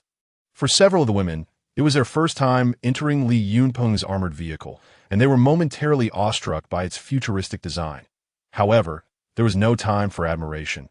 They hastily laid Li Yunpeng down on the bed. Li Yunpeng's eyelids grew increasingly heavy. The combination of blood loss and exhaustion finally overcame him, and he slipped into unconsciousness. "Remove his clothing," Xia Mengdai instructed, casting a glance at Wang Shiyan as she swiftly organized the medical supplies. "Everything must come off." Wang Shiyan's face flushed red. "All of it?" Xia Mengdai raised her gaze. "What else is to be done? Since the commander is asleep, I can take over," Huafeng declared, rolling up her sleeves and preparing to unfasten his garments. Startled by Huafeng's boldness, Wang Shiyan hesitated no longer. Gently loosening Li Yunpeng's clothing, as she removed his shirt, tears cascaded down her cheeks. Li Yunpeng's body was marred not only by 5 ghastly wounds, but also by numerous lacerations. Huafeng's pupils constricted. What had he endured to sustain such grievous injuries? "Do not just stand there. We must tend to his wounds at once, or infection will set in," Xia Mengdai urged. Bringing forth the instruments, she had already known the severity of Li Yunpeng's injuries, but witnessing them firsthand tightened her heart, filled with a mix of emotions. "Shiyan, fetch hot water." When Wang Shiyan returned with a basin of hot water, Li Yunpeng's clothing had been completely removed, causing the 3 women to feel a flush of embarrassment. However, urgency prevailed, and they quickly began cleaning his body. The wounds on Li Yunpeng's body had ceased bleeding, astonishing Xia Mengdai with his rapid recovery, an encouraging sign. She first disinfected his injuries before stitching them up. Without anesthesia, Li Yunpeng's nerves visibly twitched in response to the needle piercing his flesh. As the 3 women worked anxiously, Li Yunpeng wandered into a lengthy dream, finding himself on a beach, surrounded by beautiful women, the warmth of their soft touches enveloping him. Just as he began to revel in the moment, the women transformed into enormous sea urchins, their spines piercing his skin, followed by the constricting grasp of an octopus, rendering him immobile. He struggled and evaded, but these terrifying creatures relentlessly pursued him. The dream stretched on for what felt like ages. Upon finally opening his eyes, he found a room dimly lit, the air filled with a delightful fragrance. Turning his head gently, he beheld a pair of long, slender, white legs. "Ah, you're awake," Wang Shiyan exclaimed with delight. "Do you feel better?" Sitting at the edge of the bed, she quickly rose, her eyes filled with concern for Li Yunpeng. As the alluring legs slipped from his view, Li Yunpeng reluctantly redirected his gaze. "Water, I wish to drink." His throat felt parched and his voice was hoarse. "Okay, Brother Peng, wait a moment. I'll get it right away," Wang Shiyan said, dashing off to fetch water, mixing hot and cold, tasting a small sip to ensure it was just right before returning. She placed the cup on the table, sat beside Li Yunpeng, propping him against her, then handed him the water. Li Yunpeng took a sip, feeling rejuvenated. Glancing down, he noticed his body was tightly wrapped in bandages. resembling a rice dumpling. Yet even through the thick gauze, he could feel the astonishing sensation emanating from his back. This time, Li Yunpeng had indeed incurred severe injuries. Even the slightest movement sent waves of excruciating pain through his body. Yet, every bit of it felt worthwhile. Single-handedly eliminating 8 evolved zombies was an achievement worthy of pride. The acquired evolution crystals could further enhance his capabilities. By all accounts, a triumph. Upon learning that Li Yunpeng had awakened, Xia Mengdai rushed over to examine him. After a thorough inspection, she felt relieved. The commander was fundamentally unharmed, requiring only a period of rest to recuperate. If he were an ordinary person, she could estimate a recovery time frame. But Li Yunpeng's robust constitution made it difficult to predict how many days it would take for him to heal. The situation outside is stable, right? Li Yunpeng inquired. Wang Shiyan tucked in the blankets around him, responding, "Everything is normal. Brother Peng, please focus on your recovery." Upon receiving the news, Li Yunpeng felt a sense of relief wash over him, allowing his weary eyes to close. His frail body, having endured so much, began to succumb to drowsiness once more after just a few exchanged words. Under the tender care of Wang Shiyan and Xia Mengdai, Li Yunpeng's condition improved dramatically day by day, and by the 3rd day, he was able to rise and walk. However, he could not shake off his concerns regarding the state of the base. So with Wang Shiyan's assistance, he ventured outside. The weather remained splendid as he stepped out of the inner city, with the guards faithfully trailing behind him. Observing the orderly administrative district, he noted the industriousness of the staff, each engaged in their tasks, diligently repairing the damages wrought by the recent calamity. When the people caught sight of their esteemed commander, they promptly halted their work, stood tall, and offered respectful salutes, having witnessed Li Yunpeng's valiant fight against the evolved zombies the previous night. It could be said that he single-handedly saved the lives of countless civilians within the base. Li Yunpeng returned their smiles, ascending the walls of the administrative district to gaze outward. The ground was now clear of the zombies' remains, and dedicated workers were attending to the collapsed buildings. A keen-eyed individual spotted Li Yunpeng atop the city wall and immediately erupted in cheers. "Look, it's the commander!" With that exclamation, the crowd turned to see him being supported, standing proudly on the wall. The cheers grew louder.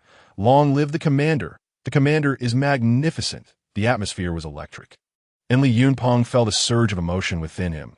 He raised his right hand in greeting, his weakened form appearing remarkably tall and imposing in the eyes of the onlookers. Wang Shiyan, glancing at his profile, was starstruck, her eyes sparkling with admiration. After a few minutes, amidst the cheers, Li Yunpeng descended from the wall.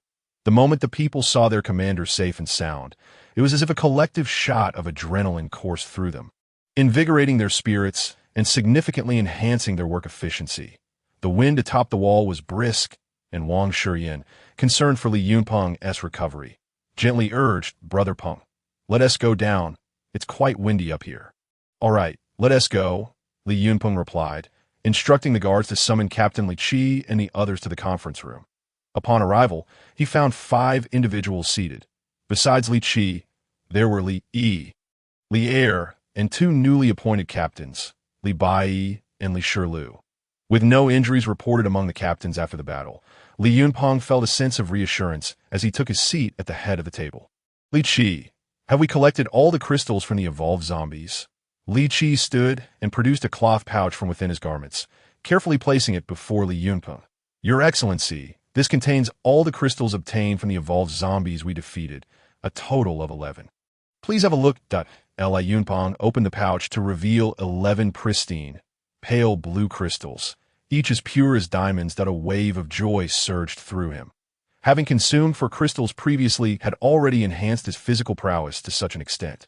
He could scarcely fathom what these additional 11 might achieve. However, this was not the time for speculation. What were our losses in this battle? Li Qi rose solemnly to report. "In total, we lost 158 soldiers, including 3 squad leaders and 365 civilians, the majority of whom were slain by the agile zombies." A heavy weight settled on Li Yunpeng's heart. Had he not swiftly dealt with the agile zombies, the base might have faced utter annihilation. Scanning the points he had accrued, He was astonished to find an astonishing 1.3 million. This unprecedented sum allowed him to promptly replenish the fallen soldiers and restore weaponry and ammunition to pre-battle levels, leaving him with over 900,000 points after expenses. Li return to the grain depot and ensure its defenses are fortified. It would be prudent to establish several lookout posts, both overt and covert, around the perimeter. Should we encounter formidable foes, we must be prepared to call for reinforcements. Air. Ensure that the base's defenses are secured, with outposts set at least 5 kilometers outside the base. I wish to avoid a repeat of the previous incidents. The rest of you, sharpen your blades and prepare for battle. Understood. Having endured the gravest losses the base had ever experienced, it was evident that Commander Li Yunpeng would not let the nation of Wuyo escape retribution this time. As the meeting adjourned, he pocketed the evolution crystals and returned to the inner city amidst the throng of his guards. Seated in a chair, he withdrew one crystal, pondering whether to consume it now. His body was still healing, and he wondered if ingesting it might pose a risk. Reluctant to take chances, he decided to wait until he was fully recovered. A few more days would not make a significant difference. He also wondered if others had uncovered the secret of the evolution crystals. Perhaps some had, but surely not many. After all, few possessed the capability to slay a first-tier evolved zombie. Even if one had the strength to defeat an evolved zombie, few would dare to consume the contents of its brain. Yunpeng believed that should anyone inadvertently discover the secret of evolution through the crystals, they would not readily divulge it. Such knowledge was a shortcut to power, and the true path lay in following behind great powers to collect crystals. The notion of attempting to confront evolved zombies alone was daunting. Even the slightest scratch could lead to infection, unless one possessed a system capable of purging the virus, as he did. After a week of attentive care from the stunningly beautiful Xia Mengdai, Li Yunpeng was reluctantly subjected to the removal of the stitches from his wound. Mengdai, I believe I could lie here for another week. He feigned weakness. Xia Mengdai shot him a disapproving glance. Exasperated, Commander, are you not aware of how quickly your body is healing? If we wait any longer, the stitches will embed themselves in your flesh. Cough, cough. Is that so? Li Yunpeng pretended to be oblivious. I see you've been pampered by Shurian. You can only fool her with such nonsense. Let me remind you, I am a doctor, and your body is as strong as an ox. Why remain in bed? Damn, I picked the wrong person to fool, he thought, his face flushing. Mengdai, I feel psychological trauma. I might be a bit depressed. Perhaps we should observe for another 2 days? Xia Mengdai placed her hands on her hips and sighed. You've been pampered so much that your mouth nearly stretches to your ears. Depressed? Hurry up and get out of bed. Just then, Wang Shurian arrived, having learned of Li Yunpeng's stubbornness to remain in bed while a multitude of pressing matters awaited his judgment. She reached out to pull him up. However, unexpectedly, he gently tugged her, causing her to tumble into his embrace. Following a soft oof, Li Yunpeng stood up feeling invigorated, casting aside any semblance of depression. The first matter Li Yunpeng addressed upon regaining his strength was to retrieve the evolution crystals. Finding a secluded room to lock the door before tossing one crystal into his mouth, he settled into a chair, quietly awaiting the onset of weakness and fatigue. However, after a lengthy wait, he felt only a tingling sensation across his body, devoid of any heat or debilitation. What on earth is happening? Li Yunpeng wondered. Could it be a counterfeit? It seemed improbable, as it appeared identical to the previous ones. After 10 minutes, the tingling sensation subsided, and he inquired of the system, "What is going on?" The system replied, "Each tier of energy crystal can absorb a maximum of 10 pieces, and the effects diminish progressively." What the hell? Li Yunpeng assessed his physical state and indeed felt a slight enhancement. Having now consumed 5 crystals, he seized another 5 and swallowed them all. Previously, even consuming 2 at once had nearly incapacitated him. Yet now, swallowing 5 felt akin to the experience of consuming just 1. And within 10 minutes, he felt entirely restored. What a scam! He exclaimed, lamenting that the precious items he had risked so much for yielded such meager results. Yet, upon further assessment of his physical condition, he realized he had grown significantly stronger. Even if faced with the assault of 6 agile zombies, he felt confident in his ability to confront them head-on. He smacked his lips. Quite delicious. With 5 evolution crystals remaining, he decided to keep them for the time being. not wishing to expose the secret of the evolution crystals too soon. Yunpeng tidied up the remaining 5 evolution crystals, opened the door, and stepped out of the room in a flash. He was standing at the entrance of the administrative district, 100 meters away, in less than 3 seconds. Onlookers merely caught a fleeting glimpse of a shadow passing by before witnessing Li Yunpeng appear at a considerable distance. Wow, that's the commander. He's faster than before. I told you, the commander is no ordinary person. Just look at this speed. It's simply inhuman. Wang ergo, watch your tongue, if you dare to speak ill of the commander again. I'll take you down. Li Yunpeng could hear the hushed discussions around him, astonished at how his hearing had sharpened.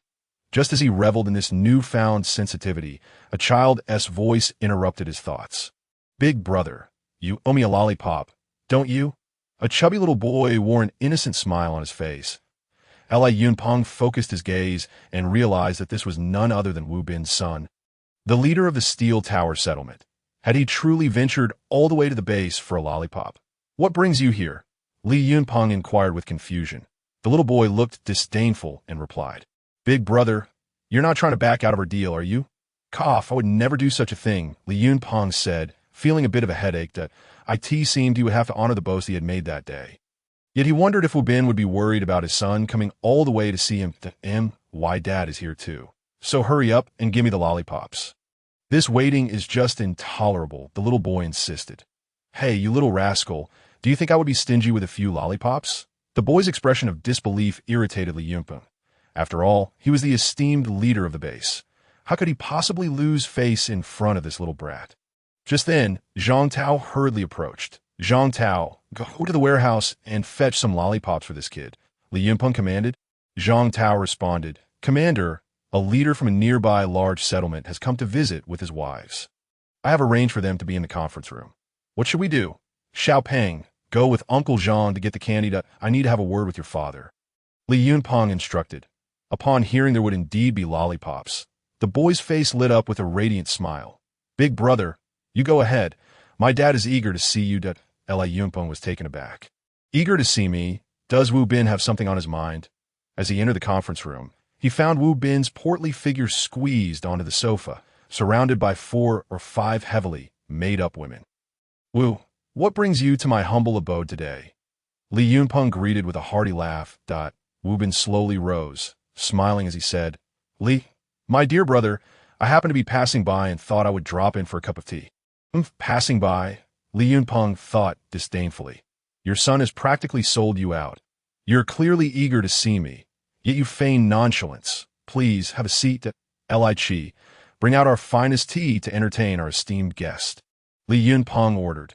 Yes, Li Qi responded, turning to fetch a package of tea leaves, which were merely the cheap variety found in supermarkets.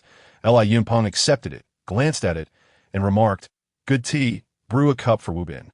Wu Bin drank the tea leaves, his skin prickling, but recalling the purpose of his visit, he managed to say, Good tea, fragrant on the palate, with a lingering aftertaste. Old Wu, you clearly have an appreciation for tea. It's a waste for me to drink it, Li Yunpeng interrupted.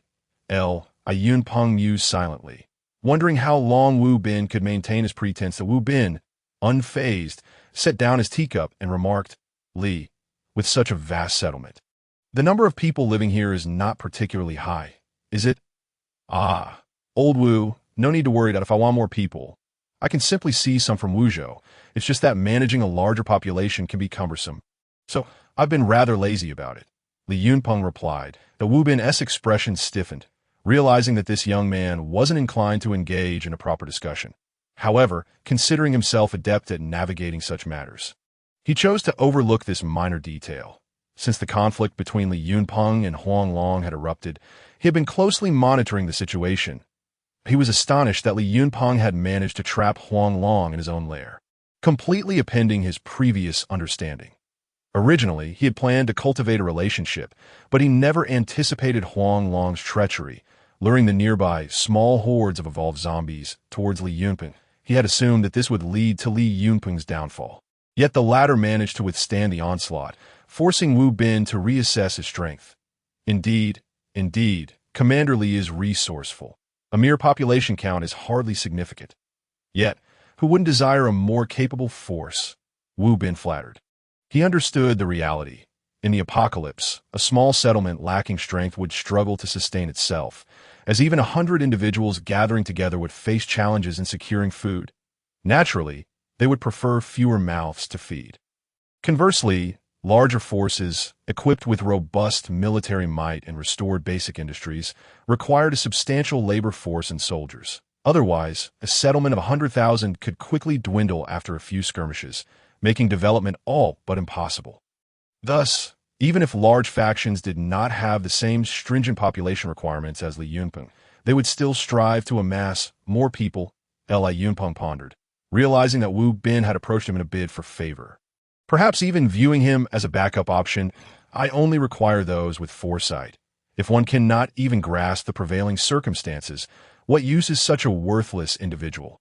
Li Yunpeng said with a cold expression, his tone laden with implication. His blunt words rendered the atmosphere awkward, but Wu Bin maintained his smile, rising to say, "Thank you for the tea. Commander Li, that I apologize for the abrupt visit."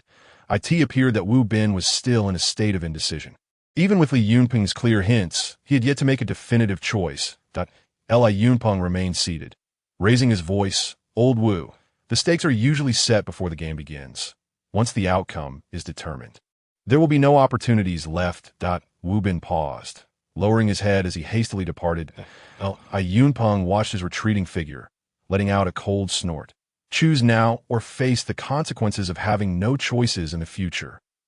After Wu Bin left, Li Yunpeng did not exit the conference room. Lie dispatched 2 small teams of soldiers to stealthily scale the 2 cliffs at the entrance to Wuyo Nation, equipped with ropes and hooks. Once our forces are in position tomorrow, we'll hoist up grenades. Everyone else should prepare for battle, and let us strive to capture Wuyo Nation in one fell swoop. Understood.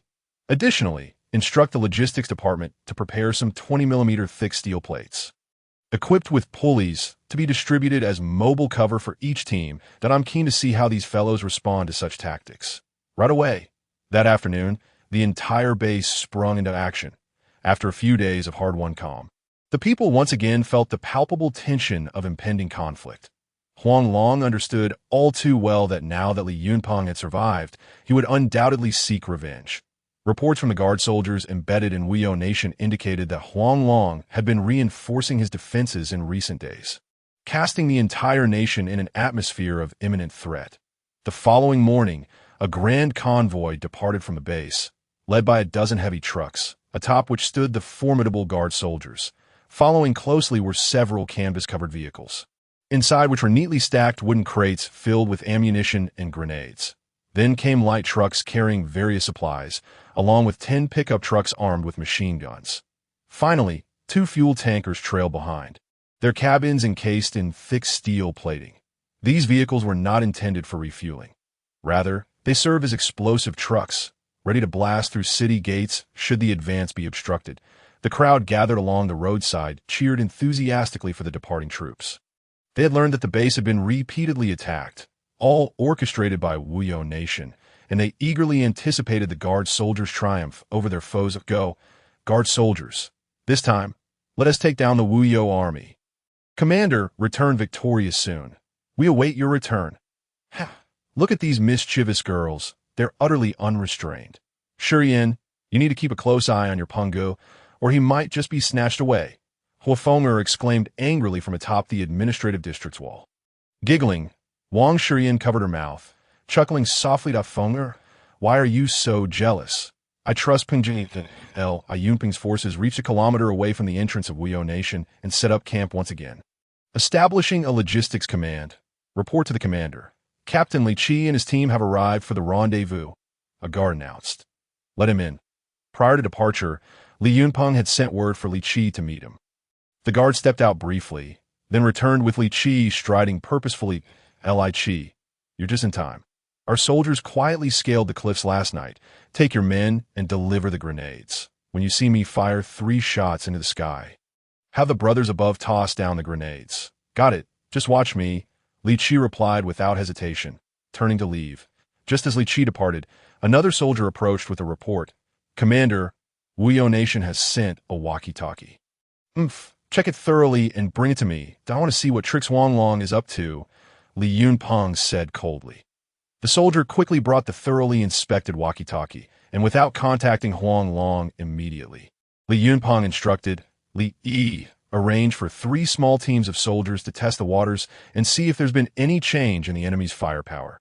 Understood, Li Yi selected the most exceptional 3 squads from his ranks and advanced forward, pushing a steel plate ahead. Upon witnessing the assault, the Wuyo army erupted in a cacophony of gunfire. However, the bullets merely ricocheted off the steel plate with a clanging sound, inflicting no casualties upon the soldiers of the guard army. At a distance of 100 meters, a rifle could only penetrate approximately 6 millimeters of steel, rendering the 20 millimeter thick steel fortifications before the guard army utterly impervious. Suddenly, a man's voice broke the silence on the intercom. Li Yunpeng, is this all you've got? Do you dare come to your demise? Huanglong, observing the 3 squads comprising fewer than 100 men, assumed that Li Yunpeng had suffered devastating losses during the zombie evolution assault. And now, in a fit of anger, sought to retaliate. Yunpeng pressed the button and replied, Huanglong, if you have any last words, speak now. How audacious. I shall soon send you and your brethren down to reunite. Huanglong asserted. Yunpeng raised the intercom to gain a better view and was taken aback to see that this fool had actually dug a deep trench at the foot of the city wall, measuring an estimated 20 to 30 meters wide and filled with muddy water. This trench should not be underestimated. It not only prevented Li Yunpeng's explosive trucks from approaching, but also complicated the siege, as soldiers who jumped in would become mired in the sludge. The vanguard of the 3 squads of the guard army halted at the trench's edge, nearly 100 meters from the city wall, propping up the steel plate to establish a defensive position while they returned fire toward the Wuyo army. However, the thousands of guns from the enemy unleashed a ferocious barrage upon the guard army's position, leaving the soldiers unable to lift their heads beneath the hail of bullets. At this moment, under the cover of fire from the city wall, a contingent of Wuyo army suddenly charged forth. Li Yunpeng scoffed inwardly, thinking, these fools have no memory. The hundreds who perished last time died in vain. Lie, order your troops to advance. Li Yunpeng then spoke into the intercom. Huanglong, have you sent troops out of the city to meet their demise again? Huanglong retorted, nonsense. Last time, I was not on the front line directing the battle. This time, you have nowhere to escape, just as the Wuyo army had not traveled 100 meters outside the city. 10 armed pickup trucks suddenly appeared at the trench's edge, each mounted with a machine gun. Machine guns, exclaimed the soldiers. Run! The Wuyo army, having barely begun their retreat, descended into chaos, turning back in a frantic dash. The relentless gunfire from the machine guns instantly shredded the bodies of the retreating Wuyo soldiers, leaving dismembered limbs strewn across the ground. While some were torn apart, their intestines spilling forth. One soldier, still alive, screamed in terror while desperately attempting to stuff his intestines back into his abdomen. Witnessing the horrific scene of their comrades being attacked from the city wall, the soldiers quaked in fear. Urged by their superiors, they aimed their makeshift rifles at the pickups, but their homemade firearms lacked the range, with bullets veering off into the distance beyond 300 meters, and moreover, the machine guns were shielded by protective steel plates. Under the cover of the machine guns, the main force gradually came into view of the Wuyo army, advancing in squads while pushing the steel plates toward the pass. Huanglong, I arrived bearing a gift of dozens of lives. How considerate of you, Li Yunpeng mocked. Huanglong, taken aback, could not fathom how so many soldiers remained alive after being besieged by dozens of evolved zombies. His spies in Li Yunpeng's camp had all perished during the recent zombie attack. Yet the reality before him contradicted his expectations. He was unaware of the events that transpired in Li Yunpeng's base thereafter, receiving only reports from his subordinates on the river, with the assistance of the Wuyo army. The zombies had already breached the city, initially believing Li Yunpeng to be doomed. The next day's reconnaissance revealed that he had miraculously held his ground. Huanglong, even if Li Yunpeng had managed to defend, it would surely be a Pyrrhic victory, leaving him severely weakened. Yet he could not understand where such a large contingent of guard soldiers had come from. After hesitating for less than 10 seconds, Huanglong proposed, Li Yunpeng, you kill my brother first, and I retaliated later. Let's call it even. shall we? Even Li Yunpeng scoffed. If you wish to know why I killed your brother, just ask Zheng Liang. He knows best. But I must commend your magnanimity. It is impressive that you can forgive and employ someone who abandoned his master to save himself. That I could never do such a thing. Huang Long, having already doubted Zheng Liang's words, now turned to glare at Zheng Liang, who upon hearing Li Yunpeng's words, immediately broke out in a cold sweat. Huang Long, seeing his reaction, felt a sense of certainty. However, with the impending battle, he would not be foolish enough to execute his general. Commander Li, there is no need for such an obvious scheme of discord. I trust you have noted my defensive situation. Ha ha! Li Yunpeng laughed heartily into the intercom. Huang Long, are you out of your mind? With your meager forces, you dare speak of national defense? Are you perhaps a dramatist trapped in your own performance? Huang Long seemingly ignored his derision. Commander Li, why engage in this self-destructive conflict? Would it not be better to shake hands and make peace? Ha! I've been frightened by a dozen evolved zombies. Therefore, to prevent such a situation from occurring again, I must eliminate you first, Li Yunpeng replied. Commander Li, times have changed. When will this cycle of revenge ever end? Withdraw your troops, and I shall offer you the concubines from my harem. How does that sound? Huang Long urged once more. Li Yunpeng had repelled a dozen evolved zombies, and only then did he truly comprehend the terror of the guard army. Although he commanded 5,000 soldiers, he was acutely aware that only 2/3 of them were truly effective. Shut your mouth. Just hearing you speak gives me a headache. You live in your own delusions? Weo Nation? National defense? Concubines? Bah! You think I don't know you've never been a village chief? Li Yunpeng found his words repulsive. The idea of imprisoning tens of thousands only to aspire to become an emperor was the height of foolishness. Huang Long, having been in power for too long, was exceedingly concerned about his image. Seeing that Li Yunpeng was impervious to threats or persuasion, he erupted in anger. Humph! Don't push your luck. I'll be waiting inside. Let's see how you plan to breach my defenses. I have ample resources within. If you have the ability, stay outside and don't run. When the great zombie tide comes, let us see who meets their end first. Li Yunpeng, disinterested in a battle of words, recognized that the situation had escalated into a life-or-death struggle. Fine, you wretch. We shall meet shortly. With that, he ended the intercom call and, maintaining a serious expression, commanded, commence the assault. Huang Long, concealed behind a shooting aperture within the pass, instructed his men to conserve ammunition, ordering them not to fire until the enemy was within 200 meters. His 4 formidable lieutenants nodded in agreement. Well aware of their own situation, they could not afford to squander bullets like Li Yunpeng. This battle had already depleted half of their armory. The soldiers of the guard army advanced rapidly while shielding themselves with the steel plates. Huang Long felt a headache as he watched the plates draw nearer. Realizing they were now within 200 meters, "Open fire," he commanded. The walls erupted with the sounds of gunfire, the bullets striking the steel plates with a sharp clang, while the soldiers sheltered behind them remained unscathed. Li Yunpeng was quite pleased with the effectiveness of the steel plates. Lacking cover, he had provided his own, and without heavy firepower, he wondered how they could counter him. The main force, wielding the steel plates, assembled along the trench's edge, joining them into a formidable barrier. Relying on the steel plates, the soldiers of the guard army maximized their firepower, while the Weo army suffered a fierce counterattack, with nearly 100 casualties in less than 10 minutes. The Weo army found themselves unable to lift their heads, while the losses on the guard army side were minimal. Witnessing the guard soldiers blocked outside the deep trench, Huang Long ordered his men to cease firing. Realizing that the casualty ratio was utterly disheartening, continuing the fight would yield no benefits, but he found himself at a loss, as their firepower paled in comparison to Li Yunpeng's, and their soldiers were of lesser military quality. Huang Long's frustration mounted. Li Yunpeng had miraculously emerged unscathed from his previous schemes, and now he was pushing the battle to Huang Long's doorstep. He felt increasingly out of control, his heart racing with unease. The soldiers of the Weo army huddled behind their cover, too fearful to show themselves, while the soldiers of the guard army aimed at every shooting aperture, firing decisively at any flicker of movement. Sensing that the moment had arrived, Li Yunpeng instructed his logistics captain, Su Ming, "Go cut some long logs and build a bridge." Su Ming, in his 30s, sturdy and robust, had always been a frontrunner during missions with the supply search team, demonstrating both bravery and meticulousness.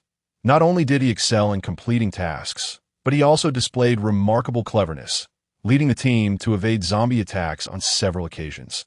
Upon the recommendation of Zhang Tao, Li Yunpeng personally appointed him as the captain of the supply search team. Later, when the search team was integrated into the logistics support unit, he seamlessly ascended to the position of logistics commander, earning profound trust. "Yes, I will personally lead the team," Su Ming declared before hastily departing. Observing the stalemate outside with the guard troops, Huang Long coldly remarked into the walkie-talkie, "Li Yunpeng, none of us have heavy firepower, and this deadlock is unproductive. You should seriously consider my suggestion."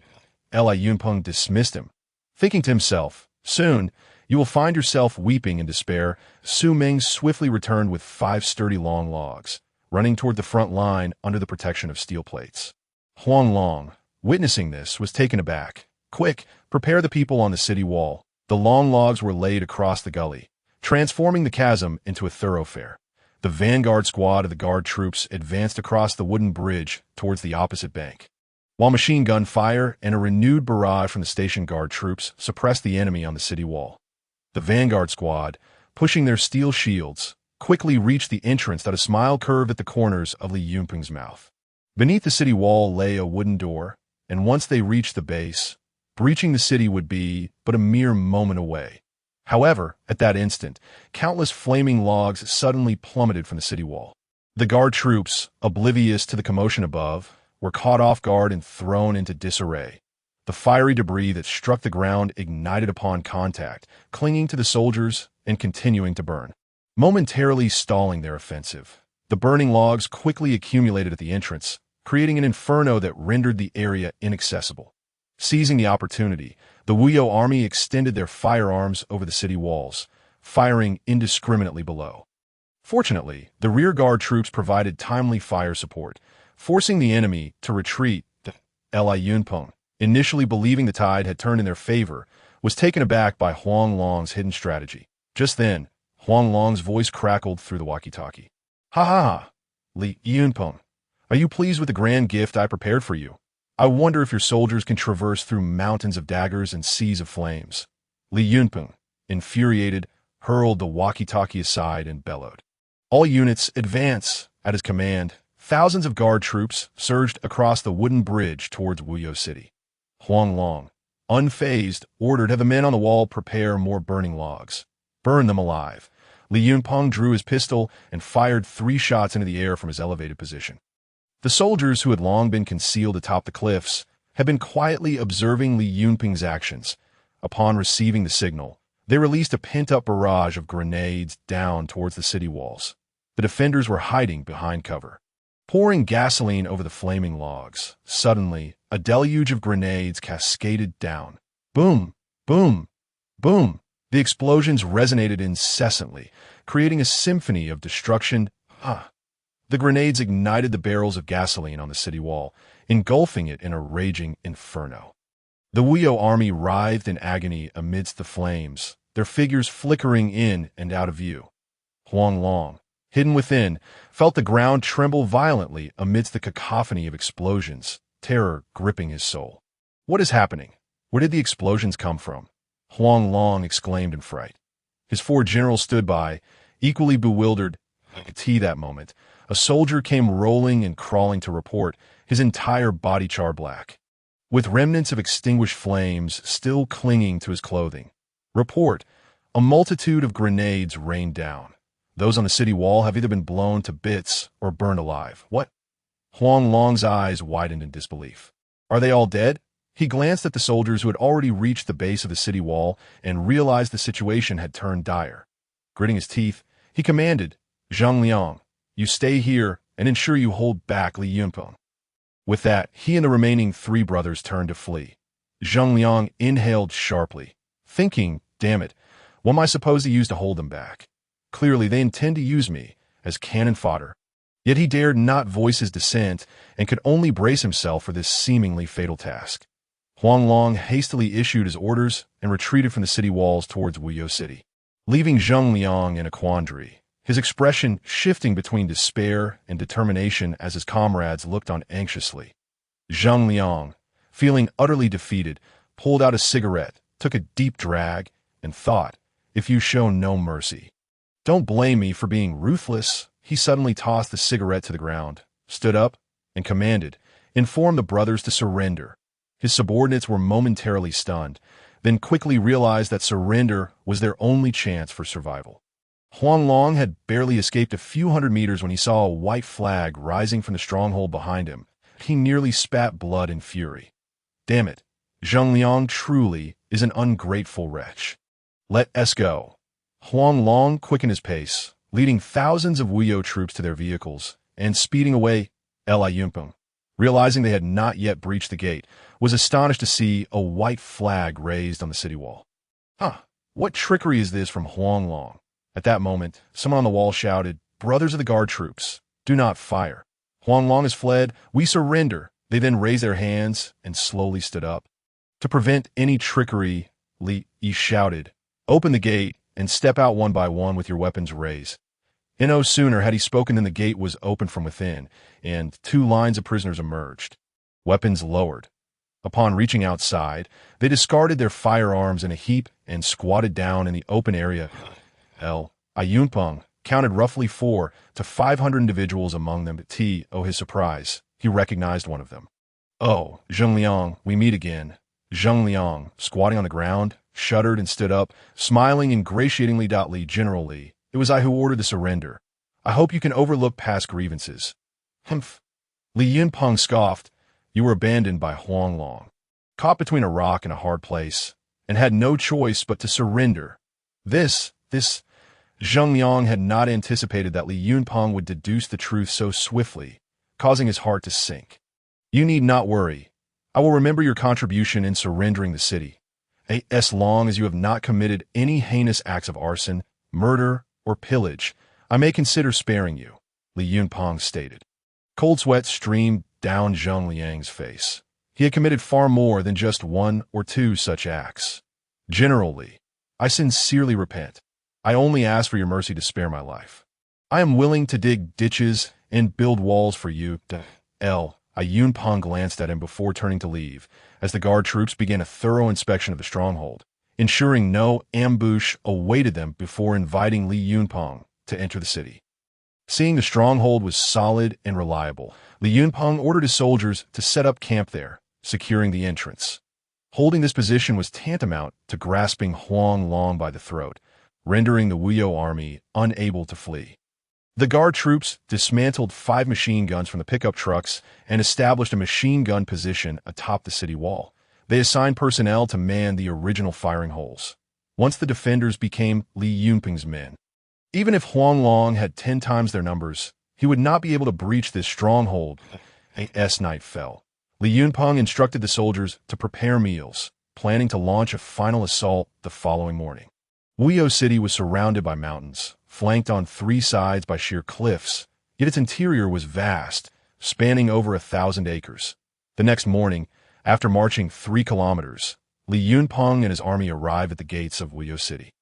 The prison-reformed city wall stood at least 6 meters high, though it was not particularly thick. Sentinels on the wall had long detected the imminent approach of the guard troops and hurried to report, though whether they reported or not made little difference. Huang Long had known since his escape back to Wuyo City that his time was running short. He concentrated all his forces on the city wall, and upon learning of Li Yunpeng's army advancing, a cruel smile spread across his face. Bring all the civilians up to the city wall. Have them stand before the soldiers to shield us from bullets. Let us see if he dares to fire. At his command, chaos erupted within the city, the cries of women and children piercing the air in despair. Let go of my child. She is only 6 years old. You beast! A disheveled woman clutched a little girl, unwilling to release her. The Wuyo soldier raised his gun stock and struck the woman's head. With a few blows, her skull caved in, blood spilling everywhere. Damn it, you cowardly wench! If you're afraid of death, do you think my brothers are? The soldier spat on the woman's corpse and then shouted at the struggling civilians around him. You worthless scum!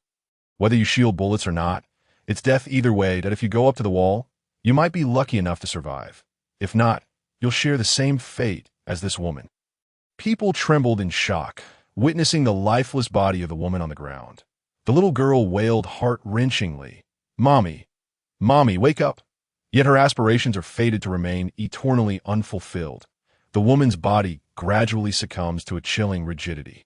Lying upon the ground like a stray dog that has met its demise, forsaken and unnoticed, tragedies unfold throughout the city, as those who dare to resist ultimately perish at the hands of the untroubled army soldiers. The unarmed populace can only helplessly ascend the city walls, gazing down at a throng of soldiers whose dark, menacing gun barrels are aimed directly at them, leaving them with a profound sense of weakness in their legs. The timid among them find their trousers soaked, as the entire battlement is permeated with the stench of urine. Yet at this moment, no one cares, nor do they express disdain. In the precarious balance between life and death, all attention is drawn to the diminutive shadow atop the command vehicle in the distance. Yunpeng stands upon the command vehicle, observing through binoculars a group of ragged civilians standing on the city walls, with untroubled soldiers resting their rifles on their shoulders behind them. Human shields? Ha! Huanglong is utterly deranged. Li Yunpeng declares, "Commander, what shall we do?" Li Er inquires, at this juncture, Li Yunpeng finds himself in a quandary. These individuals are essential for the base's upgrade, and it is preferable to see as few perish as possible. While one might dismiss the accidental casualties in battle, the sheer number of hundreds gathered on the wall raises the question of whether they should all be eliminated. Yet, to refrain from killing would preclude any offensive. Yunpeng ponders deeply. Could they simply confine them within the city until they exhaust their supplies? This notion is swiftly dismissed. The food shortage would mean that the civilians would be the first to starve. Once all the civilians have perished, what meaning would there be in capturing this city for Li Yunpeng, aside from revenge? The progress towards level 2 would be delayed yet again, just as Li Yunpeng wrestled with his dilemma. Li Qi stepped forward, stating, "Commander, there is no need to rush. Let us see what Wu Gang can accomplish." Wu Gang. Li Yunpeng mused, having scarcely paid attention to him since his assignment to the guard unit. Does he possess a viable strategy? Li Qi continued, "Among the several infiltrators we placed within the untroubled nation was Wu Gang. Yesterday, he transmitted a code indicating that he would seek an opportunity to breach the city gates today." Oh, Li Yunpeng expressed surprise. After all, Wu Gang had only joined the guard unit a few months prior. Could he truly stir the winds of change within the enemy's stronghold, with no better options at hand? He instructed Li Qi, "Prepare accordingly. Should he indeed succeed, we must seize the moment to storm the city gates." Understood. Seeing a glimmer of hope, Li Yunpeng once again raised his binoculars to observe the activity within untroubled city. Li Qi dispatched 5 small teams of soldiers to establish cover with steel plates 100 meters from the city gates. Huanglong, concealed in the shadows, watched intently, questioning Li Yunpeng's intentions. Was he truly placing his forces in such a forward position merely to vex him? His curiosity was soon met with a jarring revelation. Boom! A violent explosion reverberated. Huanglong was startled, witnessing a plume of black smoke rise from the city gates. "This is disastrous," he thought, icy dread washing over him. The gasoline and rolling logs he had prepared at the gates must have been obliterated, and without the gates, how could he fend off Li Yunpeng? Li Yunpeng, standing atop the vehicle, was filled with elation. A substantial breach had been blasted into untroubled city's gates, and the secondary explosion of the gasoline barrels had sent rolling logs flying. That bastard Huanglong thought he could use such tactics against me. Li Yunpeng scoffed, yet he understood that had the gates not been destroyed, an assault would have been far more challenging. Unlike the cliffs that provided a vantage point in the mountain passes, here there was no such advantage. Fortunately, Wu Gang had succeeded. He indeed had the makings of a soldier, though it remained uncertain whether he could survive such a ferocious explosion. Now was not the time for such thoughts. Li Yunpeng waved his hand decisively, and all soldiers charged forward, pushing the steel shields toward untroubled city. The untroubled soldiers, witnessing the furious advance of their enemies, immediately opened fire.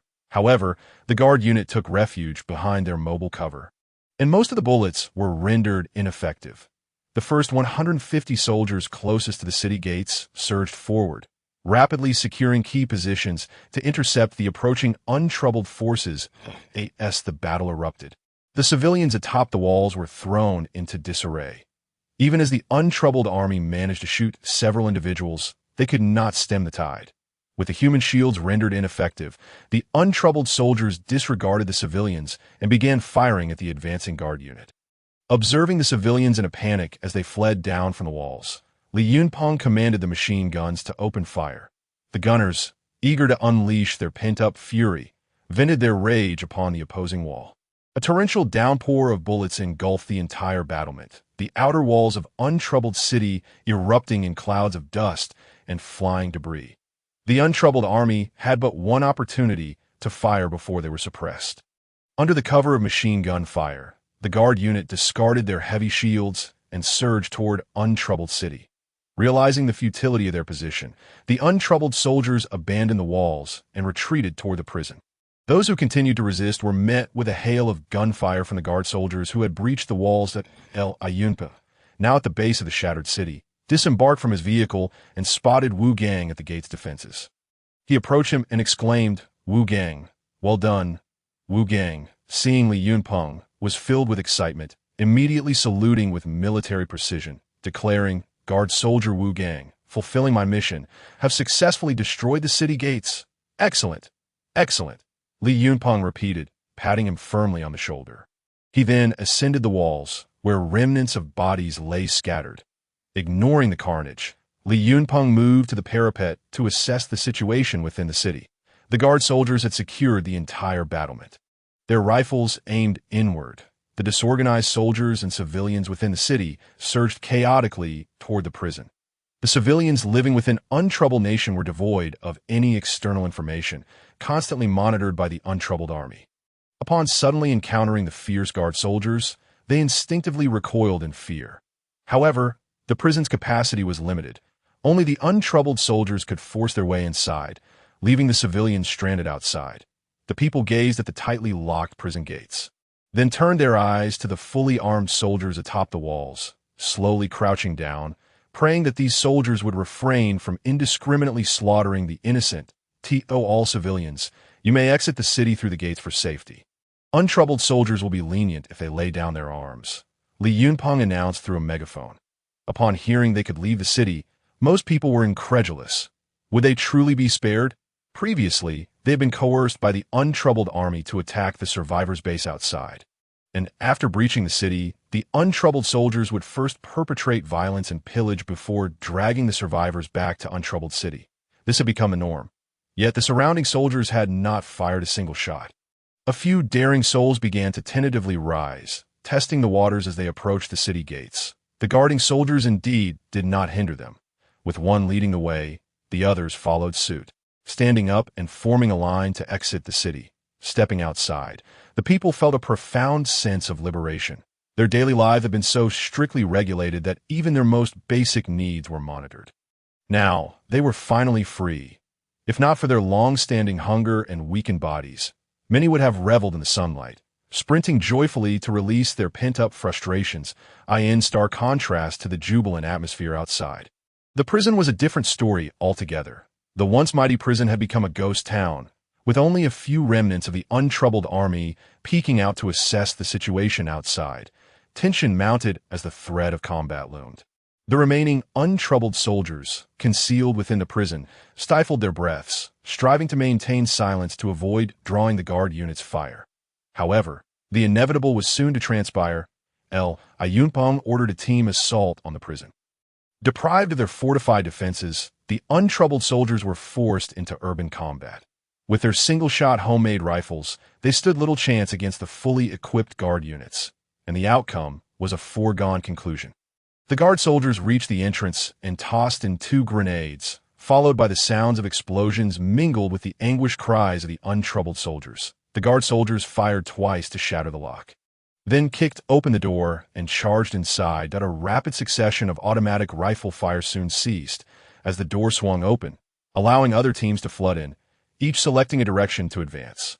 At this moment, Huang Long sat slumped upon the dragon throne in the prison center, staring blankly at the half-finished dragon-patterned ceiling. "My lord, what shall we do?"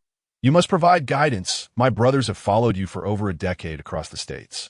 We cannot fall here, pleaded Tao Wei, one of the four heavenly kings. Indeed, boss. Think of something quickly. The guard unit's firepower is overwhelming. We are no match in close quarters, and my brothers cannot hold on much longer. Implored Tang Lei, his face etched with urgency. Alas, Huang Long sighed deeply, as if all his strength had been exhaled with that breath. To this point, my brothers, do not blame me. History has shown that victory and defeat are the nature of the game. Accept your fate, point one of the heavenly kings under Huang Long, and also his distant cousin. Huang Lang was suddenly agitated. Ignoring Huang Long's repeated commands to address him as the sovereign, he bellowed, I haven't lived enough yet. Huang Long, I refuse to believe you don't have an escape route like a tunnel. A chill struck Huang Long's heart. In the face of despair, human nature reverted to its true form, in the past. Huang Lang had always spoken to him with a hunched back, yet today he dared to call him by his name. Oh, you think we are still hiding from the police, as we did before? How can we dig a tunnel in these mountains? Do you expect me to tunnel through the mountain? Huang Long retorted. Brother, if it comes to this, shouldn't we surrender? Tang Lei stepped forward. Surrender? Huang Long had indeed contemplated it. But after repeatedly plotting to take Li Yunpeng's life, anyone in his position would not treat him lightly. We still have a way out. It was I who proposed a scheme against Li Yunpeng. But the execution was all on you. The three men felt a surge of anger. Was it not he who initially claimed that Li Yunpeng possessed countless treasures and a hoard of beauties? All within easy reach? Now, in such dire straits, what was the point of shifting the blame? With no way out, the three sat on the ground, despondently smoking. Tang Lei seized a bottle of strong liquor and downed it in one go. Smash! He then forcefully shattered the bottle. Since we're all going to die anyway, Huang Long, before we meet our end, bring out those women you cherish for us to enjoy. Tang Lei grinned wickedly, suppressing his rage. Huang Long reached for his waist and replied with a smile. All right then, since you wish to play, I have no objections. But just as he finished speaking, he abruptly drew his handgun and aimed it at Tang Lei. Ready to pull the trigger. Bang! Another gunshot rang out from the room. Huang Lang, you beast! Huang Long's wrist was pierced by the bullet, causing his gun to clatter to the ground. Turning to look, he saw smoke rising from Huang Lang's gun. I despise your deceitful nature. You promised me the territory I fought tooth and nail to acquire. Yet ultimately, it was given to Huang Hu. Now you wish to toy with my women. Huang Lang scoffed. Tang Lei, nearly sobering from fright, unsteadily picked up Huang Long's firearm and pointed it at him, declaring, I must have been blind to follow you. Now that we've reached this grim outcome, I have no words left. Third brother, bring his women out here. Today, let my brothers showcase our prowess before him. Understood. Initially hesitant at the prospect of their leader's rebellion, his subordinates were suddenly spurred into action, realizing the guards might storm in at any moment.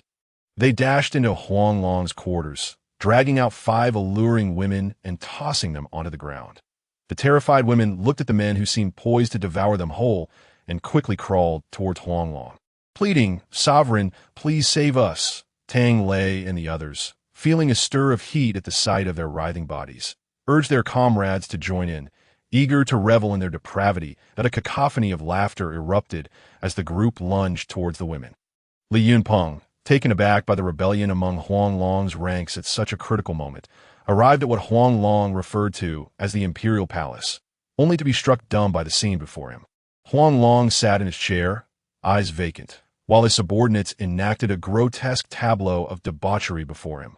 The women's garments were barely intact, and the men's lascivious laughter mingled with the women's cries. It seemed as though the intruding guards were invisible to them, as they continued to frantically tear at the women's clothing. Separate these people, Li Yunpeng commanded coldly. The guard advanced to seize the offenders. But the men clung to the women as if possessed, forcing the guards to strike them with their rifle, but until they were bloodied and bruised, releasing their hold only then. Yunpeng shook his head. Like a pack of beasts. Lock them up? Once the guards managed to separate the chaotic throng, he stepped into the hall. The women, finally liberated, hastily gathered the remnants of their torn garments to cover themselves. Curling into corners and sobbing softly, Yunpeng settled himself opposite Huang Long on a relatively clean sofa. Huang Long, I said we would meet again soon, and indeed, the heavens have favored me. Before I could even take action. You have found yourself in this state, he said flippantly, if roused by Li Yunpeng's words. Huang Long regained his composure and declared, I am the emperor of the Wuyo kingdom. Emperor, you are nothing but a locust. Look at the havoc you've wreaked upon the common folk outside. Li Yunpeng interrupted him. Huang Long responded nonchalantly, I provide them with protection. They ought to be grateful. Grateful? Li Yunpeng glanced at the 5 women huddled in the corner. Why not ask them if they feel gratitude towards you? Ha! In this apocalypse, they feast on the finest food and don the most exquisite clothing. Why wouldn't they be grateful? Are you, Director Li, perhaps envious of my many wives? Huang Long laughed heartily. Not in the slightest. You can wear 5 green hats at once. Li Yunpeng retorted with a sneer. Huang Long's laughter abruptly ceased, his expression darkening as he replied, Do you think I allow them to run wild without reason? My patience has been to await this moment. Li Yunpeng, perplexed thought awaiting me. Huang Long's hands, concealed beneath his voluminous garments, grasped 2 ropes, one black and one red. He yanked the black rope violently, tearing away the carpet to reveal a mound of explosives beneath. With a manic expression, he exclaimed, Li Yunpeng, unless you agree to my terms, we shall all perish together today. What the hell? Li Yunpeng's heart raced. If this many explosives detonated, no one would survive in the room. He quickly replied, Huang Long, you are ruthless. Just state your terms. Prepare a vehicle for me, filled with fuel, and I need you, Director Li, to escort me out of the city, Huang Long stated. Though he didn't articulate it. Li Yunpeng could easily deduce his intentions. Fine, but first, put down the detonator. Humph. Huang Long stepped forward, gun in hand, pointing it at Li Yunpeng. Come here and be my hostage. Don't try any tricks. Li Yunpeng complied, raising his hands as he walked forward. Stop. Huang Long tightened his grip on the gun. Observing Li Yunpeng's stillness, I need to search you for weapons. Li Yunpeng thought to himself, this old fox is quite cautious. If it weren't for my own strength and luck, I would have fallen into his trap long ago. Slowly, he turned his body, allowing Huang Long to meticulously search him, extracting his handgun and dagger before feeling somewhat reassured. Are you satisfied now? Li Yunpeng asked, turning his back to him. Huang Long shoved him in the back. Enough chatter. Have your men clear the way and move outside. Li Yunpeng waved his hand, and the guards promptly parted to create a path. Sovereign, take me with you. I will serve you faithfully from now on. Huang Lang, seeing a glimmer of hope, clung to Huang Long's leg, crying out. The others, too, fervently begged Huang Long to take them along. Get lost. Huang Long kicked him in the face, cursing, You ungrateful wretches. Wait here to die. The 5 women wept, pleading with Huang Long to take them too. Oblivious to the identity of their intruders, they sought safety in following him. Huang Long cast a complex glance at the women. He understood that a significant part of the emperor's pleasure stemmed from the company of several women. However, taking them along while fleeing would be a burden. Resolute, Huang Long no longer hesitated and pushed Li Yunpeng ahead of him as they made their escape. Li Yunpeng felt a sense of relief when Huang Long discarded the detonator. What he likely did not realize was that in relinquishing it, he had effectively placed his life in Li Yunpeng's hands. Commander, Li Qi and the others, filled with concern, were about to speak when Li Yunpeng gestured for silence, allowing them to follow at a distance. Upon exiting the prison gates, they found the city walls lined with guards. Huang Long felt a pang of nostalgia. Once, when he saw soldiers stationed on these walls, he felt pride swell within him. Now, however, as the world had changed, he was left with an unshakable sense of despair. Move quickly, Huang Long urged, pressing the gun against Li Yunpeng's back to hasten his pace. Yet, Li Yunpeng remained motionless in the courtyard. Li Yunpeng, are you tired of living? We might as well go down together. Huang Long was engulfed in an overwhelming sense of anxiety as he surveyed the surrounding guards, his gaze fixated on Li Yunpeng. His finger poised to pull the trigger at any moment. Slowly, Li Yunpeng turned around, a smile gracing his lips as he lowered his hands. Huang Long, do you wish to perish alongside me? You had your chance just moments ago. But now, spare me the idle chatter. Do you believe I won't end you? Huang Long instinctively sensed that the situation was perilous, his focus unwavering on Li Yunpeng, the sole thread of hope in his dire predicament. As Li Yunpeng articulated his words with deliberate precision, Huang Long suddenly perceived a flicker, and Li Yunpeng vanished from sight. A surge of panic coursed through him, his body bristling with dread as he swung his gun around. But the heavily armed guards were all that surrounded him. Li Yunpeng was nowhere to be found. Am I seeing things? Huang Long's forehead glistened with beads of cold sweat, while the soldiers around him regarded him with mocking eyes. Huang Long, I'm right here. Li Yunpeng's voice echoed beside him. He hastily redirected his gun, only to witness a shadow flit past, the figure eluding his grasp. Da-da! Bang, bang, bang, bang! Huang Long's anxiety peaked as he fired several shots into the air. Li Yunpeng, if you have the guts, show yourself. No sooner had the words left his lips than he felt a sharp crack at his wrist, followed by a searing pain that coursed through him. His right hand, clutching the gun, was shattered in an instant, the weapon clattering to the ground. Da-da! Huang Long shrieked in agony as he clutched his wrist, finally catching sight of Li Yunpeng standing next to him. Are you even human? Huang Long gasped in terror. Li Yunpeng crouched down, whispering in his ear, do you recall the blue crystal you gifted to the merchants of the apocalypse? Consuming it can lead to human evolution. I obtained that very crystal from the merchants of the apocalypse, which allowed me to evolve to my current prowess. Thank you for your contribution. Haha. Huang Long's eyes widened in shock. A crack, just as Huang Long attempted to speak.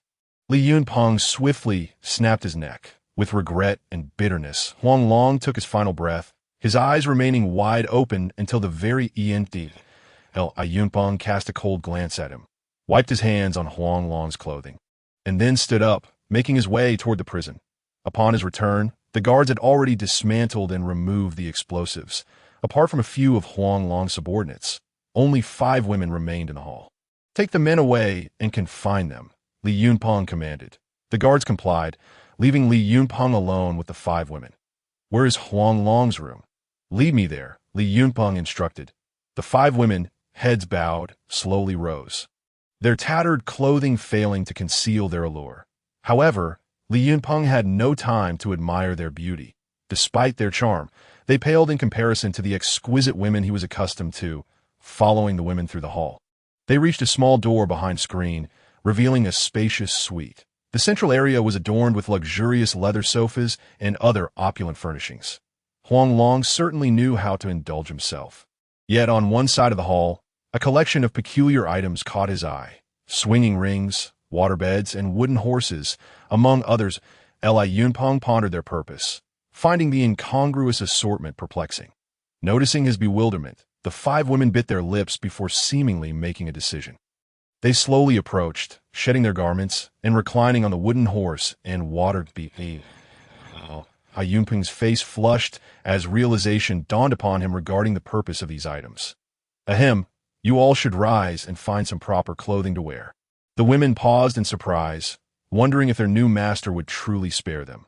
Complying obediently, they rummaged through the wardrobe for garments. Li Yunpeng, while not overtly scrutinizing, watched the entire process to deter any tricks. Once the women were dressed, Li Yunpeng finally inquired, does Huang Long possess any valuable items? Yes, he does, one woman responded eagerly. If so, show me. Li Yunpeng replied, exasperated. Oh, all right. The woman hurriedly turned and, after fiddling with the bookshelf in the living room, revealed a cleverly designed hidden door. Following her inside, Li Yunpeng found himself in a modest secret chamber, its walls lined with shelves. As he surveyed the room, he was taken aback. Stacks of gold bars were neatly arranged on the shelves, alongside boxes brimming with assorted jewelry and precious stones, radiating a dazzling golden glow. He had never encountered such a vast trove of wealth before, leaving him momentarily speechless. Although these treasures might hold little value in the apocalypse, they still astonished Li Yunpeng, who had never seen such abundance. After lingering over the gleaming gold and silver, he turned to ask, what was Huang Long thinking hoarding such useless trinkets? One woman explained, some of this is Huang Long's ill-gotten gains from before the apocalypse, while much of it was collected recently, that he has a particular fondness for gold. Are there any other valuable items? Li Yunpeng pressed. The leading woman pondered for a moment before replying, there is a vehicle in the garage, but beyond that, I'm not sure. A vehicle. Li Yunpeng was incredulous, deeming Huang Long's collection rather meager. Lead the way. The woman swayed her curvaceous figure as she guided Li Yunpeng to the garage. Holy smokes! Li Yunpeng gasped in astonishment upon seeing the vehicle, a military Hummer. How on earth did he acquire this? He tapped the glass, suspecting it was bulletproof, the thickness impressive, with armored doors and a gun-mounted top. However, Huang Long lacked a machine gun, leaving it in an unarmed state. To be cherished by Huang Long. It must indeed be a fine piece. Sitting in such a vehicle would ensure a significant level of safety. Yunpeng summoned Li Qi, instructing him to arrange for the transport of the vehicle and treasures back to the base. What is your name? Li Yunpeng inquired, reclining on the sofa and lifting a teacup. The leading woman hesitated before responding. Huang Long renamed me Xiao Zhuang. What? Xiao Zhuang. Huang Long must be out of his mind. Imagining himself as the emperor of the Qing dynasty, renaming his women Xiao Zhuang, the woman blushed with embarrassment, explaining, "We were all taken by him." So, Li Yunpeng had little interest in their backstories, stating, "I don't care how you came to be here. There will be a public trial tomorrow. As long as you haven't committed a capital offense, I won't take any action against you." The 5 women sighed in relief. Ever since being captured by Huang Long, they had been confined to the harem and had not engaged in any misconduct. "Master," Xiao Zhuang murmured softly. Yunpeng was taken aback, interrupting, "Don't call me master. You may address me as commander." "Oh, understood, commander. There's another women's camp in this prison. Huang Long gathered some pretty girls there, and when the Wuyo army is desperate or morale is low, he would send soldiers to spend the night in the women's camp." Spend the night? Li Yunpeng felt a chill run down his spine, envisioning the scene of soldiers, about to risk their lives, spending a night in the women's camp. Huang Long's methods were indeed devoid of ethics, employing such tactics to win over his soldiers. "Xiao Zhuang," he said, feeling awkward as the name slipped from his lips. He quickly added, "Change all your names back. It's like we stepped into a Qing dynasty drama." The leading woman replied, "We sisters, having shared hardships, privately call each other by our nicknames. I'm called Xiao Hong, followed by Xiao Zi, Xiao Lan, Xiao Qing, and Xiao Jing. Yunpeng rubbed his temples, thinking it felt akin to entering a nightclub. Glancing at the women's sheer garments, they did indeed bear a resemblance. Though not the pinnacle of beauty, they would undoubtedly stand out as stars in any nightclub. "Xiao Hong, put on another garment and take me to the women's camp. Everyone else, stay here." Yunpeng cast a glance at the scantily clad garment worn by Xiao Hong and remarked. Xiao Hong lowered her head to change into a more appropriate outfit, leading Li Yunpeng along the spiraling staircase of the prison down to the dungeon, accompanied by a contingent of guards. The basement of the prison had been transformed into a vast hall, surrounded by iron bars, where hundreds of women huddled in groups within a massive iron cage, their gazes vacant, seemingly oblivious to the newcomers.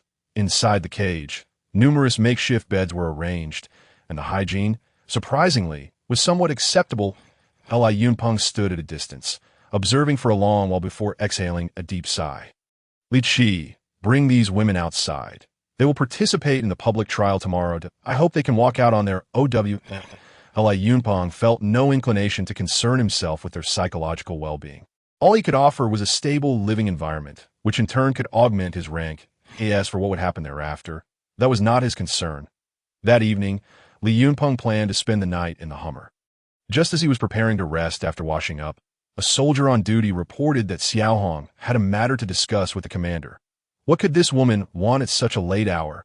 "Let her in," he replied, taking a seat in the driver's position to await her arrival. When the soldier opened the passenger door, Li Yunpeng beheld her clad in a striking red dress, her voluptuous figure on full display. Dark red curls cascading over her shoulders. She entered the passenger seat and shut the door, instantly filling the confined space with her intoxicating fragrance. Xiao Hong's alluring gaze sparkled, her minimal attire exuding an irresistible allure. "Commander, I merely asked for your future care towards my sisters." Yunpeng was at a loss for words, incredulous at her request. "Put on some clothes and speak properly." Nearby, Li Qi, who was patrolling, noticed some commotion around the commander's Hummer. As he approached, he inadvertently encountered a woman blushing as she exited the vehicle. Li Qi immediately turned to flee, but Li Yunpeng emerged from the car, commanding, Stop. Things are not as you perceive. Report to commander. I saw nothing, Li Qi declared resolutely. Damn it. Li Yunpeng thought to himself, feeling no desire to explain. After all, his subordinates were all utterly loyal to him. Early the next morning, Li Yunpeng convened a trial assembly, gathering the impoverished citizens and captives of Wuyou City outside the town. After a day of anticipation, the populace began to truly comprehend the stark difference between the guards and the subordinates of Huanglong. Following the conquest of Wuyou City, not only had they refrained from oppression and enslavement, but they were now willing to represent the people, judging the so-called big shots who had long held power over them. Outrage swept through the crowd. After months of subjugation, the day of reckoning had finally arrived, though many of their friends and family would never witness it. Yunpeng first brought forth Huanglong's one empress and 4 concubines for public trial. He had briefly entertained the thought that Xiaohong's earlier advances were to elicit leniency during the proceedings, but to his surprise, none recognized the 5 women, nor had they suffered any harm at their hands. And Li Yunpeng chose not to press the matter further. Next came the 4 formidable enforcers of Huanglong, who, upon being presented, ignited a fury in the crowd even more intense than their disdain for Huanglong himself. While Huanglong was the architect of brutal policies, these 4 were the tangible executors. Truly, they were no less than executioners. Among them, Zheng Liang's condemnation was somewhat milder than the others. He had never quite fit in with the people of Wuyou. Although he had committed many misdeeds, he was far less ruthless than his counterparts. Furthermore, having contributed to the city's surrender, Li Yunpeng decided that Zheng Liang would face a lifetime of hard labor, while the other 3 were to be executed on the spot. Upon hearing Li Yunpeng's command, Zheng Liang's trembling frame relaxed, a sensation akin to being reborn washing over him. Enough. What is the point of vying for power? Those who kill are invariably killed. He resolved to lead a humble existence. Having narrowly escaped death, Zheng Liang experienced a moment of clarity. He bowed thrice towards Li Yunpeng and repeatedly prostrated before the people, before being taken away by the guards to be temporarily detained, destined for a labor camp. The remaining 3 quaked beneath the collective scorn of the crowd. This trial was conducted swiftly, with immediate execution. Bang, bang, bang. 3 shots rang out, sealing their fates. The bullets pierced through the back of their heads, obliterating their faces. The horrific scene caused those waiting for their own judgments to wet themselves in fear. The stench of urine permeating the square, prompting Li Yunpeng to wrinkle his nose in distaste. Commander, that man is the arms designer of Wuyou City, Xiaohong whispered as she approached Li Yunpeng. Following her gaze, he spotted a gaunt middle-aged man kneeling among the captives, with a sharp face and wearing rimless glasses. What is his name? Li Yunpeng inquired. His name is Zhou Gu, rescued from the Wuhai Precision Machinery Group by Huang Hu.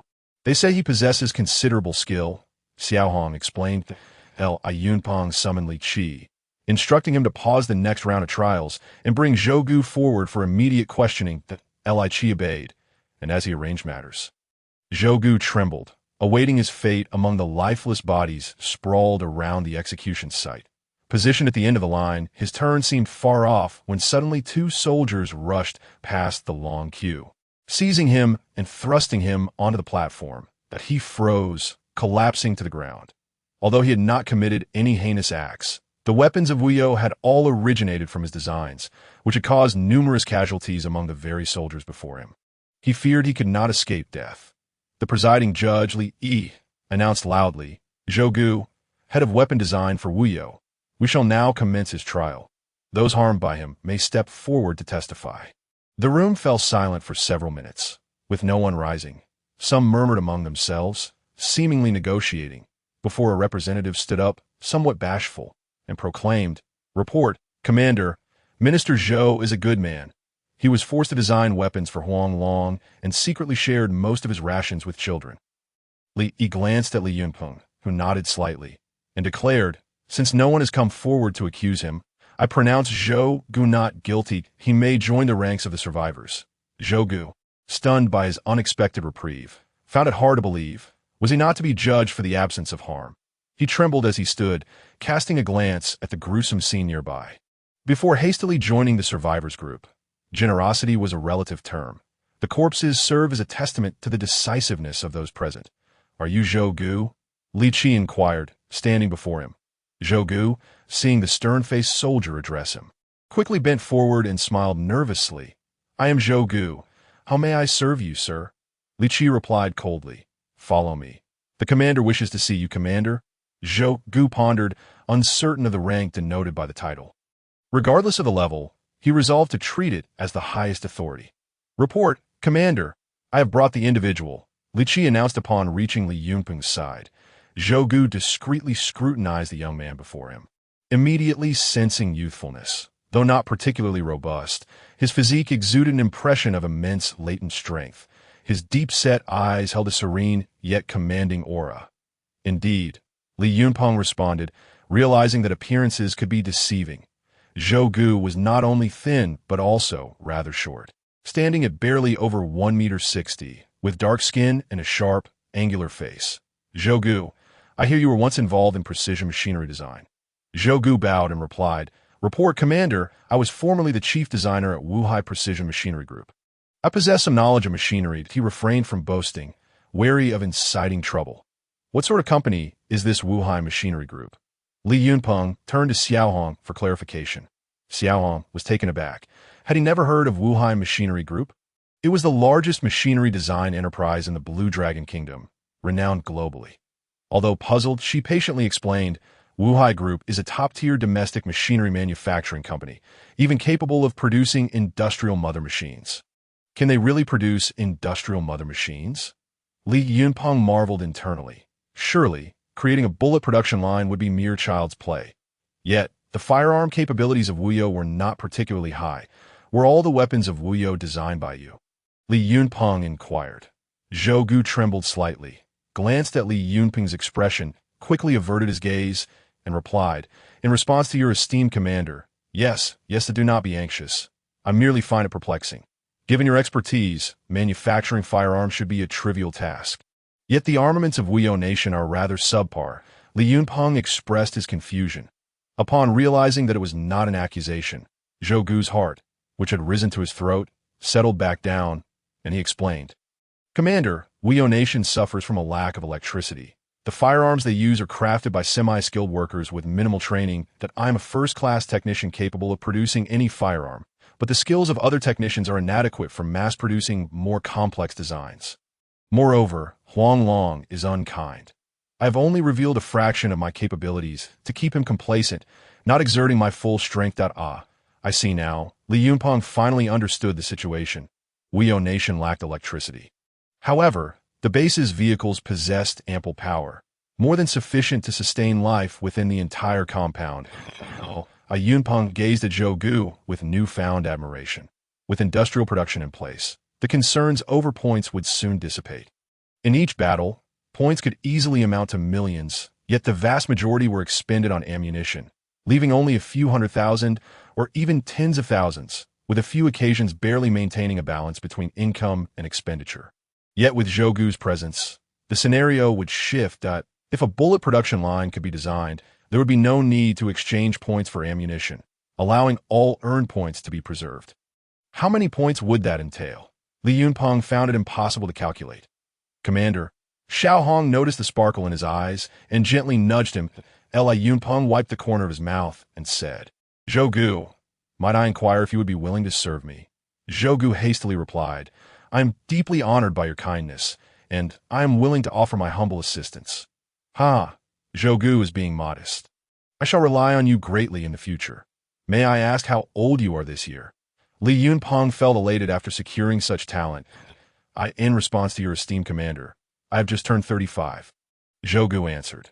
"Well then, Zhou Gu, do remember to take care of yourself amidst work," Li Yunpeng advised earnestly, noting that Zhou Gu, at 35, appeared as though he were 55. Zhou Gu thought to himself, "If you find me aged, just say so directly. Your roundabout manner might lead one to believe you are genuinely concerned for me." "Thank you, Commander. I will," he replied. After a lengthy day of judgment, most of the Wuyo military personnel were executed on the spot, while the remaining individuals were uniformly imprisoned and taken back for labor camp assignments. Yunpeng assigned 2 squads to guard the pass, intending to cultivate grains within Wuyo Nation's advantageous terrain, allowing him to rest easy while overseeing the passage of 2,000 civilians back to the base. Although Li Yunpeng had avenged them, the people felt uncertain on their journey. They feared that escaping the dragon's lair would lead them straight into the tiger's den. This apprehension caused a small number of individuals, lacking a sense of security, to defect midway. Li Yunpeng remained unfazed. Everyone must bear the consequences of their choices, and those who fled would have the opportunity to regret their decisions only if they survived. After several hours of arduous travel, the leading members of the group finally caught sight of the outline of the base. The individuals from Wuyo Nation were not strangers to grand cities, so their astonishment was minimal. Surprisingly, as they approached the base, their anxiety only intensified. Yet upon entering the gates of the base, the sight before them was astonishing. The buildings were orderly, people moved freely, and the welcoming crowd greeted the returning guards with spontaneous smiles. Could this truly be real? Was it not a dream? There were no soldiers overseeing the populace. Everyone was free. This was the genuine Wuyo Nation. Each individual harbored different thoughts, while the various levels of management within the base led the welcome ceremony, their excitement mounting as they beheld the seemingly endless line of newcomers. With the arrival of these 20,000 individuals, the realization dawned upon them that they were not alone in this world. Countless others of their kind were still alive. Amidst the throng, Li Yunpeng entered the city, and as he did, the cheers reached a crescendo in the eyes of the people. This young leader had repeatedly brought them miracles, transforming peril into safety even in dire circumstances. Though Li Yunpeng appeared invigorated after days of battle and hardship, a hint of fatigue lingered. His command vehicle drove directly into the administrative district, where the newly arrived survivors would be properly attended to by Zhang Tao. Wang Shiyan had not seen Li Yunpeng for several days, her mind constantly occupied with concern for his safety. Initially, she was to oversee the registration of new survivors and captives. However, upon seeing Li Yunpeng head directly into the inner city, she called over Lu Zide, saying, "Xiao Lu, please take over the registration for me. I have matters to attend to." Lu Zide was taken aback. Over 20,000 people. You want me to handle this? He felt overwhelmed but knew he could not refuse the command. Yes, he watched Wang Shiyan joyfully sprint toward the inner city. He mentally cursed Li Yunpeng, thinking, before the apocalypse, you always put me in difficult situations. After the apocalypse, you go busy yourself, and now your woman is making me suffer. What sin have I committed? Upon entering the inner city, Li Yunpeng reclined on a chair in the courtyard, enjoying the fruits cut by Huafeng'er and a special drink prepared by Xiao Mengdai. Shiyan, are you not busy? Li Yunpeng inquired upon her arrival. Wang Shiyan shot him a glare, responding, "Humph, I'm busy attending to the beauties you brought back. Those Xiao Hong and Xiao Lan are practically forming a rainbow." Li Yunpeng stiffened, thinking, damn it, who has such a big mouth? He feared that the events of that night in Wuyo Nation had been exposed, yet Wang Shiyan's expression suggested otherwise. Stop guessing. The tens of thousands of refugees were all disheveled, but those few women were fair and delicate, standing out among the crowd like cranes among chickens. Only a blind person could miss them, Wang Shiyan explained. Phew. Li Yunpeng sighed in relief, grateful that nothing had been revealed. He then proceeded to clarify to Wang Shiyan and the others that those 5 women were the empress and consorts of Huang Long from Wuyo Nation, who had been imprisoned in the inner palace from the outset. I happened to rescue them and brought them back without committing any wrongdoing. Huafeng'er, intrigued, exclaimed, "Wow, can we become emperors? And there are even empresses? Had I known, I would have joined you. This is far more interesting than watching television dramas." Xiao Mengdai shot her a disapproving look, saying, "No need to rush. Perhaps one day, when our esteemed commander becomes an emperor, you might even be granted the title of consort." Li Yunpeng broke out in a cold sweat, fearing to respond. The imagination of women often needs only a spark to weave an entire narrative. Huafeng'er immediately blushed, stammering, "Who wants to be a consort? I was just curious. Zombies are evolving. Even ordinary zombies have grown significantly stronger compared to the early days of the apocalypse. Who knows when a second-level evolved zombie might emerge and destroy the base we've painstakingly built," Li Yunpeng remarked. His words jolted Huafeng'er from her daydream of palace intrigue. Naturally, she had encountered scattered zombies during her frequent excursions, and she was well aware that ordinary zombies had become considerably more powerful in strength and speed since the beginning of the apocalypse. All right, Brother Peng, you've returned victorious. Let us not dwell on those unpleasant matters. I believe with you here, we can defeat any second or third level zombies. Wang Shiyan quickly interjected, sensing the atmosphere shift. Xiao Mengdai added, our esteemed commander is so capable. There's no need to worry. Together, we will make the base even more fortified, transforming it into the strongest fortress in this apocalypse. Encouraged by Wang Shiyan and Xiao Mengdai, Li Yunping's confidence surged. With the base vehicle system at his disposal, what was there to fear? As the base level increased, more facilities and weapons would be unlocked in the future. The prospect of unifying the Blue Dragon Nation and possibly becoming an emperor seemed increasingly viable. Report, Commander. The military Humvee and gold and silver jewelry have arrived. Please advise. A squad leader entered to report. Upon hearing about the military Humvee, Li Yunpeng rose, stating, bring the vehicle and items inside. That vehicle was a prized asset. No, not only for its formidable firepower, but also for its astonishing defense.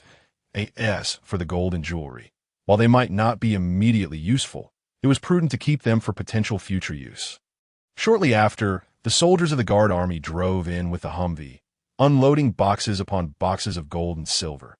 Huofeng'er, an outdoor enthusiast prior to the apocalypse, was well aware of military Humvees and gaped in astonishment. Wow, we managed to get a military-grade Humvee. There are hardly any of those in the entire Blue Dragon Nation. In contrast to Huofeng'er's fascination with the Humvee, Wang Shiyan and Xiao Mengdai were more interested in the jewelry. Seeing their enthusiasm, Li Yunpeng encouraged, if you like it, feel free to pick a few pieces. Huofeng'er, with a touch of shyness, ventured to speak. Commander, may I take this vehicle for a spin? This young lady seems to prefer military attire over elegant dresses. Ahem, this vehicle requires some modifications. We need to install a machine gun on the roof and reinforce the armor. Once everything is in order, you may take it out during non-combat missions. Upon hearing this, Huofeng'er was instantly filled with excitement, circling the vehicle and offering her opinions. As sparks flew between the Iron Beast and the enchanting beauty, Yunpeng regarded the gold bars, which held little value in this post-apocalyptic world. No one would covet such heavy and inedible items. Therefore, he commanded the soldiers to stack them in a corner of the courtyard. Wang Shiyan and Xiao Mengdai each selected a few pieces of jewelry and happily returned to don them. After sending a few people away, Li Yunpeng finally had time to examine the system panel. At this moment, the population of the base had exceeded 27,000, and the once spacious area was now teeming with people. He did not intend to upgrade and expand the base just yet. He was on the verge of meeting the requirements for a level 2 upgrade that would be more efficient to expand all at once later. For now, they would make do, distributing tents to the newly arrived survivors. As long as they had enough to eat and wear, no one would complain. With thoughts of upgrading, he could not overlook Wu Bin's population of over 20,000, which would immediately fulfill the upgrade criteria if he brought them under his wing. That Wu Bin had previously hesitated between him and Wuyo Nation, but now with Wuyo Nation destroyed, he had no choice but to follow this path. This thought made Li Yunpeng a bit anxious, prompting him to instruct the guards to urge Zhang Tao to expedite the modification of the Hummer. 3 days later, Li Yunpeng sat in the steel beast-like Hummer, which had been reinforced with an additional layer of 50mm thick steel armor, and a machine gun was mounted on the roof. Although this had resulted in a slight loss of speed, safety had significantly increased. The original driver from the guard unit was forcibly replaced by Huofeng, who insisted on driving herself. Ever since the vehicle's return, she had been circling it daily, and after much pleading, Li Yunpeng finally relented. Considering the beautiful women surrounding Wu Bin, Li Yunpeng decided to bring Wang Shiyan and Xiao Mengdai along to enhance his presence, showing Wu Bin that he was not to be underestimated in any regard. For this excursion, Li Yunpeng had Li Bai lead a squad of guards. This was not only to bolster their numbers, but also for safety considerations. Although Huanglong had been eradicated, who could say where a green dragon or purple dragon might emerge from? Leading the way were 3 pickup trucks equipped with machine guns. with Li Yunping's Hummer serving as the command vehicle in the center of the convoy, followed by modified military trucks and 2 more machine gun-equipped pickups bringing up the rear. The convoy of over a dozen vehicles made its way toward Wu Bin settlement. Upon reaching the vicinity of Wu Bin settlement, the surrounding people hurriedly scattered in fear, while the guard soldiers disembarked first to establish security. Li Yunping waited in the vehicle for a while, but surprisingly, Wu Bin did not come down to greet him. This slighted him, and he caught sight of a soldier descending from the steel tower, who approached Li Yunping's vehicle and said, "Commander Li, our leader is currently occupied with esteemed guests and is unable to attend to you. I've been sent to welcome you on his behalf." Esteemed guests? Li Yunping mused, curious about the kind of visitor that would cause Wu Bin to slight him. He instructed Li Bai to position the soldiers in concealed vigilance around the settlement before saying, "Lead the way." Accompanied by his entourage, Li Bai led a small team of guards directly behind him. They ascended to the 10th floor, a place Li Yunping had previously visited but had never ventured beyond. The elderly man in charge of registration was the same as before, his melancholic gaze seemingly unyielding to the storms outside, remaining steadfast in his position.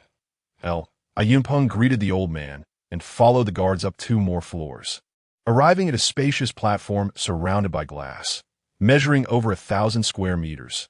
The view was expansive and the scenery delightful.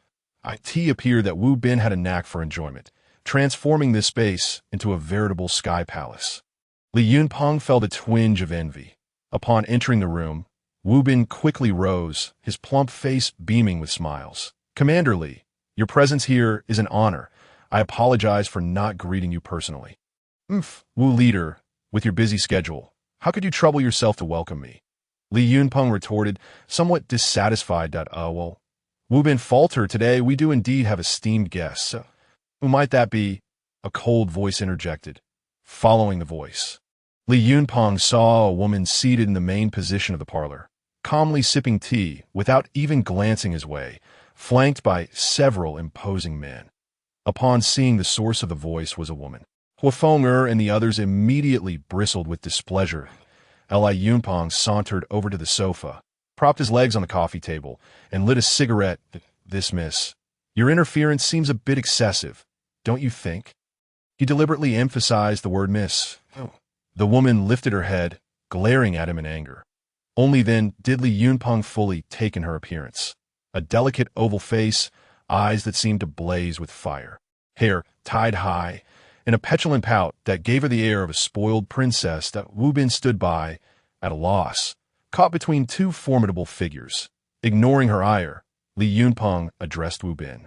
"So, who is this esteemed guest?" Wu Bin, seated opposite him, replied, "This young lady is the commander in Ning of the Longhu Mountain settlement to the north in Ning." Li Yunping scoffed, "What a waste of a name." And Ning's expression shifted at his mockery, and she retorted, "Dare to speak such nonsense again, and I shall tear your mouth apart. Such bravado." The fiery-tempered Huafeng immediately countered, "Do you think just because you have 2 men behind you, you can act without consequence?" Upon hearing that the speaker was a stunningly beautiful woman, and Ning was momentarily taken aback, realizing she had encountered someone whose beauty rivaled her own, her gaze shifted, noting that the 2 women beside Huafeng were equally striking. "Do you think I'm like you, relying on men? Don't assume everyone is a mere vase, needing to cling to men for a sense of superiority." And Ning replied disdainfully.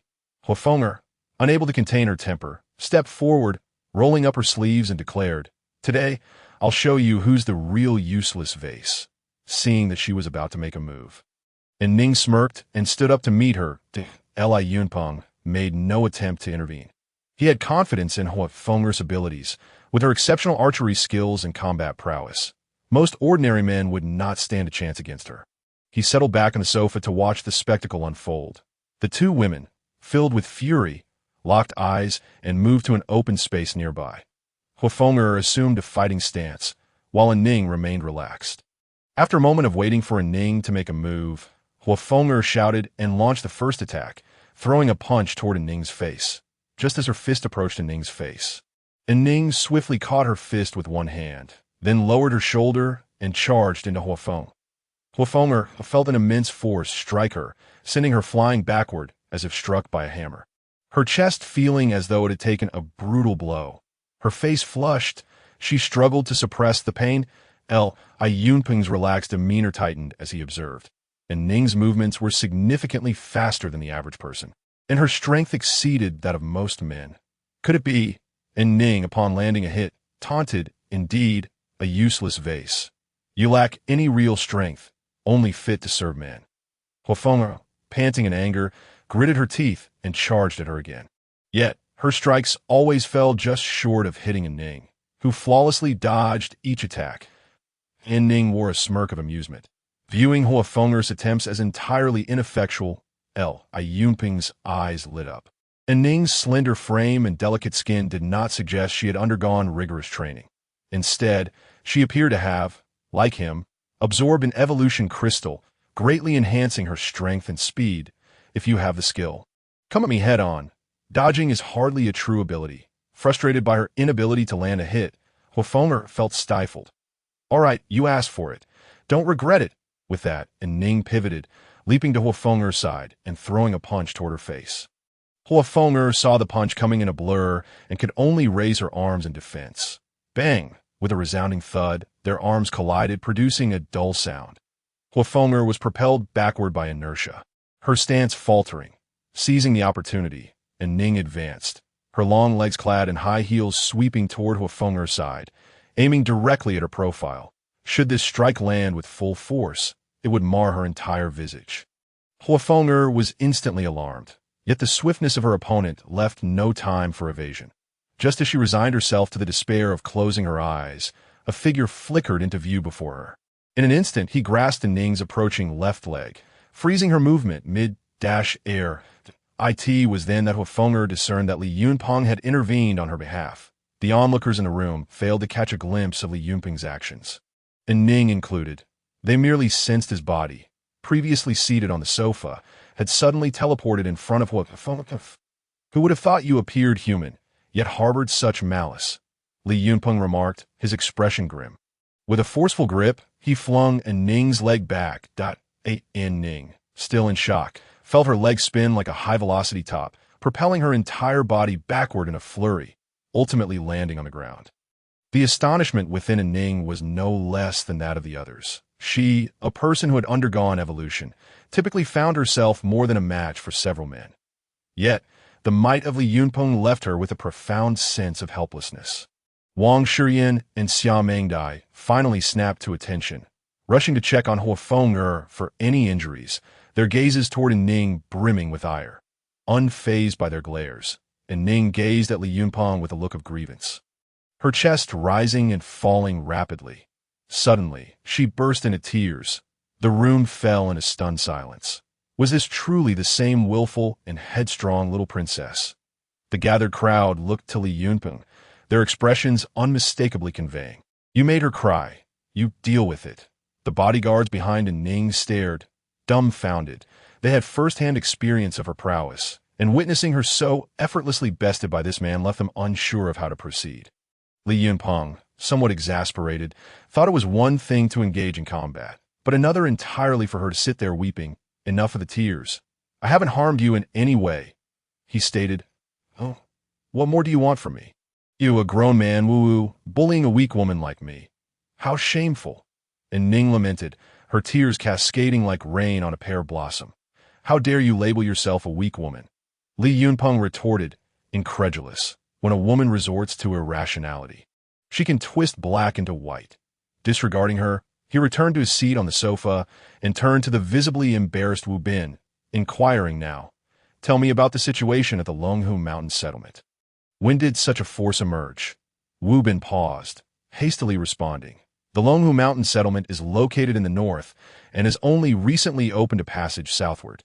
The settlement's leader is Ning's father, named in Rome.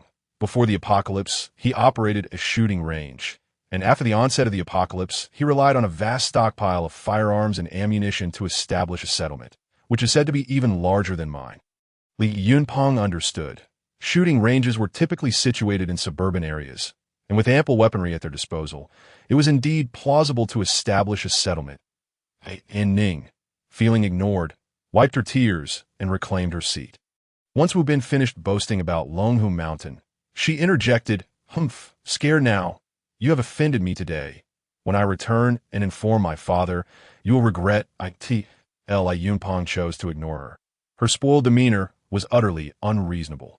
Wu Bin, Huang Long has already been eliminated by me. Wu Bin's heart raced. The formidable Wuyo nation had been vanquished by Li Yunpeng. However, reflecting on the strength present in his base, it did indeed seem plausible. Li Yunpeng continued, I had a bit of patience for you, but your indecision is concerning that it appears the people of Longhu Mountain have set their sights on the population under your command. I will be frank, I have every intention of acquiring your people, and I do not rule out the possibility of using force. The stakes of upgrading the base were considerable. Li Yunpeng could not afford to adhere to the niceties of diplomacy. In this apocalyptic world, the law of the jungle reigned supreme. Might was right, and reasoning was a matter of mood, which at present was decidedly unfavorable. Wu Bin, sensing Li Yunpeng's shift in demeanor, felt a pang of regret.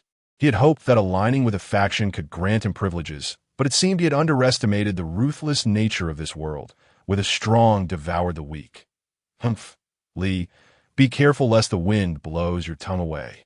Do you think you can act with impunity simply because of a few martial skills? I intend to take everyone here back with me. Do not make this difficult for yourself, and Ning asserted. Wu Bin hastily interjected, Lord Li Commander, but Li Yunpeng cut him off, stating, with my limited skills, let us see how you manage to take anyone from here. Li Qi, from this moment forth, no one is to enter or exit the Steel Tower settlement. Understood, Li Qi replied, turning to make arrangements. Ning, taken aback by Li Yunpeng's unwavering stance despite learning her background, felt her composure waver, her expression shifting between anger and despair. Li Yunpeng, just wait and see, she declared before turning to leave, her entourage following suit. Li Yunpeng did not impede her, calling out, tomorrow morning, I will transfer everyone here back. If you have any abilities, you best reveal them before then. I do not have the luxury of waiting indefinitely. Ning hesitated, her countenance darkening further, before striding away without a backward glance. Dear readers, I kindly ask you to lend a finger and give a 5-star rating. Your support is my greatest motivation. Thank you. After Ning departed, only Li Yunpeng's people and Wu Bin remained in the room. Faced with Li Yunpeng's overwhelming presence, Wu Bin dared not express a hint of dissent. Li Yunpeng had entirely lost his patience. Some individuals, when shown kindness, merely sought more, and once you revealed your strength, all hesitation and opposition vanished. Yunpeng sat in silence, the others also maintaining their quietude. The room so still one could hear each breath. Wu Bin, unable to endure the pressure of the atmosphere, mustered the courage to speak. Li Commander, if you need anything, please call for me. I shall take my leave and not disturb your enjoyment with the ladies. Li Yunpeng remained silent. Wu Bin's forehead glistened with beads of sweat as he bowed slightly and cautiously withdrew. Once he had exited, Li Yunpeng scoffed, this Wu Bin truly lacks appreciation, attempting to play both sides time and again. Wang Shiyin, sitting beside him, attempted to placate. Do not be angry, Brother Peng. The small fry are merely struggling to survive in this apocalypse, seeking their own interests. However, they have yet to realize that this world has become far more straightforward. Without strength, all schemes are mere fantasies.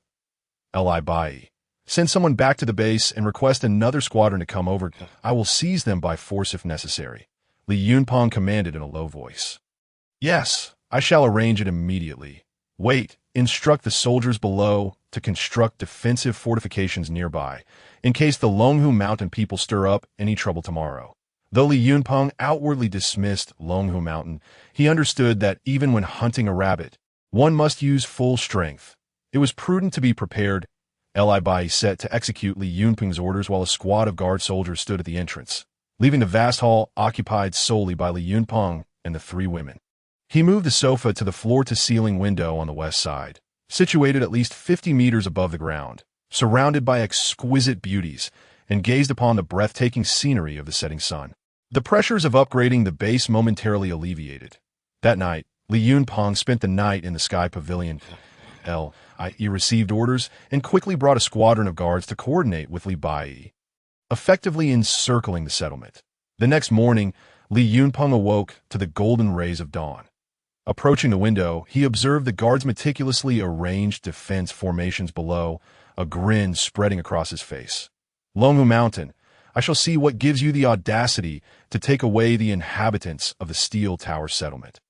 Wu Bin had arranged for breakfast to be delivered early, which was only presented to Li Yunpeng after passing through layers of checks by the guards. Yunpeng invited the captain of the guards, and Wang Shiyan, among others, to sit down together, enjoying a delightful breakfast against the backdrop of distant, mist-shrouded mountains. The meal concluded swiftly, and the battle plans were solidified amidst their gathering. Yunpeng, fully prepared for action, commanded Wu Bin to mobilize all civilians to relocate. Wu Bin sighed inwardly. What was inevitable could not be avoided, and a commendable performance now, though late, was better than never. Drawing upon his accumulated authority, he persuaded everyone to pack their belongings and follow the guards to a more secure base. Despite their reluctance, they had no choice but to comply under the firm yet gentle persuasion of Wu Bin and the soldiers. Yunpeng patiently awaited in his Humvee, and after an hour, the civilians finally organized their luggage and began to descend from the steel tower. He stood atop the vehicle and glanced northward, noticing a distant cloud of dust swirling in the air. "They recoming," he declared, returning to the vehicle and driving it to the front line, taking his position behind the wheel. Meanwhile, Anning sat in the back seat of a speeding off-road vehicle, next to a middle-aged man with strong features and expressive eyes that occasionally revealed a glimmer of indulgence. "Dad, you must avenge me this time. I've been terribly bullied," Anning implored. The middle-aged man was her father, and Rong, the leader of the Longhu Mountain community. "Is Li Yunpeng truly that despicable?" he inquired. Anning immediately responded with a pout. "Of course. Otherwise, ask he's an utterly wicked scoundrel, committing all sorts of misdeeds with his dozens of armed followers." With that, she kicked the front seat, causing who was in the passenger seat, to jump in surprise. Anning had warned her bodyguards countless times to emphasize just how vile Li Yunpeng was. Miss is correct. Li Yunpeng is indeed detestable. He maims the disabled, insults the foolish, and even strips the trousers off children. He engages in all manner of misconduct. Stammered, his bravado faltering. "Nonsense," and Rome exclaimed, sensing the unreliability of the information. Yet, with his only daughter being mistreated by another, he felt compelled to restore his family's honor and simultaneously incorporate Wu Bin's community to significantly bolster Longhu Mountain's strength. Thus, he had brought a 1,000-strong patrol team. The convoy, brimming with menace, advanced toward Wu Bin's community and arrived within minutes, only to astonish and roam with the sight before him. Surrounding Wu Bin's community were hundreds of fully armed soldiers taking cover behind barricades, their automatic rifles ominously aimed at them, accompanied by 5 pickup trucks mounted with machine guns and a heavily armored Humvee. And Rong's heart sank. What a predicament! This is far from the bully with merely a handful of followers. What on earth has my daughter gotten herself into? With such power, it would be a miracle if we could avoid trouble. At that moment, Anning was equally astonished, her mouth agape. Yesterday, she had only seen Li Yunpeng with a few subordinates and had not noticed the guards hidden in various locations. "Dad, we should turn back," she whispered nervously. Tugging at Rong's arm, he gave a bitter smile. Retreating was no longer an option. If they mishandled this situation, returning might not even be feasible. Those men were armed. Their weapons were largely civilian grade, and their military training was mediocre at best, making them incomparable to the elite soldiers before them. He had no doubt that if a confrontation erupted, their fate would be one of slaughter. With a heavy sigh, he resigned himself to the inevitable, stepping down from the vehicle and raising his hands as he walked forward alone. Li Yunpeng observed him from the vehicle, amused, thinking, "Anning's father is indeed a man of courage. He possesses grit. Although he has failed to manage his daughter properly." And Rong approached within several dozen meters of Li Yunpeng's Humvee. He was intercepted by the guards. "Commander Li, I am Rong of Longhu Mountain. My daughter has offended you, and I have come personally to offer my apologies that I hope you can overlook her transgressions," he announced loudly. Li Yunpeng remained seated, curious to see how Rong would handle the situation. Anning, witnessing her father's imposing entrance only to apologize, felt her pride diminish. The fact that Li Yunpeng did not even deign to exit the vehicle further infuriated her. Her temper flared, and she stepped forward, calling out, "Li Yunpeng, come out. My father has already apologized to you. What more do you want?" And Rong's heart raced. He regretted indulging his daughter so much that, if Li Yunpeng were a petty man, the situation could turn dire. Li Yunpeng, from within the vehicle, picked up the intercom and addressed Anning. "Anning, considering you are a lady, I do not wish to engage in a petty quarrel with you. However, should you continue in your obstinate ways, I would not hesitate to teach you a lesson on your father's behalf." Hearing this, and Rong felt relieved. It appeared that Li Yunpeng was not the tyrant he feared, but rather a reasonable individual. His daughter was the one being unreasonable. "Li Yunpeng, you," Anning began, ready to explode, but Rong quickly covered her mouth, whispering urgently, "Silence. Do you wish to see your father perish?" He then raised his voice again. "Thank you, Commander Li, for your generosity. I shall certainly discipline my daughter from now on." Only then did Li Yunpeng exit the vehicle, striding towards Rong with a slight sway in his step. Rong's pupils contracted. He knew all too well what this meant. Li Yunpeng had surely consumed the evolutionary crystal from a zombie's brain. And likely not just one, for such prowess was unattainable otherwise. Previously, Longhu Mountain had suffered heavy losses in the hunt for an agile zombie, and Rong had initially stored the evolutionary crystals without understanding their significance. However, upon discovering that Anning had stealthily rummaged through his cabinet and found the exquisite blue crystals, she had inadvertently learned their secret when she hastily concealed one in her mouth. Rong had repeatedly instructed her to keep this matter confidential, for it was crucial to their rise in this apocalyptic world. Now, witnessing Li Yunpeng's abilities, he was certain that Li Yunpeng had consumed more than one evolutionary crystal, which implied that he had the capacity to eliminate a significant number of evolved zombies. "Commander Li, I did not expect you to be so youthful," and Rong said, attempting to mask his astonishment with casualness. Li Yunpeng responded with a faint smile. "I am surprised that leader and is so understanding. What do you propose we do about the matters at hand?" And Rong hesitated, then replied, "Commander Li, you jest. How could I dare to compete with you for people? Everything here belongs to you, and I shall not interfere." "Very well, if that is the case. I shall take my leave. Until we meet again," Li Yunpeng said, satisfied with the response, turning to depart. Li Bai, prepare to set off. Anning's eyes glimmered with resentment. "It's mine. I must reclaim what belongs to me." And Rong felt a headache coming on. Whether it was a one-on-one confrontation or a collective brawl, they were simply no match for him. Yet he understood Anning's character, once she had made up her mind. Nothing could sway her. "What do you intend to do about him?" And Rong asked anxiously. Anning pondered for a moment, acknowledging her inability to compete with Li Yunpeng in any regard. An idea struck her, and she declared, "If all else fails, I will simply take him for myself, and then all that belongs to him will also belong to me." And Rong gasped in disbelief. This child had truly lost her senses. "What about your engagement to Shintu?" he queried. At the mention of Shintu, Anning's expression darkened, but she defiantly raised her chin and retorted, "Then it will depend on Shintu's capabilities. If he can truly rescue me from Li Yunpeng, then I shall have no objections." Sighing, and Rong lamented the predicament.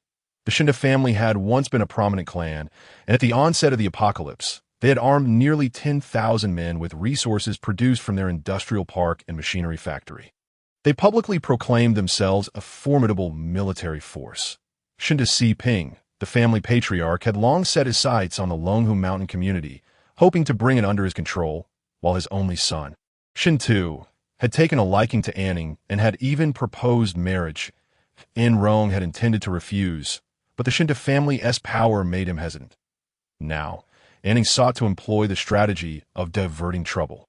And Rong feared she was playing with fire. Should both sides be thoroughly offended, he and the settlement of Longhu Mountain would be left with naught but remnants.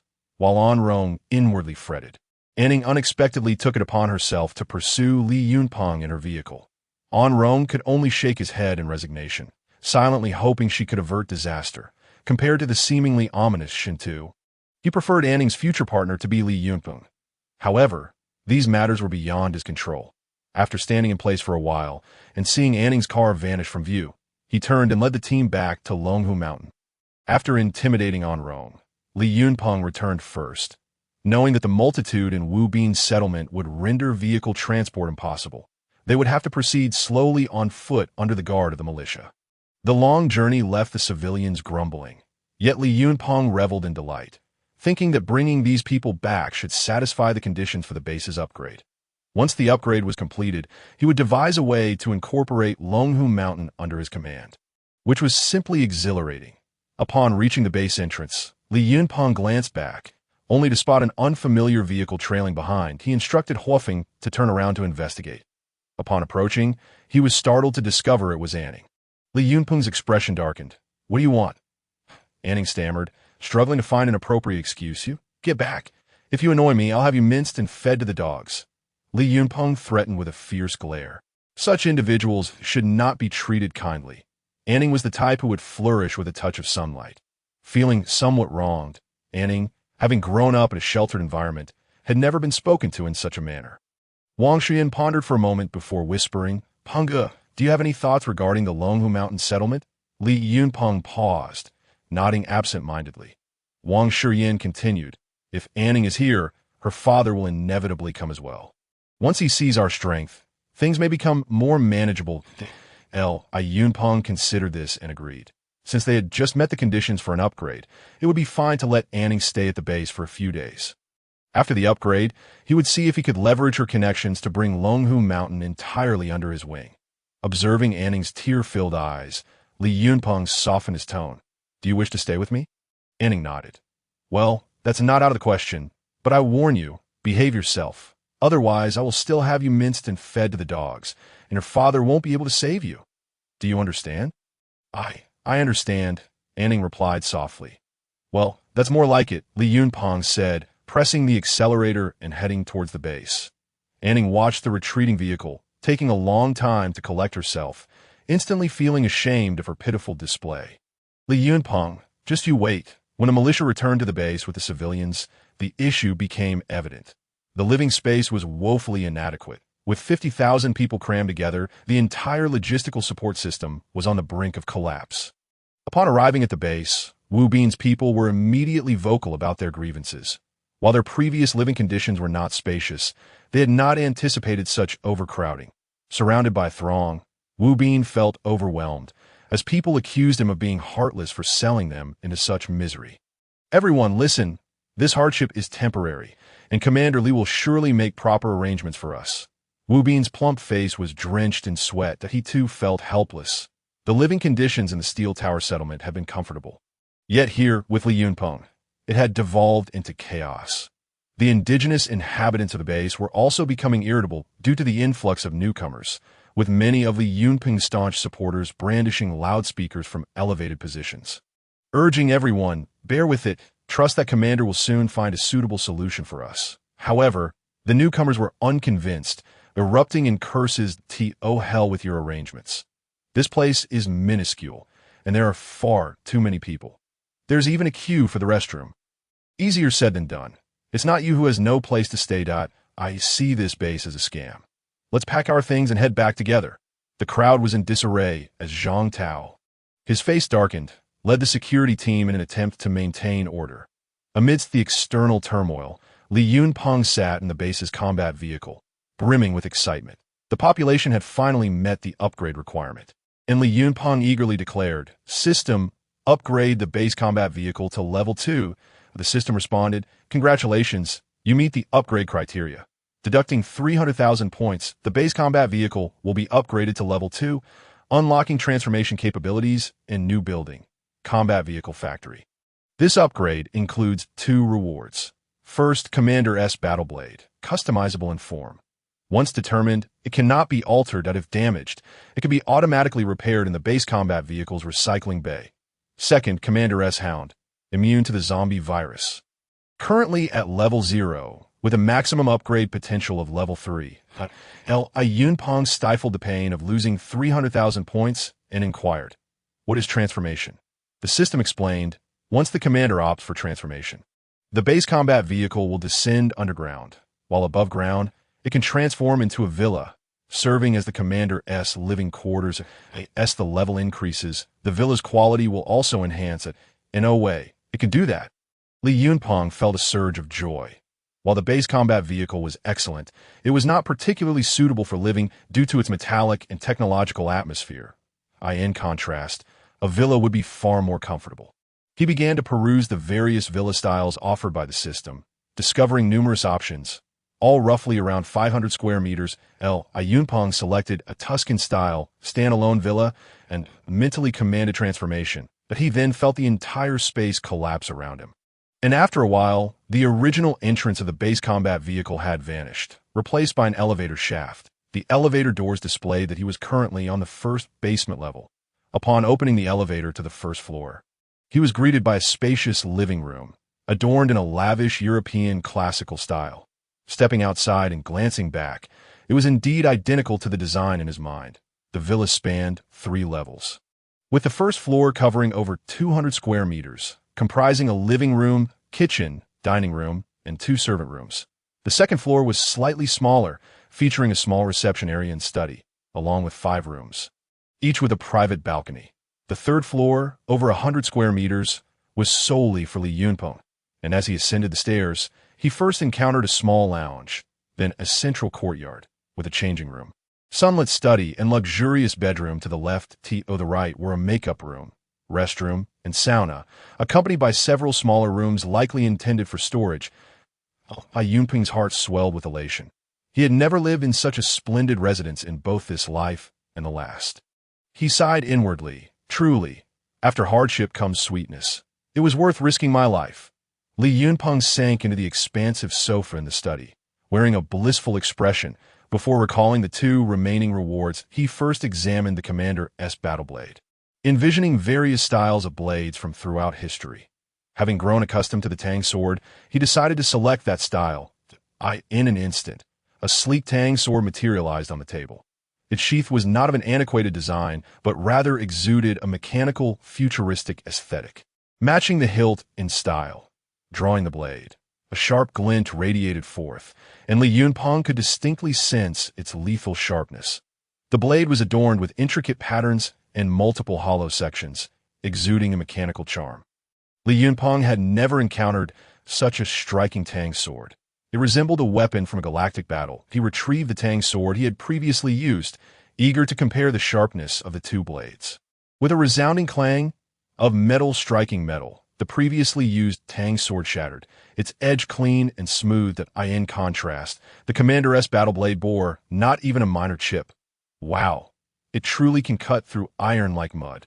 Li Yunpeng's heart raced uncontrollably, as if he were holding not a cold weapon, but an unparalleled beauty. After finally calming his exhilaration, Li Yunpeng examined the attributes of the Commander's hound, astonished to find it could confer immunity to the zombie virus. The system offers a plethora of canine options, and Li Yunpeng chose his all-time favorite from his previous life, the German Shepherd, a breed widely recognized as a military dog. Upon making his selection, a colossal creature materialized before him, its size akin to that of a newborn calf, with a glossy coat, fierce eyes, and a mouth agape revealing a nimble tongue and menacingly sharp fangs. Startled by the sudden appearance of the imposing German Shepherd, Li Yunpeng instinctively reached for his blade. My goodness, how massive! Even though he was aware of the system's unwavering loyalty, a primal instinct urged him to refrain from any sudden movements. This German Shepherd was larger than even an Alaskan Malamute. Who had ever encountered such a beast? Bark! The hound seemed to express its discontent with the Commander's stunned silence, emitting a deep, resonant bark that reverberated through his very soul. Well, let us call you Xiao He. Sit. Xiao He blinked its big eyes and obediently settled down. Observing its compliance, Li Yunpeng then commanded, roll over. Xiao He promptly executed the command, causing the floor to tremble with a thundering sound. Hey, you really understand, Xiao He. Now do a ballet leap. Xiao He shot him a disdainful glare, its eyes brimming with contempt. What kind of look is that? System, has this dog become sentient? System, Commander, the hound possesses an intelligence equivalent to that of a human adolescent. Such high intelligence. Li Yunpeng was taken aback. The world's smartest dogs were generally comparable to human children in intellect, yet Xiao He surpassed even the most brilliant of breeds. As Li Yunpeng pondered this revelation, faint footsteps echoed from downstairs. And moments later, someone ascended to the third floor. Penggu, are you there? Wang Shiyan's voice resonated, and no sooner had she spoken than she turned and approached the atrium. Upon spotting the enormous dog, Xiaohei sprang to its feet, adopting a defensive stance and emitting a low growl as a warning. Wang Shiyan gasped, taken aback by the sight of the gargantuan hound. Xiaohei, sit. It's one of us, Li Yunpeng hurriedly instructed. Xiaohei cast him a glance, then relaxed its fierce demeanor, settling back down and wagging its tail. Dear family members, please leave a 5-star review. Thank you. Penggu, where did such a massive dog come from? Wang Shiyan, still shaken, hesitated to approach. Li Yunpeng stepped forward, pulling her close to the table and reassuring her. This is Xiaohei, my trained pet. Wang Shiyan was filled with numerous questions, particularly regarding the suddenly appeared luxurious villa. However, since Li Yunpeng had not initiated any explanations, she refrained from probing too deeply. Perched on Li Yunpeng's lap, she remained somewhat tense, cautiously observing the imposing Xiaohei. Xiaohei, this is one of us, do you hear? Li Yunpeng reiterated. Bark. Xiaohei responded affirmatively. Penggu, does it really understand what you're saying? Wang Shiyan inquired, curiosity piqued. That of course. Xiaohei is the smartest hunting dog. You can pet it, don't be afraid. Upon hearing this, Wang Shiyan quickly shook her head. Ah, never mind. It seems quite fierce. Not a problem. Xiaohei, come here and let Shiyan pet you. And no sudden movements, Li Yunpeng commanded. Xiaohei obediently leaned its massive head toward Li Yunpeng. Lowering Li Yunpeng took Wang Shiyan's nervous hand and placed on Xiaohei's large head. Though she was initially too frightened to look as she felt the soft fur, her body shivered, and after a moment of adjustment, she finally dared to open her eyes. To her surprise, Xiaohei was gazing up with an expression of utter enjoyment. Completely devoid of its earlier ferocity, its expression is so vivid. For such a large creature, it actually feels quite adorable, Wang Shiyan exclaimed. Li Yunpeng mused to himself. You think it's adorable now, but if it reveals its fierce side, you might just see our wide as Wang Shiyan grew bolder, observing Xiaohei's gentleness. She slid off Li Yunpeng's lap, gently stroking the smooth, shiny fur of the dog, and cautiously attempted to embrace its neck. Xiaohei offered no resistance throughout. Overjoyed, Wang Shiyan found the experience far more delightful than playing with her plush toys at home, just as she and Xiaohei frolicked around the study. Huafeng approached, and this time, Xiaohei did not adopt an aggressive stance. Wow, what a big dog! I love it! Huafeng exclaimed, ready to pounce. Seeing her approach, Xiaohei instinctively dodged, adamantly refusing to let her touch it. Li Yunpeng found this peculiar. Xiaohei could play joyfully with Wang Shiyan, yet shunned Huafeng's advances. Huafeng pouted in displeasure, chasing after Xiaohei in circles, but the large dog continued to evade her. All right, enough of this. Be careful not to provoke Xiaohei into biting you, Li Yunpeng warned. Wang Shiyan was equally puzzled, yet her heart swelled with happiness, interpreting this as a sign that Xiaohei preferred her company, rather than being forced by Li Yunpeng to engage. While the two girls circled around Xiaohei, Li Yunpeng took the opportunity to examine the final and most crucial feature of the upgraded vehicle factory. The data revealed that he could spend 100,000 points to directly construct a Level 2 vehicle factory, unlocking 2 types of vehicles, a multifunctional infantry vehicle and a rhino tank. Li Yunpeng's eyes lit up. Finally, I have heavy firepower. Tanks. Though eager to explore the rhino tank specifications, he realized he would need the vehicle factory operational to access detailed data. Shiyan, what is the situation outside? Li Yunpeng inquired. Wang Shiyan had initially sought out Li Yunpeng to discuss this matter, but had momentarily forgotten due to her fright from Xiaohei. Remembering her purpose upon his questioning, she replied, Oh, right. The newcomers are complaining that the base is too crowded, and there is a lot of dissent that it really is quite cramped. There's a queue just to use the restroom. With so many people flooding in, the logistics department can only ensure everyone is fed. All other functions are practically paralyzed at Li Yunpeng was not surprised. 50,000 people crammed into the base indeed constituted overcrowding. But this situation would soon change. Shiyan, you all go out and calm the crowd. I need to think about how to resolve this issue, Li Yunpeng instructed, knowing full well this was merely a pretext for him to meticulously plan the base's expansion. All right, Pengada, don't worry. If things get too dire, we can pitch tents outside the city. Wang Shiyan reassured him before reluctantly leading Huafeng away. Xiao He, guard the entrance and permit no one to disturb me. Li Yunpeng commanded. Bark. Xiao He turned and trotted downstairs, positioning itself at the entrance, vigilantly surveying any potential intruders. Now, Li Yunpeng activated the system panel, noting that the walls could be upgraded to level 2. Transforming from the original 2-meter-high, 1-meter-wide red brick walls into towering 5-meter-high, 3-meter-wide concrete fortifications, significantly enhancing their defensive capabilities. With the upgraded walls, even if zombies charged at the base, they would be unable to breach them in a short time. This upgrade brought Li Yunpeng immense joy. Originally, the outer wall surrounding the base measured 500 meters in length, and he opted to have the outer wall reclaimed, with the system deducting 20 of its construction value as a fee, leaving him with 160,000 points. After some contemplation, he decided to construct a new outer wall with a length of 1 kilometer, ensuring ample space for 50,000 residents. Li Yunpeng first upgraded the walls to level 2, then delineated a 1-kilometer perimeter centered around the base for the new outer wall. Meanwhile, the newly arrived civilians continued their uproar, their agitation threatening to escalate into a riot. The guards stood ready, their rifles loaded, while Wang Shiyan anxiously attempted to explain the situation at the entrance. Suddenly, the outer walls encircling the entire base vanished. Everyone froze, the previously noisy crowd silenced by the astonishing phenomenon. Each person appearing as if they had encountered a ghost. The original inhabitants, though surprised, likely surmised that the base's layout was about to undergo yet another mysterious transformation. Before they could fully comprehend the situation, the inner and middle walls simultaneously rose to 5 meters, forming imposing fortifications. The crowd felt as if their heads were spinning. What is this magic? Just as people began to murmur among themselves, a towering outer wall appeared, enclosing the entire base. Good heavens! Erdan, pinch me. I must be dreaming. Is it true? Could it be that the commander is a deity descended from the heavens? Uncle, your cigarette, but fell into your pants. A succession of monumental changes left everyone utterly astonished, as if turned to stone. The first to regain composure were the indigenous inhabitants of the base.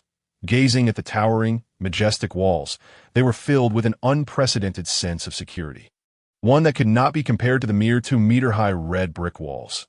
Zhang Tao was the first to snap out of the shock, and seizing the moment of calm, he hastily took the loudspeaker and declared, "As you can all see, our base has ample space. Let us cease the clamor and promptly set up our tents while we unload our belongings. Tomorrow, we begin the construction of our new home." The new arrivals, startled and frightened, quickly regained their senses. Regardless of the myriad issues plaguing the base, it was clear that they, as unarmed individuals, could not instigate change. It was wiser to adhere to the directives of the management to avoid further hardship. Thus, chaos was dissipated by the transformative changes at the base. Li Yunpeng contemplated converting the entire administrative district into a military encampment, reserving only a few private residences for his most trusted individuals. He decided to situate the armored vehicle factory adjacent to the barracks, simultaneously upgrading both the barracks and the military factory to level 2. Once all constructions were upgraded, the attributes of the newly unlocked armored vehicles emerged vividly in Li Yunpeng's mind: the light armored vehicle and the heavy tank. The multifunctional infantry vehicle accommodates 10 soldiers, featuring 8 wheels on each side, with an armor thickness of 20 millimeters, capable of resisting close-range rifle fire and a maximum speed of 100 kilometers per hour. Its primary weapon is a single M1 general-purpose machine gun, costing 50,000 points to produce. The Rhino tank, manned by a crew of 5, measures 6 meters in length, with frontal armor thickness of 110 millimeters. Paired with a 105 millimeters main cannon and an M1 general-purpose machine gun, boasting a maximum operational range of 200 kilometers and costing 100,000 points to produce it, Li Yunpeng's eyes sparkled with excitement. He finally possessed artillery. Should he encounter formidable fortifications like Wuyo City again, he could effortlessly demolish them with 2 shots. After upgrading the barracks to level 2, the speed of soldier recruitment doubled.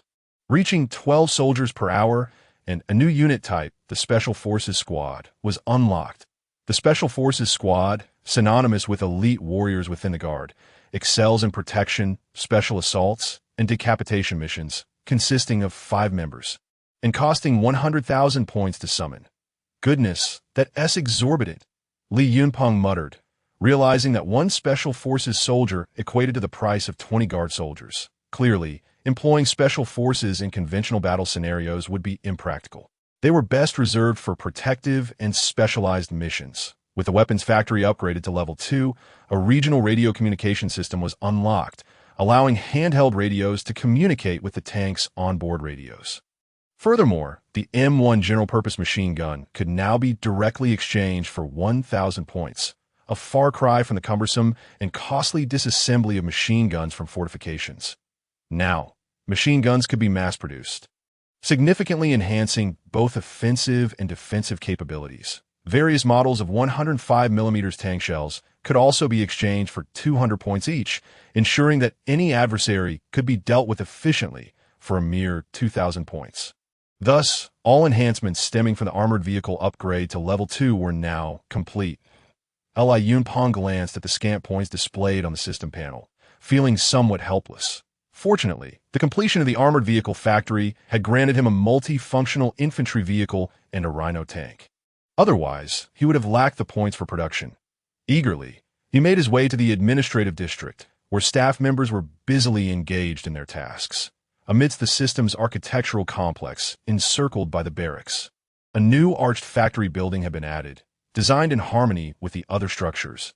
All buildings had been upgraded to level 2, resulting in a more futuristic appearance and tighter construction. At the entrance of the armored vehicle factory stood 2 colossal steel behemoths. Li Yunpeng approached the multi-functional infantry vehicle and rapped firmly on its robust armor, producing a deep, resonant sound. In contrast to the wheeled infantry vehicle, the Rhino tank's broad, steel tracks exuded an undeniable sense of strength.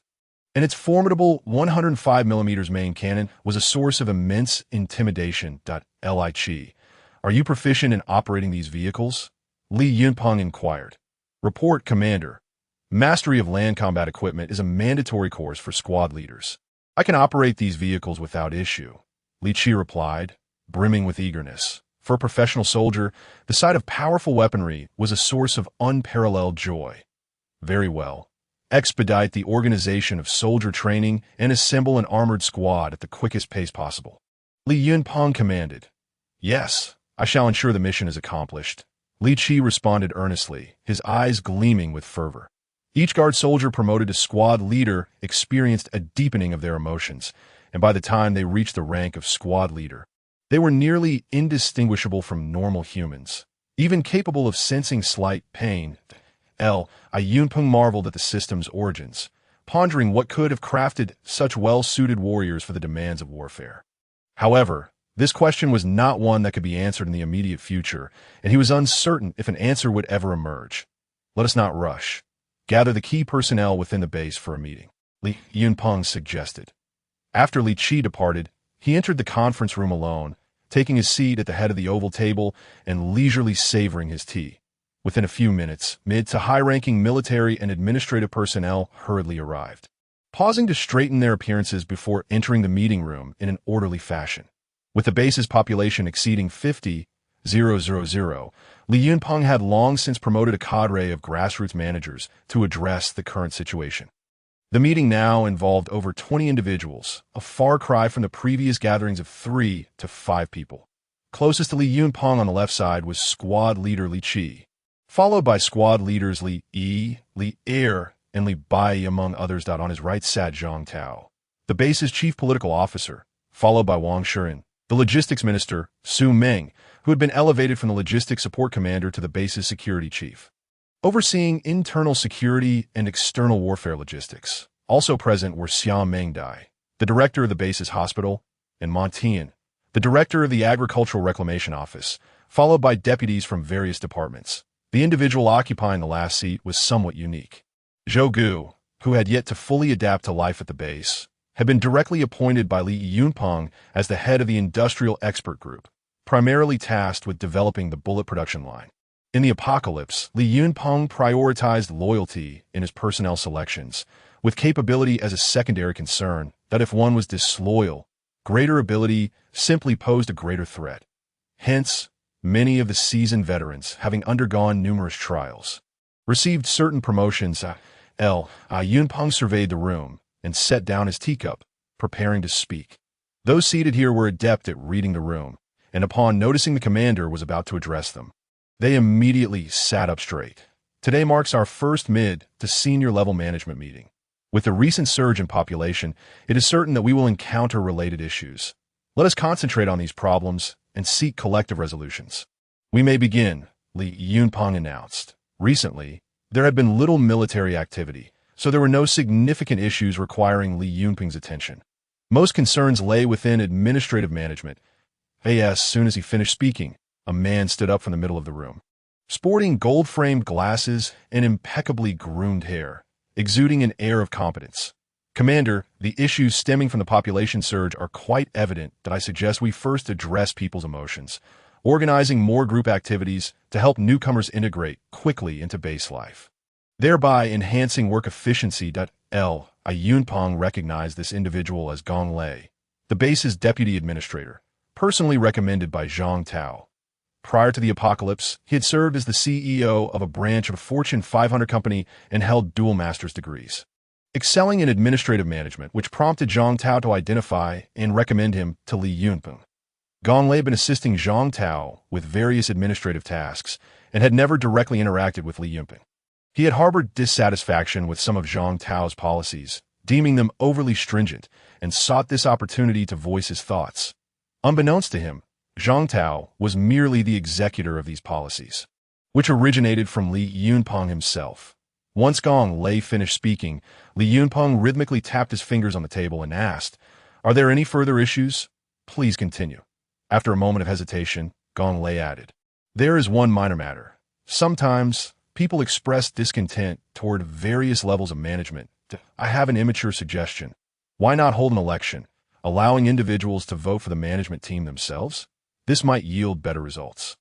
Li Yunpeng's expression hardened, and he replied sternly, "If it is an immature suggestion, I would advise you to contemplate it further before presenting it. It was utterly absurd. Everyone desired to be well-fed and clothed without laboring. Who could possibly be elected as a suitable manager under such circumstances?" Upon hearing this, Gong Lei's smile froze. He did not anticipate such a direct response from Li Yunpeng, which starkly contrasted with his previous encounters with upper echelon individuals. "Are there any further issues?" Li Yunpeng inquired, shifting his gaze to the others. Witnessing Gong Lei's experience served as a cautionary tale, effectively deterring those who had initially hoped to seize opportunities amidst the base's expansion. Should a negative impression be left upon the commander, the future prospects would be akin to drawing a final line. The various ranks of commanders and their deputies raised numerous practical issues for discussion, while Zhang Tao diligently recorded every detail from the sidelines.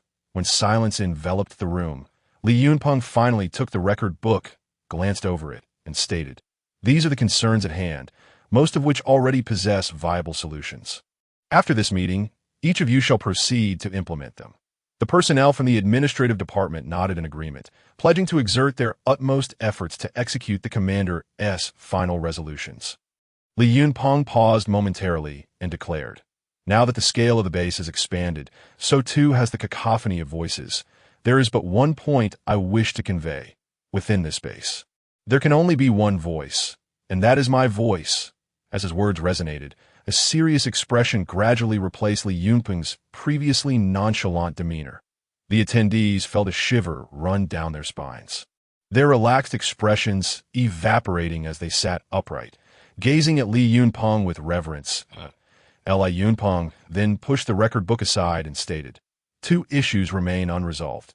First, the burgeoning numbers have led to a misalignment of attitudes, resulting in laziness and insubordination. Second, there are those who challenge the authority of management, advocating for democratic elections." Instantly, the collective gaze shifted towards Gong Lei, who felt as if he were sitting on pins and needles.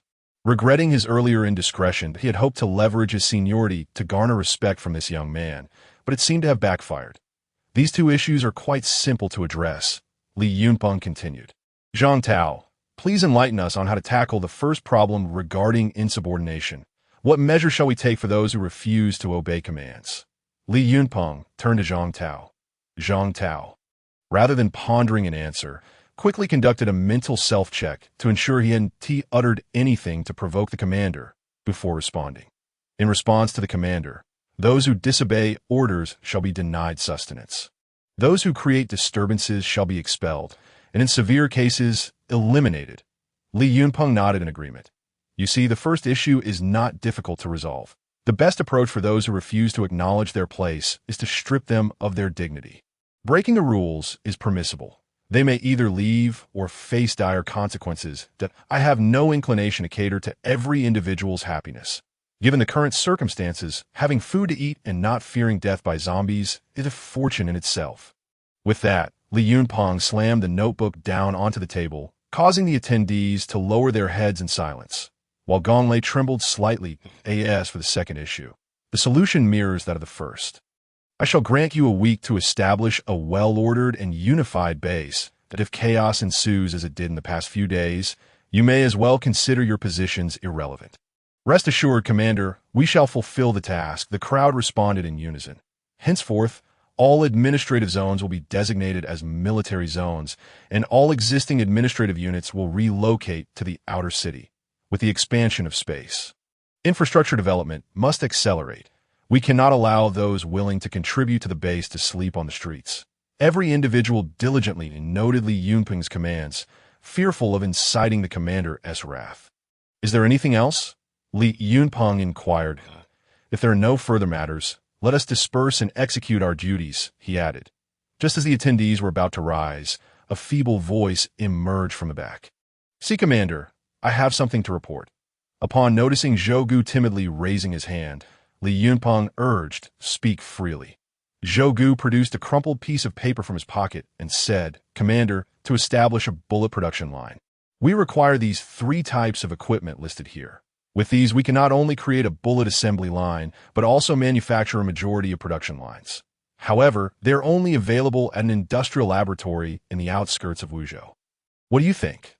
Li Yunpeng took the note and, upon reading the rare and specialized equipment names, recognized the importance of the matter.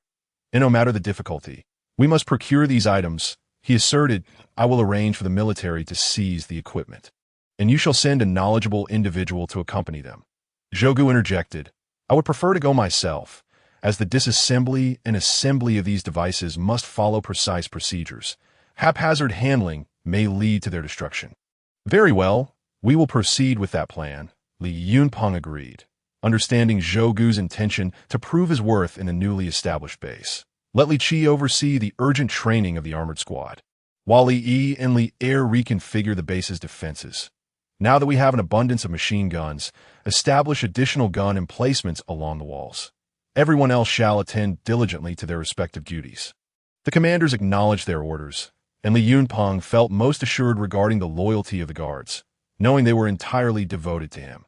Upon the meeting's conclusion, Li Yunpeng exited the conference room first, followed by the others, making his way toward the inner city when Wang Shiyan and Xia Mengdai caught up to him.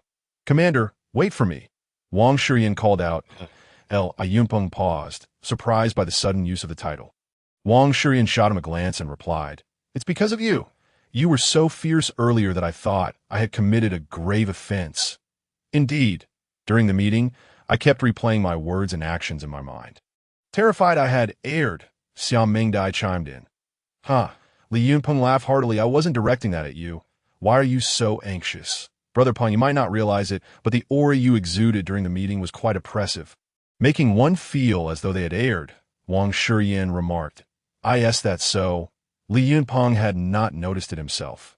Unbeknownst to him, both his elevated status and enhanced capabilities had unconsciously transformed him, instilling in him an air of authority that others could sense when he became serious. While Li Yunpeng chatted with the 2 women, a figure suddenly vaulted over the 5-meter-high city wall, landing effortlessly and darting past with remarkable speed. Wang Shiyan and Xia Mengdai merely caught a fleeting glimpse of what appeared to be a woman, but Li Yunpeng observed everything distinctly, even finding the figure's movements clumsy. And Ning, Li Yunping's expression darkened immediately. Allowing her to remain at the base was already a considerable leniency. Her audacity to roam freely was intolerable. It seemed a lesson was imperative. As Li Yunpeng arrived at the administrative district, he found Huafeng Er and Ning glaring at each other. While Li Qi and Li Yi rushed to the scene, Ning, who granted you permission to enter the administrative district? Li Yunpeng inquired with displeasure. Ning instinctively felt fear upon seeing Li Yunpeng, but forced herself to remain composed, determined to recover what she had lost. Ning scoffed. I entered on my own merit. What is the matter? Very well, if it's based on merit, then I shall demonstrate my own merit by turning you into mincemeat for the dogs. Li Yunpeng retorted. You. As the leader of a large settlement, you bully a mere woman. What will others think? And Ning, feeling anxious at the prospect of being turned into dog food, protested. Huafeng Er could no longer tolerate her brazen behavior and, despite knowing she might not win, was willing to act to spare Li Yunpeng further embarrassment. Seeing Ning's disrespectful remarks towards the commander, Li Yi and Li Qi stepped forward, prepared to reprimand her. Oh, splendid. I permit all three of you to come at me together, and Ning said disdainfully, positioning herself challengingly. Very well. Just wait. You truly believe that becoming an evolved being makes you invincible. You need not all attack. Huafeng Er alone can leave you searching for your teeth, Li Yunpeng asserted. Although Huafeng Er was spirited and ready for a fight, the thought of engaging in a feudal battle made her uneasy, and she glanced awkwardly at Li Yunpeng. Li Yunpeng offered her a reassuring glance and stated, if you're still here in 2 hours, you and Huafeng Er shall face off 1-on-1. Ning rolled her eyes and replied, fine, I shall wait right here. I don't believe you can transform her into a superhuman in just 2 hours. With that, Li Yunpeng turned to lead everyone back toward the inner city. Commander, do you truly expect me to fight her alone? I can't possibly win. Huafeng Er lamented. Li Yunpeng smiled. Not being able to win now does not imply the same in 2 hours. The three women followed Li Yunpeng into the villa, where they waited in the living room while he ascended to retrieve something. Moments later, he descended with a mysterious box, placing it on the coffee table. Brother Peng, what is this? Huafeng Er inquired, her curiosity piqued. If you wish to know, simply open it. Huafeng Er cast a fleeting glance at him before stepping forward to gently open the box. Inside lay 5 delicately arranged pale blue crystals. The evolution crystals appeared pure and translucent, akin to the most exquisite gemstones in existence. Wow! Wang Shiyan exclaimed, instantly enamored by the sight of these crystals. Li Yunpeng remained speechless. Indeed, women have an undeniable affinity for glittering objects. He wondered how they would react if they were informed that these were remnants of zombie brains. Huafeng. Take one and place it in your mouth, Li Yunpeng instructed. Huafeng looked bewildered. Such beautiful gems should be worn, not consumed. She hesitated, uncertain if she had misheard him. Put it in her mouth? Yes, indeed, Li Yunpeng confirmed. Despite her inner doubts, Huafeng instinctively trusted Li Yunpeng. She delicately picked up one of the crystals, hesitated briefly, and then slowly placed it into her mouth. The initial coolness was palpable, allowing her to discern the shape of the crystal within. Suddenly, the once firm texture transformed into a liquid sensation. Huafeng widened her eyes in shock. Unable to move, as muffled sounds of escaped her lips. Swallow it, Li Yunpeng urged, fearing she might spit out. Once you do, you'll possess skills rivaling those of Ning. Upon hearing this, Huafeng, intrigued by the prospect, closed her eyes and swallowed the evolution liquid. Afterward, she smacked her lips and remarked, it's quite tasty. Li Yunpeng was taken aback, before Huafeng could revel in her newfound delight. A wave of heat surged through her body. Her fair skin flushed a deep crimson, and a look of agony gradually appeared on her face. During the day of the zombie evolution attack, Xiao Dai had witnessed a similar transformation in Li Yunpeng, yet she had not seen him consume evolution crystals. Ugh! Huafeng collapsed on the carpet in pain. Wang Shiyan's expression turned to one of concern. Her eyes filled with urgency. Shiyan, fret not. It will pass shortly, and one can assist Fenger now, Li Yunpeng consoled. Only then did Wang Shiyan feel slightly reassured, yet as she observed Huafeng writhing on the floor, she couldn't help but wonder if everything was truly all right. Huofeng'er felt as though the entire world was crumbling around her. Her vision blurred, and the bone-crushing pain nearly caused her to lose consciousness. Her teeth ground together, yet she managed to endure. Yunpeng silently acknowledged her remarkable willpower. Huofeng'er's agony persisted for half an hour before finally subsiding. That moment, she was drenched in sweat. Her disheveled hair, clinging to her face. Yunpeng pondered why his own transformation had lasted a full hour, while hers concluded in just half that time. System, why does her evolution duration differ from mine? He queried in his mind. System, only commanders can absorb evolution energy at 100% efficiency. Others may absorb varying proportions based on their innate potential, with a maximum of 5 crystals per level. Oh, this revelation brought Li Yunpeng some relief. His heart soared with joy. Did this not imply that he could become invincible among his peers? After Huofeng'er's evolution, she felt no lingering pain. Instead, she felt remarkably light. She suddenly sprang to her feet, unexpectedly leaping over a meter high due to her newfound strength. Wow! I feel stronger, but it's overwhelming, Huofeng'er exclaimed in delight. Li Yunpeng smiled and nodded. Go wash up. Even Shiyin and Meng Dai are turning their noses up at your scent. Huofeng'er turned to find Wang Shiyin and Xia Meng Dai covering their noses, their expressions filled with playful ridicule. It was then that she noticed an odd odor emanating from her body. As she lightly scratched her arm, she was shocked to uncover a layer of grease. An utterly mortifying situation for a cleanliness-loving beauty. How embarrassing, Huofeng'er exclaimed, hastily running upstairs. Laughter erupted in the living room behind her. With 4 crystals remaining, Li Yunpeng inquired whether Wang Shiyin and Xia Meng Dai desired to consume one, and although they expressed some interest, they ultimately shook their heads. This must be quite precious, perhaps another time. Wang Shiyin suggested. Yunpeng silently agreed. The 5 evolution crystals were intended for the captains of various squads. They had hoped to keep this secret for a while longer, but now that Ning, an external evolutionist, was involved, it was only a matter of time before more people learned of it. With his military power rapidly escalating, he believed acquiring evolution crystals would no longer pose a challenge. As he watched Huofeng'er descend the stairs, Li Yunpeng remarked, if you wish to completely defeat Ning, you will need to consume another evolution crystal. What? Another one? Huofeng'er instinctively recoiled. The excruciating pain of the previous transformation was hard to bear. Yet, recalling Ning's arrogant demeanor, she resolved that enduring some pain was worthwhile. She grasped another crystal, bringing it to her lips, her heart stealing. Ning, the suffering I endure must be repaid tenfold. Dear family, thank you for your 5-star reviews. And to the newcomers, please consider leaving a 5-star review as well. Huofeng'er's second evolution was far less painful. She sat on the sofa, grit teeth, managing to persevere. After cleaning up, the 3 women sat together on the couch, discussing Huofeng'er's significantly enhanced physical prowess, marveling at the transformation. But let's go. It's time to show Ning what it truly means to be outclassed. Li Yunpeng declared as he stood. Huofeng'er leaped to her feet, her eyes ablaze with determination. This time, I won't stop until I'm making Ning cry. Upon arriving at the predetermined confrontation site, they found Ning interrogating Lu Zide, who stood nervously before her, a distinct bruise visible on his cheek.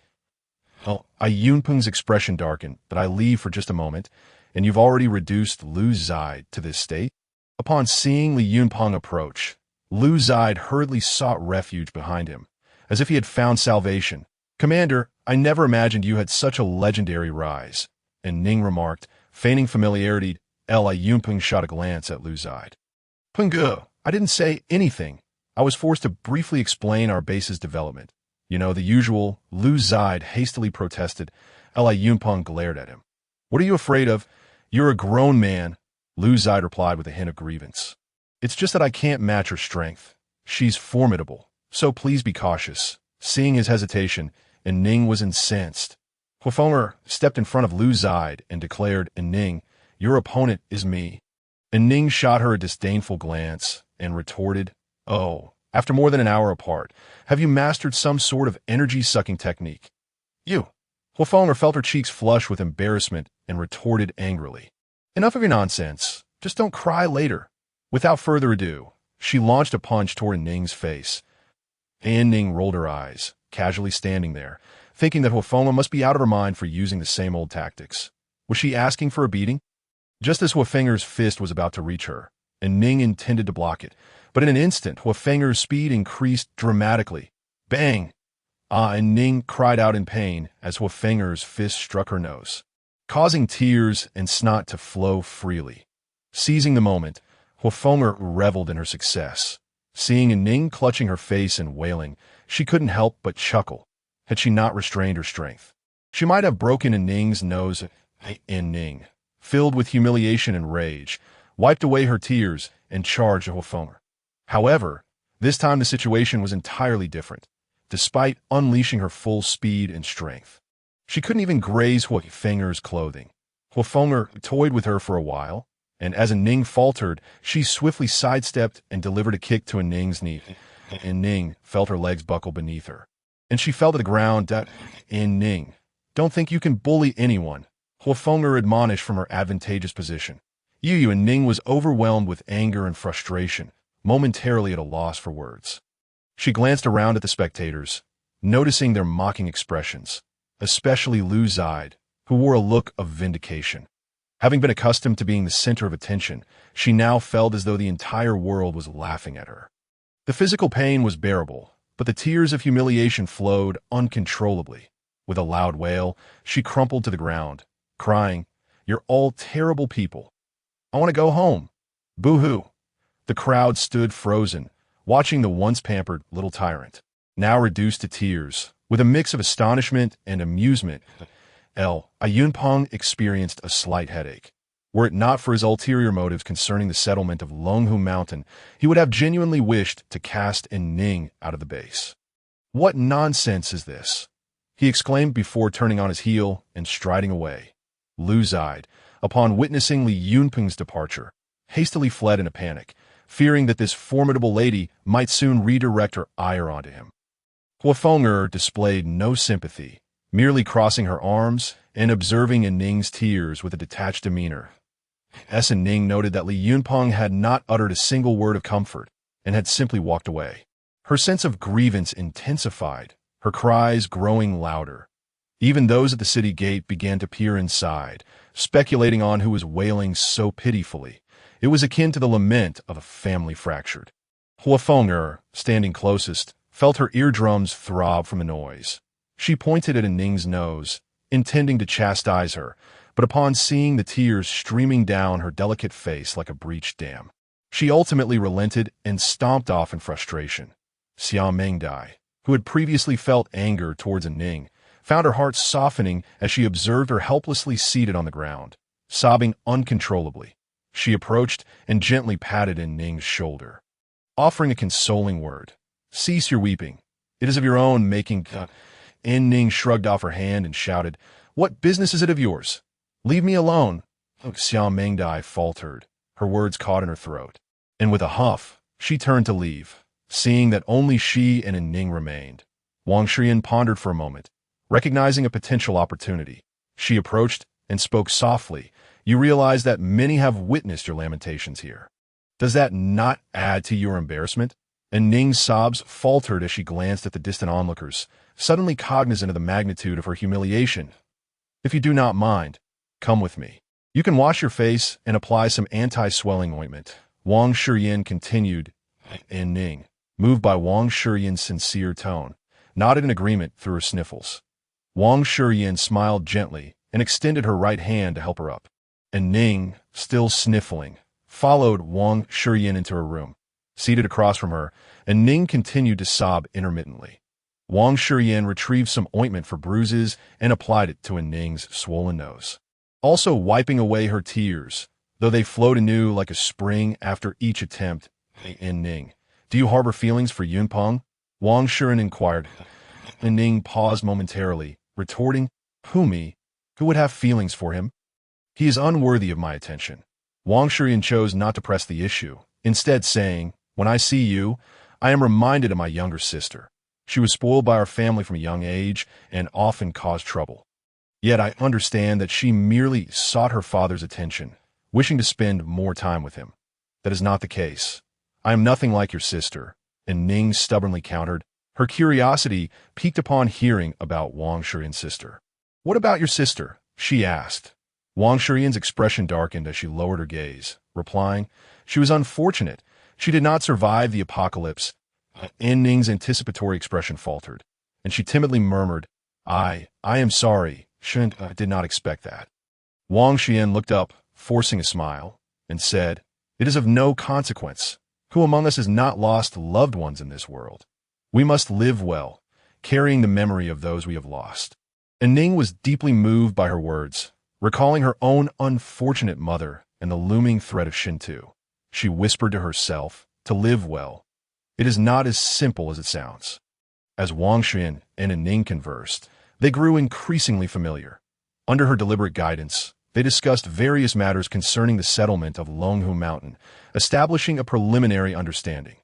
Not long after Li Yunpeng returned to the villa, a soldier approached a report that Captain Li Qi's selection of the armored squad had completed its basic training. Li Yunpeng was somewhat taken aback. Was Li Qi truly this efficient? Inform Li Qi to prepare for live-fire training. Li Yunpeng's demeanor turned urgent as he donned his gear and quickly exited the villa. Xiao He, come. Let's take you for a stroll, Li Yunpeng called. Wang. Xiao He, having been summoned and never having been outside, was elated at the prospect, circling around Li Yunpeng and wagging its tail. As Li Yunpeng led Xiao He out of the inner city, the people engaged in relocating their administrative district were astonished to see such a massive hunting dog accompanying the commander.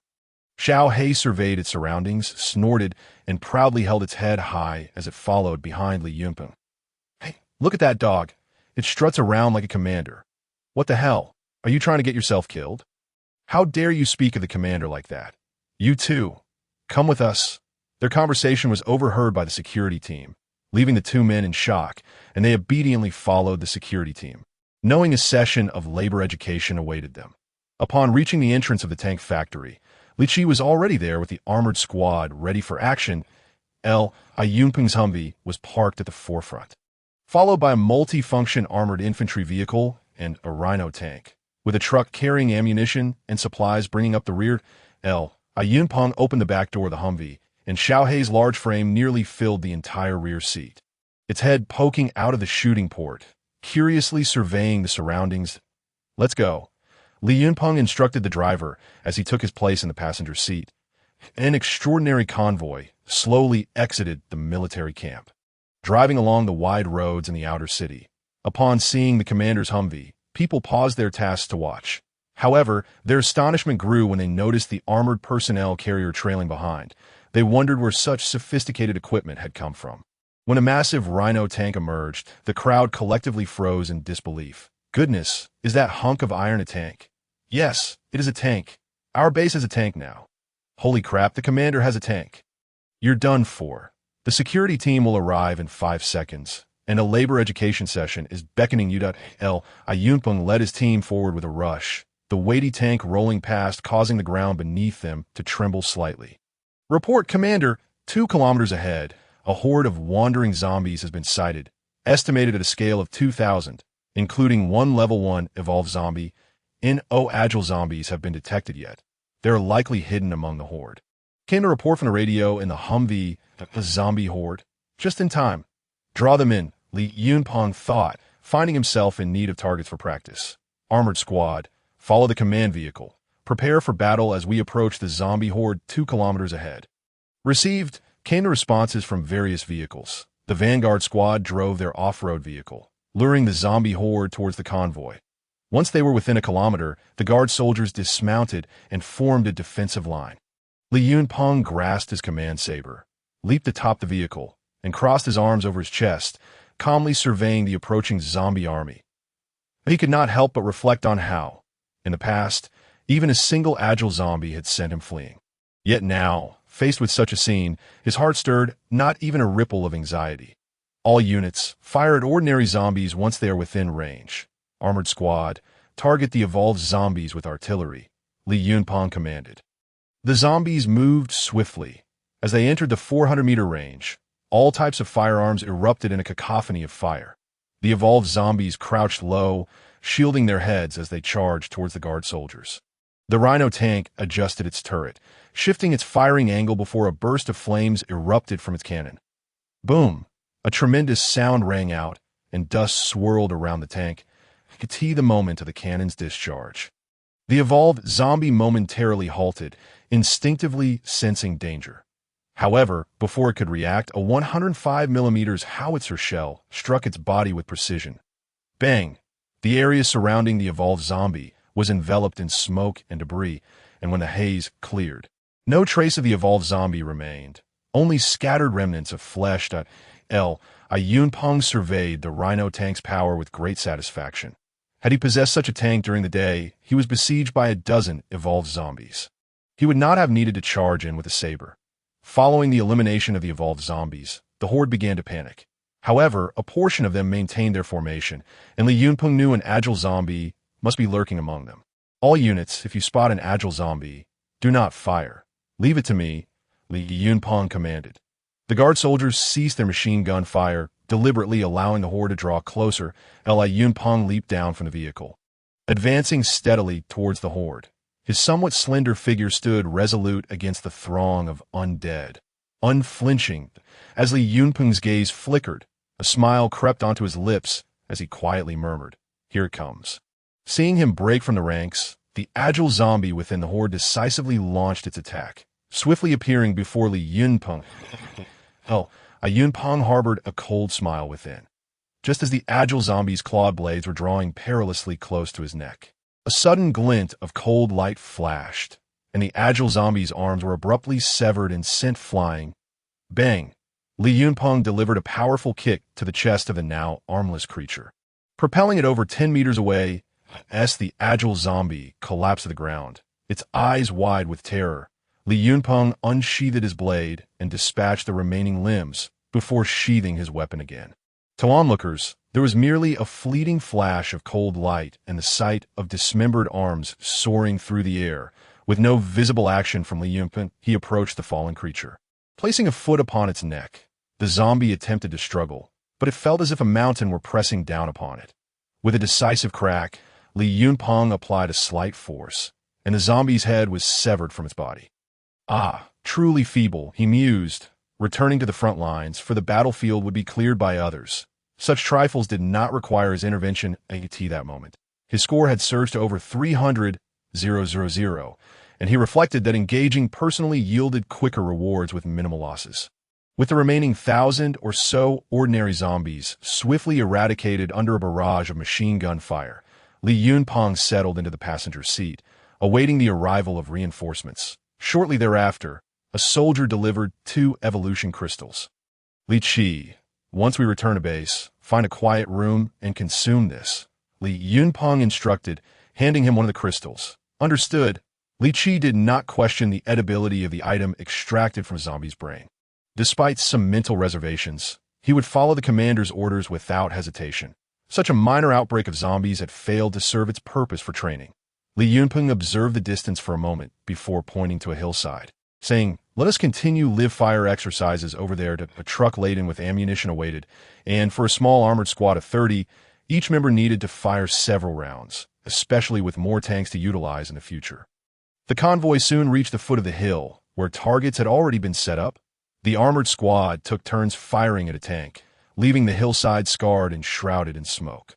Effectively achieving the desired training outcome, Yunpeng, having grown numb to the cacophony of explosions, initially had the enthusiasm to fire a few rounds himself, but soon found the thunderous blasts irritating and retreated to the command vehicle to feign sleep. When a cannon fire ceased, he knew the training was likely over and prepared to lead the team back. Suddenly, a sharp crack echoed as a bullet struck the windshield of the passenger seat. Startled, Li Yunpeng examined the scene closely, discovering a bullet embedded in the bulletproof glass, its cracked center ominously aligned with his forehead. A gunshot followed, the sound echoing from a considerable distance. The bullet arrived first, with the gunfire trailing behind. This could only be achieved by a high-caliber sniper rifle. Damn, thank goodness for the bulletproof glass. Li Yunpeng felt a wave of relief wash over him, having initially perceived the vehicle as merely a mode of transport, only to realize it had saved his life at a critical moment. Enraged, Li Yunpeng seethed. Who the hell is plotting against me? Li Qi instantly grasped the situation, commanding the soldiers to surround the command vehicle. With multifunctional armored infantry carriers and tanks positioned in front of the Humvee, blast them to smithereens. Li Yunpeng roared point 11 o'clock direction. Fire 2 rounds. Li Qi immediately ordered. The sound of the tank's turret rotating filled the air, followed by 2 resounding blasts as the shells soared toward the suspected location of the assailant, detonating amidst a pile of rocks in the distance. Yet, nothing seemed amiss as the multifunctional infantry vehicle advanced to eliminate the enemy. Dispatch 10 guards to the multifunctional infantry vehicle. Drive forward with the machine guns ready, Li Yunpeng commanded. The artillery failed to draw out the enemy, but as the multifunctional infantry vehicle moved, a figure darted from the rocky cover, leaping onto a mountain motorcycle and speeding away. The tank fired 2 more rounds, but failed to strike the agile motorcycle, which was now the last of their remaining ammunition. Watching the fleeing assailant, Li Yunpeng said, Li Qi, recall our man. This assassin was evidently highly experienced.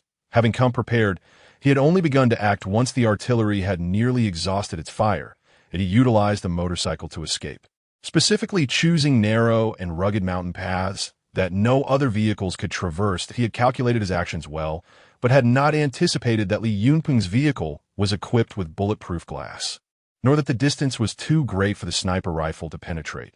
This assassin had grown overly complacent. Had he dared to shoot from a closer range, a high-caliber sniper bullet could have easily breached conventional bulletproof glass. In truth, with Li Yunpeng's speed, he could have potentially caught up to the assailant, yet he did not intend to pursue. Should the enemy have set an ambush, he would find it exceedingly difficult to retreat unscathed amidst a flurry of gunfire. As he journeyed back, Li Yunpeng pondered the identity of his attacker. With the Huang brothers dead, was it possible there were others seeking vengeance? The likelihood seemed exceedingly slim. Could it be in Rome? His daughter had come of her own accord, not by force. Thus, she should not be implicated. Lost in thought, he found no clarity. Most of his adversaries had been dealt with, and such a skilled sniper was not something an ordinary faction could command. MMP, soldiers confront soldiers. Water meets water. I have braved mountains of blades and seas of fire. Why should I fear a mere assassin? Li Yunpeng outwardly dismissed the threat, yet inwardly he found himself immersed in the attributes of the newly formed Special Forces. Special Forces could not be summoned individually, but rather as a squad. Each Special Forces team comprised 2 assault troops, 1 sniper, 1 machine gunner, and 1 squad leader, a total of 5 members, with each summoning costing 100,000 points.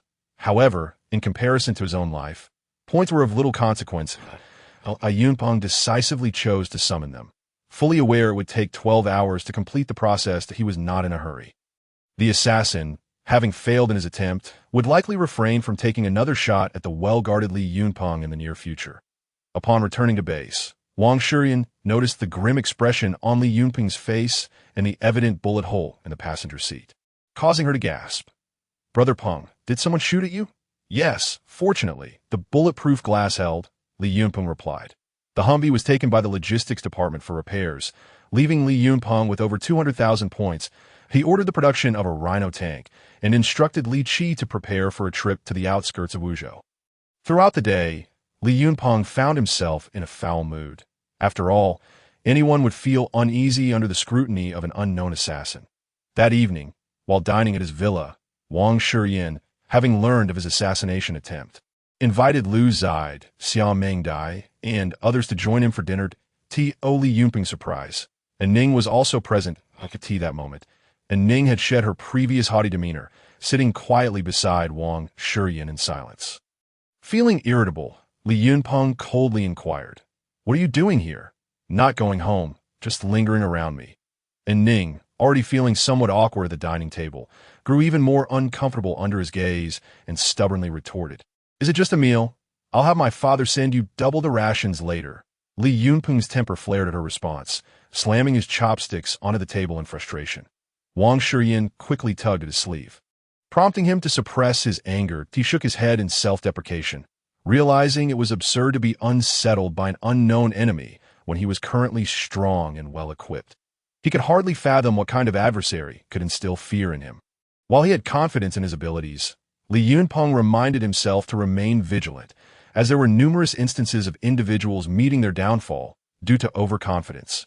After a few hasty bites, Li Yunpeng ascended to his room to rest.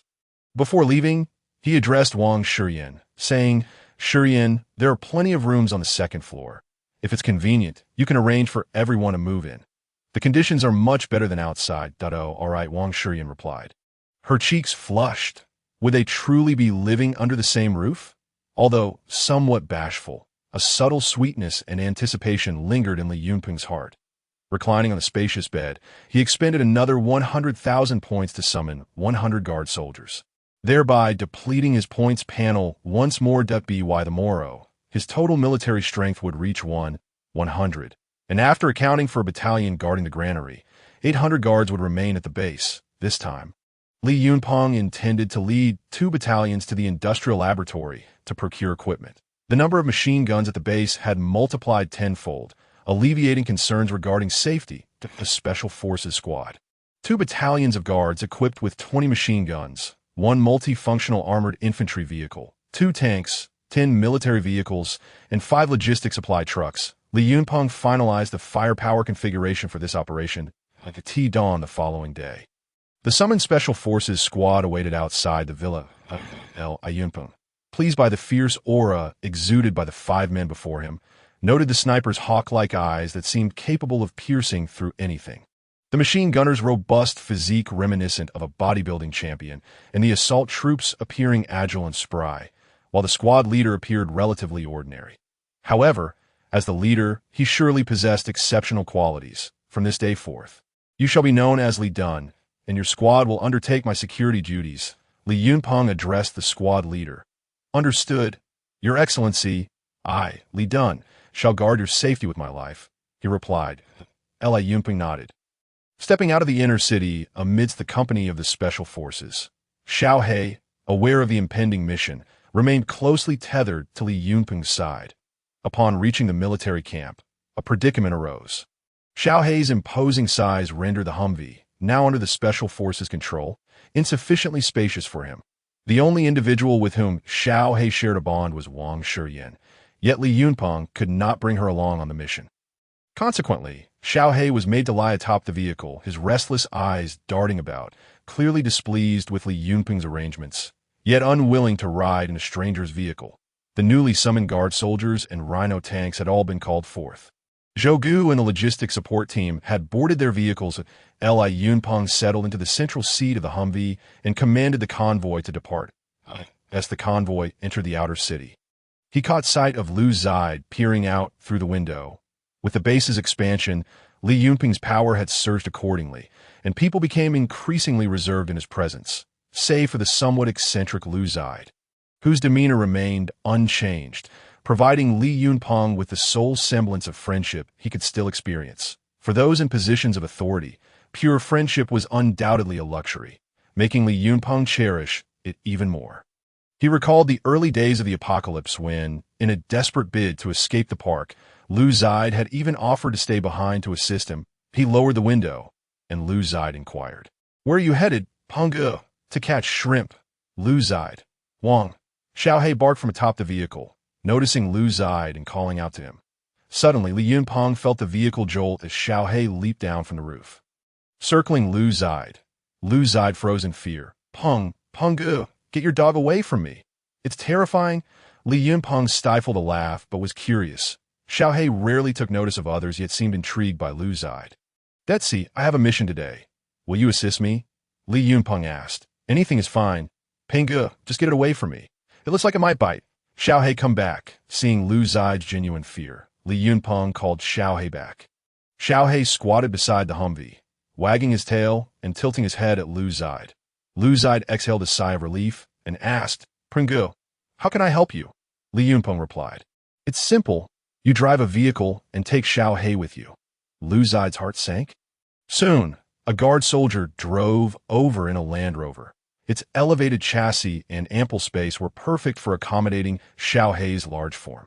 Li Yunpeng tossed the car keys to Lu Zide, laughing heartily as he rolled up the window and led the convoy onward. Lu Zide stared at the keys in his hand, then glanced nervously at Xiao He. his palms sweating. Black. Can you drive? Wong. Xiaohei barked, seemingly displeased with Lu Zide's hesitation. Realizing that despite Xiaohei's intimidating appearance, the dog bore no malice toward him, Lu Zide cautiously opened the car door. Xiaohei leaped into the back seat, causing the vehicle to sway. Despite his reluctance, Lu Zide, having already agreed to assist Li Yunpeng, steeled himself and entered the car, driving to catch up with the convoy. Having never driven a luxury vehicle before, Lu Zide forgot to admire the opulent interior, constantly checking the rearview mirror for any signs of Xiaohei's mischief. He was prepared to leap from the car at the slightest indication of Xiaohei's aggression. To reach the industrial laboratory, the convoy needed to cross a large bridge adjacent to the base. Where walls had been erected to a height of over 10 meters, the convoy passed through the main gate, leading directly into the park. The guard soldiers routinely cleared any zombies that wandered into the area, so they encountered few as they crossed the bridge. Occasionally, a scattered few appeared, easily crushed under the rhino tanks without the need for gunfire. As the convoy distanced itself from the park, the number of zombies began to swell. After traveling several kilometers, they encountered the first wave of zombies, numbering around 1,000. No evolutionarily powerful zombies were in sight. Though it was likely that some agile ones were concealed among the throng, Yunpeng ordered the convoy to halt. Recognizing the opportunity to seize free points, he approached the Land Rover at the rear of the convoy. Where Lu Zide lowered the window, "Go, eliminate the agile zombies," Li Yunpeng commanded. Lu Zide's body trembled. "Peng, I prefer to die with some value." Li Yunpeng was speechless. "I meant for Xiaohei to take out the agile zombies." Oh, Lu Zide sighed in relief. "I thought you wanted me to test how sharp the agile zombies' claws were." After a moment of exasperation, Lu Zide jumped out of the vehicle and opened the back door. "Xiaohei, go for the fastest one in that horde." "Wong." Xiaohei barked and eagerly sprinted toward the zombie horde, his speed astonishing, kicking up a cloud of dust behind him. Lu Zide's eyes widened. "Oh my God, Xiaohei runs so fast. Even a leopard couldn't catch up to him." As Xiaohei approached the horde, he maintained his speed, leaping into action.